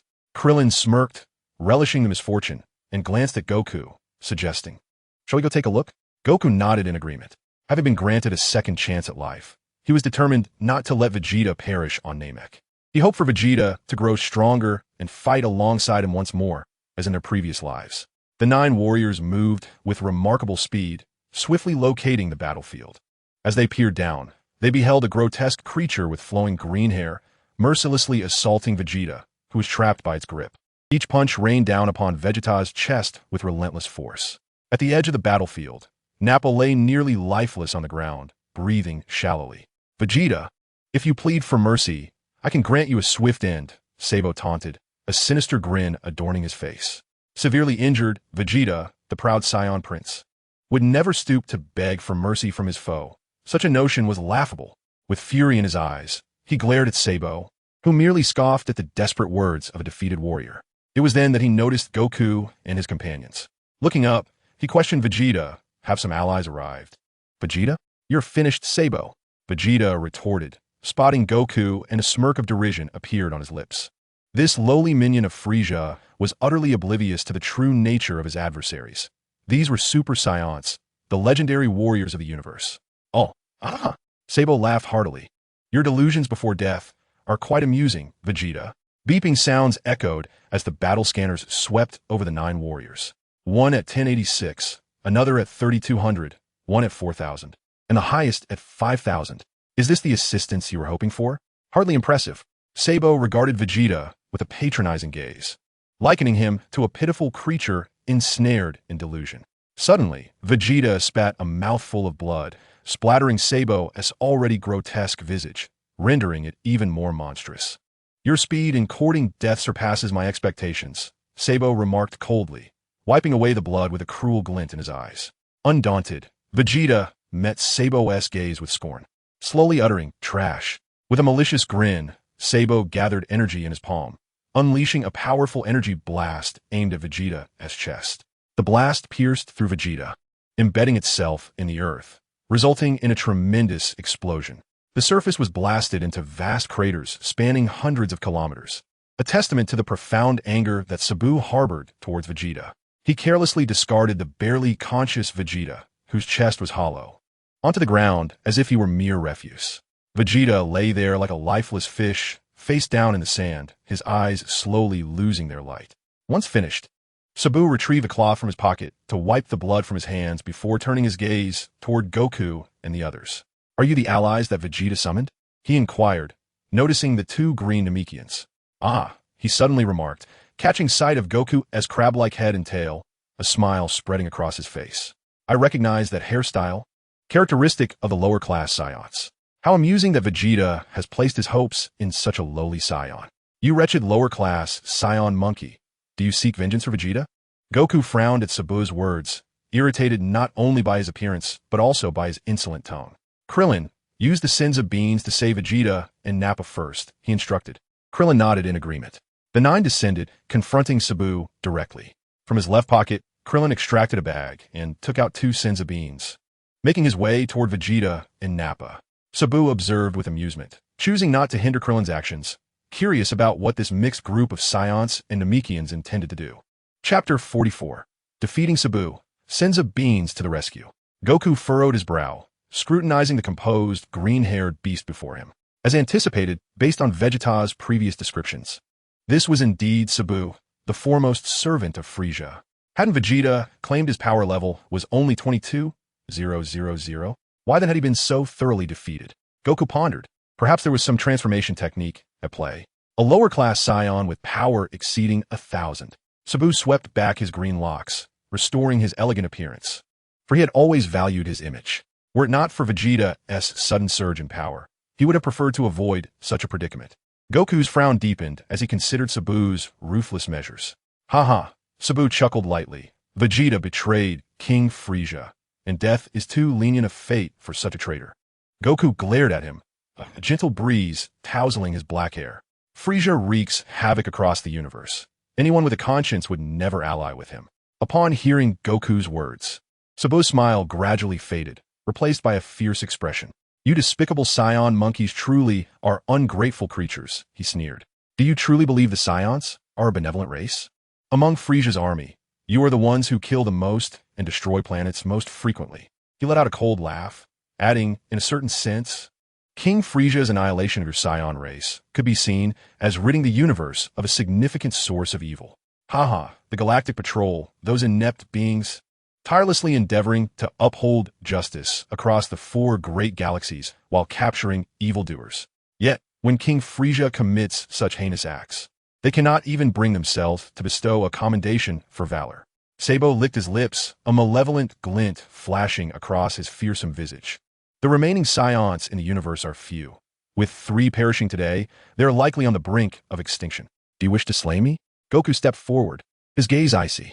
He was of a serene disposition, rarely succumbing to anger. However, Sabo's despicable demeanor, his callous disregard for human life, coupled with his utter contempt for the Saiyans, ignited a flicker of rage within Goku's heart. Eliminating you wretched Saiyan monkeys is merely King Frieza's command, Sabo declared. No sooner had the words escaped his lips than his eyes glimmered with a cold light. Gathering energy, he thrust his fist forward, aiming to strike first. A formidable wave of energy surged toward Goku and his companions. Earlier, during his exchange with Vegeta, he had deliberately probed him, discovering that it was not Vegeta who had slain Dodoria, but another. The presence of beings with power exceeding 40,000 on Namek compelled him to resolve matters swiftly to avoid attracting formidable foes. Transformed into this grotesque form, his power soared to 28,000, easily overpowering Vegeta. Should he encounter someone exceeding 40,000, the roles would reverse, and he would become the one to suffer. With a calm demeanor, Goku raised his right hand and effortlessly deflected the incoming energy wave, sending it crashing into another area. The earth trembled, dust billowed, and a colossal mushroom cloud ascended, leaving behind a vast crater. Sabo's countenance stiffened. This had been his most powerful strike. You are despicable. Now it is my turn, Goku proclaimed. In an instant, he moved with uncanny swiftness, appearing before Sabo. Sabo's pupils contracted, his eyes widening in shock. You are weak, Goku remarked. Sabo's mind raced with myriad thoughts as he struggled to articulate a response, but Goku offered him no opportunity. Clenching his fist, he unleashed a wave of energy that obliterated all in its path. A piercing scream erupted, faces contorted in despair. The terrifying energy swept through the surroundings. Clouds of dust rising high into the sky. Sabo's body was torn apart by this force, his flesh evaporating in an instant, ultimately reduced to cosmic dust. The battle between Sabo and Goku transpired in the blink of an eye. The onlookers barely had time to process it. Goku struck with the ferocity of Thunderbolt, swiftly dispatching Sabo. It is rare to witness such a decisive blow from Goku, Krillin mused. Coughing, Vegeta swallowed a Senzu bean, and in the blink of an eye, the gaping wound in his chest rapidly healed under the bean's restorative power. Moments later, Vegeta was once again lively and full of vigor. He felt a significant enhancement in his combat prowess once again. Reflecting on the disgraceful state in which he had been crushed by Sabo, a glint of malice flickered in Vegeta's eyes. Should he encounter Sabo now, the latter would undoubtedly be no match for him. Seeing Vegeta's flawless recovery, Krillin stepped aside to present a Senzu bean to Nappa. Vegeta's gaze lingered on the miraculous bean in Krillin's hand, contemplating how such a small yet wondrous bean had pulled him back from the brink of death. He pondered the means to augment his strength, and thoughts began to crystallize in his mind. Nappa's battered body began to mend, rolling like a carp breaking the surface. He relished the relentless surge of power coursing through him, his rugged face alight with excitement as he exclaimed, Vegeta, my strength has surged tremendously. I must be nearing 10,000. Haha, this power is truly magnificent. Vegeta cast a sidelong glance at Nappa and nodded silently, turning his attention to Goku. He clenched his fist, unleashing a formidable aura that surged forth. Kakarot, you strike too swiftly. Had I been fully recovered, I could have vanquished that loathsome, sycophant Sabo, Vegeta declared, his expression dark. The frustration of possessing power, yet being unable to exact vengeance, weighed heavily on him. Goku chuckled, scratching his head. That fellow Sabo was so arrogant. I couldn't help but go a bit overboard. If you want to take action yourself, you should have mentioned it first, and I wouldn't have rushed. Goku's smile was as clear as a spring morning. Vegeta, he murmured, just moments ago, I was on the brink of death. There was hardly time for conversation. Did you expect me to leave you an opponent? He gazed at Goku silently. In return, Goku met his eyes with pure sincerity. Vegeta felt a sense of defeat, He could not discern whether Kakarot was intentionally teasing him. Ultimately, Vegeta's gaze shifted toward Krillin, or rather, the bag containing the senzu beans. Krillin sensed this and shot him a glare. He was not like Goku, who enjoyed a favorable rapport from a previous life, having grown accustomed to Vegeta's antics. Krillin held little fondness for him. After all, this was the same individual who had intended to invade Earth and seize the Dragon Balls. Upon reaching Namek, he had nearly annihilated Dodoria with a single energy blast, displaying a self-serving, selfish nature. "What do you want?" Krillin asked as he tucked the bag of senzu beans away. You bald-headed earthling, what is your attitude? Do you comprehend the might of Frieza?" Vegeta scoffed, fully aware of Krillin's aversion. Yet, in his prideful arrogance, he dismissed the weak earthling entirely. He proclaimed himself the Emperor of the Universe, a being of immense strength, ruling over countless star systems and commanding a plethora of formidable races. "We Saiyans possess a remarkable ability to greatly enhance our combat prowess upon the brink of death." He intoned menacingly, asserting that defeating Frieza would not be an easy feat, even though Kakarot has ascended to the status of a Super Saiyan. "If you wish to thwart Frieza's ambitions of seizing the Dragon Balls and ultimately vanquish him, you require the assistance of both of us." Vegeta, with a determined expression, inquired if he desired the senzu beans to augment his strength. Goku raised an eyebrow, understanding Vegeta's implication, and then spoke. "Krillin, give them half." Goku remarked nonchalantly. "Huh?" Krillin exclaimed in surprise. "Are you really giving them to them, Goku?" Goku nodded with a smile. With his presence, the expedition to Namek would undoubtedly remain safe. Reluctantly, Krillin produced 9 senzu beans, tossing them toward Vegeta with a disgruntled expression. "Here, take them." Vegeta accepted the beans, an indescribable joy etched upon his stern visage. With the aid of the senzu beans, he could resurrect from the brink of death, swiftly elevate his combat power, and defeat Frieza independently, rather than relying on Kakarot. Vegeta brimmed with confidence. Chapter 45. Frieza from the Future. Inside Frieza's spaceship, he listened impassively as his soldiers reported. Zebon had perished. A tremendously powerful energy entity had obliterated his capable subordinate. Moreover, the dispatched search soldiers had all lost their energy signatures. Someone was targeting Frieza's legion. "Very well. Quite splendid," Frieza said with a twisted smile, his rage morphing into dark amusement as he dismissed his subordinates. "What did I tell you? The planet Namek will be your glorious end. Here, you shall be defeated by Super Saiyan and spend your life tasting the bitterness of failure. After your demise, Frieza's army will crumble. Pursued relentlessly by the Galactic Patrol you so disdain." A swirling black mist emanated from Frieza's form, thick and ominous, resonating with a sinister glee. Such a tragic fate? Speak. Who are you? Why have you suddenly appeared and divulged knowledge of the future? Frieza's gaze fixed upon the black mist, his tone growing hostile. "As I have stated, I am you from the future. I return to the past to avenge the humiliations of yore and to demonstrate to those Saiyan monkeys who the true warrior is." Tendrils of black mist surged with profound hatred. "Oh, really? According to your account, the future me will be slain by the Saiyans not once, but twice?" Frieza's tone was skeptical, lacking conviction. As his words lingered, his voice turned icy. "So, you have come back to my timeline for revenge, attempting to usurp my body? How unexpected." The voice from the mist remained calm, unperturbed by Frieza's derision. "An unexpected turn of events, indeed," Frieza chuckled lightly. "Is it as simple as that? This is truly unexpected. Upon my return, the entity that accompanied me declared, I shall take control of your body and allow you to pursue your desires." The voice of the dark mist resounded. "Who sent you back?" Frieza inquired, his brow furrowing with disdain towards the unknown figure. "A sinister being attempting to manipulate the fabric of time and space." The voice emanating from the mist wavered with uncertainty. It sounded both malevolent and potent. Frieza remarked, "You speak the truth. That being is indeed wicked, intent on disrupting all temporal realms." The dark mist echoed his sentiments. "But how can I trust you?" Frieza countered, shrouded in secrecy, unwilling to reveal himself. After a moment of silence, the mist seemed to grapple with its predicament before conceding. "You are correct. You are indeed a reflection of my past." In the central control room of the spaceship, the dark mist began to swirl irregularly, ultimately coalescing into a shadowy version of Frieza himself, cloaked in darkness, with an eerie black pattern etched upon his forehead. Upon being revived by his subordinates, he had cultivated a formidable new form, brimming with confidence as he set forth to exact vengeance upon Earth. Yet, he was thwarted by the cunning of Goku and Vegeta. while an angel manipulated the very flow of time to reverse the tide of battle. During his descent into the underworld, he was intercepted by a mysterious figure who traversed the temporal realms. Fueled by rage, he struck a bargain with this enigmatic being, who transported him to a past timeline. In this temporal state, I am not entirely stable. Ah, how fascinating, he mused. My form is akin to my perfected state. Frieza narrowed his eyes, scrutinizing the dark mist that embodied another version of himself. You have witnessed my true form, the shadowy Frieza began. Surely, you do not wish to be defeated by the Saiyan, apes you so disdain? He extended his hand, his words dripping with temptation. You require my power to become Golden Frieza.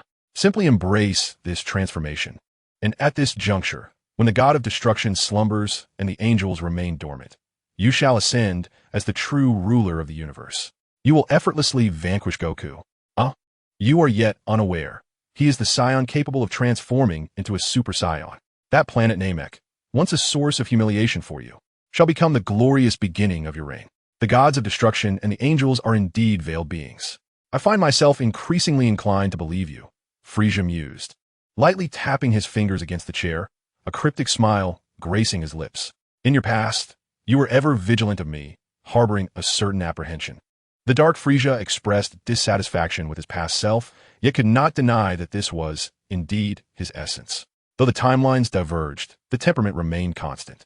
A sudden apparition, claiming to be his future self, appeared to seize his existence. Frieza smiled, pondering, surely, anyone would deliberate cautiously. Did Doria and Zabon fall to Vegeta's hand? Frieza inquired with a smirk, casting a glance towards him, posing question. In my timeline, indeed it transpired thus. In your realm, certain anomalies have emerged. The enigmatic Black Frieza finds himself perplexed by the situation. Vegeta initiated a rebellion on Planet 79, eliminating Chio-E, while the Namekians appear to have migrated. When I first descended upon Namek, I swiftly located their village, vanquishing several obstinate Namekians and seizing multiple Dragon Balls. Are you suggesting that the current events diverge from your knowledge? Frieza's expression remained inscrutable, betraying no hints of emotion. Indeed, it is so. This dimension of yours is quite intriguing, a glimmer of excitement igniting in Black Frieza's eyes. What you have revealed truly astonishes me. Frieza rose, casting a glance in his direction before moving to the window, gazing out at the desolate expanse of Namek. Haha, you are commendable. I eagerly await the moment you beseech me to become your ally. I believe that instant shall arrive forthwith. Black Frieza dissipated, merging back into a thick black mist enveloping his form. The diminutive, pale purple Frieza regarded his disappearance with indifference, beginning to seriously ponder the veracity of Black Frieza's words. Vegeta, well done. Frieza's lips curled into a cold smile. He summoned the soldiers stationed outside the control room, instructing the Ginyu Force to hasten their efforts. One soldier, cautiously addressing Frieza, inquired, Lord Frieza, why do you not intervene personally? Frieza shot him a sidelong glance, retorting, Vegeta, a mere jester. Such matters require my direct involvement. Why else would I maintain your services? The soldier felt a chill in his heart and discreetly withdrew to convey Frieza's message. The training methods he mentioned are indeed worth considering. Frieza mused silently. Could Namek possibly be the place where I, the cosmic sovereign Frieza, meet my demise? What a cosmic jest. Nevertheless, such possibilities must be guarded against. Bring forth the spaceship training grounds. Meanwhile, Goku and his companions were busily engaged, boldly eliminating Frieza's army. Krillin, Ten, and Yamcha reveled in the thrill of battle. 12 hours later, 5 spacecraft breached the atmosphere, descending upon Namek. Goku and his group naturally sensed the malevolent energy.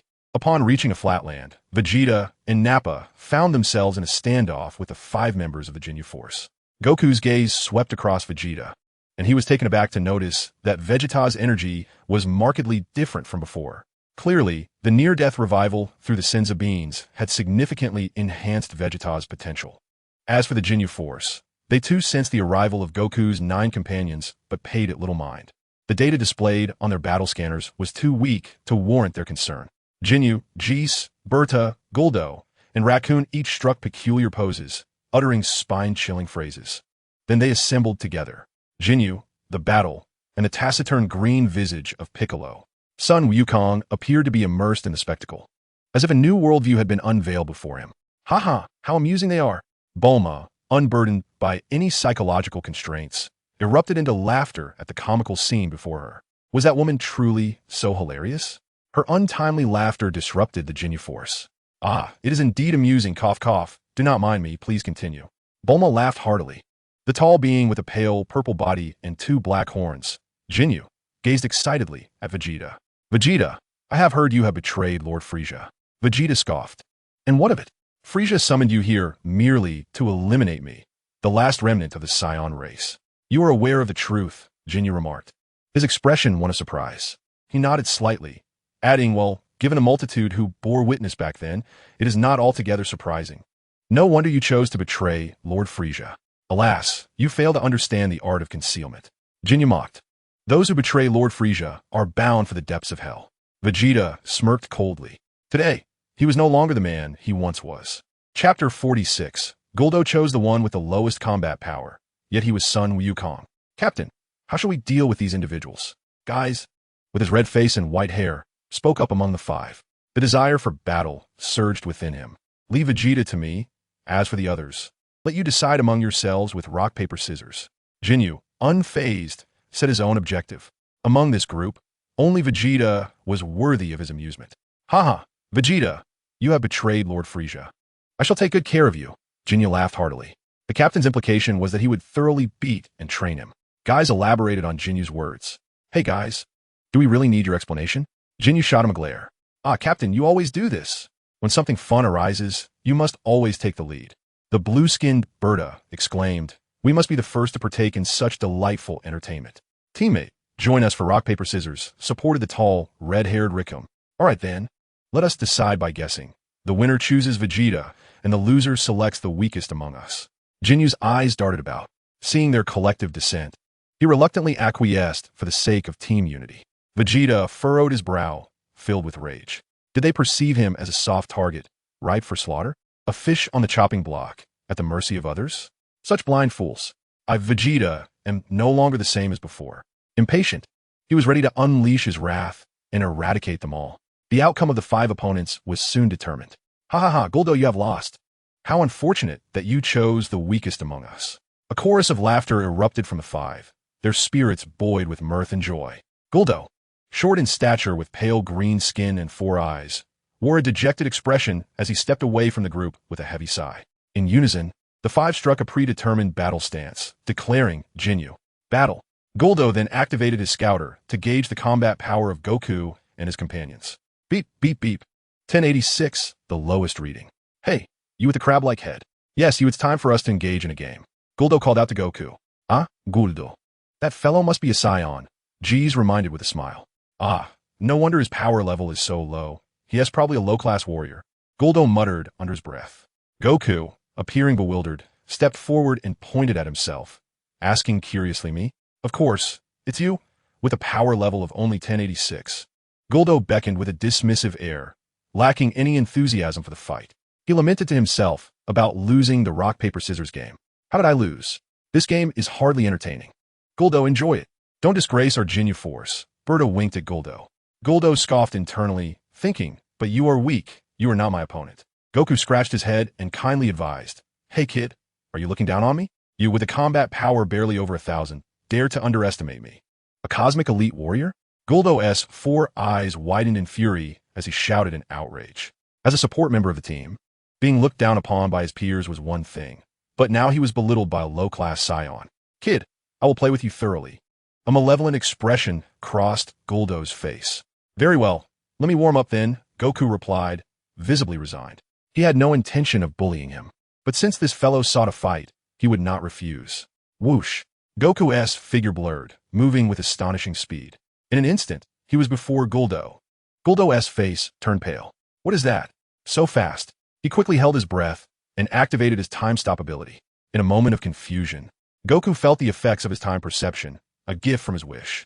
It was as if time itself had been paused, halting its flow. An inexplicable force constricted his body. Goku sensed that Guldo's power was not infallible. With a sudden surge of rage, he skyrocketed his combat power, breaking free from Guldo's influence. Guldo stood in utter disbelief. Could this individual truly be that formidable? Had he managed to escape the suspension of time merely through sheer strength? The remaining four members of the Ginyu Force were equally astonished. Was it possible that Guldo's ability to restrain him had been so easily countered? None of them could achieve such a feat. Raikum and the others exchanged bewildered glances, filled with shock. Jinyu's words carried a weighty significance. This opponent could manipulate his own combat power at will. Indeed, a formidable adversary. His gaze shifted towards Son Goku, a flicker of fervor evident in his eyes. Legend had it that Guldo possessed unique abilities that played a critical role in battle, and it turned out to be related to time and space. Vegeta, who had witnessed the entire spectacle, fixated his eyes on the battlefield and turned to Nappa. Nappa nodded in agreement, a wicked grin on his face as he remarked, "That fool Guldo has made the same mistake I did earlier, placing too much faith in his battle detector. As a result, he chose Kakarot as his opponent. This ability of Guldo's poses a significant threat to him. Fortunately, that imbecile is misinformed and unaware that Kakarot has long since become a Super Saiyan, with a base combat power exceeding 3 million. The disparity in strength is so vast that even the most bizarre abilities are rendered nearly ineffective." Vegeta smirked disdainfully. Just the day before, he had regarded the Ginyu Force as formidable foes. Now, he considered them mere fodder. Guldo rolled back, uncertainty clouding his mind. "Binding technique," he exclaimed, extending his hands as a sinister glint flashed across his green visage adorned with sparkling particles, desperately shouting. Son Goku furrowed his brow. He felt the peculiar sensation of being bound once more, as if an extraordinary force was constricting his movements from all directions, rendering him immobile. This was the immobilization technique. Goku pondered. With a mighty surge, a white aura erupted, and Goku's body trembled, instantly breaking free from Guldo's binding spell. "Your time is halted. This immobilization technique is rather intriguing," Goku remarked with interest. "What other peculiar tricks do you possess? I urge you to unveil them quickly." Guldo's heart raced, as if it might leap from his chest. A web of anxiety and fear enveloped him, causing him to stagger backward. What manner of monster was this? Even their captain could not so effortlessly dismantle my powers. Beads of cold sweat trickled down his forehead, and he couldn't help but glance at his teammates, who appeared astonished yet remained coldly inactive. It seemed you were out of options. Upon seeing the terror etched on Guldo's face, Goku realized he had exhausted his capabilities, leaving him somewhat disappointed. He had anticipated that this adversary might possess other novel techniques to showcase. "Then let our battle come to an end," Goku stated with a sense of ennui. In the blink of an eye, he appeared before Guldo. As Guldo's pupils constricted in shock, Goku flicked his finger against Guldo's forehead. As Guldo's eyes shimmered with golden light, he swiftly lost his combat prowess. Son Goku turned his gaze towards the remaining 4 members of the Ginyu Force. "You should leave this planet at once, or you will perish here," he warned, casting a glance at Vegeta. In this timeline, Vegeta had forsaken his cultivation and retained his brutal nature. With the aid of the Dragon Balls, his normal fighting power had likely approached a staggering 1 million. Should Vegeta choose to strike, they would meet the same fate as in their previous lives. "Oh, this Saiyan thinks he is invincible just because he defeated Guldo," Rikuum mocked. "It's audacious for him to address our elite team in such a manner." Rikuum was not mistaken. Guldo's combat strength barely exceeded 10,000, making his defeat hardly surprising. "It's no wonder he dismisses your warnings," Barta chimed in with derision, his skepticism evident. "Captain, allow me to deal with this arrogant Saiyan," he challenged, fixing his gaze on Goku. Suddenly, a beam of light flashed before them. A sickening thud followed, and a head, bearing an expression of shock and disbelief, tumbled to the ground. It was Guldo. "Vegeta, you despicable coward, you ambushed me." Guldo's 4 eyes gradually dulled, leaving only boundless resentment towards Vegeta. "This is the battlefield. This is war. When you chose to enter Namek, your fate was sealed. You have no one to blame but yourself," Vegeta retorted with scorn. Witnessing this, Goku furrowed his brow. "Vegeta, what have you done? You killed my teammate before my eyes." Jinyu's expression shifted, the gentle smile fading into a ferocious glare akin to a ravenous wolf. "Kakarot, unlike you, I shall show no mercy. None of you shall leave Namek alive today," Vegeta declared, his face a mask of murderous intent. He suddenly soared forward, a chilling smile gracing his lips as he descended with a brutal kick that shattered Guldo's skull, brains splattering across the battlefield, leaving everyone aghast. Chapter 47. Ginyu transformed into a frog, confronting Frieza, a boring game. Vegeta regarded the remaining members of the Ginyu Force with disdain, as if they were already corpses unworthy of his words. "You seek death," Barta bellowed in fury, launching an attack without hesitation. A blue energy wave surged from his palm, hurtling towards Vegeta. Requiem flying kick. Requiem leaped into action, approaching Vegeta with meteoric speed, intent on ending his life. Unperturbed, Vegeta observed coolly, effortlessly swatting away the energy wave. Bardock's assault was imminent, and with precision, Vegeta formed a knife-hand strike, delivering a blow to Bardock's neck. Ouch, that hurts! Bardock felt a wave of dizziness wash over him, as if a terrifying force were tearing through his flesh, inflicting excruciating pain. As the figure of Requiem drew near, he clenched his fist and struck. In that instant, a resounding crash echoed. Requiem appeared to collide with an impenetrable barrier. The sound of cracking resonated within his body. Vegeta es fils de pénétrateur de Requiem es protectivora, embedding itself deep within his flesh and bones. In an instant, his robust skeleton was shattered. With a thunderous crash, Requiem's eyes bulged, his body turned limp, and he collapsed to the ground with a thud, stirring up a cloud of dust. In a single move, Bardock rendered Requiem of the Ginyu Force utterly defenseless, stripping him of his combat capability. Vegeta leaned down, placing a foot upon Requiem's chest, applying pressure as he mockingly remarked, "Pity no one informed you of your feeble strength." Requiem furrowed his brow tightly, the agony causing him to tremble. "Impossible, Vegeta! How can you possess such power?" he murmured, still in disbelief. Vegeta's gaze shifted to Bardock, who lay on the ground, equally incapacitated. Despite his dire state, Bardock defiantly glared at Vegeta, unwilling to concede. "Bardock, your speed is woefully inadequate. Is this what you tout as the universe's fastest?" Vegeta lifted him effortlessly, disdain dripping from his words. "Vegeta, do not revel too much in your triumph. Our captain will soon enlighten you on what true strength entails," Bardock stammered, his eyes burning with hatred directed at Vegeta. "Regrettably, even then, you shall not witness it." Vegeta concentrated energy into a ki blast, a terrifying flow of power, transforming him into mere dust of Namek. Then, he turned his attention to Requiem. Requiem attempted to speak, but without a moment's hesitation, Vegeta sent him to join Bardock in the depths of hell. "Furthermore, your captain will soon come to meet you," Vegeta stated coldly. He faced Ginyu and Jis with a mocking expression. The two exchanged a glance before launching their attacks in unison. Boom! A dizzying flurry of punches and kicks ensued.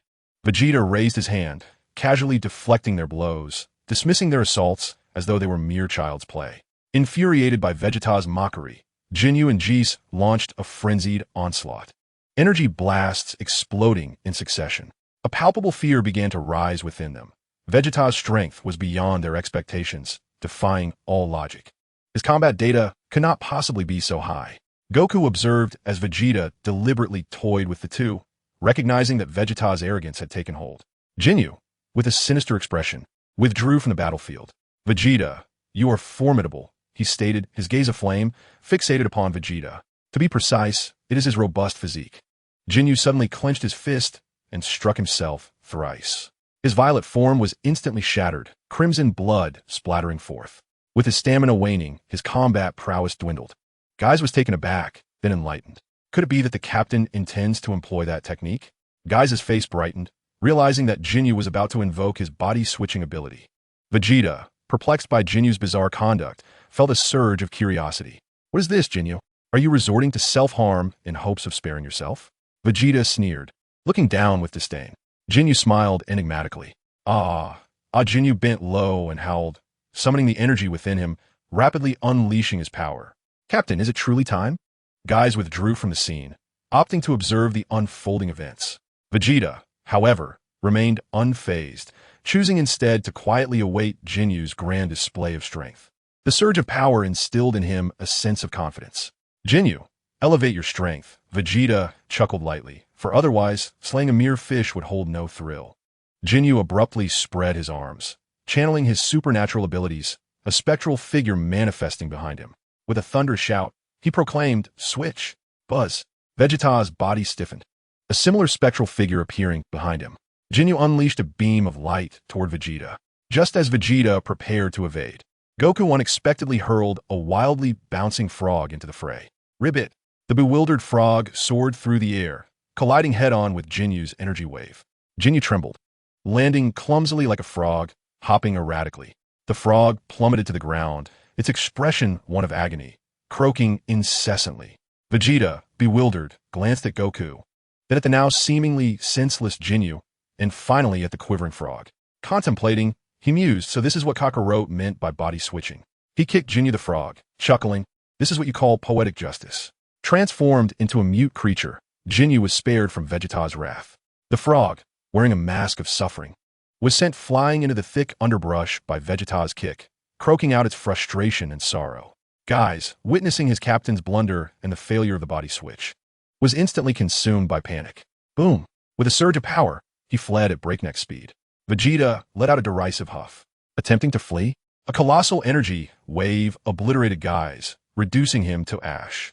Vegeta, you have actually slain Jinyu and his cohorts. A spaceship descended from the heavens, and Frieza emerged sneering. Chapter 48. Standing before you now is Super Vegeta. Frieza, the diminutive yet formidable figure, commanded respect despite his stature. His arrival immediately cast a chilling atmosphere over the gathering.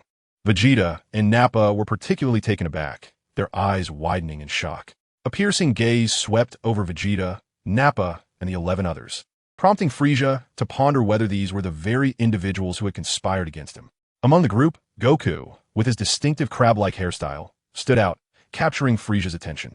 If the future self he had heard about was indeed correct, this Saiyan had once defeated him on Namek, inflicting upon him an indelible humiliation. You must be Goku, Frieza remarked, his eyes gleaming with intensity. You know me? Goku questioned, pointing to himself with a slight frown. Logically, Frieza should not recognize him at this point. Could it be that history had deviated in ways unknown to him? Or was he not the only one to have been reborn?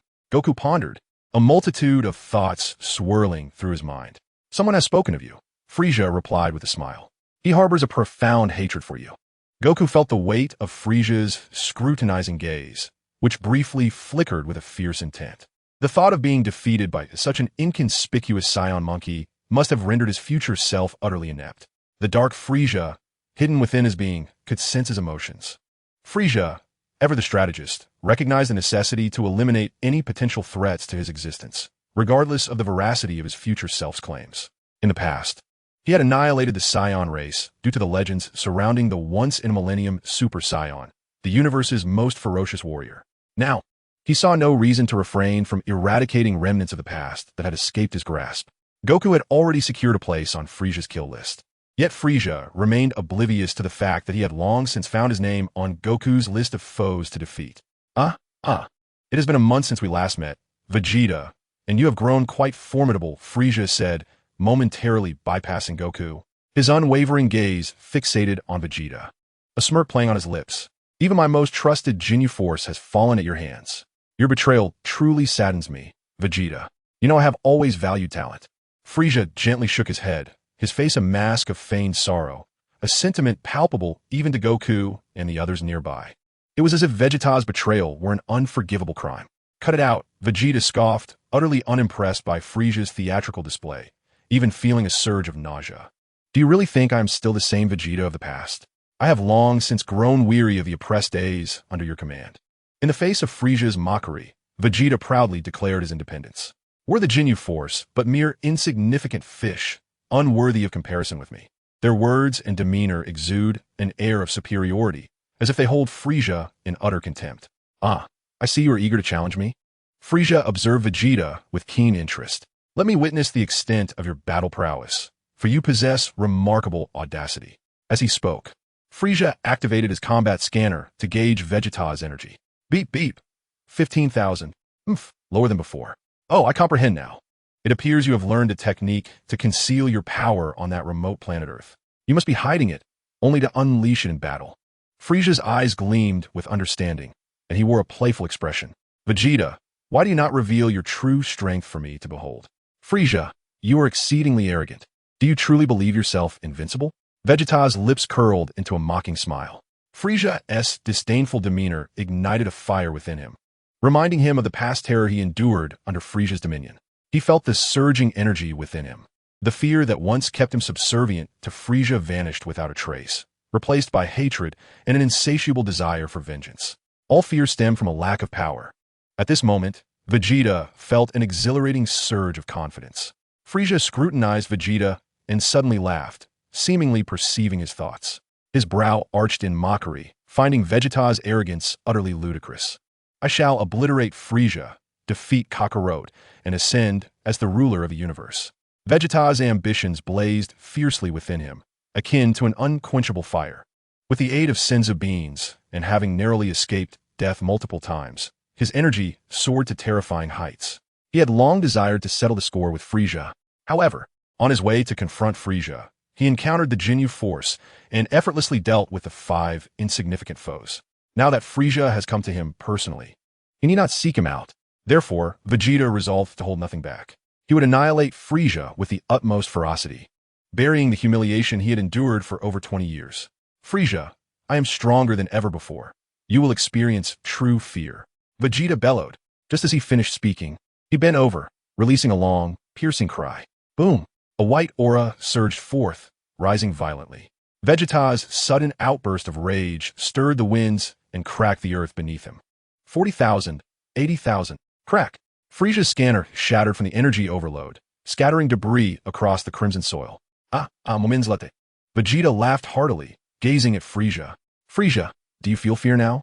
Before you stands the Super Vegeta. He extended his thumb, slightly curling it against his face. Speaking with pride, Vegeta held his head high, casting a sideways glance at Frieza. This Vegeta truly knows how to boast. We have seen Super Saiyans before. What makes him think he is a Super Vegeta? Krillin leaned in, whispering to Yamcha. Yamcha nodded in agreement. Meanwhile, Goku furrowed his brow. Vegeta, unable to transform into a Super Saiyan, would surely not stand a chance against Frieza in his complete form. Facing Frieza like this would only lead to humiliation. Frieza's expression shifted to one of surprise. The transformed Vegeta genuinely astonished him. In just a month, he had elevated his power from 18,000 to such a level. It was quite unfathomable. However, this level of combat prowess was not enough to provoke genuine alarm. Then, Frieza clicked his tongue in amazement, remarking, Vegeta, I must say I am impressed. Your energy level must be at least 1,000,000 now. Allow me to show you the true extent of my power. A mocking smile played on Frieza's lips as he opened his small hands and suddenly clenched them into fists. In an instant, a sharp wave of energy, as swift as lightning, surged around him. This tempestuous force, akin to a violent hurricane, swept across the entirety of Namek. A torrent of energy, powerful enough to tear through the stars, surged forth like a tidal wave. Vegeta's face turned pale with shock. Nappa appeared as white as a sheet, murmuring, such formidable energy. The green-skinned Piccolo wore a grim expression, as if he could weep. Was Frieza about to transform into his complete form? Despite Goku having mentioned Frieza's transformation abilities multiple times, he still entertained thoughts of competing with Frieza. From the fluctuations of energy, it seemed evident. Goku focused intently on the eye of the storm, slowly nodding. His brow furrowed like twisted dough, and he spoke gravely to the others. For reasons unknown, Frieza seems to be preparing to unleash his full strength. Could it be that in the previous timeline, Frieza transformed step by step simply to toy with us? Goku pondered, is it possible that in this lifetime, because I have been reborn, Vegeta can exponentially increase his combat power through the Saiyan near-death revival, prompting Frieza to seek a swift resolution? As the dust settled, the energy receded like a tide. The slender, fair-faced Frieza stepped forward leisurely. Super Vegeta? Frieza stood confidently on a protruding rock, disdainfully beckoning Vegeta with a curled finger. Oof. Vegeta's expression darkened. He had already sensed that Frieza's power surpassed his own. However, at this juncture, retreat was not an option. He must confront the challenge head-on, even if it meant gritting his teeth and pressing forward. Whoosh! With a series of swift movements, Vegeta darted through the air, as quick as lightning, instantly slicing across the sky. Bang! His fist, imbued with the force to rend the heavens, crashed into Frieza's face like a falling meteor. The impact was so potent that it seemed capable of tearing the very sky apart, echoing like thunder, an awe-inspiring display of might. Frieza's right cheek twisted violently outward in response. Yet, before Vegeta could savor the moment of triumph, a chilling sense of impending doom pierced through him like a thorn. Surging from the soles of his feet, he hastily attempted to retreat. There he beheld Frieza's smirk, eyebrows arched in mockery. Was this all that the Super Vegeta was capable of? Enraged, Vegeta unleashed a flurry of punches and kicks, each strike raining down upon Frieza like a tempest. This farce must come to an end. Frieza's smile abruptly turned icy.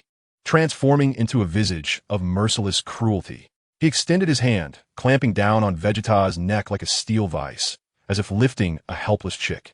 Vegeta's eyes widened, filled with fury, desperately struggling to break free from the constriction. An astonishing scene unfolded before the onlookers, leaving them parched with disbelief. Was he truly to be defeated in such a manner? Krillin's eyes widened like saucers, fixated on the spectacle, barely managing to squeeze out a few words through clenched teeth. Just moments ago, Vegeta's energy had been at least twice that of mine. Piccolo's complexion turned a shade greener than the depths of a murky pond. It was akin to a grown adult pummeling a child, Tanjinhan murmured softly, his gaze laden with gravity, as though weighed down by a massive boulder. Yamcha swallowed hard, realizing that Vegeta was likely to be killed. The towering Nappa trembled like a leaf in the wind, too fearful to intervene. Bang, bang, bang. Vegeta's body quivered uncontrollably, as if shaken like chaff in a sieve.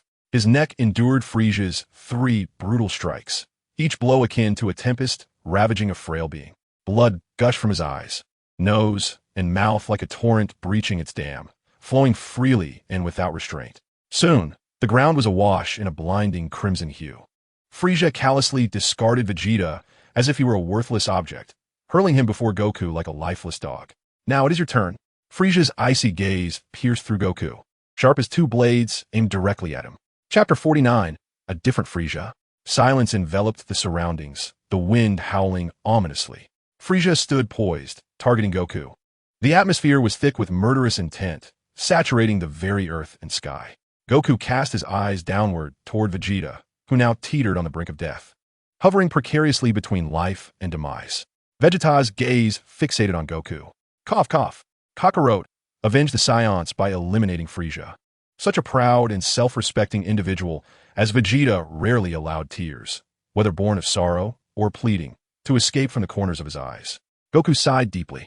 In an infinite cycle of time, it felt as though they had returned to the moment in a previous life when Vegeta had begged for mercy before his demise. Goku cast a glance at Krillin, who understood instantly. Nappa hurried forward to assist Vegeta to his feet. Krillin produced a Senza bean from his pocket and placed it in Vegeta's mouth. Frieza, you have changed, Goku remarked, his gaze penetrating as he stared at the cold and formidable Frieza. He not only recognized his current self, but also felt a strength far surpassing that of his previous life after transforming into his complete form. What had transpired? Goku pondered silently. Oh ho ho, Goku, I hear you can transform into the legendary Super Saiyan? Frieza inquired. Goku nodded, affirming, indeed, I can transform. Then let us see if the legendary Super Saiyan is as powerful as the tale suggests. Frieza's eyes glimmered as he swiftly attacked Goku with the speed of a comet striking the moon. Bang, bang, bang. The sounds of fists and feet colliding echoed incessantly. In the sky, the 2 agile figures clashed, creating a dazzling spectacle. Their immense power was palpable, yet I could scarcely grasp the trajectory of their battle, Krillin thought, wide-eyed. Piccolo furrowed his brow deeply, his green features marred by a profound sense of frustration. He had to concede that he could not intervene in the fight between Goku and Frieza. Yamcha, like a deflated balloon, sighed in resignation. Goku and our disparities are growing ever wider. He continued, have you not noticed? Goku has yet to transform into the golden-haired Super Saiyan. His base power already far exceeds ours. Having regained his vitality thanks to the Senza Bean, Vegeta stood beside Bulma, his eyes fixed intently on the battlefield. With his enhanced strength, he could barely discern the aftershocks of the clash between Goku and Frieza. His stern visage trembled, clearly unsettled. Kakarot, he has grown stronger once more. This realization struck him as a significant blow. Vegeta gritted his teeth in anger. The momentary plea he had made to Goku was now forgotten. Vegeta, Kakarot's strength is a positive development. Perhaps today we can avenge Planet Vegeta, Nappa exclaimed bluntly. Vegeta remained silent. He desired vengeance, yet more than that. He craved to exact it himself. Boom! Bang! The 2 combatants clashed fiercely, their conflict unfolding from the towering heights of the sky, plummeting into the unfathomable depths of the ocean. They surged forth from the tumultuous waves, launching into the endless mountains. In a moment of unexpected ferocity, Sun Wukong executed a spinning kick, creating a multitude of phantoms, and sent Frieza spiraling into the hellish, searing magma of a volcano. Boom! The storm raged like a furious tide. Frieza erupted from the depths like a specter, unleashing an energy wave that threatened to annihilate everything in its path. Death Comet. The explosion resonated across the land. In an instant, smoke enveloped the area, and a colossal mushroom cloud ascended, with radiant energy bursting forth like fireworks. The terrifying aftershock struck the earth like a sword, collapsing the very bridges of the planet. Crack! The crust of Namek shattered like torn parchment, spewing forth endless streams of magma that roared like a fire dragon. We must flee. Their battle will consume us. The crowd's faces paled, retreating like startled birds from the heart of the battlefield. Ha! Frieza's laughter echoed maniacally. Wild monkey, this is merely the prelude to our battle. Sun Wukong's lips curled into a confident smile. I shall unleash my true power.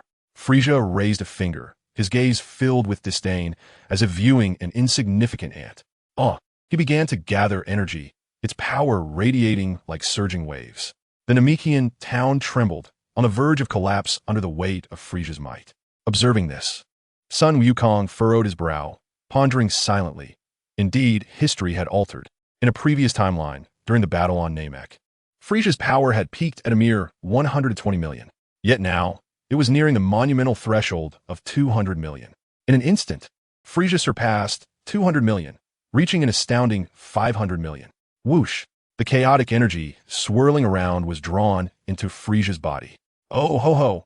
He reveled, flexing his wrist, relishing the violent power surging within him, nodding in satisfaction.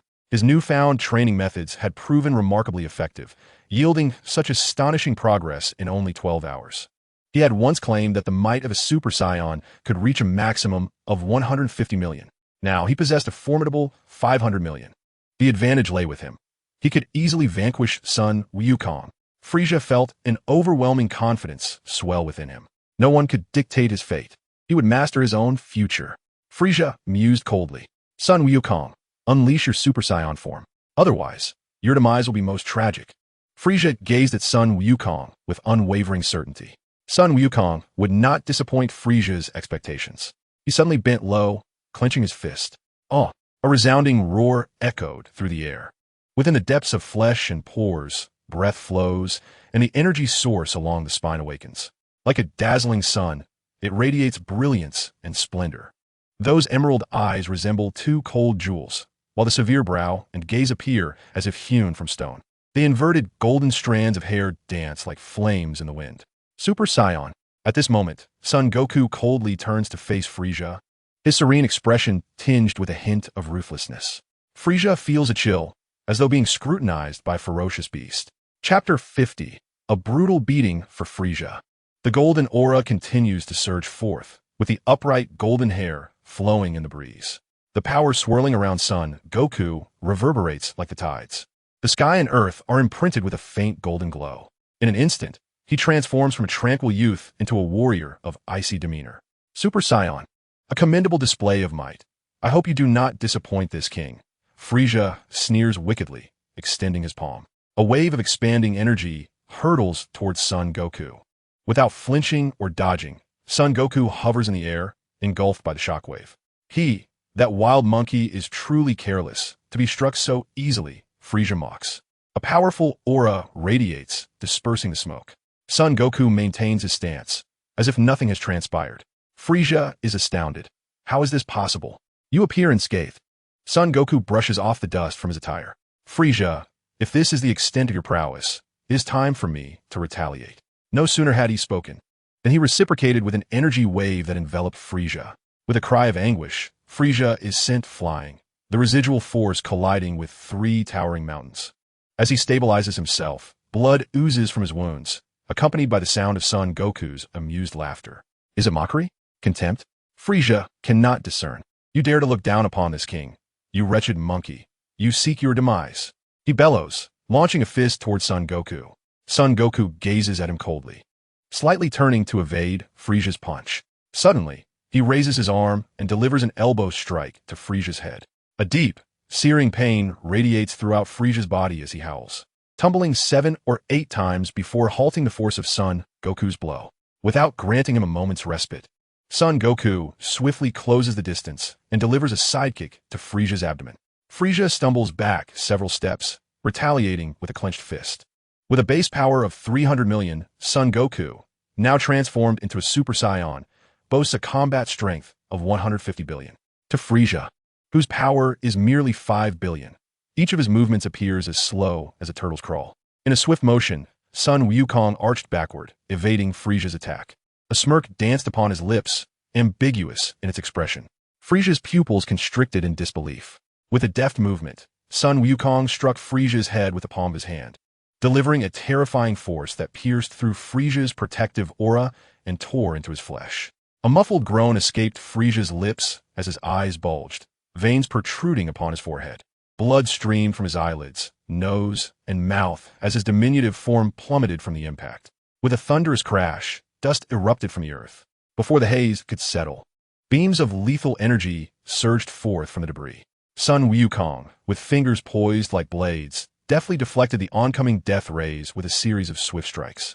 The energy beams struck the ground, erupting into mushroom clouds. Gasping for breath, Frieza emerged slowly from the tempest of energy, his expression dark and brooding. The two adversaries hovered in the air, locking eyes. "You wretched monkey," he seethed, his gaze burning with fury directed at Sun Wukong. In contrast, Sun Wukong appeared taken aback. Frieza seemed unscathed. He recognized Frieza's formidable resilience. In a previous timeline, Frieza had endured the catastrophic explosion of planet Namek, surviving in a severely weakened state for nearly a year before being rescued and transformed into a mechanical being by his father, King Cold. His physical defense and tenacity were indeed remarkable, ranking among the highest in Sun Wukong's recollections. Yet, even with his controlled strike, it was unusual for Frieza's combat prowess to withstand such an assault. In truth, Sun Wukong's blow had inflicted considerable damage, far from the nonchalance Frieza displayed. The innate advantages of Frieza's race were astonishing.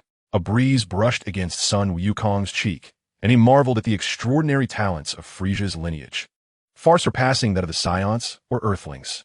Their physical prowess appeared to have been developed to its utmost potential. Damn it, didn't you claim this Saiyan named Sun Wukong had a battle power of only 150 million? Why am I, with my 500 million, at a disadvantage? Frieza's mind roiled with indignation.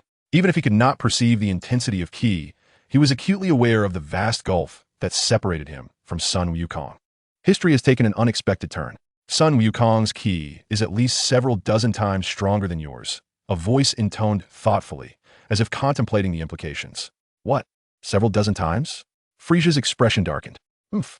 Your information is utterly inaccurate. A glint of malice crossed Frieza's eyes as he mocked, with your current state. You dare dream of revenge against me? Don't make me laugh at your foolishness. The voice did not express anger. Instead, it burst into laughter. You cannot defeat Sun Wukong. Why not consider merging with me? The dark Frieza appeared in Frieza's mind, tempting him. Once you transform into Golden Frieza, even the god of Super Saiyans will be reduced to mere fodder, let alone a mere Super Saiyan. He chuckled coldly. I possess other tricks.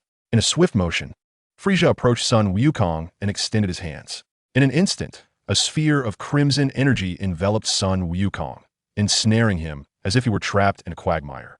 With each struggle becoming increasingly futile, witnessing Sun Wukong rendered immobile by his supernatural power, Frieza erupted into laughter. Ha ha ha, how does it feel to be unable to move? Frieza smirked with arrogance. Sun Wukong struggled briefly, realizing that the more he fought, the more exhausting it became. Superpower? Sun Wukong paused, a subtle smile emerging on his face. He gazed at Frieza, not with fear, but with eagerness. Frieza, as the Emperor of the Universe, you surely possess more than just this rudimentary skill, do you not? Every superpower has its weaknesses and limits of control. He recalled his previous encounter with the Ginyu Force, where he had learned this lesson. However, facing an energy entity of such overwhelming disparity rendered it largely ineffective. Frieza, too, was affected. Sun Wukong's power surged, making Frieza's control increasingly arduous.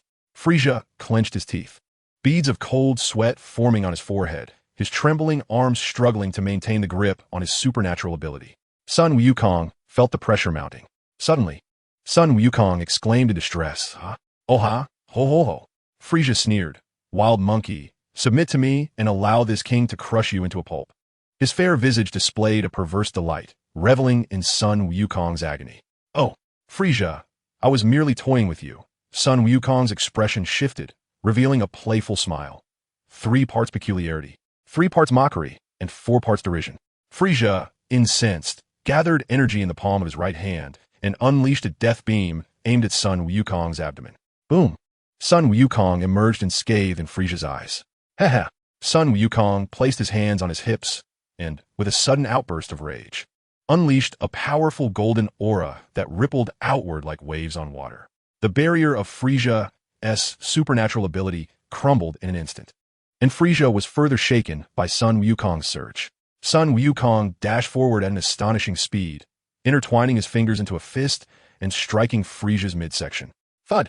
The ground sank, forming a colossal crater. At the bottom of the pit, Frieza's tail was elevated, with half of his body ensnared in the earth. With a roar, Frieza shot upward, panting heavily, his countenance dark and brooding, as if it were about to drip with ink. How infuriating! Such humiliation! How can this sovereign endure it? Faced with the overwhelming dominance of Sun Wukong, Frieza's mind teetered on the brink of madness. His fists clenched as he could not restrain his low growl of indignation. Lowering his gaze upon the shattered Namek, remnants of battle, a chilling thought surged within him. The Saiyans cannot survive in a vacuum. If I were to obliterate Namek, Sun Wukong would perish, while I could endure the void. I, Frieza, the Cosmic Emperor, cannot simply succumb to death. Frieza's expression turned frigid. Chapter 51, Super Saiyan 3 Versus. Golden Frieza. He lifted his gaze to Sun Wukong and declared, "To be slain by someone like you is utterly unacceptable. Should such an event occur, I would rather take my own life." As he spoke, Frieza raised his hands, a crimson glow erupting. Above him, a supernova of red energy coalesced. Frieza's maniacal laughter echoed. "Fool, do you think I would perish? You shall be the one to die. I can thrive in the vacuum of space. Can you, Saiyans? Let this repugnant planet be obliterated." The colossal red supernova energy sphere plummeted, sending shockwaves that caused the surrounding mountains to collapse. Even warriors at a distance felt the terror of the energy contained within. This is bad. Frieza has lost his mind. He intends to destroy this planet. Vegeta shouted urgently. "Destroy the planet? What'll we do then?" Krillin exclaimed in shock. "Do not worry. I have a plan," Bulma announced, retrieving a universal capsule from her pocket. Inside is a spaceship, modified from the one Goku took to Earth during his childhood. "Wow, Bulma, you're incredible. Can fly back to Earth?" Krillin rejoiced. "I've used this spaceship for research missions in the outer space of Namek. If all goes well, returning to Earth should pose no problem," Bulma assured. Frieza's maniacal laughter abruptly ceased as the supernova's descent halted. Unbeknownst to them, Sun Wukong had already arrived before the energy sphere, using a single finger to counteract its downward force. Frieza's face stiffened, frozen like a statue. With a gentle flick of his finger, Sun Wukong dissipated the supernova energy that could have annihilated Namek into nothingness. "Frieza, you remain as wicked as ever," Sun Wukong remarked, a flicker of anger in his eyes. "Even if the Namekians have departed, you should not destroy this planet at will. It does not belong to you." He regarded Frieza with cold indifference. Frieza clenched his fists, veins bulging, then loosened them with a sneer. "At this juncture, Sun Wukong, you court your own demise. Let me showcase to you the true extent of my power." A smirk graced Sun Wukong's lips as he curled his index finger, beckoning to Frieza. "A battle of equal might invigorates me, and I eagerly anticipate your strength." Frieza's icy gaze was as chilling as frost. "In the future, let us merge. Today, I must eliminate the monkey known as Sun Wukong." Frieza's voice was filled with menace as he communicated with Black Frieza. At last, the past self has come to a realization. Rest assured, our union shall render us inseparable." The fierce aura emanating from Black Frieza pulsed as the dark patterns on his forehead glimmered. An eerie power enveloped him, merging with Frieza. Boom! In an instant, Frieza's energy surged dramatically, a peculiar pattern etched on his brow, while his eyes glimmered with a hint of red. Witnessing this, Sun Wukong furrowed his brow. This power is precisely what I, Frieza, require." Frieza laughed heartily, turning his cold gaze upon Sun Wukong. "Today, old grievances and new animosities shall be settled together." With a sudden, forceful punch, Frieza lunged at Sun Wukong. Reacting swiftly to Frieza's unexpected onslaught, Sun Wukong deftly sidestepped, narrowly avoiding the energy-laden fist that tore through the air, sending shockwaves into the distance. An explosion erupted, and a resplendent red sun rose at the horizon's edge. The earth trembled. Frieza swung his arms, unleashing torrents of energy from his fingertips, akin to a blade slicing through the air. This level of power is insufficient to harm me, Sun Wukong remarked calmly as he deflected the attack with a knife hand strike. Oddly enough, you have grown significantly stronger, and your aura has transformed. Sun Wukong scrutinized Frieza with a frown. This transformation reminded him of the time when Vegeta was under the control of the sorcerer Babidi from the demon realm. Yet, Frieza was clearly in control of himself, unlike the manipulated beings of the demon realm. Frieza's murderous intent surged. A sinister smile etched on his face as he fixed his gaze on Sun Wukong. Sun Wukong, you wild monkey, there are far more unimaginable revelations to behold. Allow me to unveil the true might of this king. Frieza spoke with haughty arrogance. A series of golden flames ignited, enveloping his alabaster skin in a layer of shimmering gold. The previously slender Frieza transformed into a muscular titan in an instant. His limbs and torso bulged with newfound strength as he stepped forth from a radiant golden glow. He addressed Sun Wukong, saying, I apologize for the wait, Super Saiyan. Before you stands Golden Frieza. Buzz. The golden light shimmered, subtly hinting at a potential fading. Although my current golden state is somewhat unstable due to my frail physique, the increase in combat power is not as substantial as before. Nevertheless, he chuckled, it is more than sufficient to vanquish you. Frieza's brow furrowed slightly as he assessed the situation, followed by a cold laugh. Sun Wukong was momentarily taken aback. Isn't that the transformation into Golden Frieza? In the past, it seems Frieza never possessed such a form. A multitude of doubts flashed through his mind. Wild monkey, prepare to perish. Golden Frieza surged towards Son Goku, delivering a devastating punch to his abdomen. Caught off guard, Son Goku took the blow squarely. Observing this, Frieza continued his assault, his tail sweeping like a steel whip, sending Son Goku hurtling away. In a swift motion, Frieza appeared before him, driving a knee into his abdomen with force. Blood instantly trickled from the corner of Son Goku's mouth. With a resounding crash, his body shot like a meteor into the vast ocean, stirring up tumultuous waves. Oh, how exquisite this sensation is, even surpassing my expectations, Frieza chuckled softly. Haha, Frieza, truly unexpected. Breaking through the waves, Son Goku's golden aura erupted forth, his face alight with exhilaration. Since you possess a golden form, I shall unleash my strongest state. Son Goku's gaze burned with intensity, feeling his blood boil. There was no fear in his eyes, only the fervor of encountering a formidable foe. Do you have other forms? Golden Frieza was taken aback. How could this be possible?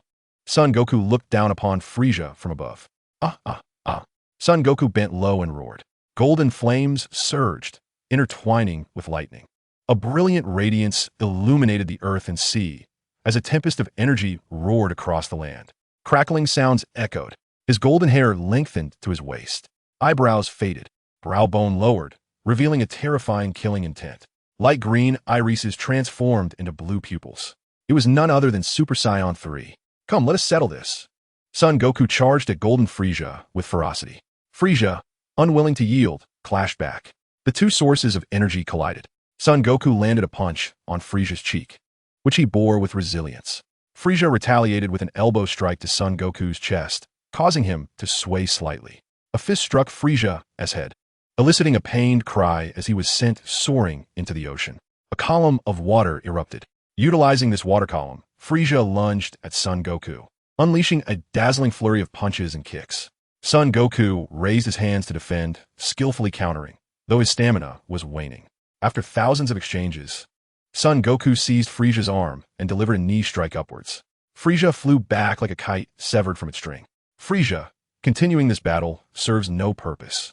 Your energy has diminished, Son Goku proclaimed as he gazed down upon Frieza. Impossible.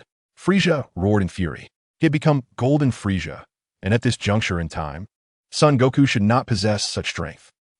Frieza gathered a crimson energy blade in his hand, laughing maniacally, proclaiming that there was no escape, for it would pursue its target to the ends of the earth and could sever anything in its path.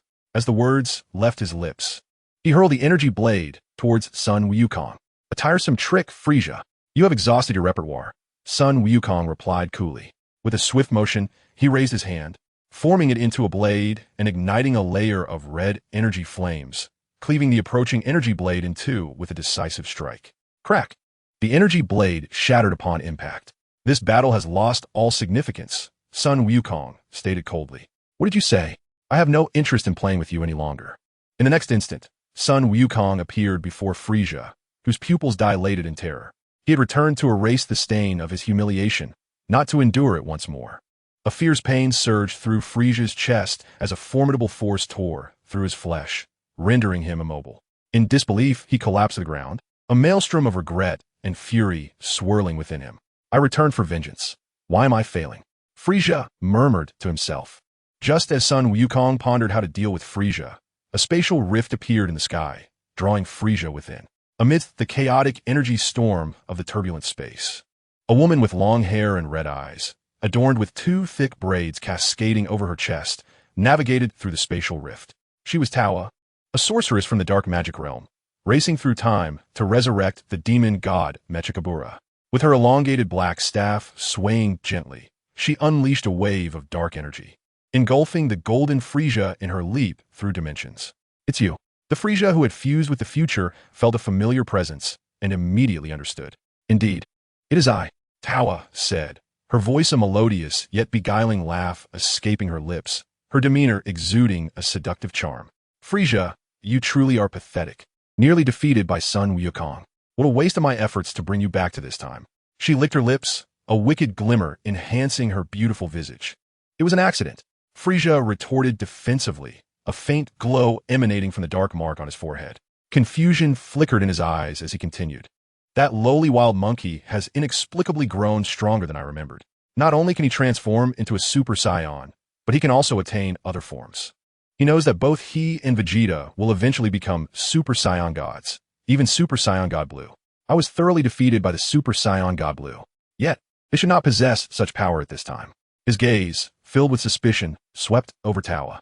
Do you suppose that Sun Wukong, like me, has returned from the future to this past era?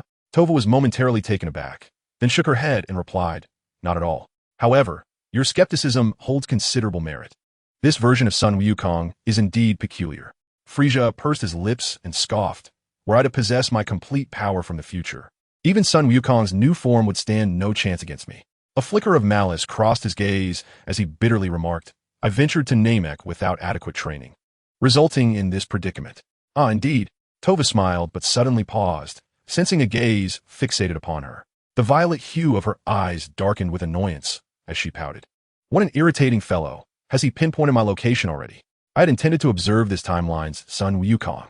Frieza was perplexed, unable to comprehend the strange being's words. Tova, however, paid it no mind and waved her wand. The purple gem atop it radiated a shimmering light. A stream of black energy shot forth, ripping through the chaotic fabric of space. Then you should devote yourself to rigorous training. I can only assist you this once.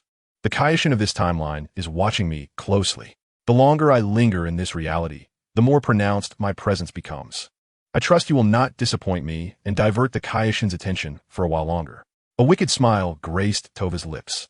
Before Frieza could react, Tova enveloped him in a sphere of black energy and cast him into the tumult of space, restoring him to the real universe. Hey, how dare you treat me like this? Frieza bellowed in fury as he emerged from a rift in the silent cosmos, bloodied and in excruciating pain. The injuries inflicted by Sun Wukong earlier had not abated. Before him loomed a desolate planet. Sun Wukong regarded the vanishing Frieza deep in thought. This technique resembles the interdimensional space of the Celestial Palace. Krillin and the others, having witnessed the conclusion of the battle, swiftly sought him out. Sun Wukong, has Frieza's energy dissipated? Did you kill him?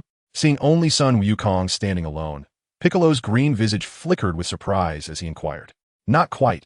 Frieza was rescued. Sun Wukong replied, shaking his head. He then recounted the events that had transpired. Piccolo frowned to open a rift and whisk Frieza away. It seems we may be in trouble. Krillin sighed with a wry smile. Frieza has escaped. He may come to Earth seeking revenge.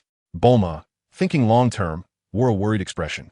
Sun Wukong, however, remained unfazed. His mind was light, buoyed by the strength he possessed. Humph, that's perfect. Once I transform into a Super Saiyan, I'll personally eliminate Frieza. Vegeta stated coldly. Nappa held no particular opinion, knowing that Kakarot would always be at the forefront. If Frieza were to return, he would undoubtedly seek out Kakarot. Sun Wukong cast his gaze towards Vegeta and Nappa, extending an invitation.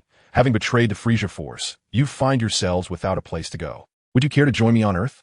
Vegeta raised an eyebrow, immediately declining with a haughty snort. Humph, even in my fallen state, I shall not stoop to ally with you. The thought of training under Kakarot, that inferior warrior, is utterly unacceptable. Merely seeing him fills me with frustration. The next time we meet, I shall undoubtedly transform into a Super Saiyan. Vegeta vowed silently within himself. Nappa glanced at the earnest son, Wukong, and then at the mercurial Vegeta. I, he stammered. It was evident that training alongside son Wukong offered greater benefits than remaining with Vegeta. Observing this, Vegeta's brow furrowed, his expression darkening. Nappa, are you betraying me? Son Wukong smiled gently, addressing Vegeta. I know how to enhance our combat prowess more swiftly. Ahem, Vegeta, we Saiyans are but a handful now. How can we speak of betrayal? Nappa, who had been hesitant, immediately declared, I am sorry, Prince Vegeta. While I long to follow you in conquering the universe, I desire even more to transform into a Super Saiyan. Nappa's choice infuriated Vegeta to no end. Son Wukong pointed towards Bulma, stating, Bulma can construct a gravity chamber. This chamber will assist us Saiyans in our training, yielding remarkable results with half the effort. Bulma was taken aback. Vegeta's gaze was sharp as a blade, causing Bulma to fidget uncomfortably. She quietly remarked, Wukong, how come I was unaware that I could build a gravity chamber? Son Wukong replied with a lowered head. You may not be able to now, but you will in the future. Bulma's expression hardened instantly. This Wukong, always stirring up trouble, has brought this formidable being Vegeta upon me. Ultimately, Vegeta remained skeptical. However, for the sake of becoming stronger and transforming into a Super Saiyan more swiftly, he acquiesced to son Wukong's suggestion. Now that the issues on Namek have been resolved, let us return home. Son Wukong beamed brightly. The allies who had supported him on Namek naturally had no objections. Piccolo gazed longingly at this unfamiliar ancestral planet, while Dandy appeared reluctant to part.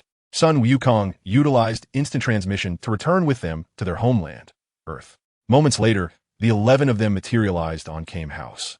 Son Wukong then inquired whether his earthly companions wished to train on King Kai's planet. I will pass, Yamcha replied, subconsciously glancing at the scowling Vegeta. Son Wukong nodded. Gohan, make sure to stay home with your mother, he advised, before teleporting with the willing training partners to King Kai's planet. Chapter 53. The Emergence of Super Saiyan 4. Greetings, King Kai, Son Wukong announced as he arrived on King Kai's planet. Oh dear. Son Wukong's large face suddenly appeared before the King of the North. Startled, the king, lounging in his chair, instinctively rolled over, causing his sunglasses to fall to the ground in a flurry. I've told you countless times, Wukong, do not sneak up on me like that, the king exclaimed, still trembling and patting his chest in dismay. Krillin, Tien, and Piccolo exchanged glances. Observing the interaction between the two, they surveyed their unfamiliar surroundings, intrigued by the sight before them. Was this portly figure truly a deity elevated above even the celestial beings? It seemed quite ordinary, they mused. The King of the North continued to ramble on, his gaze shifting to Krillin, Piccolo, and Tien. Lord King, they are the Earthlings I mentioned before, to learn martial art from you, Wukong explained. Ah yes, I remember now, Wukong, you have mentioned them to me. The king replied, his antennae swaying as realization dawned upon him. With a smile, he added, you performed excellently on planet Namek. You can now train here with peace of mind. I shall impart some insights into cultivation and techniques for harnessing energy. The warriors nodded in agreement, well aware of the expectations. Wukong, who are they? Goku's old friend, Garuguri, sensed Wukong's energy and flew out of the room, perplexed. Haha, Wukong laughed heartily. They're my companions from Earth. Once their introductions were settled, Wukong discreetly pulled the king aside, who was eagerly instructing the warriors in their training. Scratching his head, Wukong sheepishly said, Lord King, I have a feeling I have reached my limit. The king, visibly pleased, recognized that this exceptionally gifted disciple always managed to surprise him. Do you need assistance? He inquired. Wukong nodded and replied, I need to advance to Super Saiyan 4, and for that, I require a planet with minimal life and a full moon.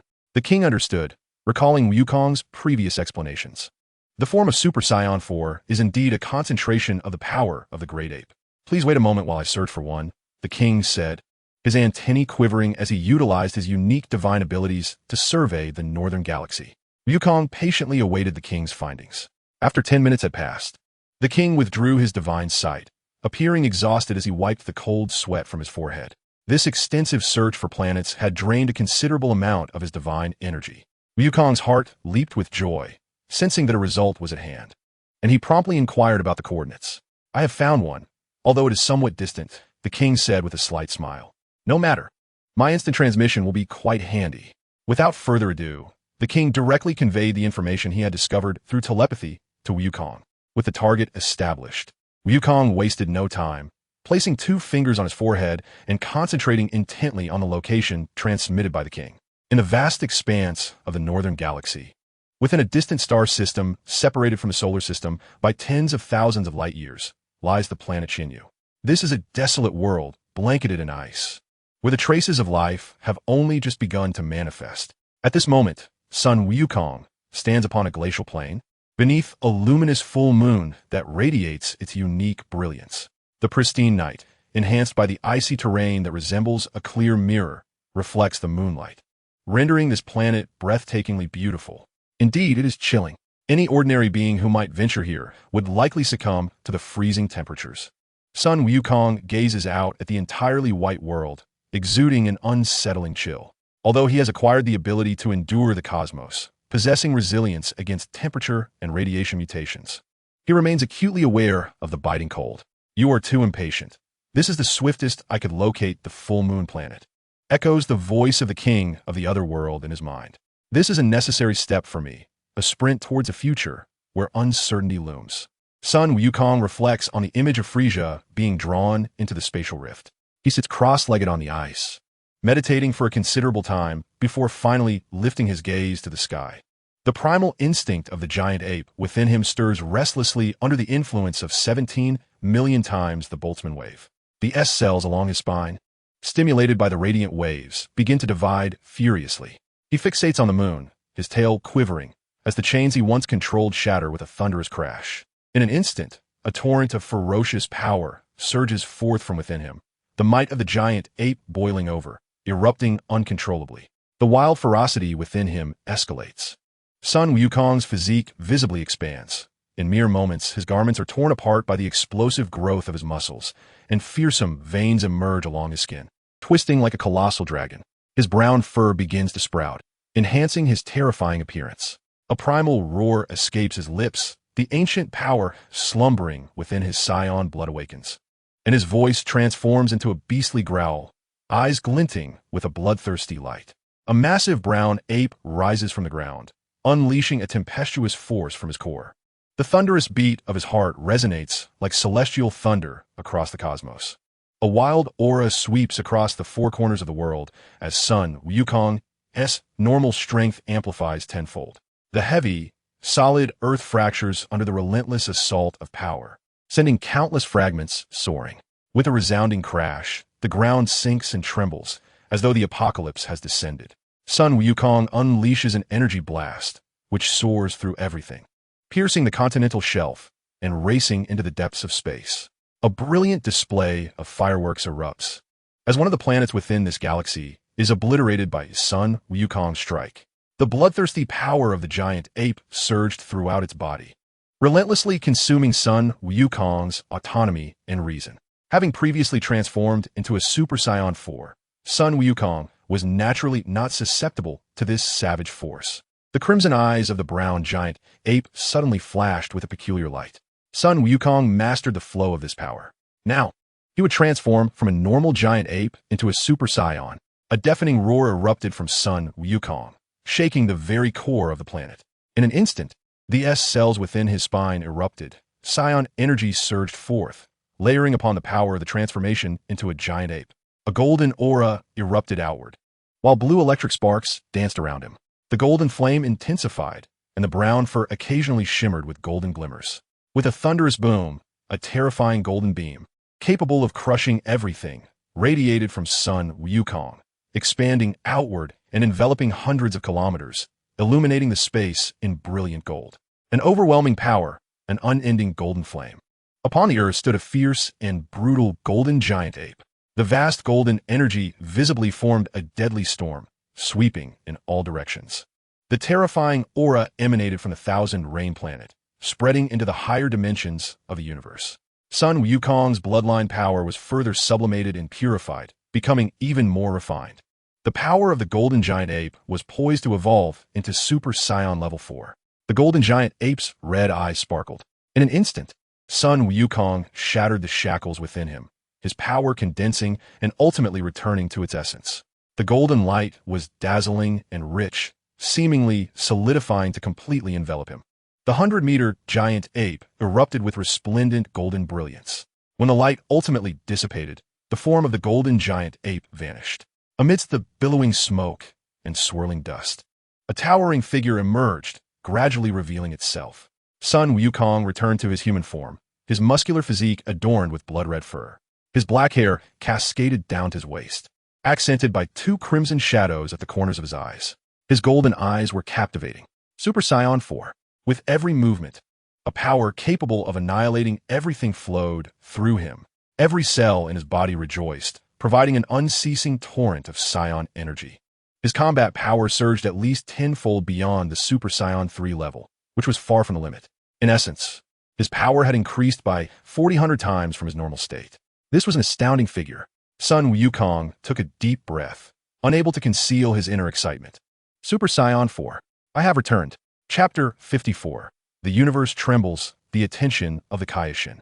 The North Kaioshin, who had been closely observing Sun Wukong's transformation, was left utterly speechless at this sight, rendered completely silent. The astonishing aura of Sun Wukong penetrated the dimensional membrane, extending from the human realm to the king of Hell's planet in the underworld. Sun Wukong had previously described the 4 transformation of the Super Saiyan, recognizing its formidable strength. Yet he was unprepared for such overwhelming power. Beside him, Giri Gully and Beerus also perceived Wukong's transformation through the North Kai's abilities. The profound sense of oppression was so intense that it raised the hair on their bodies, as if they had stepped into an abyss. Wukong had truly succeeded, advancing to a new level of strength never before witnessed. Giri Gully marveled repeatedly, contemplating that in the future, Wukong might be capable of eliminating the threat posed by Bojack.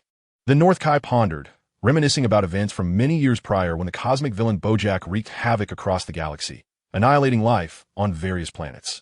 The 4 great Kais could only seal him on a distant star at the edge of the universe, rather than destroy him. This was the essence of Sun Wukong. The Super Saiyan's aura was boundless, transcending dimensional barriers, and the warriors training on North Kai's planet naturally sensed it. Such power was incredible and beyond comprehension. Piccolo's green visage expressed astonishment. Had Wukong grown stronger once again? This force, emanating from the human realm to the underworld, was truly unfathomable. Tian Shinhan, regaining his senses, sighed in awe. Wukong always seemed to surprise them unexpectedly. Krillin chuckled ruefully, reflecting on how the gap between him and his youthful comrade had widened to a scale greater than the cosmic rivers. Just as Sun Wukong experienced the power of the Super Saiyan 4, a subtle change flickered across his expression as he sensed a gaze fixed upon him. He released his mind and expanded his perception. This gaze appeared to emanate from beyond the universe, or rather, from a higher plane above the galaxy. Somewhere in that realm, someone was observing his transformation. Wukong immediately thought of one individual, the Supreme Kai. Beyond the universe lay a vast expanse of divine territory, known as the Supreme Holy Realm, a higher dimensional plane governing cosmic affairs, the residence of the supreme deities. In that moment, the East Supreme Kai, present in the world, was filled with dread, drenched in sweat, as he carefully scrutinized Wukong's Super Saiyan 4 state. Such keen perception. Had he been discovered? The East Supreme Kai felt a chill of anxiety. Not long before, he had been attending to routine duties, daily monitoring the sealing conditions of the Earth's demon Majin Buu. Unexpectedly, he was drawn by an earth-shattering wave of power. This formidable force surged like a tidal wave throughout the lower universe. Following this energy's guidance, he pinpointed the source of the eruption, a black-haired, red-clad figure, exuding primal strength, none other than the newly transformed Sun Wukong. This bloodline appeared to belong to the Saiyans. The East Supreme Kai pondered, reflecting on his previous observations of the lower realm. Naturally, the East Kaioshin observed Frieza's minions, the Saiyans who recklessly destroyed life-bearing planets. He recalled that their race possessed relatively low combat prowess. At their peak, their battle power seemed to hover around 10,000. When did the Saiyans become so formidable? Could they have undergone some form of mutation? The East Kaioshin found himself perplexed, drawing comparisons between Son Goku and the sealed Majin Buu from millennia past. The emergence of such a powerful human in the lower universe took him by surprise. This being was no less formidable than the monstrous Buu created by Babidi. When Son Goku sensed the probing presence of another, he was nearly paralyzed with fear. Despite the immense barriers separating them, he could still feel the scrutiny directed at him. Such power was beyond his capacity to confront. The East Kaishin had long been haunted by the terror instilled in him by the young Buu's indiscriminate slaughter. Faced now with a Saiyan even more ruthless than Buu, he was understandably filled with trepidation, fearing the potential for a great adversary. Yet, upon reflection, he considered that while the Saiyans exhibited a cruel and savage nature, they were not beyond communication. Perhaps I could harness the strength of this mutated Saiyan to eradicate the menace that is Buu. The East Kaishin felt a surge of hope as he contemplated the resolution of a nightmare that had plagued the universe for millennia. He resolved to pay closer attention to this mortal. If circumstances permitted, interaction might be feasible. Quietly, he took note of Son Goku's energy signature. Lord Kaishin, inquisitively his attendant, Jebit, noticed the East Kaishin lost in thought. Weren't you observing Buu's seal status? Shocked, and now daydreaming? Why do you wear such a peculiar smile? The unsettling sensation made Jebit shift uncomfortably. Ah, Jebit, I have splendid news to share. The East Kaishin's eyes sparkled with excitement. While surveying the lower realm, I discovered a powerful warrior who may assist us in dealing with the cosmic scourge that is Buu. Really? Is there truly such a formidable mortal among the humans of the lower realm? Jebit expressed disbelief. Lord Kaishin, could it be that you have misjudged? Surely, what even we gods are incapable of achieving, a mere mortal cannot. It seemed utterly implausible. I was equally astonished at first. The East Kaishin smiled, instructing him to locate Son Goku. Utilizing abilities akin to those of the North Kai, Jebit swiftly pinpointed Son Goku's location on the planet Shinyu. The once icy world was now in disarray, ravaged by the energy storm unleashed by Son Goku's transformation into Super Saiyan 4. What was once a frozen tundra had transformed into a realm of flowing magma and searing flames. With blood-red fur and eyes that held an ancient, primal ferocity, he exuded an aura of wildness from a bygone era. This Jebit was left speechless, unable to articulate his astonishment. The ominous aura pervading the planet of Qianyu caused a momentary halting of his heartbeat. The appearance of Sun Wukong shattered his preconceived notions, reluctantly acknowledging the truth. Reality was indeed reality. A mere mortal from the lower realm possessed the capacity to unleash cataclysmic power. Jebit felt parched. The Lord of the Kais. He might be even more formidable than Buu. Suddenly, a flicker ignited in Jebit's eyes as he contemplated the possibility of entirely relying on the strength of this mortal to eliminate the threat that Buu posed. He proposed this idea to the Lord of the Kais. You raise an excellent point, yet Saiyans have always been known for their brutality. We still lack insight into the temperament of that Saiyan from the lower realm. A period of observation is necessary. The East Kai nodded in agreement. Unbeknownst to the East Kai, he desired to wait a while longer, but Sun Wukong would soon seek him out. Meanwhile, within the office of the Galactic Patrol headquarters, where the exceptional officer and trainee angel, Myers, was diligently processing criminal records, he paused momentarily, lifting his gaze to the vastness of deep space. He sensed a surge of terrifying energy waves. A formidable power was emerging. It seemed that yet another super-strong being had manifested in the universe of the mortal realm. Myers furrowed his brow, his gaze seemingly penetrating the endless expanse of stars. Myers, what is the matter? Inquired Gak, his curious colleague. After a moment of contemplation, Myers responded, Just now, I sensed a savage aura emanating from the depths of the universe. Gak was not surprised. He was already familiar with Myers' unique abilities. The notion of savage aura was indeed unsettling. Ah, this year has truly been tumultuous, Gak lamented softly, striking the folder on the table with force. Recently, the Frieza force has been unusually active, and our infiltrator has reported that Frieza recently visited a planet called Namek, seemingly having obtained some special information. Gak offered a wry smile, shaking his head. That planet, Namek, seems to be in great peril. Myers paused at this revelation. Gak was unaware of the details regarding Namek, but as a trainee angel, Myers was well informed. What could possibly attract Frieza to the nearly extinct Namek, if not the Dragon Balls? A flicker of reluctance crossed his eyes. As an angel, he was bound by the duty to refrain from excessive interference in the affairs of the mortal universe. Furthermore, There appeared to be some connection between Frieza and the god of destruction, Beerus. The matters concerning Frieza were under the purview of higher authorities. It was not his place to meddle. There seems to be trouble on Planet Free in the Southern Galaxy. It appears I must investigate this matter. Gak picked up a document, studying it intently, his face reflecting astonishment. He then took his leave from Myers. Chapter 55, The Realm of the Kais. That hidden gaze was most likely that of the Lord of the Kais. As he became aware of my presence, I seized the opportunity to journey to the Kaishan realm to rescue the old Kaishan. Sun Wukong's mind raced. Having traversed the Kaishan realm multiple times in his previous life, he was well acquainted with its location.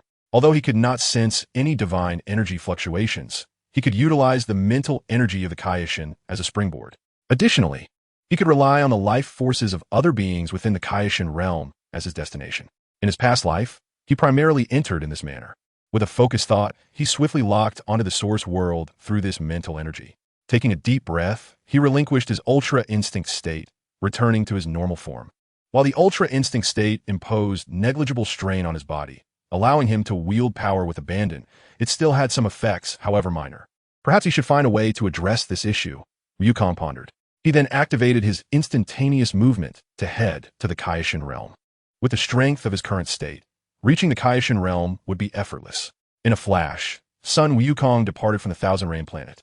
In the Kaishan realm, witnessing Sun Wukong's sudden disappearance, the Kaishan was momentarily stunned. Lord Kaishan, he has vanished, Jebet exclaimed incredulously. He just disappeared? The Kaishan was taken aback. Sun Wukong had instantaneously vanished from his perception, without a trace, and without his awareness, which was utterly astonishing. It was pertinent to note that he was a supreme deity of the universe, possessing extraordinary abilities that far surpassed those of the mortal realm. For instance, in terms of sensing energy, his capabilities were several dimensions beyond that of mere mortals. This anomalous Saiyan was indeed extraordinary. The Kaishan then utilized his divine authority to observe, attempting once more to pinpoint Sun Wukong's location. However, he sensed not a trace of Wukong's energy in the lower realm. Lord Kaishan, where could that Saiyan have gone? Jebet inquired softly, leaning closer. The Kaishan frowned slightly, not responding, and instead mobilized his divine powers to scan the lower universe. As the two strained to uncover the whereabouts of Sun Wukong, beyond the cosmos, in the supreme dimension, on Kaishan Star, a space suddenly warped. An aura, foreign to the divine realm, began to permeate the surroundings. Both the Kaishan and Jebet broke into a cold sweat, a chill running down their spines. What was happening? A shared question flashed through their minds. This aura was familiar to them. Just moments ago, they had been observing the transformation of its owner. How could a mortal reach the exalted divine realm? In their recollection, there had never been such an occurrence throughout history. It seems you're looking for me? Sun Wukong emerged from the rift, unexpectedly appearing before the Kaishan and Jebet. The Supreme Kai and Jebet exchanged a glance, both taken aback. How did this Saiyan find his way here? A chill ran down their spines, and a cold sweat broke out upon them. How could such an extraordinarily powerful individual arrive in the realm of the Supreme Kai? The Supreme Kai was not a fool. After quietly observing the transformations of others, the master himself had come, which certainly did not bode well. Having lived for millions of years, even if his strength was average and his cultivation relatively weak, it did not imply a lack of intellect.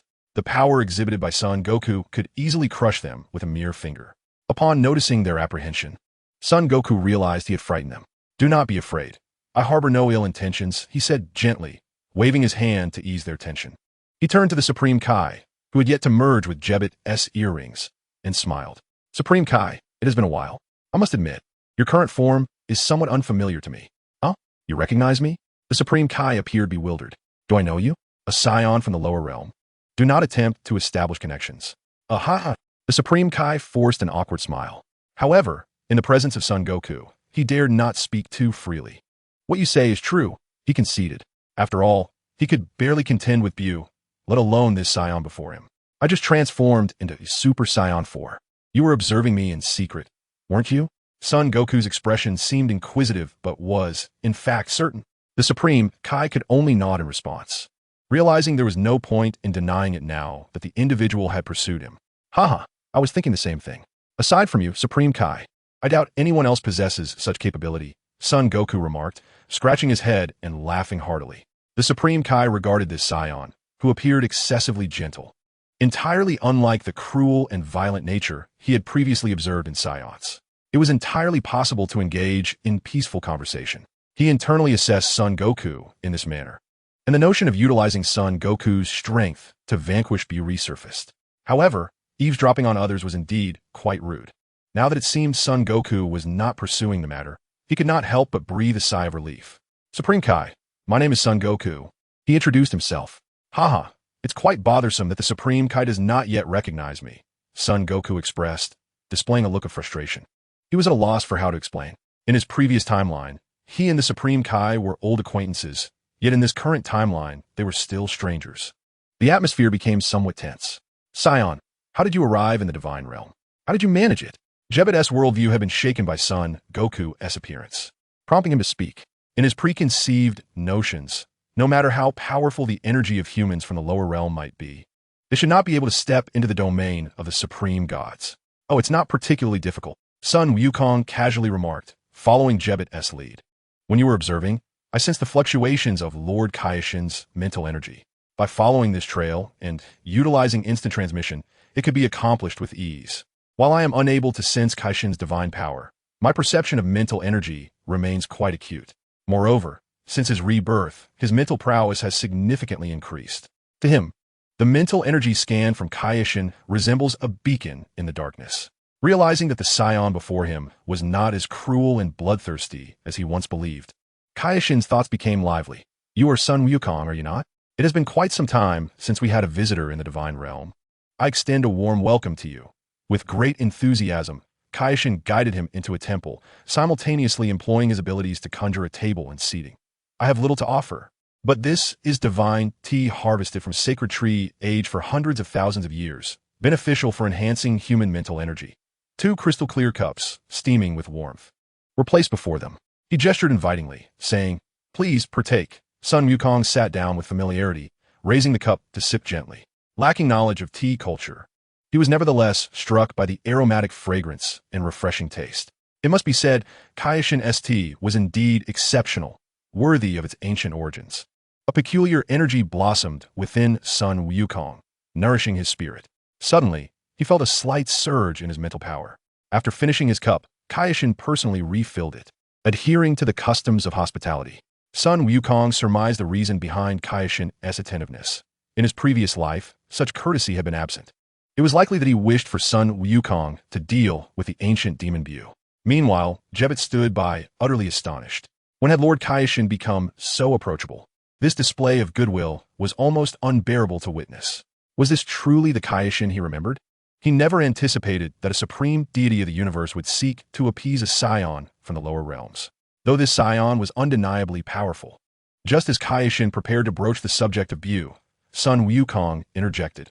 Lord Kaishin, might I inquire if you could present the Kaishin sword for me to examine? The primary purpose of Sun Wukong's visit to the realm was to lift the seal placed upon the old Kaishin and to inquire about the possibility of his return to his original timeline. The old Kaishin was sealed within the Kaishin sword by an unknown formidable entity, an individual of great interest to Sun Wukong. Unfortunately, upon inquiry, the old Kaishin deftly evaded the question, bluntly stating it was too embarrassing to discuss. Due to this, he remains unaware of who sealed the old Kaishin until now. Chapter 56. The legendary sword of the Kaishin resurfaces. The sword of the Kaishin? The Kaishin paused momentarily while pouring tea, his gaze falling upon Sun Wukong with a peculiar expression. The sword of the Kaishin, an artifact of legend, one that even he could not draw from its sheath. Renowned in ancient tales as the sharpest blade in the universe, capable of slicing through anything. It was also the ultimate weapon he had long prepared to confront the demon Beerus. How did you come to know of our sacred sword, Mr. Wukong? The Kaishin inquired with curiosity. It is worth noting that the legendary sword had been sealed within the Kaishin realm for tens of millions of years, meaning it had not graced the mortal world in eons. How could this Saiyan, Sun Wukong, possibly be aware of it? The Kaishin pondered internally. Nevertheless, since Sun Wukong had spoken, he would not refuse him, especially considering he had needs of Sun Wukong's strength to deal with Beerus. After a moment of contemplation, he replied, The sword of the Kaishin is not here. Jebet hesitated, contemplating whether to voice his concerns. The legendary sword, sealed away, had stumped even the most powerful Kaishins of their time. Could this Saiyan truly succeed? Lord Kaioshin, do you genuinely intend to allow this Saiyan to engage with a legendary sword? Jebet quietly questioned. The Kaioshin nodded affirmatively. Observing their interaction, Sun Wukong paid little mind, for his goal was not to claim the sword, but to liberate the sealed old Kaioshin. Subsequently, the Kaioshin guided Sun Wukong, and the trio soared swiftly through mountains and rivers. An hour later, they arrived at a vast plain. Spanning the expansive green landscape, a towering peak rose abruptly, smooth and bald, as if cleaved by a mighty sword. Atop this peak, a divine sword stood prominently embedded in the ground. Mr. Wukong, this is the legendary sword of our divine realm, the Kaioshin declared, landing beside the sword, his expression a complex tapestry of emotions as he approached to caress the hilt, which shimmered with a faint divine light. For millions of years, he had made countless attempts to draw forth this legendary sword in his battles against Beerus, only to find himself powerless, each endeavor ultimately in vain. With a sense of nostalgia, he remarked, "This legendary sword has likely been sealed in this place for tens of millions of years. Lord Kaioshin, would you mind if I attempted to draw this sword?" Sun Wukong inquired, flicking the blade with his fingers. "If you can draw it, that would be most fortuitous," the Kaioshin replied nonchalantly. "The sword seal here serves little purpose. And besides, I have long coveted this blade." In the past, he regarded it as the ultimate weapon to vanquish Beerus. The emergence of this incredibly powerful Saiyan could indeed herald the return of the sacred sword, a fortuitous event indeed. Legend has it that whoever can draw forth this legendary sword from the realm of the divine will be bestowed with unparalleled strength. Jebet spoke coldly, harboring a subtle dissatisfaction at the prospect of a mortal being chosen to wield the divine sword by the Supreme Kai. Sun Wukong could naturally sense Jebet's sour disposition. In the previous timeline, he had sensed that this servant of the Supreme Kai held a certain prejudice against the beings of the lower realms, failing to acknowledge their formidable power. Today, he would overturn that impression through his strength. Life in the lower realms is no less potent than that of the divine. The Supreme Kai cast a stern glance at Jebet, causing him to immediately fall silent. Despite his unwavering loyalty to the Supreme Kai, he dared not voice further objections. Observing Sun Wukong's lack of response, the Supreme Kai exhaled discreetly and inquired, "Mr. Wukong, what is your plan?" A mischievous smile appeared on Sun Wukong's face as he recalled the old Supreme Kai's somewhat lecherous demeanor. "I shall draw it forth and find you an ancestor." Huh? The Supreme Kai was taken aback. An ancestor? Could it be that other Supreme Kais still existed in this world? His expression was one of disbelief as he fixed his keen gaze upon Sun Wukong, hoping for an explanation. Jebet was equally astonished, alternating his gaze between the divine sword and Sun Wukong. He was no fool. Sun Wukong had traversed the cosmos to reach the Supreme Kai's realm and had mentioned the legendary sword, implying that this ancestor he spoke of was indeed related to it. Disregarding the astonished expressions of the two, Sun Wukong strode forward confidently. He placed both hands on the sword and pulled with all his might, yet the blade remained unmoved. After a moment of contemplation, he realized that his current strength was insufficient to break the sword's seal. A surge of inspiration struck him, and he summoned the latent power within. The cells in his spine began to divide frantically, providing him with the Saiyan strength he required. Boom! His black hair stood on end without the need for wind, and golden energy surged forth. In that instant, a muscular figure with golden hair and azure eyes materialized. Sun Wukong had transformed into a Super Saiyan. The golden energy roared and surged, shaking the very ground they stood upon. The Supreme Kai and Jebet were left speechless. Having only witnessed Sun Wukong's Super Saiyan form previously, they had never seen him in this golden-haired incarnation. Their astonishment was palpable. Such immense power. The Supreme Kai's eyes sparkled with intrigue. Huh! Sun Wukong let out a low roar, his hands clenched tightly as golden energy erupted around him. Clouds of dust billowed around him as he raised his gaze to survey the heavy divine sword resting in his grasp. His spirit ignited. This, Jebite, parched and stammering, uttered in disbelief, the legendary sword has truly been drawn by a mortal from the lower realms. The King of Worlds gaped in astonishment, his expression one of utter incredulity, as if confronted with a fantastical tale. The mightiest, the hardest, the most destructive divine sword had indeed been unsheathed. Huh! The sword is a bit heavy. Sun Wukong swung it a few times. Of course, this is the strongest sword of the sacred domain, Jebite murmured. Huh! Sun Wukong gripped the divine sword tightly, focusing his energy, and bellowed. In an instant, his golden form radiated blinding light. A staggering aura of power surged forth. Buzz. Golden energy emanated from Sun Wukong's palm, coiling around a pristine, snow-white blade. The King of Worlds stared blankly at Sun Wukong's actions, bewildered. Before he could ponder further, the outcome was revealed. Crack! The crisp sound of breaking resonated in the ears of the three present. The legendary sword had shattered. Jebite swallowed hard, beads of cold sweat forming, and took a barely perceptible step back. Your legends are exaggerated, Sun Wukong remarked lightly, waving the broken sword fragment toward the dazed King of Worlds. Haha! The King of Worlds snapped back to reality, recalling his earlier boasts, his face flushing with embarrassment. The mightiest, the hardest. Sun Wukong just exerted a bit of force, and the divine sword broke. According to legend, whoever draws the divine sword possesses the greatest power. Breaking it must be somewhat normal for you, right? Haha! He managed an awkward smile. At that moment, from the fracture of the sword, waves of light rippled. A peculiar energy began to flow. Sun Wukong, now endowed with formidable mental strength, had already sensed this unusual spiritual wave.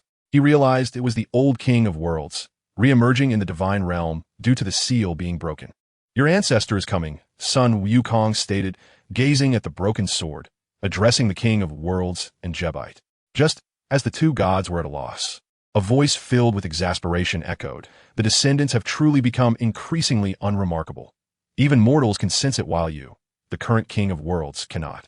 A diminutive figure appeared before them, clad in red boots and a luminescent blue divine robe, with wrinkled skin and pointed ears. An elderly man who looked quite frail, none other than the old King of Worlds, as remembered by Sun Wukong. At this moment, the King of Worlds' eyes widened in disbelief as he beheld this figure, who bore a slight resemblance to him. This aura and divine energy fluctuations. It cannot be mistaken. This is the power unique to the King of Worlds. As far as he knew, he was the last remaining King of Worlds since the tragic demise of the great King of Worlds at the hands of Majin Buu. Could it truly be, as Sun Wukong said, that he is my ancestor? A mix of emotions flooded the King of Worlds. Who are you? He cautiously inquired. Chapter 57. Wukong's Speculation, Frieza's Resurrection. The old Kaioshin stood with his hands clasped behind his waist, casting a sidelong glance at the three of them. With the passage of time, my memories have grown somewhat hazy. Indeed, I should be considered the Kaioshin from before your 15th generation. He gazed upward, embodying an air of profound mystery.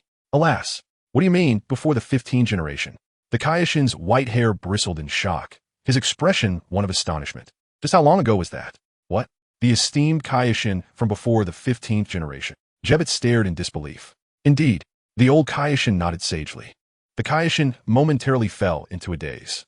The ancestor before him was a living relic, a testament to an unfathomably long past. He had held the title of Kaioshin for over 5 million years. Fortunately, Sun Wukong had prepared them for this revelation, allowing them to regain their composure swiftly.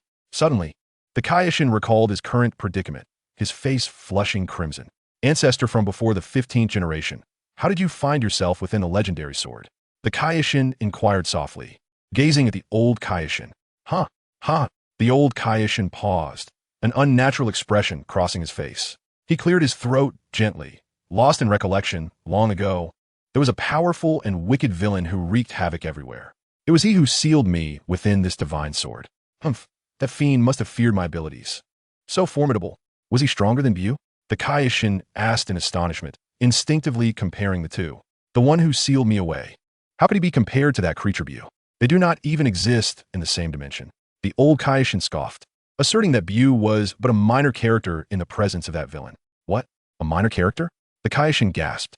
To regard the ancient evil Buu as merely a minor character, how malevolent must the one who sealed the ancestor be? In his subconscious, Buu had already become an insurmountable adversary. The thought of a being even more powerful and wicked than Buu sent shivers down his spine. A feckless fellow, reduced to trembling at the mere mention of Buu. How could the realm of the gods have such an heir like you? The old Kaioshin delivered a light slap to the Kaioshin's head. Ancestor, though I do not wish to appear timid, I truly cannot contend against them, the Kaioshin lamented. A look of grievance on his face. If you do not comprehend, then learn diligently, the old Kaioshin retorted with a huff. Old Kaioshin, Sun Wukong interjected from the side, greeting him. The old Kaioshin regarded Sun Wukong with a curious gaze, suddenly expressing intrigue. You, a human from the lower realm, possess an unusual aura. It was you who broke the divine sword and lifted the seal to release me, was it not? Sun Wukong nodded affirmatively. The old Supreme, Kai, amusingly circled around Sun Wukong a couple of times, seemingly aware from the outset that he was sealed within the divine sword. His expression shifted slightly, and a glimmer of insight flashed in his eyes as he remarked, "You have come specifically for me." Sun Wukong understood that even while encased in the sword, the old Supreme, Kai, possessed an awareness of the external world. Thus, he was not surprised by the old Supreme Kai's deduction. Your soul's power is formidable.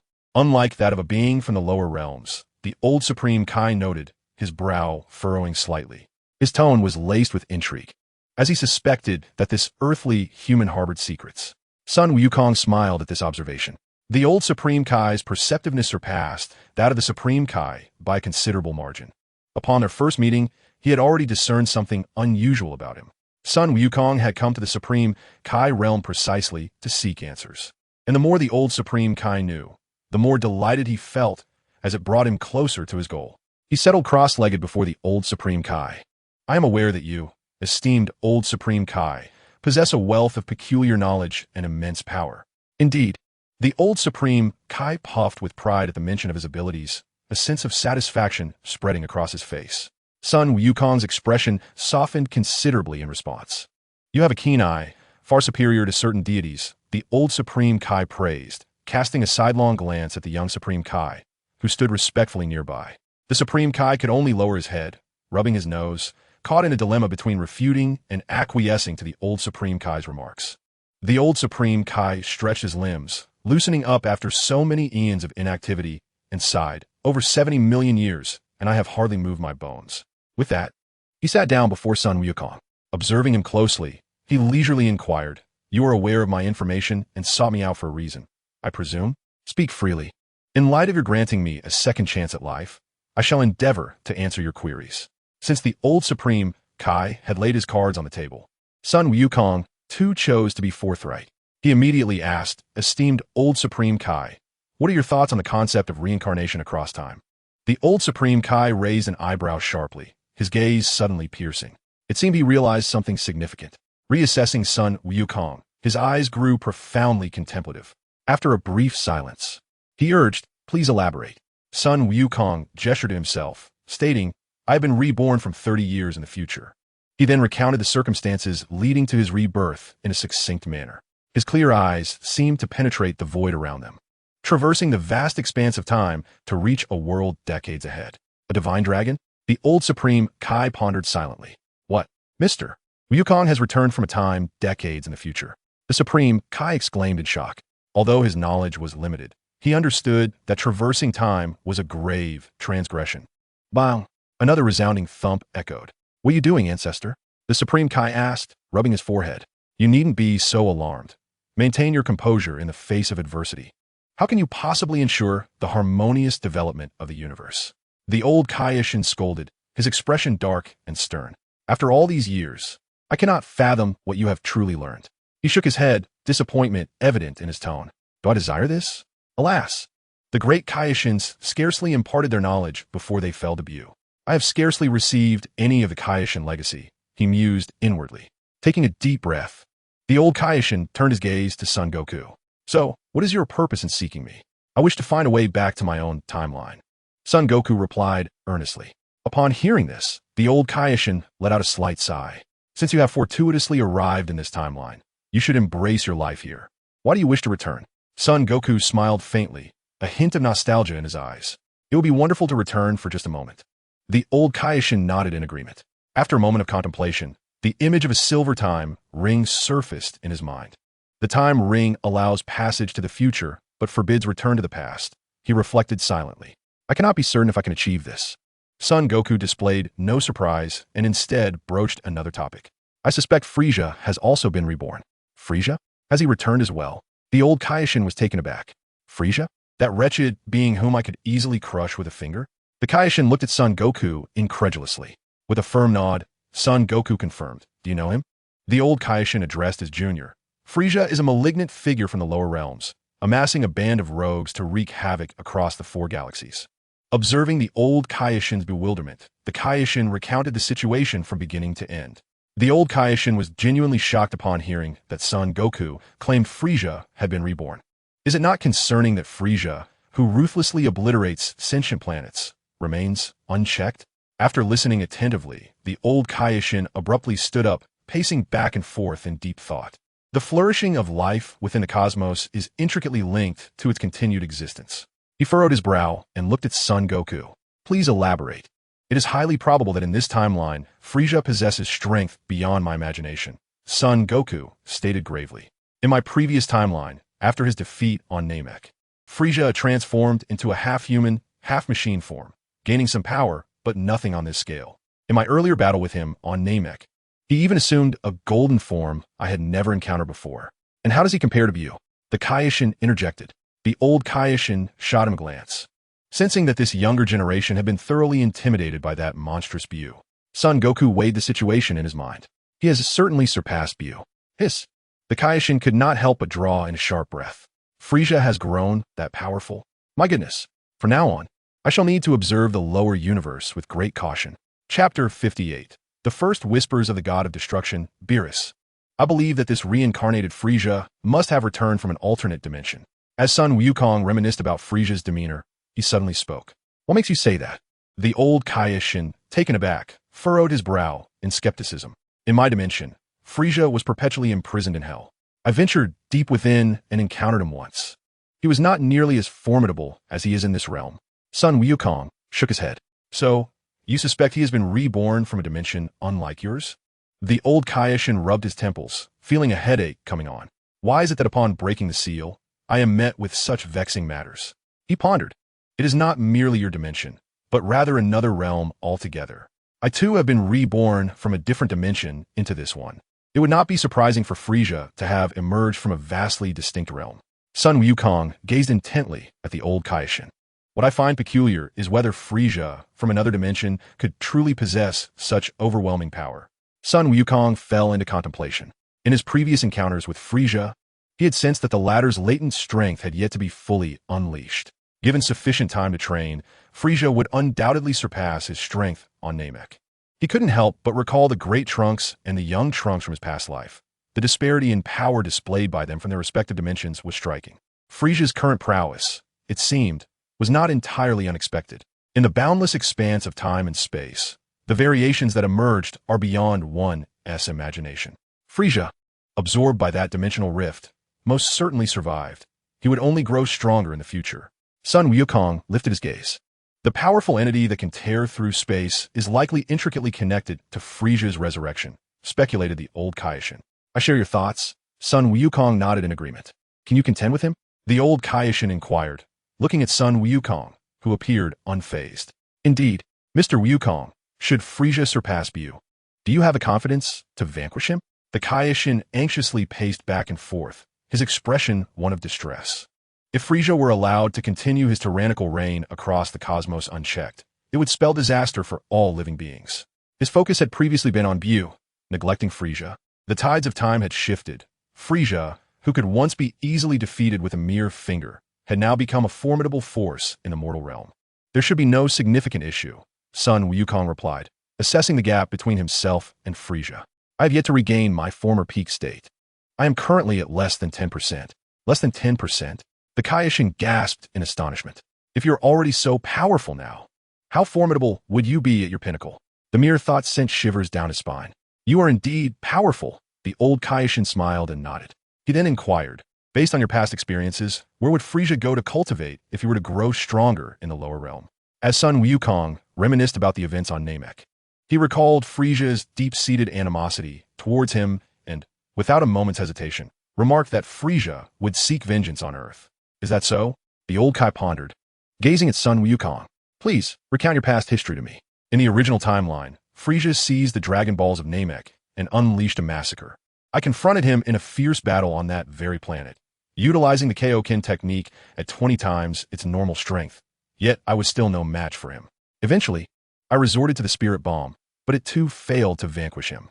Son Wukong seemed to transport himself back to that monumental clash. The memories were vivid and clear. He narrated the events in detail. Frieza, in a fit of rage and humiliation, slaughtered many of my friends, and in my extreme fury, I transformed into a Super Saiyan, ultimately defeating him. And what transpired thereafter? The old Kai listened intently, urging Sun Wukong to continue. The planet Namek exploded, yet Frieza did not perish. Instead, after drifting through space for nearly a year, he was rescued by his father, King Cold, and transformed into a cyborg Frieza. Fortuitously, I stumbled upon the spaceship occupied by Ginyu Force, escaping the imminent explosion of Namek and arriving on Yardrat. I resided on Yardrat for a year. Sun Wukong chuckled lightly, recounting how, upon preparing to return to Earth, he unexpectedly discovered that Frieza, accompanied by his father, was already en route to Earth to exact revenge upon me. Did not Frieza arrive on Earth before you, Mr. Wukong? Given Frieza's nature, he would undoubtedly obliterate the planet, leaving you in utter despair, the Kai exclaimed in shock. Not quite. Someone intervened to thwart him. Sun Wukong gently shook his head. That individual swiftly eliminated Frieza and his father, King Cold. It is a relief that Frieza's plans were thwarted. The old Kai sighed in relief. Who was it that vanquished Frieza? The old Kai was somewhat taken aback. In this universe, are there others capable of defeating Frieza? Trunks. Sun Wukong replied. Trunks? Who is that? The old Kai paused, slightly bewildered. A traveler who utilized a time machine, journeying from a distant future back to the past. Sun Wukong smiled. A person from the future? The Kai was taken aback. The old Kai stared wide-eyed, momentarily lost in thought. Is traversing time now so casual? You traverse, I resurrect, as if the laws of time hold no significance. The notion of a time machine was surprising. The old Kai mused, yet he did not deter Sun Wukong. Trunks is the son of Vegeta, a fellow Saiyan whom you may not know. After his world was ravaged by androids, he came back in time seeking my aid. Sun Wukong briefly explained Trunks' situation. I see. The old Kai nodded slightly. Although the lower realm's cosmic life appeared dim, it was not without its merits. A formidable artificial being named Cell had slain Trunks from another timeline and traveled to my era using a time machine. After a series of extraordinary events, Cell transformed into a form known as Lightning Cell, whose power was comparable to that of the Demon Realm King, Depura. Are you familiar with Depura, the Demon Realm King? Have you ventured into the Demon Realm? The old Kai's gaze shifted, focusing intently on Son Goku. I didn't know Depura, Goku replied, slightly taken aback but puzzled. Though I have never been to the Demon Realm. Then how do you know the Demon Realm King? You rascal. The old Kai regarded him with curiosity. The Kaioshin and Jebet, equally inquisitive, listened intently. Reluctantly, Goku recounted how he encountered the two Kaioshin in a previous timeline, detailing Gohan's struggle with energy absorption, their encounter with Babidi, and the events surrounding Depura. He also shared the tale of Buu's emergence and subsequent eradication. Upon hearing that the Kaioshin intended to confront Bu personally, the old Kai was infuriated. You fool. You overestimate your capabilities and rush into perilous situations. Do you truly believe you could defeat the creature known as Bu? His voice, laced with trepidation, conveyed both concern and fear. The Kaioshin felt embarrassed. What could he say? He was unjustly implicated in events that transpired in Goku's previous timeline. Truth be told, he had no intention of facing Bu alone. But what manner of being is Lord Beerus, the god of destruction? The old Kai's expression shifted, revealing a profound seriousness. Lord Beerus? Goku inquired, his curiosity piqued. He wondered why the old Kai displayed such fear at the mention of him. A sentiment not present in the old Kai from his previous life. The old Kai observed their bewildered expressions, rendered speechless. It's one thing for you, Son Goku, to be unaware. After all, you are merely a mortal from the lower realm, having lived but a few decades. But you, a Kaioshin who has existed for millions of years, remain ignorant of the god of destruction who is intrinsically linked to your fate. What does that say? In this universe, there exists a god of creation, as well as a god of destruction, and that destroyer is none other than Lord Beerus, the old Kai stated gravely. Oh, a god of destruction? Is he immensely powerful? Goku's interest was suddenly piqued.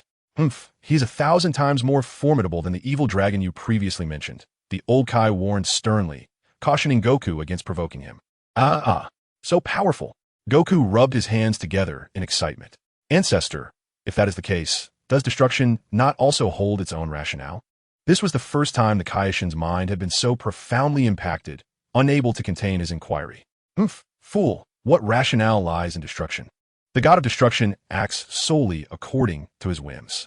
The old Kai's voice bore a hint of discontent. Chapter 59, Restoring 50% Goku's Power. A deity whose duty is to annihilate the life of planets? The description alone reveals a terrifyingly malevolent being. Goku's impression of the so-called god of destruction, Beerus, plummeted instantly. Is this being, named Beerus, truly a million times more powerful than the malevolent dragon, yet specializes in obliterating others' planets? Goku furrowed his brow. Be careful with your words. Young one, should Lord Beerus overhear your remarks, he would undoubtedly obliterate you. The old Kai was taken aback. While he could grumble as a supreme Kai, for Goku, a mere mortal from the lower realm, to offend the god of destruction Beerus would spell certain doom. Is he truly that fearsome ancestor? The supreme Kai's expression shifted. If someone as formidable as Goku could be effortlessly destroyed, it raised questions about the implications for the universe. Indeed, as I mentioned earlier, the god of destruction Beerus acts entirely according to his mood. The old Kai advised Goku to steer clear of him whenever possible. Goku chuckled softly, choosing to remain silent. The earlier mention of Trunks from the future vanquishing Frieza lingered in his thoughts. If Frieza truly returned from the dead, he would undoubtedly seek vengeance against Trunks, who, in Goku's mind, was also a resident of Earth. The old Kai contemplated, regardless of whether it would be Goku or Trunks that Frieza sought out. He must return to Earth once he regains his strength. I share that sentiment. Regarding Frieza's whereabouts, we must keep a vigilant eye on him moving forward, Goku remarked. Rest assured, with me here, Frieza will not escape the gaze of the gods, the old Kai readily assured him. Just as Goku prepared to depart, the old Kai called out to him. After a moment's reflection, he stated, "You have rescued me from the supreme Kai sword. I cannot let your kindness go unacknowledged. I am uncertain if I can assist you in returning to your timeline." Observing Goku closely, he continued, "I can sense your unfathomable potential. Once fully harnessed, your power will ascend to a formidable realm, far surpassing your current state." As soon as he spoke, the old Kai's demeanor radiated confidence. "I'm aware of this," Goku replied. "As I mentioned earlier, my restored strength is barely 1/10. After achieving the transformation to Super Saiyan 4, his bloodline's potential had been significantly unlocked, greatly enhancing his baseline combat prowess. Yet, he remained far from the pinnacle of his previous life. The old Kai smiled slightly. "I can delve deeply into your potential, allowing you to swiftly regain your peak strength to confront Frieza and his nefarious foes, truly becoming the strongest in the universe." Goku grinned as well. With such an offer on the table, he naturally would not refuse. An opportunity to strengthen oneself without any risk is a rare gift. The potential development ability of the old Supreme Kai is exponentially superior to that of the Grand Elder of Namek by millions of times. The evidence lies in the enhancement of Gohan's capabilities. One's potential development rivals that of Bu, while the other's merely results in a slight increase in combat power. In comparison, Gohan's advancement transcends dimensions. It can be said that the divine techniques employed by the old Supreme Kai stand in stark contrast to the mundane methods of the Grand Elder of Namek. Thus, the old Supreme Kai, with hands clasped behind his back, turned and strode forward, with Goku closely trailing behind him. The Supreme Kai and Jebbit exchanged glances, feeling as though the events of the day were but a fleeting dream, unfolding with bewildering swiftness. Under the guidance of the old Supreme Kai, they soon arrived at a serene grassy meadow. The old Supreme Kai gestured for Goku to sit at the center of the grass, instructing the Supreme Kai and Jebbit to remain at a distance and not interrupt. Finally, he began a dance that was all too familiar to Goku, a bizarre yet amusing ritualistic performance. The old Supreme Kai danced around Goku, his movements lively and animated. Goku felt a twinge of embarrassment as he recalled witnessing such a scene in a previous life. In that bygone era, it had taken Gohan nearly an entire day to complete this ritual. How long would it take now? With this question lingering in his mind, Goku naturally inquired. The ritual would approximately require 5 hours, followed by deeper exploration of Goku's potential, which might take an additional day or two, depending on the latent energies activity within him. The old Supreme Kai, while performing the ritual, took a moment to respond. The more active a person's potential, the easier it is to develop. Conversely, the opposite holds true. Goku's lips twitched at the thought. In his previous life, he had speculated whether the old Supreme Kai was intentionally making Gohan's experience arduous. But he had not expected it to actually take so long. As time flew by, 5 hours silently passed. The weary old Supreme Kai halted his ritual, beads of sweat dotting his forehead as he collapsed onto the ground. The ritual was complete. The Supreme Kai and Jebbit hurried forward to inquire about the old Supreme Kai's condition. He waved them off, assuring them he was unharmed. With the ritual concluded, It was time to continue the development of potential. The old Supreme Kai focused his energy, and Goku widened his eyes, slightly channeling the energy within himself. Though he felt no significant change. However, through Goku's heightened perception, he sensed that the old Supreme Kai had indeed transformed in some manner. The Supreme Kai and Jebbet held their breaths, fearful of disrupting the old Supreme Kai's work with Goku. Time continued its relentless march, and 2 more days slipped away. The old Supreme Kai approached the final stages of Goku's development. Suddenly, Goku jolted awake from a drowsy stupor, his eyes meeting those of the old Supreme Kai. The old Supreme Kai gently gathered his notes, leaving Goku speechless. He too was oblivious to the source of the old Kaishin's knowledge. As the old Kaishin rose, his gaze upon Sun Wukong seemed to shift subtly. In a mere span of hours, he had gained a profound understanding of Wukong's formidable strength. The initial stages of the development progressed smoothly, yet just as he believed he had reached the pinnacle, an inexhaustible tide of new power surged forth. After several attempts, he decisively halted the process. Excessive pursuit of the ultimate limit could lead to downfall. Moreover, he had discovered something intriguing within Sun Wukong's being. A faint essence of dragon god power coursed through him. Realizing this, he concluded the developmental endeavor. Finally, it was over. Sun Wukong let out a soft sigh. 2 days had elapsed without rest. He remained oblivious to the old Kaishin's scrutinizing gaze, instead focusing intently on the changes within his body. Much like Gohan in his previous life, he felt no notable difference in his normal state. His mental prowess was formidable, and having learned the art of meditation from the Kaishin, he could sense the tumultuous energy swirling within him. Your potential is boundless. Yet I can assist you only to this extent, remarked the old Kaishin. Sun Wukong nodded in understanding. Just as he was about to showcase the fruits of his potential development, he suddenly recalled how Gohan's power had erupted after his own potential was exhausted, creating an energy storm that affected the old Kaishin. I wish to test the strength of my potential development, Sun Wukong declared to the old Kaishin.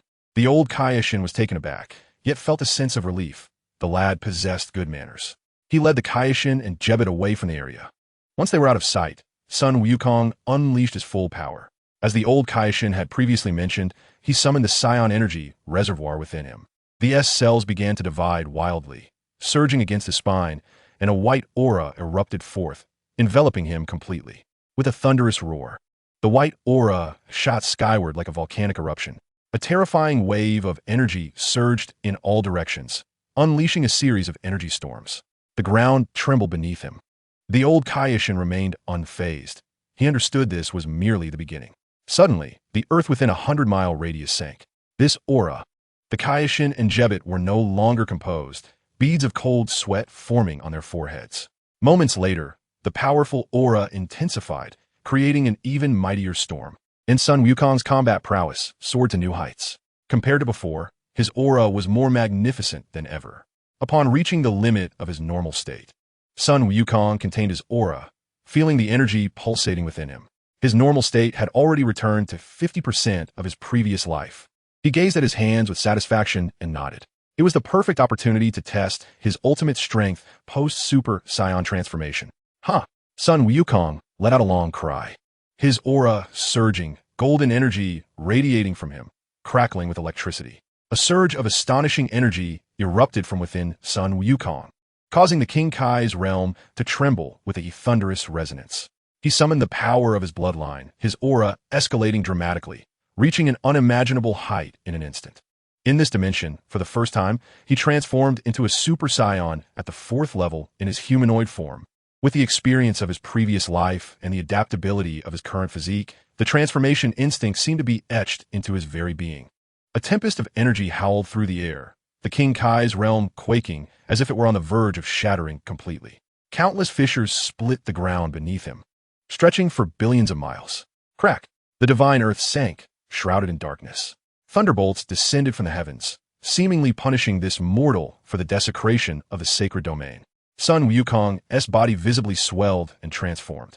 Boom! An ancient aura surged forth from the depths of time and space, reverberating throughout the King Kai's realm. The fabric of space erupted with a deafening sound. Unable to withstand the pressure of this overwhelming force, a pitch-black rift manifested in the void, extending thousands of kilometers. unleashing the destructive energy that permeated the King Kai's realm and guiding it into the endless chaos of time and space. As the dust settled and the thunder faded, a towering figure with black hair and red fur emerged before them. Golden eyes swept across the scene, captivating all who beheld them. It was none other than the fourth-level Super Saiyan. Sun Wukong clenched his fists, feeling the exhilarating power roaring within him, a sensation born from the rush of strength. The old King Kai stared in shock at this spectacle, cold sweat trickling down his brow. What manner of creature was this? Was this the super life form destined to emerge from the lower realms? Chapter 60. The Meditation Technique of the Divine Realm. With black hair and golden eyes, his muscles rippling, the robust physique radiated a primal allure. The energy storm unleashed by Sun Wukong shook the King Kai's realm. The other three deities stood agape, overwhelmed by his formidable power. Jebbet trembled, realizing how foolishly he had underestimated Sun Wukong's mortal identity, akin to an old man clinging to life. Having lived for 1,000,000 years, he finally grasped the infinite potential of life from the lower realms. Mr. Wukong was precisely the ally I needed. Afterward, I must keep an eye on the wizard Babidi, who attempts to resurrect Bu, to eradicate both him and Bu once and for all. The King Kai's eyes glinted with determination as he began to strategize. After comprehending his own limits, he swiftly retracted his transformation into the fourth-level Super Saiyan. The raging energy storm gradually subsided. The King Kai and Jebbet felt an immense relief. The energy suppression caused by Sun Wukong's transformation had rendered their breathing laborious. The old King Kai, a living relic with extensive experience, having witnessed countless strong beings throughout his billion-year existence, had faced the destruction gods, angels, and even the Grand Priest and Zeno himself. Momentarily astounded by the might of Sun Wukong, he quickly regained his composure. Currently, Sun Wukong's strength far surpasses that of this era, rightfully earning the title of the foremost in the lower realm universe, albeit only from a human perspective. In the face of a true master from the exalted divine realm, such prowess would be insufficient. The transformation into a primal state, the ultimate breakthrough, and the forging of a new evolutionary path reveal this individual's extraordinary talent for cultivation, truly a rarity in the world. It is no wonder he regards Lord Beerus, the god of destruction, with such indifference. The old Kaioshin, seasoned and wise, could easily perceive Sun Wukong's attitude. Should he awaken the dormant dragon god power within him, perhaps he might indeed be able to contend with Lord Beerus. The old Kaioshin pondered and suddenly recalled the divine power slumbering within Sun Wukong, causing him to feel a stirring of curiosity. As Sun Wukong approached the old Kaioshin and his companions, the old Kaioshin, hands clasped behind his back, engaged in a mysterious gaze with Sun Wukong. "How does it feel?" he inquired, a hint of amusement in his tone. "Better than I imagined. Thanks to Lord Kaioshin's potential development, I have recovered 50% of my strength from my previous life," Sun Wukong replied thoughtfully. The old Kaioshin's expression momentarily stiffened before quickly returning to normal, a mysterious smile gracing his lips. "Your exploration of your own bloodline has reached a new pinnacle." Sun Wukong was taken aback by the old Kaioshin's words, sensing layers of meaning behind them. "Do you wish to grow even stronger?" the old Kaioshin asked with a subtle smile. "Of course," Sun Wukong answered earnestly. "There are numerous ways to become stronger in this world, such as harnessing special powers to break through limitations." Sun Wukong regarded him with skepticism. "Special powers?" The old Kaioshin nodded, stating, for instance, the power of the gods. "The power of the gods?" Sun Wukong instinctively glanced at the Kaioshin. "Jebbet, can mastering divine power truly allow one to transcend their limits?" His doubts were evident. "Boy, what are you pondering?" The old Kaioshin, noticing Sun Wukong's hesitation, felt a surge of frustration. "Do not underestimate the power of the divine. It is your two juniors who are holding you back. Moreover, the power of the gods varies. As I mentioned before, the Kaioshin is responsible for creation, while the god of destruction is tasked with annihilation. The differences in combat are vast. Have you not realized that you cannot sense our auras at all?" The old Kaioshin scoffed, countering. Sun Wukong contemplated for a moment before nodding. "Indeed, that is the case. I understand that your combat largely relies on sensing the energy of others' movements." The old Kaioshin candidly pointed out the flaws inherent in mortal skills. If you encounter a deity renowned for their combat prowess and cannot perceive their divine energy, how will you fight? You might as well surrender outright. Sun Wukong acknowledged this realization. This is indeed a concern. If you can master the methods of divine cultivation and awaken your true power, Not only will your strength be restored to its peak, but you will also become even more formidable. Perhaps it is not impossible for your recent transformation to evolve further. The old Kaioshin's gaze was piercing. He revealed to Sun Wukong the methods of cultivating divine power. As an ancient deity from eons past, the once godly powerhouse, Star Emerald possessed a plethora of insights into cultivation techniques. Naturally, he was well-versed in the ways of divine power. He recognized Sun Wukong's innate potential and character, believing that he could undoubtedly become a force for maintaining the stability of the universe in the future. Moreover, Sun Wukong's rebirth seemed intricately linked to the Supreme Dragon Realm. His intentions bore no risk and only potential benefits. Divine power? The esteemed old Kaioshin wishes to impart the methods of divine cultivation to me? I could ascend to divinity? Sun Wukong's spirits soared instantly. Although becoming a deity posed certain challenges, there remained a promising opportunity to cultivate to a level that rivaled the divine through various means. The old Kaioshin, adopting an enigmatic demeanor, elaborated that the great clans across the universe each had their own mythologies. Do you know why such myths endure? It is because, in ancient times, among the human clans of the lower realms, some exceptionally gifted individuals ventured into the domain of the divine in diverse manners. He scrutinized Sun Wukong from head to toe, chuckling, if memory serves me right, your Saiyan clan also has its own myths. Ah, I believe it's referred to as the Super Saiyan God. Huh? Sun Wukong was momentarily taken aback. He was only familiar with Super Saiyan, having never heard of Super Saiyan God. Super Saiyan God? Esteemed old Kaioshin, do you know how I can transform into a Super Saiyan God? Sun Wukong's eyes sparkled with determination. If such a form truly existed, his heart ignited with fervor. After all, transcending the limits of martial arts had always been his aspiration. He already harbored thoughts of surpassing Super Saiyan 4. However, if what the old Kaioshin said was true, the amalgamation of Super Saiyan 4th level with divine power would render him even more formidable. Sun Wukong pondered, contemplating that this might indeed be an alternative approach to breaking through to Super Saiyan 4. Time has passed too long. I have forgotten. The old Kaioshin remained composed. Sun Wukong wore a look of disappointment.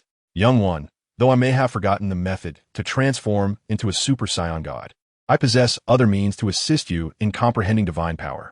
Subsequently, the old Kaioshin imparted to Sun Wukong a technique of spiritual meditation. According to him, practicing this mental discipline could elevate one's soul dimension. Sun Wukong quietly reflected, feeling that it bore similarities to the Kai's meditation technique, but was significantly more advanced. With this meditation technique, elevate your soul dimension until you reach the divine realm, and will naturally guide forth the dragon god power within you.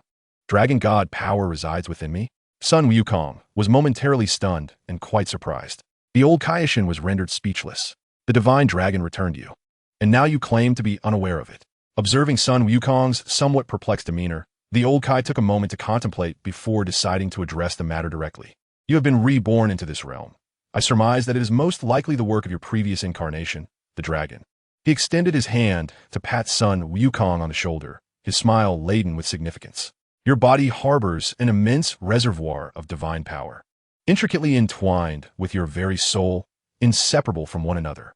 Chapter 61. The Observations of Whis.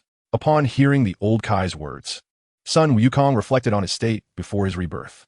He had been resting upon the back of the dragon, lost in slumber, only to awaken in this timeline. It seems my earlier conjectures were indeed accurate. My return is a consequence of the dragon's intervention. Sun Wukong sighed softly, bewildered by the reasons behind the dragon's decision to send him back.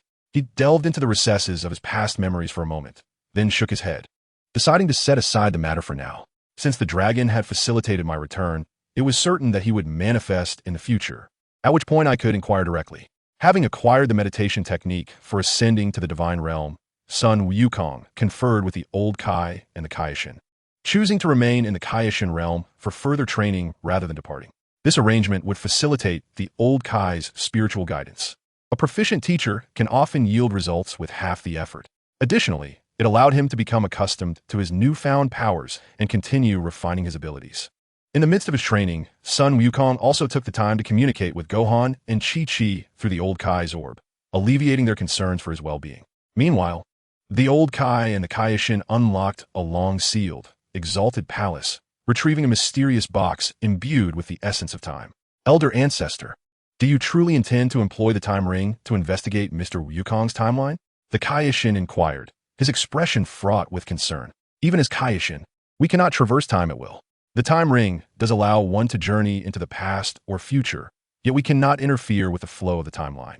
We may only observe. The old Kai shook his head, his expression grave. I suspect that Sun Wukong did not return from our timeline, but rather from an entirely distinct timeline. In other words, it is a brand new parallel universe. Two originally non-intersecting parallel lines have been made to converge at a precise moment due to some external force. Elder Ancestor, is that truly possible? The Kaioshin asked aghast. I have inquired of Sun Wukong, and he has never mentioned the god of destruction or angels. Given Lord Beerus' nature, how could he not seek him out? The old Kai stroked his chin thoughtfully. The portrayal of myself that Sun Wukong has described is quite different from my true nature. He glanced at the Kaioshin and continued. A slight alteration in the universe can give rise to an entirely new parallel timeline. Upon deeper reflection, our universe itself is but a parallel world that has evolved from a misaligned timeline. The old Kai's gaze was profound, and his words caused the Kaioshin to gasp in astonishment. Could it truly be so? Such questions lingered in the air. The Kaioshin had never delved deeply into contemplation. He had always believed that his own dimension constituted the true main world. The old Kaioshin chuckled softly, pondering who could truly know. The universe is infinitely mutable, and we, as Kaioshin, are not omniscient or omnipotent, lacking comprehensive understanding of every minute detail within the cosmos. Above us, beyond the dimensions of the universe, reside other supreme deities who gaze upon all that exists. The Kaioshin sighed, acknowledging the vast chasm of knowledge he had yet to grasp. The old Kaioshin snorted dismissively, expressing satisfaction with the young Kaioshin's awareness. From this day forth, I shall instruct you on how to be a competent Kaioshin, lest you be ridiculed by other Kaioshin from different universes. Instantly, the Kaioshin's cheeks flushed crimson, rendering him speechless. In recent days, he had come to learn many secrets previously unknown to him, broadening his horizons and expanding his understanding. Cautiously, the Kaioshin opened a box to reveal a green ring within, signifying the emergence of a new dimension. Observing this, the old Kaioshin fell into deep thought. Why was there only a parallel dimension? Was it not said that Frieza had also been reborn? Surprise flickered across the Kaioshin's face. The old Kaioshin's gaze flickered as he grasped the green ring, concentrating to sense its essence, his form momentarily wavering. After a brief pause, he exhaled a long sigh. My suspicions were indeed correct. Son Goku has come from a different parallel dimension, rather than one that's split from our own. He tenderly caressed the newly appeared green ring and smiled, reflecting on Frieza's rather tragic demise. Did this imply that Mr. Goku could never return to his own dimension? A hint of regret crossed the Kaioshin's features. Beyond the cosmos, in the exalted realm, resided the god of destruction, domain. The attendant angel, Whis, was observing the happenings below. As an angel, Whis possessed nearly boundless power. The events occurring in the lower realms, should he choose to understand them, were almost impossible to elude his gaze. One day, a presence that transcended the universe captured his attention, prompting him to abandon his observation of deserts to pursue the source of this energy. Soon, he unraveled the intricacies of the situation. How intriguing! The Kaioshin, once sealed by Lord Beerus, had been liberated by Saiyan. At this moment, the staff in his hand projected a scene from the Kaioshin realm. Son Goku, the old Kaioshin, the Kaioshin, and Jebit were oblivious to the fact that their every action was being scrutinized. The transformation of Saiyan into their ape form. I did not expect such a phenomenon to still exist in this era. Whis watched intently as Son Goku transformed into Super Saiyan 4, unable to suppress a narrowing of his eyes. Angels, transcending the universe, possess an innate understanding of time and space, or rather, they can manipulate time within certain bounds, reversing the past and the future. Of course, one can glimpse fragments of a predetermined future. The future has become chaotic. Whis' eyes shimmered with brilliance as he gazed through reality, observing the distant future. When his focus converged once more on Sun Wukong, the essence of time revealed its potency. Whis' previously placid demeanor shifted subtly, indicating his recognition of Sun Wukong's uniqueness and the hidden truths he discerned, seemingly linked to the dragon realm. Whis fell into contemplation, for as an angel, he must maintain a sense of reverence towards the dragon god, Sharama. After a considerable interval, his gaze settled upon the destroyer's temple amidst the shattered god tree. Surely, upon awakening, Lord Beerus would find delight in encountering such a formidable adversary. A faint smile graced Whis' lips as he anticipated that this scion from the lower realm would evolve into an extraordinary powerhouse over the ensuing decade. He harbored an intuition that unprecedented upheavals were destined to transpire. The future was shrouded in a veil of uncertainty, and even with his formidable power, he could not fathom the unfolding events. Outside the palace, a sudden rush of air caught his attention. Whis looked up to see a fishbowl soaring through the air, hurtling towards him. He shook his head in resignation, wearing a pained expression. The prophetic fish, ever restless, seemed to be in a frenzy. "What troubles you?" he mused. "I just experienced a prophetic dream, and, as you know, I often forget my memories." The prophetic fish stirred within the bowl. "Oh." Whis' interest piqued at the urgency with which the fish sought him, suggesting that this prophetic dream was indeed extraordinary. After listening to the fish's account, he learned of Lord Beerus's formidable foe, a man with long silver hair. Chapter 62. The Request of the Supreme Kai. Wukong's Return. 7 days later, in the realm of the Supreme Kai, atop a mountain precipice, he rose from his seated position, his gaze sharp and focused. He had concluded an entire day and night of spiritual meditation. Both his power and soul had significantly strengthened. The meditative techniques imparted by the Elder Kai had proven immensely beneficial. Once activated, his mental energy underwent continuous transformation. The substantial surge in spiritual power honed and elevated his soul's essence. Indeed, it was a method capable of elevating mortal souls to rival divine realms. He could feel the effects continuously. Alongside the enhancement of his soul's power, his potential was further developed and guided. His baseline combat prowess had seen a remarkable increase. As his soul's strength burgeoned, he vaguely sensed an unprecedented force stirring within the cells of his body, seemingly responding to his call. This power might very well be the divine energy left within him by the dragon. Should he persist in his cultivation, he would soon find himself restored to the pinnacle of his former existence. The old Supreme Kai spoke of the realm of the gods, and he had an inkling that it was not far from him. He had nearly mastered the mental meditation technique of this divine realm and felt it was time to return to Earth. As Sun Wukong mused to himself, nostalgia filled his gaze. He glanced over at the old Supreme Kai, the Supreme Kai, and Jebet, who were huddled around a crystal ball, whispering as if engaged in some clandestine discussion. His previous arrival in the Supreme Kai realm was prompted by his transformation into Super Saiyan 4, during which he sensed the Supreme Kai's mental energy probing him. Seizing the opportunity, he ventured into the Supreme Kai realm to rescue the old Supreme Kai, who had been sealed for millennia, and inquired about his return home. The old Supreme Kai had provided him with a rather ambiguous answer. Fortunately, during this time, he had acquired the training methods for divine power from the old Supreme Kai, which was a pleasant surprise for him. After a moment of contemplation, Sun Wukong resolved to seek a clearer answer from the old Supreme Kai before departing. The old Supreme Kai seemed to have anticipated this, and upon seeing Sun Wukong approach, he preemptively spoke, "I know what you wish to ask.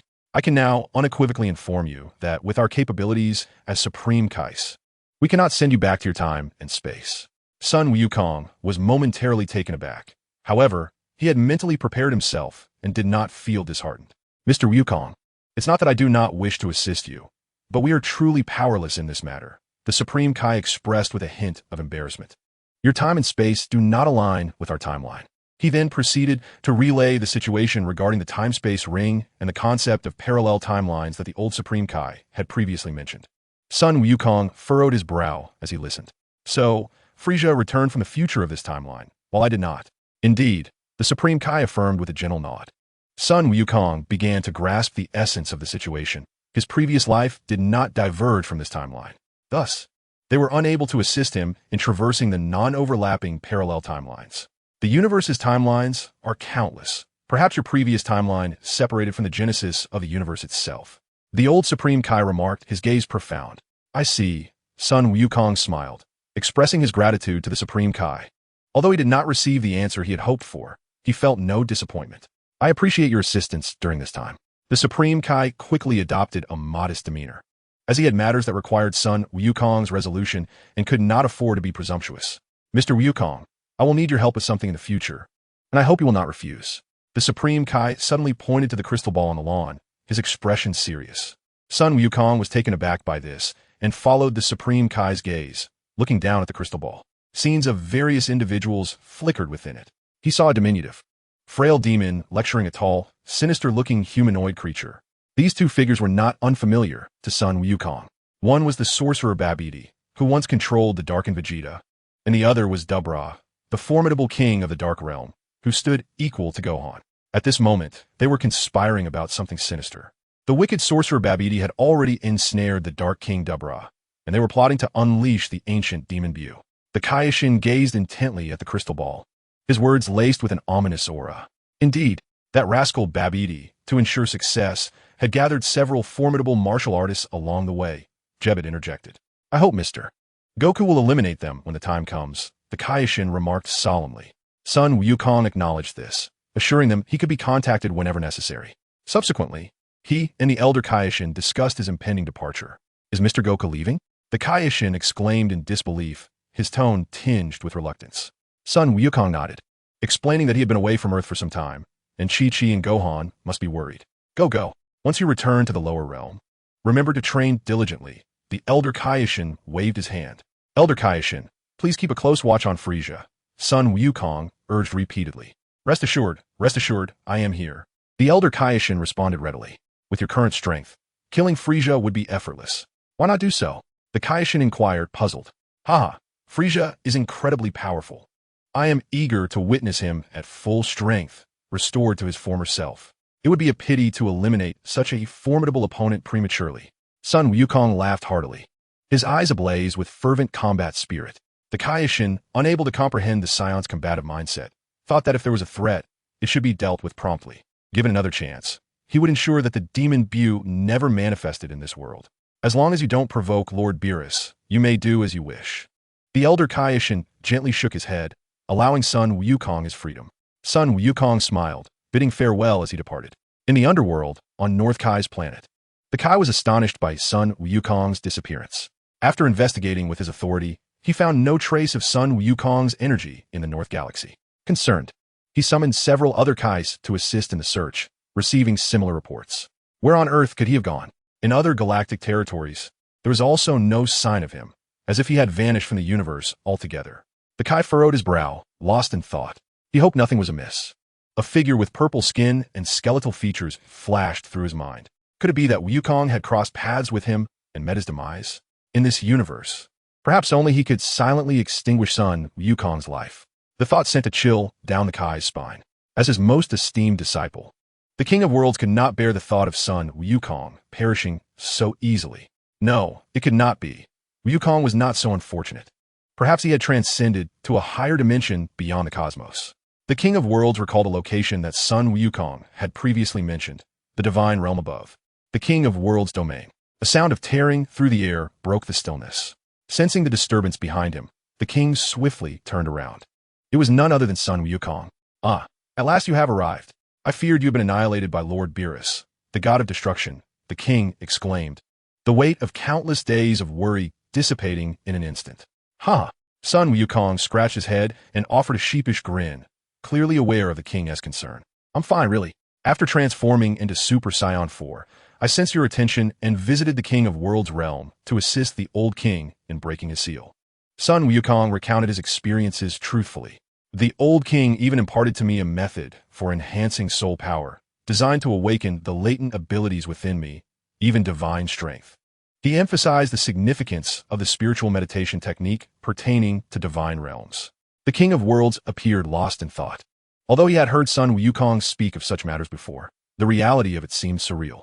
That was the domain of the gods, the highest sanctum, a realm even the Grand King had never traversed. A smile of pride crept upon the king's lips. Truly, you are my disciple. Remarkable indeed. You have even obtained the legacy of the gods. The connection between Wukong's rebirth and the dragon was unexpectedly enlightening for him. Regaining composure, the king inquired, what do you intend to do now? I shall return to Earth for a time, striving to cultivate my divine realm there, Sun Wukong replied. Chapter 63. Bringing Gohan to the King of Worlds' realm for training. Sun Wukong's disappearance had caused considerable concern among the warriors of Earth.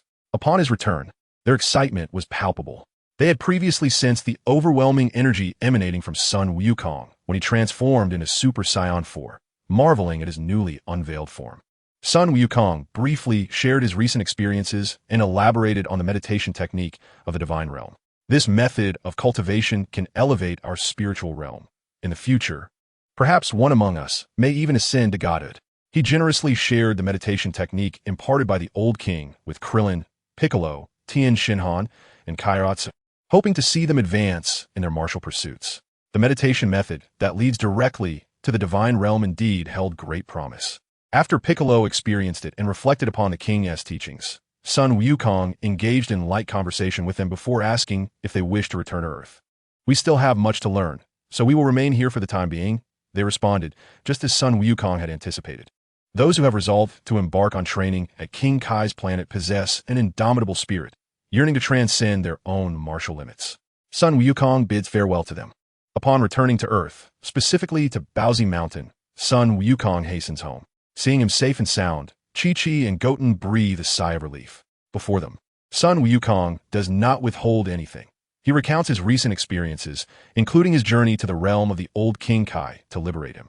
Although he had previously contacted them through the old King Kai's crystal ball, his vague words had inevitably caused them concern. After a few days apart, Goten longs for his father, despite often playing with Dandy at the Heavenly Palace.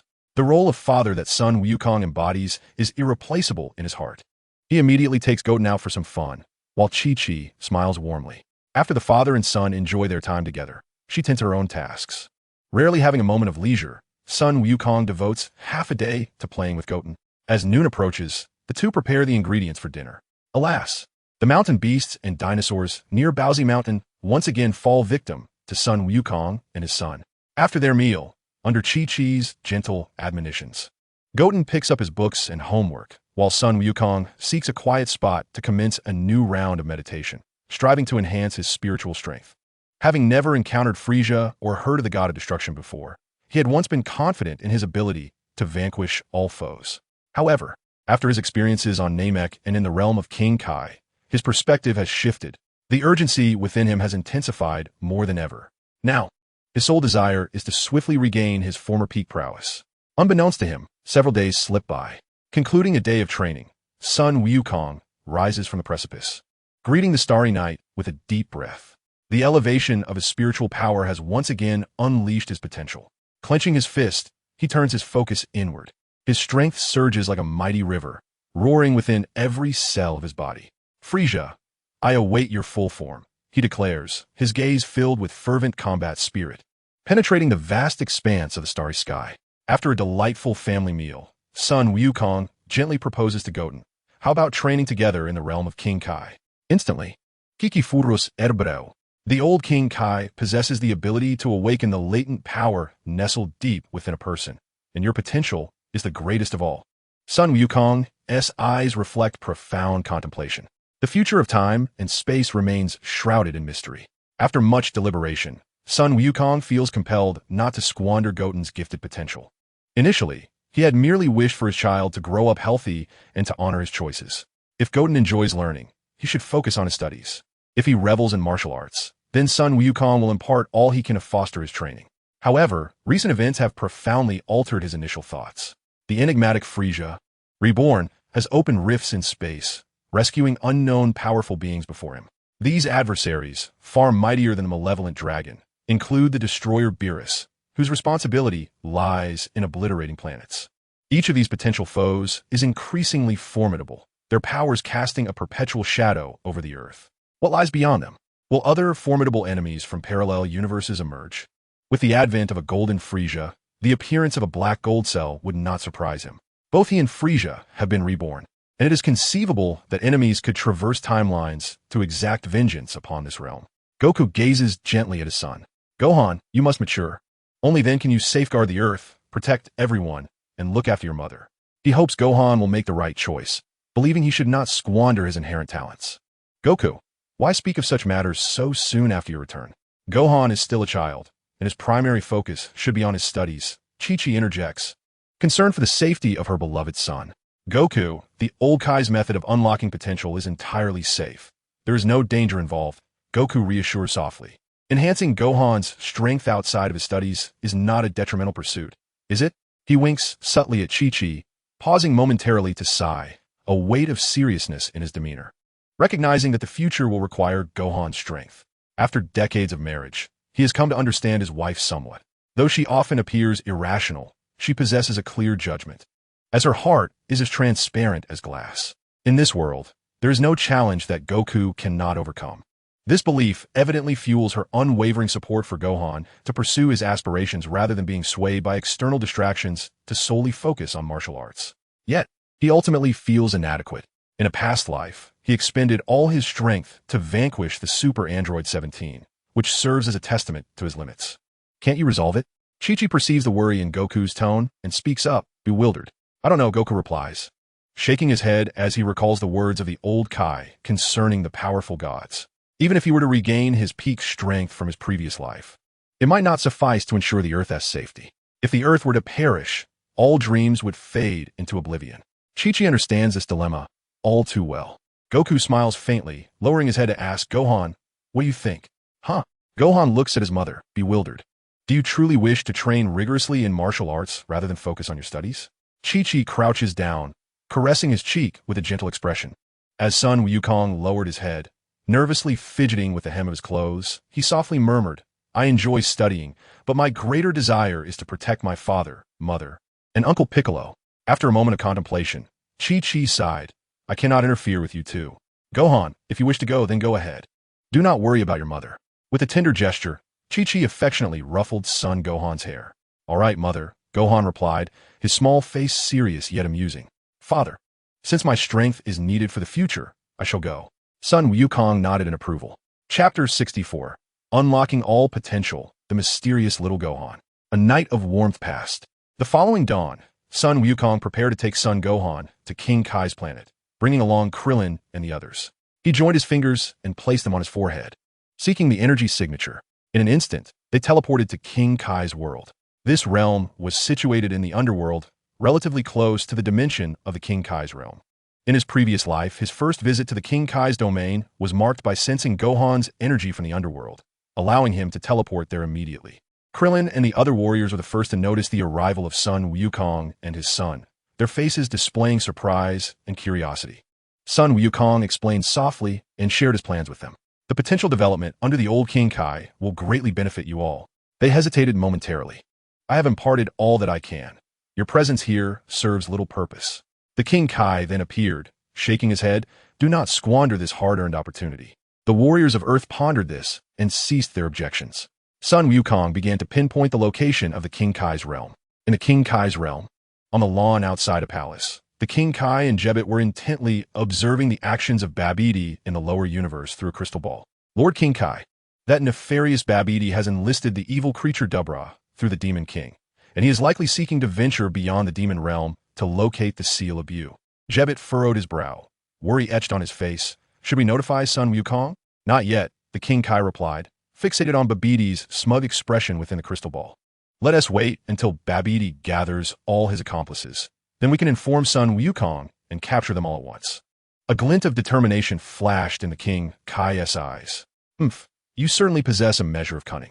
The old King Kai, squinting, spread out study materials across the lawn, scratching his head in embarrassment. Recently, he had often been pressed by the old King Kai to learn the ways of King Kai, accustomed to the scolding by now. Old King Kai, Lord King Kai, Jebet. At that moment, a ripple of energy surged through the King Kai's realm. Sun Wukong, Piccolo, Krillin, Tien Chaozu, and Son Gohan stepped onto this sacred ground of the universe for the first time, all displaying expressions of intrigue and curiosity as they surveyed their surroundings. Mr. Wukong, what brings you here? Upon seeing Sun Wukong, the King Kai's expression brightened with joy.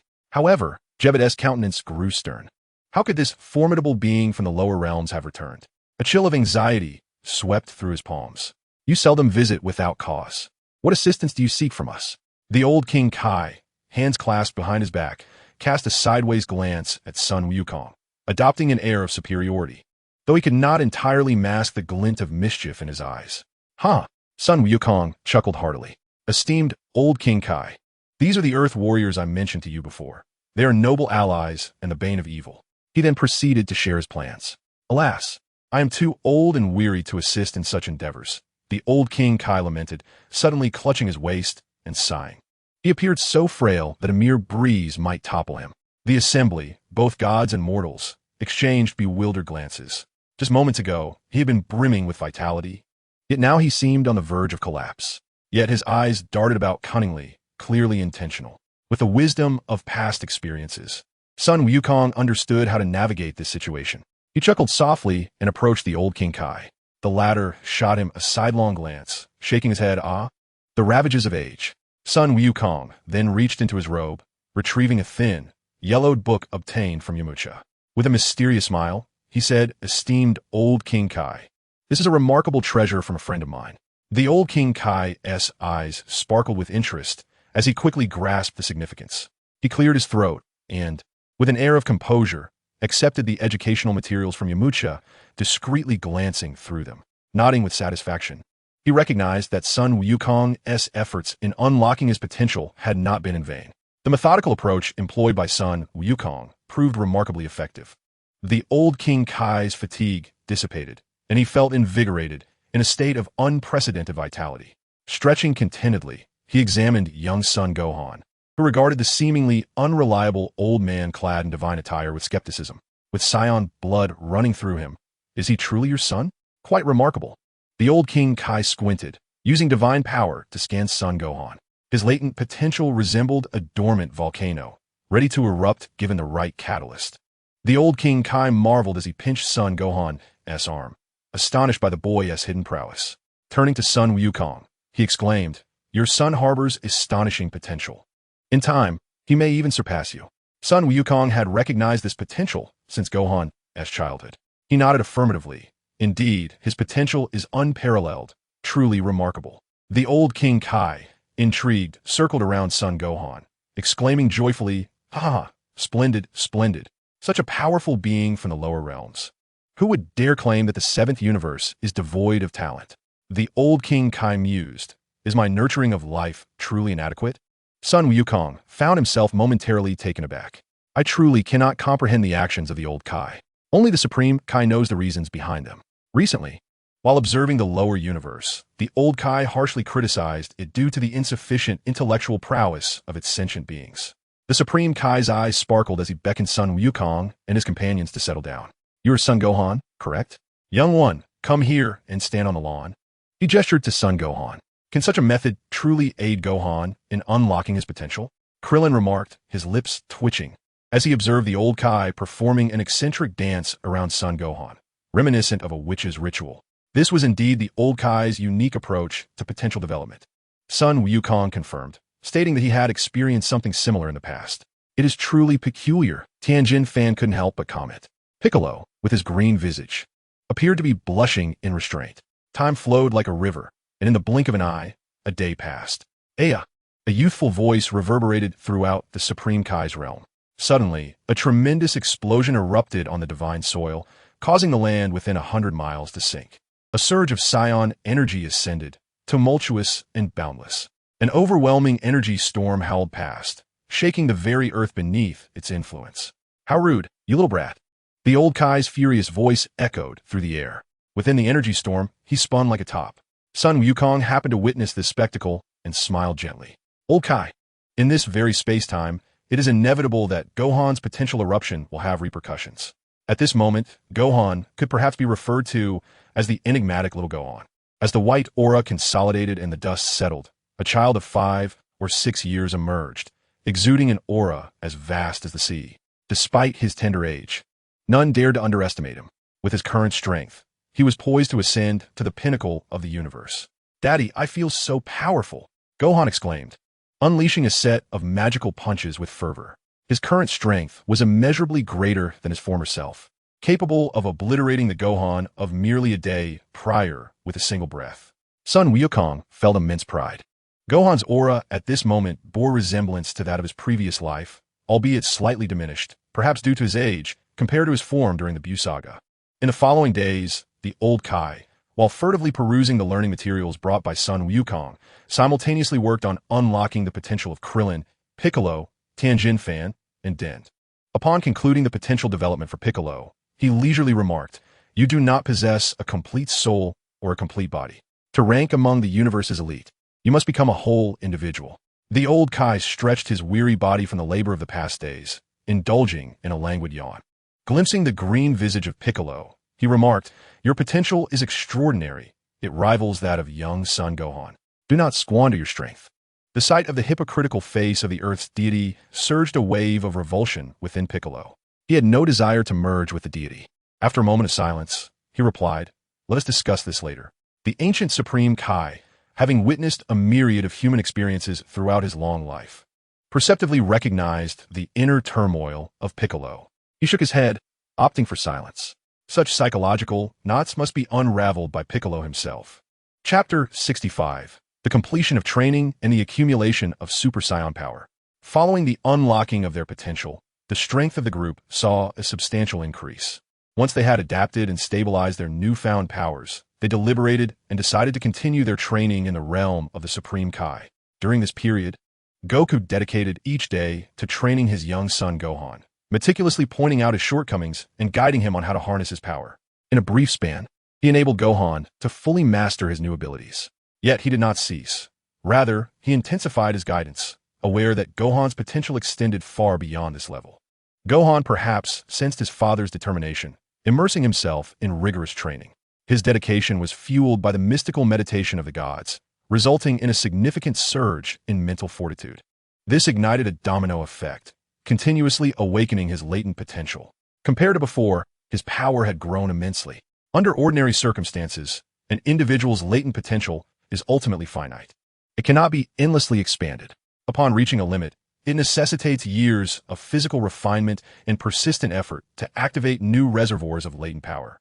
With divine techniques to unlock these active potentials, one would not typically expect a drastic increase in strength. The ancient Supreme Kai was left in awe, marveling at the Saiyans as exceptional beings. Understanding Gohan's character, the Supreme Kai's mind began to stir with ideas. He discreetly inquired of Gohan whether he harbored aspirations of divinity. Such a suggestion startled Gohan, who promptly shook his head in refusal. The young warrior's response filled the Supreme Kai with regret, possessing both cosmic-level power and a compassionate heart. He was undoubtedly a prime candidate for divinity. Nevertheless, the Supreme Kai did not relent, often seeking Gohan out for private sessions to guide his training and earn his favor. Thus, half a year passed. From Goku's perspective, the now 6-year-old Gohan's combat prowess was nearing that of his counterpart during the Buu saga of their previous timeline. Ultimately, Gohan miraculously consolidated the powers developed by the ancient Supreme Kai, integrating them into a part of his normal state. Goku, upon witnessing this, was struck with astonishment. It was noteworthy that in their past life, Gohan had not achieved such a level of mastery, even after decades of relentless training. After a moment of contemplation, Goku sought out Gohan, who was diligently honing his skills. He believed that Gohan could attempt to harness the power of Super Saiyan, even the might of the Golden Great Ape. On the grass, Son Wukong and Gohan sat facing each other. "Gohan, focus your mind and try to channel the energy within you to impact your spine," Son Wukong advised. Gohan nodded, his thoughts stirring as he endeavored to guide the energy within him to wash over his spine, seeking to stimulate the growth of his S cells through the tumult of power.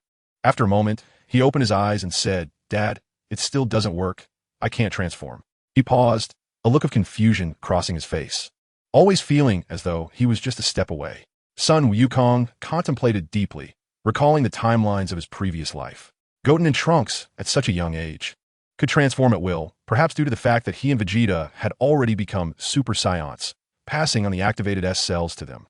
Gohan, however, was born during a time of his own weakness, lacking any activated S cells within him. He needed to ignite the S cells with an extreme surge of anger, akin to a pure-blooded Saiyan, to unleash the power of a Super Saiyan. "Gohan, focus and calm your mind.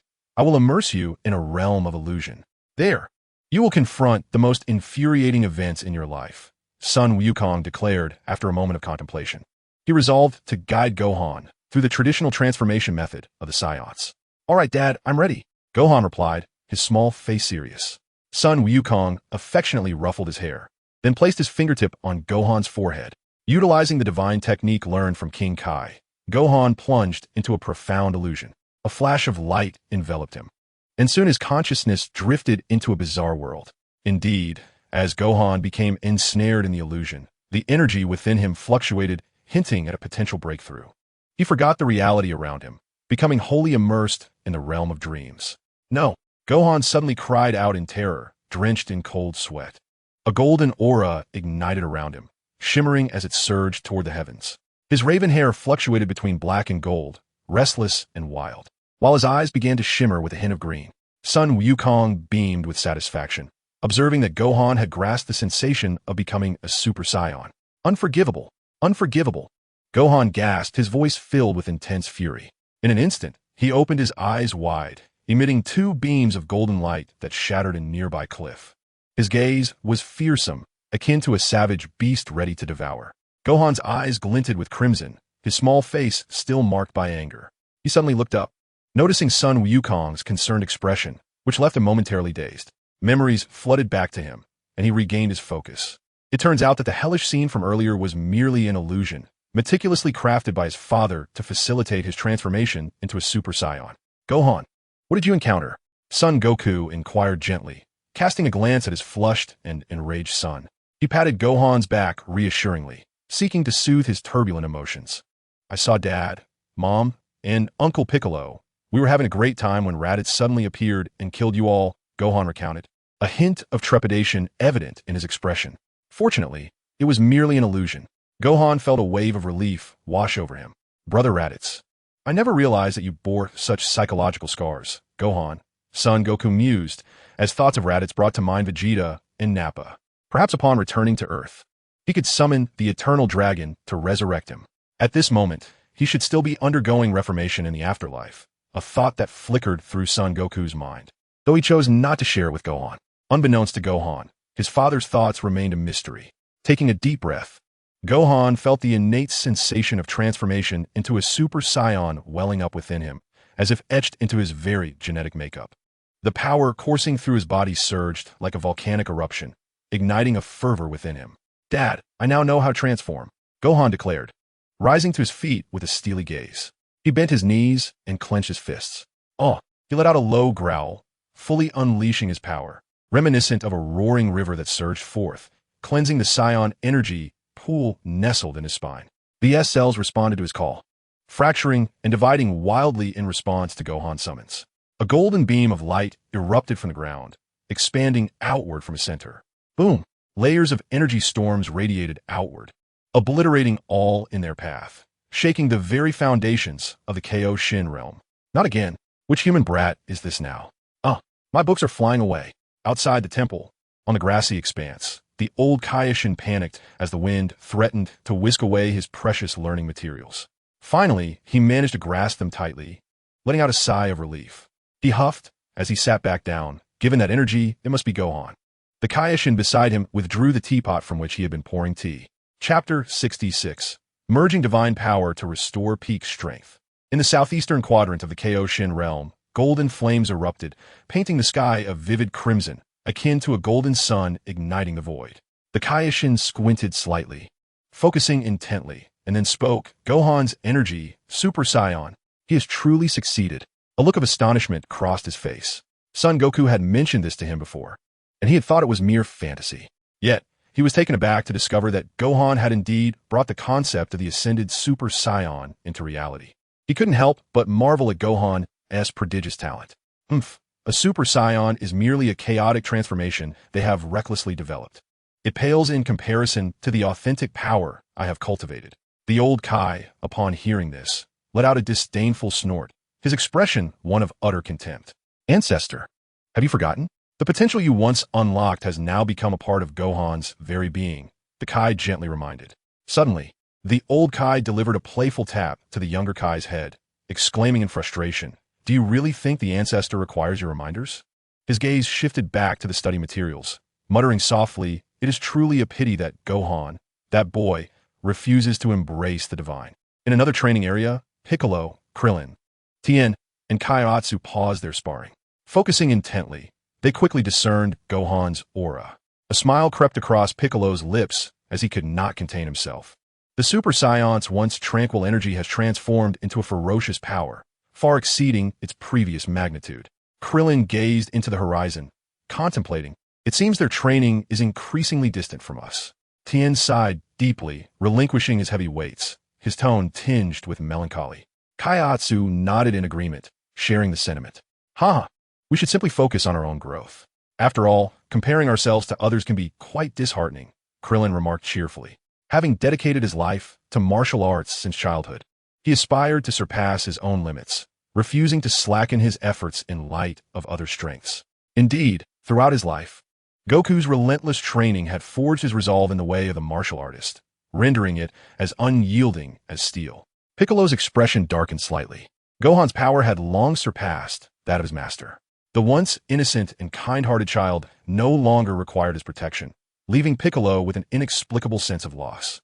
He recalled the words of the Grand Elder of Namek and the Old Kai, a true and complete Namekian. Meanwhile, Gohan, with his golden hair and green eyes, emanated the aura of a true warrior. "Dad, I have grown incredibly strong," he exclaimed, unable to suppress his inner excitement.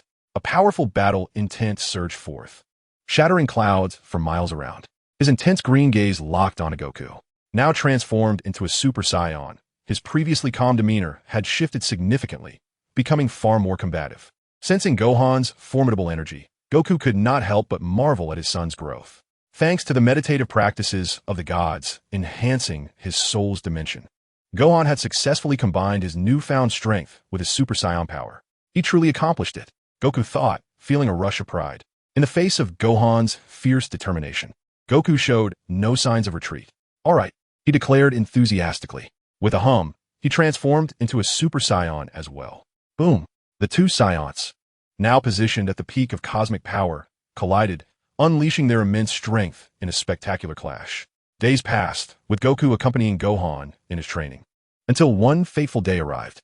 His divine meditation practice approaches its limits. He no longer engages in the sparring sessions with the warriors, but instead immerses himself in the profound teachings of the Old Kai regarding divine meditation. The following day, Sun Wukong sits alone in a meditative posture atop a cliff. He remains in stillness for an entire day, undisturbed by the chaos of the world around him. This divine meditation transforms the dimensions of his soul. Sun Wukong begins to perceive a faint boundary that separates the realms of gods and mortals. A peculiar sensation emerges within him, as if his very soul and body yearn intensely for the world beyond that boundary. Should he transcend this divine mortal divide, his soul's dimension would undergo a metamorphosis, stepping into an entirely new realm. Sun Wukong recalls the words of the Old Kai, the realm of divinity. He diligently practices the latent power of the divine dragon stirring within him, akin to a tender sprout striving to break through the earth and manifest in the mortal realm.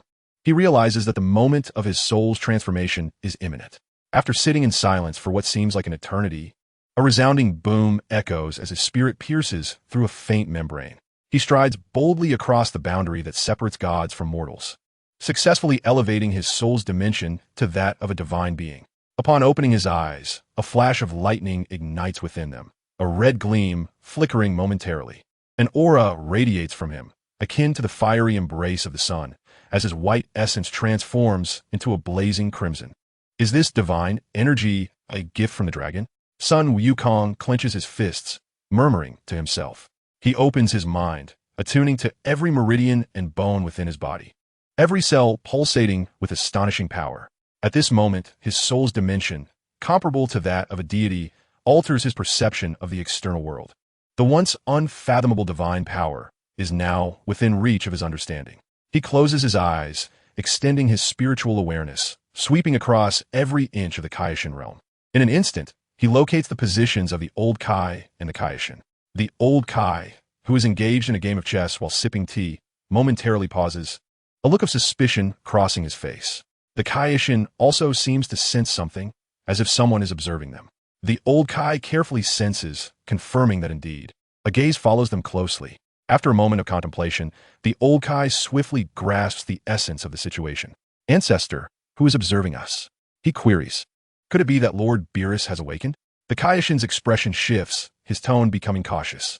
The Old Kai, momentarily speechless, gazes at the young Kaioshin, who appears to be on high alert. He gently shakes his head, remarking that with the abilities of the Angel Whis, should he truly wish to observe them, they would be utterly unaware. The Kaioshin exhales in relief, harboring a sense of trepidation towards the god of destruction, who remains sealed yet is intricately linked to their fates. Fearing the carefree spirit of his ancestor, he sealed himself away for millions of years. Yet, could he also be afraid of his ancestor's weakness and choose to confine him? He was still young and did not wish to follow in the footsteps of his forebear. With that option dismissed, few remained. A particular figure came to mind, Mr. Wukong. The king of the worlds was filled with excitement. He had perfected his soul and transcended to the divine realm, enabling him to sense our presence and observe our every move. As he spoke, a servant named Jebet, who was serving tea, widened his eyes in astonishment upon hearing these words. It had not been long since the old king of the worlds imparted the methods of meditation for the divine realm to him. That powerful mortal from the lower realm had already elevated his soul's dimension to a divine level. Although the disparities among deities were immense, some even greater than that between humans and dogs, this achievement was still astonishing in the mortal realm. This fellow was truly defying the heavens. The old king of the worlds lowered his head to savor his tea. "You are not entirely foolish," he remarked. "It is not surprising that he has achieved such progress, considering he is a reborn individual, his soul inherently distinct from ordinary mortals." "Haha, old king of the worlds, you all guessed it was me." Sun Wukong's clear laughter suddenly echoed in their hearts, evidently having overheard their discussion. The old king of the worlds smiled slightly and took a sip of the fragrant divine tea. On the cliff, Sun Wukong withdrew his perception. He had begun to guide and merge a small amount of divine power buried within him. The manifested strength was but a droplet compared to the vast ocean of his dormant power. Yet, he was not disappointed with this outcome. Rather, he felt a sense of fulfillment. He was not a greedy individual. Not only had he fused with divine power, but he had also restored the strength of his previous life. At the moment of completing his soul's evolution, a tumultuous energy surged within him, as his cells shattered and reformed. In an instant, his ultimate power soared to its zenith, restoring him to the peak of his former self. As he introspected, he realized that the fusion of divine power brought not only the perception of divine presence, but also an unparalleled amplification of strength. Sun Wukong sensed that this enhancement would not conflict with his Super Saiyan 4th stage. Rather, it would resonate with it, leading to unexpected transformations. If he were to don this layer of divine power atop his Super Saiyan form, he could undoubtedly surpass the limits of Super Saiyan 4, achieving an unimaginable increase in combat prowess. Chapter 67, Beyond Ultimate Limits, a breakthrough of boundaries. In the realm of the King of Worlds, the starry sea shimmered, and the sky was tinged with twilight. Sun Wukong sat cross-legged, deep in thought. Since he had drawn forth the divine power concealed within his body, he had immersed himself in it for several days. Through the meditation of the divine, he endeavored to thoroughly master the power of the gods. From a distance, he appeared tranquil, as if he had melded seamlessly with the natural world. The aura that could once send tremors throughout the universe had now completely vanished, leaving no trace behind. This transformation was a natural consequence of his soul ascending to his sacred realm, altering the fluctuations of his physical presence. It is crucial to note that this change pertained solely to his aura, not to the earthly energy that he possessed. The energy cultivated over decades of practice remained out of the mortal realm, distinct from the divine powers akin to those of the King of Worlds and the deities. Even so, the alteration in his essence was palpably evident. Seated in meditation, should one attempt to sense his existence through the life force, it would be nearly impossible to detect him. The only way to unveil his presence would be for Sun Wukong to unleash his power, triggering a series of reactions, such as vigorous energy fluctuations or the ripples of air caused by swift movements, which could reveal his trajectory. The divine power differed fundamentally from mortal strength, akin to contrasting dimensions. In a moment of reflection, Sun Wukong quietly mused that while mortal energy could achieve instantaneous movement, pause time, swap souls, compress space, and heal wounds, employing divine power would yield superior results. Mortal energy schemes the surface, unable to penetrate the higher laws of the universe. It is as if a supreme deity, in an unseen realm, inscribes various limitations upon existence. A quintessential example of this is Jebet, the attendant of the King of Worlds. Though his power may seem trivial, countless warriors training in the realm of the King of Worlds could easily vanquish him. Yet, the characteristics of his divine power remain unattainable in the human universe. Harnessing divine energy to cultivate divine techniques allows one to wield the strength of authoritative rules, accomplishing feats beyond mortal capabilities. Upon delving into the fusion of the divine dragon from his past life with his own power, Sun Wukong stumbled upon an intriguing realization. For the first time, he grasped the magnitude of divine power, which seemed capable of deeply engaging with and influencing certain supreme laws. Creation and destruction were merely facets of this profound ability. His thoughts drifted to the dragons intimately tied to his existence. The dragons that graced the cosmos were not particularly powerful. The dragon of Earth had once been effortlessly slain by the demon king, Babidi. Yet, their abilities were astonishing, capable of manifesting wishes from nothingness. Such powers are intricately linked to the rules of the universe, no longer subject to mere assessments of strength. The reason these dragons could respond to human pleas lay within their divine energy, the very essence referred to by the old king of worlds as the power of the dragon god. It originates from a supreme deity, the dragon god. The exceptional talents of the Namekians enable them to conjure different levels of divine dragons through rituals and incantations. Due to the variance in their endowments, the dragons they create possess differing strengths and weaknesses in the power of the dragon god. These divine dragons can, to varying extents, share the dragon god's strength, thereby fulfilling wishes. However, the inclination of the dragon god's power acquired leads to discrepancies in the wishes realized. The earth deities, as super Namekians, have their talents fragmented, allowing them to create a dragon capable of granting but a single wish. In contrast, the elder of Namek, through the creation of Porunga, is able to fulfill 3 wishes. In a previous timeline, Dandy enhanced the power of the dragon based on the Dragon Balls of Earth. Son Goku speculated that this might stem from a recalibration of the ritual incantations, allowing the Earth Dragon to draw more power from the unknown dimensional realm of dragons. What might the Dragon Realm and the Dragon God be? Curiosity stirred within Son Goku's heart. Perhaps, upon reaching the zenith of divine power, one could achieve a state where words manifest into reality. An astonishing hypothesis dawned upon him, akin to programmers outside the realm of a game, wielding their authority to manipulate the data of that world at will. Following the revision of certain permissions, the sentient beings of the human realm might unknowingly find their serene world plunged into apocalyptic chaos. Yet, the mere thought of facing such formidable adversaries ignited a fervor within Son Goku. The battle instinct, deeply rooted in his Saiyan bloodline, surged forth. The mightier they are, the more exhilarated he becomes. This desire transcends mere enjoyment of combat. It embodies the aspirations of a martial artist. The journey of cultivation still stretches far ahead, worthy of his time to explore the limits of martial prowess. Powerful foes do not instill fear or trepidation within him. Rather, they reinforce his resolve to grow stronger. He believes that one day, he too shall ascend to such heights. Without this unwavering confidence in his martial path, he would not have arrived at this juncture. However, this world of martial arts remains a distant horizon. For now, he can only ponder, unable to take action. Once again, Son Goku delves into his training. In a previous timeline, he had achieved a breakthrough after attaining full power in Super Saiyan 4, reaching an ultra-limit state that allowed him to defeat a 1-star dragon. Now, perhaps he can attempt to ascend to a higher tier with the aid of divine energy. As his training deepens, the divine power circulates within his soul. And Son Goku subtly discovers a method of harmonious integration. What kind of power will emerge from merging divine strength with human energy? Anticipation gleams upon Son Goku's face as he investigates how to fuse the divine power within him with his own human energy. Time swiftly passes as Son Goku immerses himself in profound meditation. He endeavored to harness the faint divine energy that had emerged. Within the kaleidoscopic realm of his mind, he sought answers, even though it was but a whisper of power. Mastering and perfectly controlling it proved to be a formidable challenge. After all, the divine energy coursing through Sun Wukong was of an exceedingly advanced dimension. He pondered quietly. During this time, Gohan had approached him for a meal. Upon discovering his father immersed in subconscious training and recognizing the absence of danger, he chose to leave quietly, opting not to disturb him.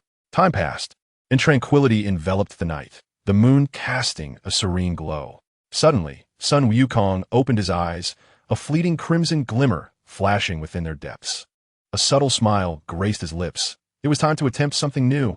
With a gentle smile, he rose to his full height and soared into the heavens. He unleashed his fists and feet, every sinew resonating in harmony. A punch was thrown, sending waves of clouds surging and howling across the sky. A kick followed, causing the very earth to tremble and collapse. The air reverberated with explosive sounds, shaking the vast expanse.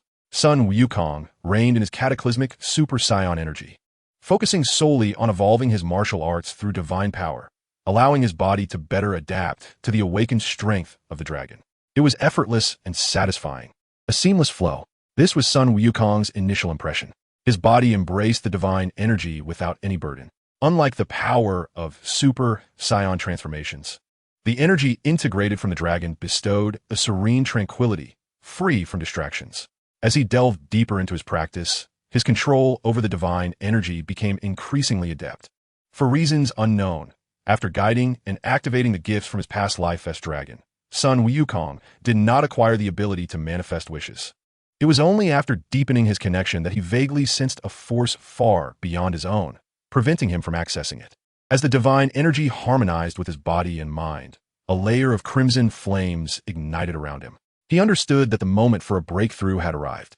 With a deep and resonant howl, a terrifying power surged forth, creating a remarkable tempest of swirling circles.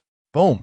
Sun Wukong radiated an awe-inspiring light, casting a vast expanse of red brilliance. The earth quaked, dust filling the air. As the dust settled, the robust figure of the red-haired warrior stood tall in the sky. This was the Super Saiyan 4th stage of Ultra Instinct. In this form, he had once defeated the seemingly invincible one-star dragon, compelling it to fuse with other malevolent dragons. His hair flowed freely, golden eyes captivating all. His wild physique inadvertently stirred layers of energy storms. After achieving Ultra Instinct, he contemplated briefly before merging the flowing divine energy with the Ultra 4 power. As he engaged the divine force, a golden aura gradually enveloped itself in a delicate layer of crimson flame. Boom! Under the guidance of Son Goku, a soft crimson divine energy surged relentlessly, impacting the Saiyan energy reservoir situated within his spine. Within the reservoir, the S cells erupted in a violent upheaval, far more ferocious than during his previous transformation into Super Saiyan 4. A resonating hum filled the air as a golden aura was enveloped by a delicate crimson flame. The air crackled with energy as Goku roared again. His entire being was ensconced in a tempest of electricity, with every cell operating at full capacity, unleashing an overwhelming force. His energy soared rapidly, approaching its zenith. With a crack, boundless energy thrust open a heavy door. Whoosh! As Goku transcended his limits, a layer of purplish-red flames suddenly ignited across his form. His once ebony hair transformed into a deep crimson hue, radiating an awe-inspiring brilliance. High above, a towering figure enveloped in purplish-red flames emerged, sporting crimson eyes, hair, and skin, with a red tail flowing freely behind. His gaze was sharp and indifferent, exuding an aura of supreme power. This was an entirely new form. Goku cast his gaze upon his hands, now adorned with this divine strength. His power and attacks had magnified immensely. In this moment, he was confident that a single punch could vanquish his former self. The sheer magnitude of his newfound strength left him in wonder. Contemplating this form, he pondered what to name it. Given that it represented a breakthrough beyond the Ultra Super Saiyan 4th level, he decided to call it Limit Breakthrough. Chapter 68.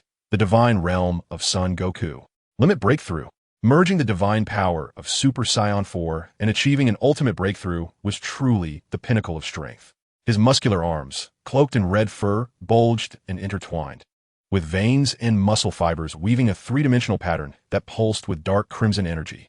The purplish-red flames erupted forth, unleashing a staggering energy that reverberated in all directions, causing the entire King Kai realm to tremble violently, with countless fissures spreading outward. Such awe-inspiring energy engulfed the heavens and the earth, permeating every corner of the King Kai realm. Meanwhile, the Earth Warriors remained awake, exchanging insights from their recent training. Just as they were enthusiastically discussing their experiences, the Earth rumbled ominously. A tempestuous force howled from the distance, cascading in waves and stirring up a fierce energy storm. The King Kai Palace swayed like a sapling caught in a tempest, teetering on the brink of collapse. What terrifying energy! What has transpired? Krillin exclaimed, his face etched with shock. He briefly flared with energy, surrounding himself in an aura and quickly stabilizing his form. Unable to sense any aura, Tien Shinhan concentrated intently, his brow furrowing slightly. Aside from a few individuals, there were no other fluctuations of energy within the realm of the Kaishin. Clearly, it was not an invasion by foes. The power surged into the sea of stars. Dumpling gasped in astonishment, evidently shaken by what he had witnessed. The group looked up towards the heavens, where the vast starry expanse shimmered. Countless stars swayed and danced in a mesmerizing display. How astonishing! Such power could easily obliterate the universe. Piccolo gazed intently, his expression shifting with sudden realization. Gohan hesitated momentarily, recalling the recent sight of Goku, who exhibited no sign of energy, resembling a lifeless shell. He furrowed his brow slightly, a flicker of doubt crossing his face, and then spoke, "I believe this must be caused by Father." Gohan's declaration instantly astonished everyone present. Krillin, with a look of bewilderment, turned to Gohan and asked, "Gohan, are you certain? This energy storm bears no trace of Goku's presence." Piccolo, Tien, and Dumpling shared his sentiments, equally perplexed. "I had just concluded my training and intended to call Father back for a meal." Gohan recounted the scene he had witnessed, emphasizing the absence of any energy fluctuations, as if life itself had been extinguished. Krillin's mouth fell agape, disbelief etched on his face. "Are you sure you didn't misinterpret what you saw? As long as there is life, there is energy. A life devoid of energy could only belong to a deceased soul. They had all practiced techniques to suppress their energy, yet this merely reduced it to a certain extent. It was impossible to achieve complete silence, akin to a cold, lifeless stone. If Goku truly caused such a remarkable energy storm, his presence could not possibly go unnoticed." Upon hearing Krillin's skepticism, a flicker of doubt crossed Gohan's youthful visage. He was utterly perplexed, unable to comprehend the circumstances. "There's nothing strange about it." A voice filled with mirth resonated from outside the hall. The elder Kaioshin and the old Kai, along with the three deities, entered with purposeful strides. Gohan, Krillin, Piccolo, Tien, and Dumpling all turned in unison, their expressions a mix of astonishment. Only Piccolo appeared contemplative, as if an idea had struck him. The Kaioshin smiled gently and offered an explanation to quell their confusion. "You cannot perceive Mr. Goku's energy because his soul has transcended to a divine realm. The essence of a deity can only be sensed by other deities." This revelation left the Earth warriors exchanging glances, each taken aback.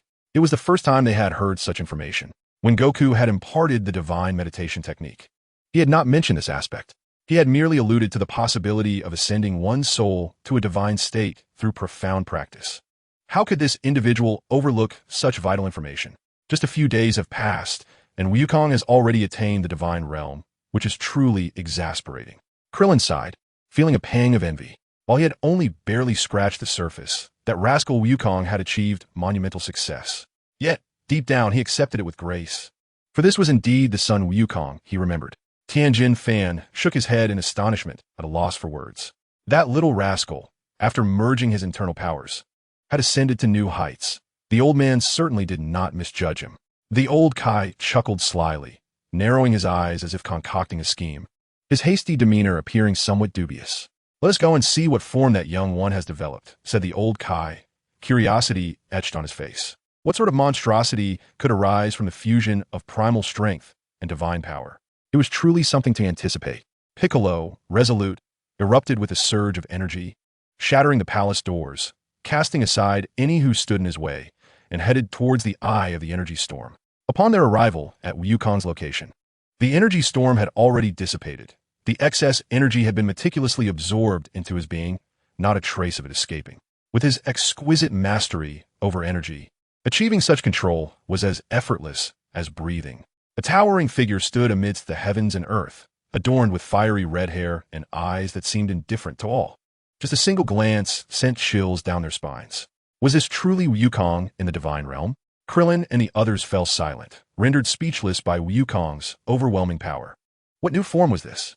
A question flickered through the minds of the warriors. The Super Saiyan 4th level was supposed to have black hair, was it not? Why had it turned red? Indeed, we cannot sense Wukong's energy at all. Piccolo's expression grew grave. With this version of Wukong, catching up to him would be an insurmountable challenge. A year prior, he and Wukong had been equals, yet now, Wukong had ventured into the sacred domain, his battle prowess exceeding the billions, while he himself advanced at a sluggish pace. High above the heavens and beneath the starry sea, Wukong reveled in the ecstasy that power bestowed upon him. His bones resonated, each punch and movement, seemingly mundane, concealed profound martial philosophies. Wukong's mastery over energy had reached an unparalleled level. The old Kai's eyes sparkled with astonishment, his heart filled with awe. Clad in divine power, he perfectly controlled the ferocious strength of his Super Saiyan transformation with a tranquil mindset, developing such a formidable form. Such rare talent in cultivation.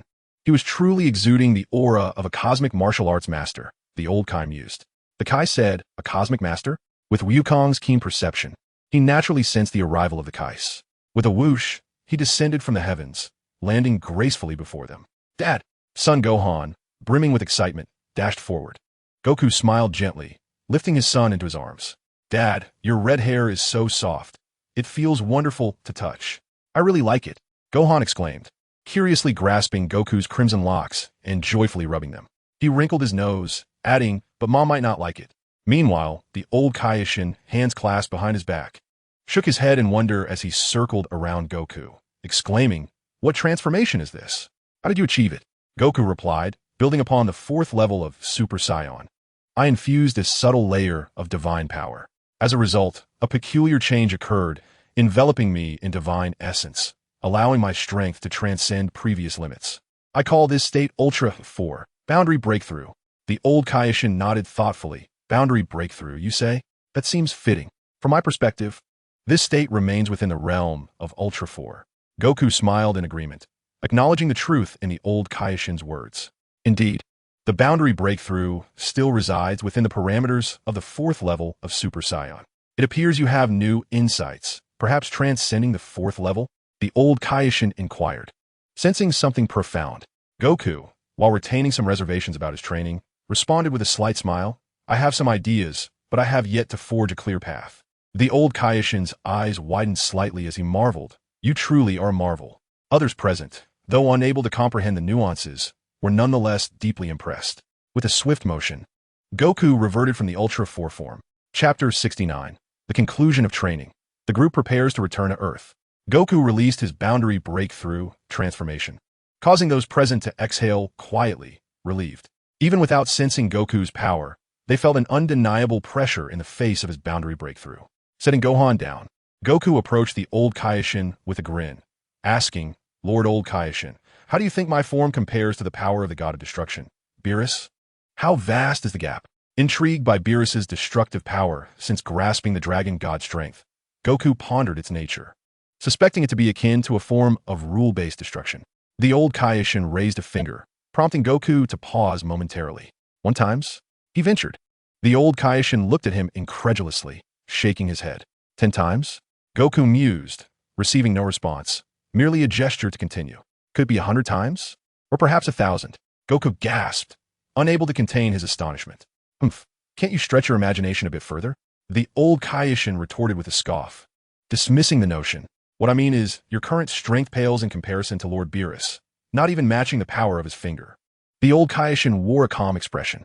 Upon hearing this, not only did Son Goku's demeanor shift, but even the Kaioshins exhibited a change in countenance.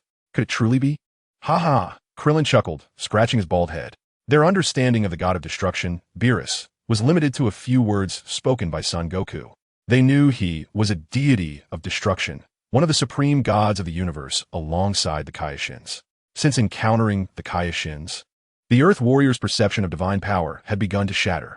Now, upon hearing the old Kaioshin claim that Son Goku's new form was inferior to the mere touch of the god of destruction, it was hard for them not to be skeptical. Even the Kaioshin and his attendant, Jebet, found it hard to believe. Was the god of destruction, Beerus, truly that formidable? Son Goku couldn't help but feel a tinge of doubt. The old Kaioshin cast a sidelong glance at them, their inner thoughts nearly laid bare. Do not think I jest. The god of destruction is unlike any other deity. The old Kaioshin's gaze grew serious, a warning in his tone. His power is beyond your imagination. Whether in the realm of mortals, the underworld, or our divine domain, the might of the god of destruction is nearly invincible. Even before grasping the essence of the god of destruction, he was already a peak powerhouse in the universe. The warriors stood frozen, realizing the gravity of the old Kaioshin's words.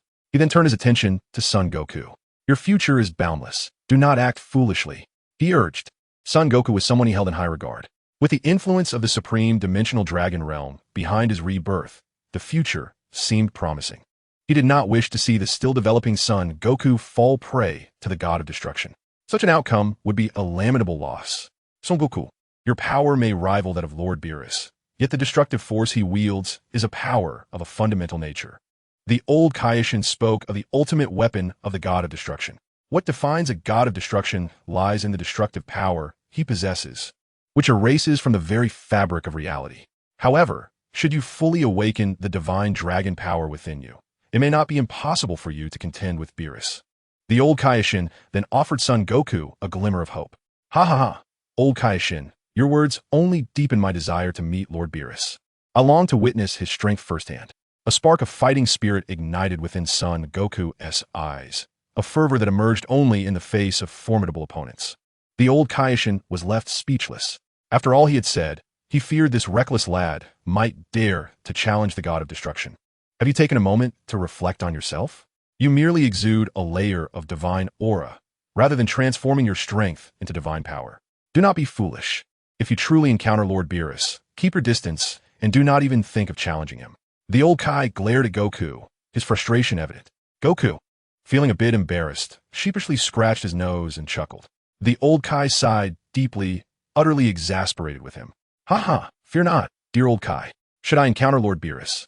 As long as he does not act excessively, I will refrain from confronting him, Goku assured, clenching his fist in promise. Oof, now that sounds like a sensible remark. The old Kai huffed, then turned to the others, warning them, you too, should you come across a gaunt, skeletal cat-like figure, ensure he is treated well and do not provoke him.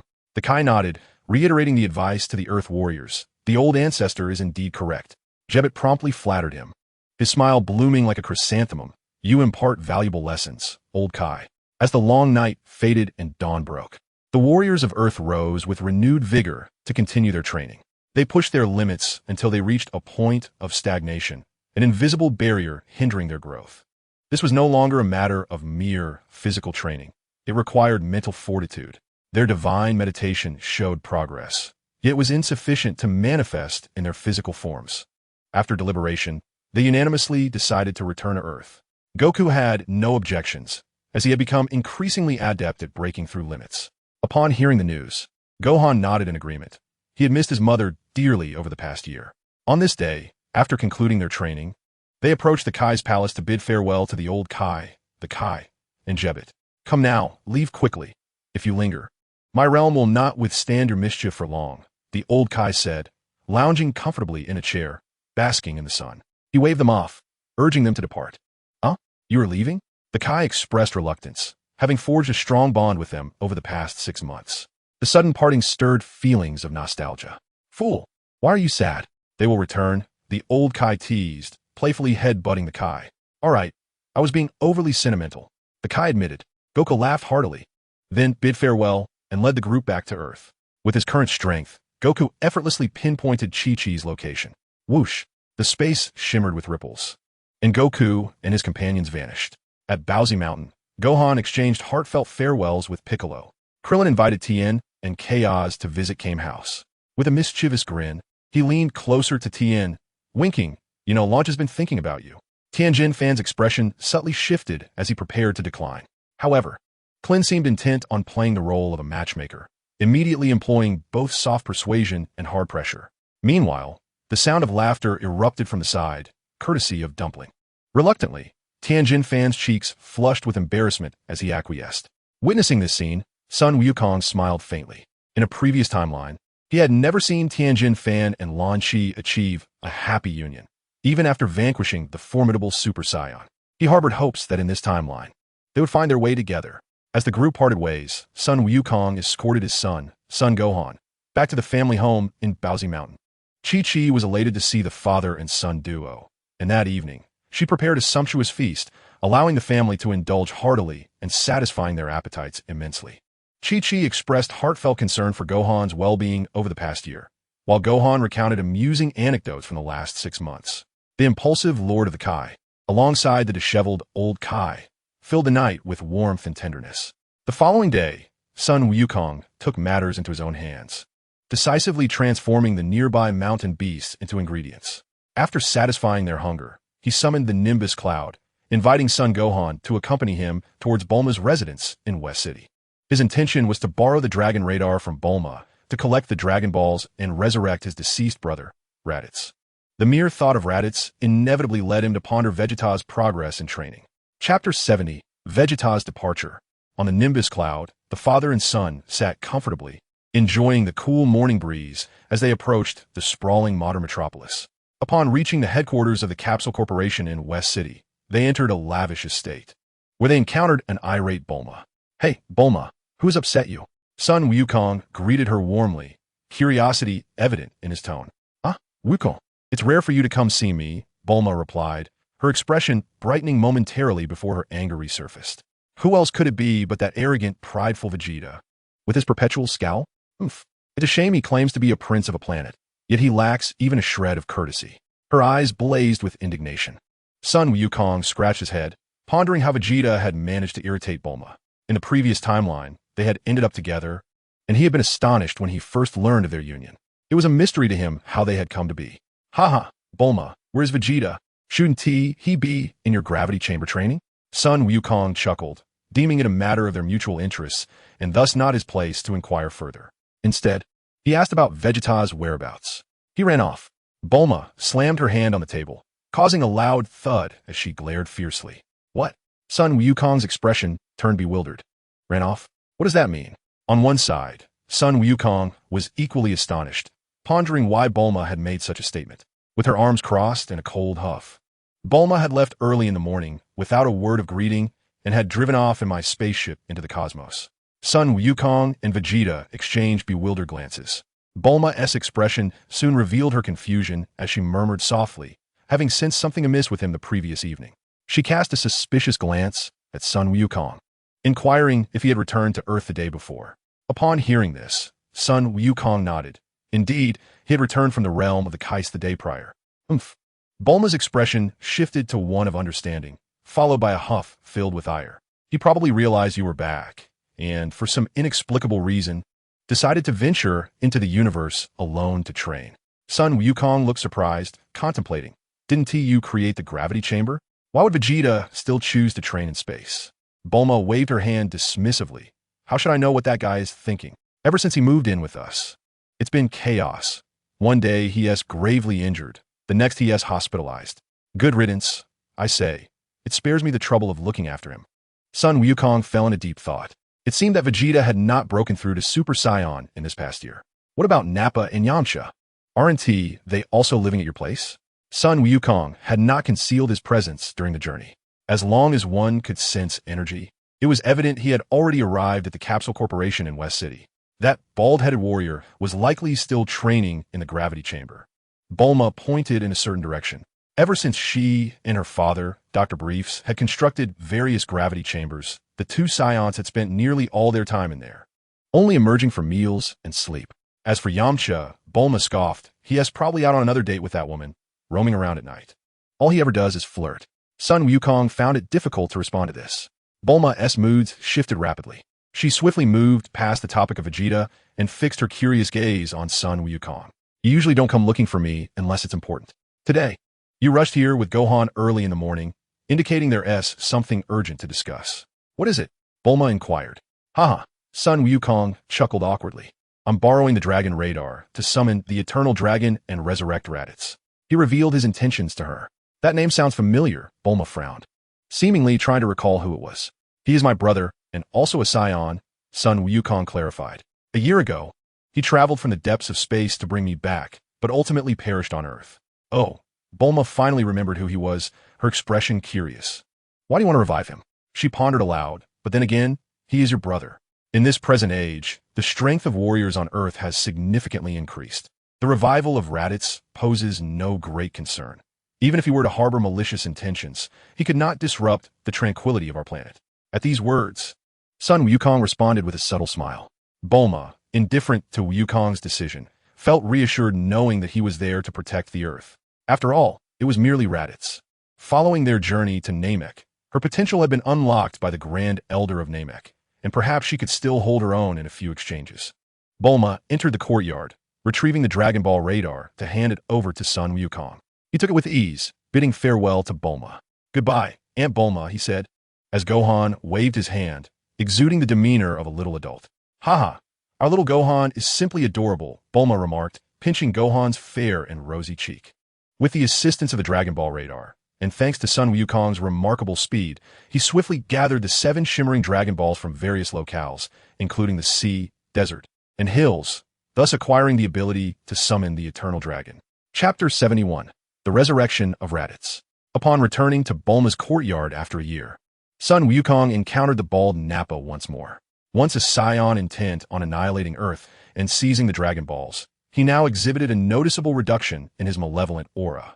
The peaceful life on Earth had evidently influenced him, diverting his thoughts from violence and destruction.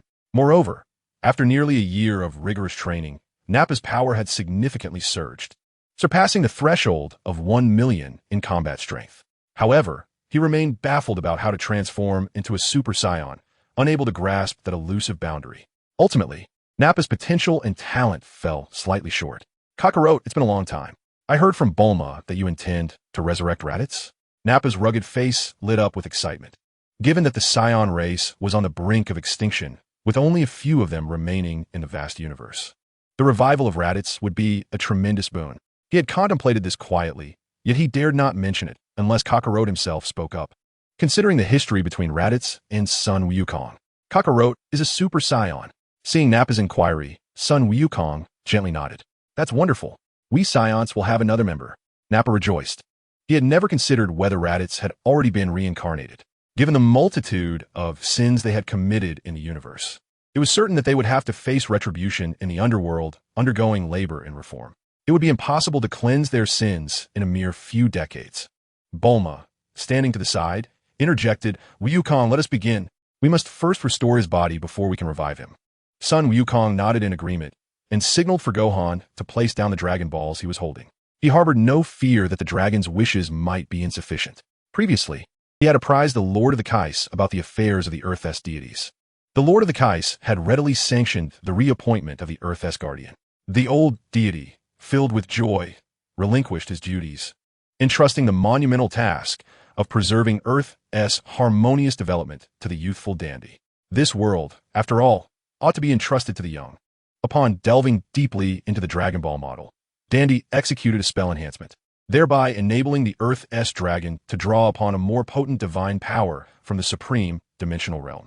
It could now fulfill 3 wishes. Akin to the Namekian dragon Purunga, Gohan stepped forward, arranging the 7 Dragon Balls in a line upon the courtyard. Arise, dragon, he bellowed, as Gohan's voice echoed. Darkness enveloped the land, and ominous clouds gathered, casting the entire earth into shadow. In the celestial realm, Dandy, the newly appointed deity, gazed down upon the mortal realm. Beside him stood the aged and frail retired deity, along with his attendant, Bobo. Goku called forth the dragon, and a fleeting smile graced the weathered visage of the old deity as he peered down at the courtyard of the Capsule Corporation. Dandy's face illuminated with joy.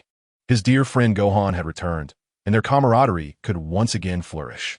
Thunder rumbled as dark clouds cloaked the world like a shroud. The 7 shimmering Dragon Balls radiated a brilliant light, and a magnificent emerald dragon coalesced from the orbs, coiling majestically in the heavens. Its blood-red eyes gazed down upon the diminutive humans below, exuding an aura of divine majesty. Speak your wishes. I shall grant any 3, resonated the dragon's grand voice. Can you resurrect Raditz? Goku inquired loudly, directing his gaze toward the dragon. The aloof dragon regarded Goku, its pupils narrowing slightly, a flicker of intrigue crossing its large eyes. From the powerful human below, it sensed a divine energy that emanated from the same source as its own, yet more potent. Upon hearing Goku's wish, the dragon's crimson eyes glowed with a radiant light, seemingly sifting through information. To resurrect Raditz, you must first restore his deceased body. Proceed to repair his form, and then I shall bring him back to life. Goku articulated his request. Your wish poses no great difficulty. The dragon's blood-red eyes sparkled as it tapped into the powers of the supreme dimension, enveloping the mortal realm with a peculiar force that engaged the very fabric of existence. Moments later, the dragon proclaimed, Your wish has been fulfilled. Now speak your final desire. Goku pondered. Having achieved his goal, he saw no need for further wishes. He turned to Bulma. Bulma, do you have any wishes? Bulma paused, momentarily taken aback. A glance exchanged between them revealed an understanding of Goku's intentions. After a moment's reflection, she replied, Then let the dragon remove my wrinkles. Sun Wukong nodded and conveyed Bulma's desire. The dragon successfully fulfilled Bulma's modest wish for beauty, subsequently transforming into 7 streams of light that dispersed across the earth. Nappa, who had been observing quietly, found himself at a loss for words. A wish capable of manifesting miracles, and yet it was squandered on the mere removal of wrinkles. Why not wish to retain youth instead? Such ignorance displayed by earthly women. Come on, Raditz should have been resurrected by now. I know where he was buried. After admiring her unparalleled beauty in a mirror, Bulma raised an eyebrow and spoke. In a desolate wilderness, an inconspicuous grave, a large hand emerged. Raditz, bewildered, broke through the soil, his expression one of confusion. Wasn't he laboring in hell alongside the little demons? How had he arrived here in the blink of an eye? It seemed he had been resurrected. Ha ha, Raditz, you have finally returned. Nappa's bald head loomed before him. Raditz, how terrifying. Chapter 72. The Prince and the Spirit Tree. The cosmos was profound and beautiful, with stars twinkling against a backdrop resembling ink-splattered skies. Inside a rapidly flying, circular spaceship that continually jumped through space, a frustrated Prince Vegeta gasped for breath. His eyes ablaze with fury. Damn it, Kakarot has grown stronger again, yet I still cannot transform into a Super Saiyan. Within the gravity chamber, the gravity levels surged, nearing 300 times that of normal. Vegeta, drenched in sweat, felt his muscles tense as he threw several punches, the air cracking with each strike.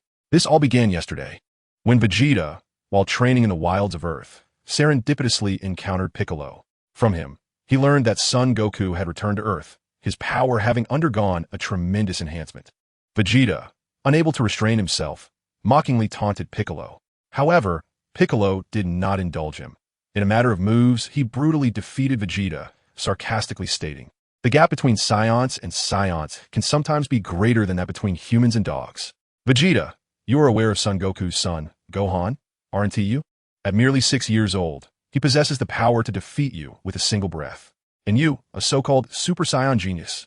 Piccolo mercilessly laid bare the truth. Vegeta's composure shattered, his face flushed with rage.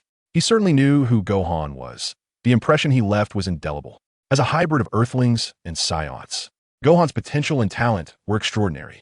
Even at such a young age, he had achieved a battle power in the tens of thousands. Had he truly grown to a level that demanded Vegeta's admiration in a nearly year-long absence? In that moment, Vegeta's pride was trampled underfoot, mercilessly ground down like a robust stone. Once a Super Saiyan genius, he now found himself not only unable to contend with the lower-class warrior Kakarot, but even outmatched by his hybrid son. Now, he has been utterly defeated by the green-skinned Piccolo, once a mere nuisance, a humiliation that cannot be overstated. What Vegeta does not realize is that Piccolo, having unlocked his potential through the Grand Elder of Namek and the Old Kaishin, has experienced a significant enhancement in his battle prowess. The difference between Piccolo's current strength and that of the past, when he was merely a weakling with a battle power of over 1,000, is monumental. Defeating Vegeta, who is yet to transform into a Super Saiyan, was merely an opportunity for Piccolo to gauge the extent of the Saiyan Prince's progress. The outcome, however, left him profoundly disheartened. Vegeta, acutely aware of Piccolo's sentiments, felt his own resolve shatter in that moment. Kakarot had grown stronger, and even the once insignificant Piccolo now dared to flaunt his might before him. He could not fathom the reason behind his stagnant power, having long surpassed the threshold of 3 million, yet unable to achieve a breakthrough. Anger coursed through him, a searing rage over his inability to transform that scorched his very soul. Was it his newfound sense of tranquility? After spending a year on Earth, the brutality of his past had indeed softened considerably. Each time he saw that Earth woman named Bulma tending to his wounds with such care, his ambition gradually dissipated. For a fleeting moment, he found himself contemplating how delightful it was to be in her company. Such thoughts filled him with fury and disappointment. He recalled Kakarot's words about marriage, how the savage would become a good man, striving to atone for his past sins. He refused to accept that such a transformation could occur within himself. After all, he was the proud and powerful prince of the Saiyans. How could he be ensnared by an Earth woman? Now that Kakarot had returned to Earth, the mere thought of him ignited an unnamed fury within Vegeta's heart. After much contemplation, he resolved to leave Earth behind and delve into the most perilous corners of the universe to train. This time, he would undoubtedly achieve the transformation into a Super Saiyan. Vegeta roared within himself. With a trembling hand, he switched off the training room's power. He wiped away the sticky sweat with a towel. In the control room, he retrieved a star map, meticulously identifying the significant life-bearing planets within the galaxy. After departing from Earth, He launched a surprise attack on a frontline planet of the Frieza force. With a battle power in the millions, Vegeta charged into the ranks of soldiers like a ravenous wolf entering a den of sheep. The soldiers of the Frieza force immediately raised white flags in surrender before him.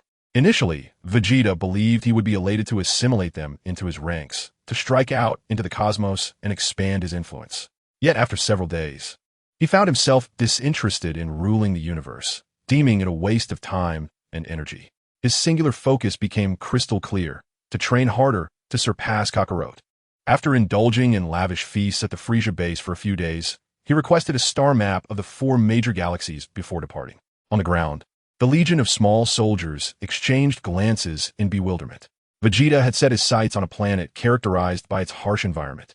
His finger glided over a dark spot on the map, Kailcha, a remote Earth-like planet. After replenishing his supplies on this underdeveloped world, he would venture to the edge of the galaxy for training. Vegeta lowered his gaze upon the densely packed urban landscape below. He then maneuvered his spacecraft through the atmosphere, reaching the surface of Kailcha. Before him stood a large city, and he intended to convert gold into currency to procure a supply of essentials. Suddenly, the ground trembled violently. At the edge of the horizon, a magnificent tree erupted from the earth, soaring into the clouds like a colossal umbrella, casting a shadow over the land. What could that be? The inhabitants of Kailcha witnessed the spectacle, whispering to one another. Strange, I feel so fatigued, so unwell. I share the same sentiment. Could be due to that tree? Why is the grass withered? Vegeta furrowed his brow and looked up, sensing the continuous draining of his life force. With a mere thought, a layer of white aura radiated from his body, swiftly intercepting the eerie power that sought to erode him.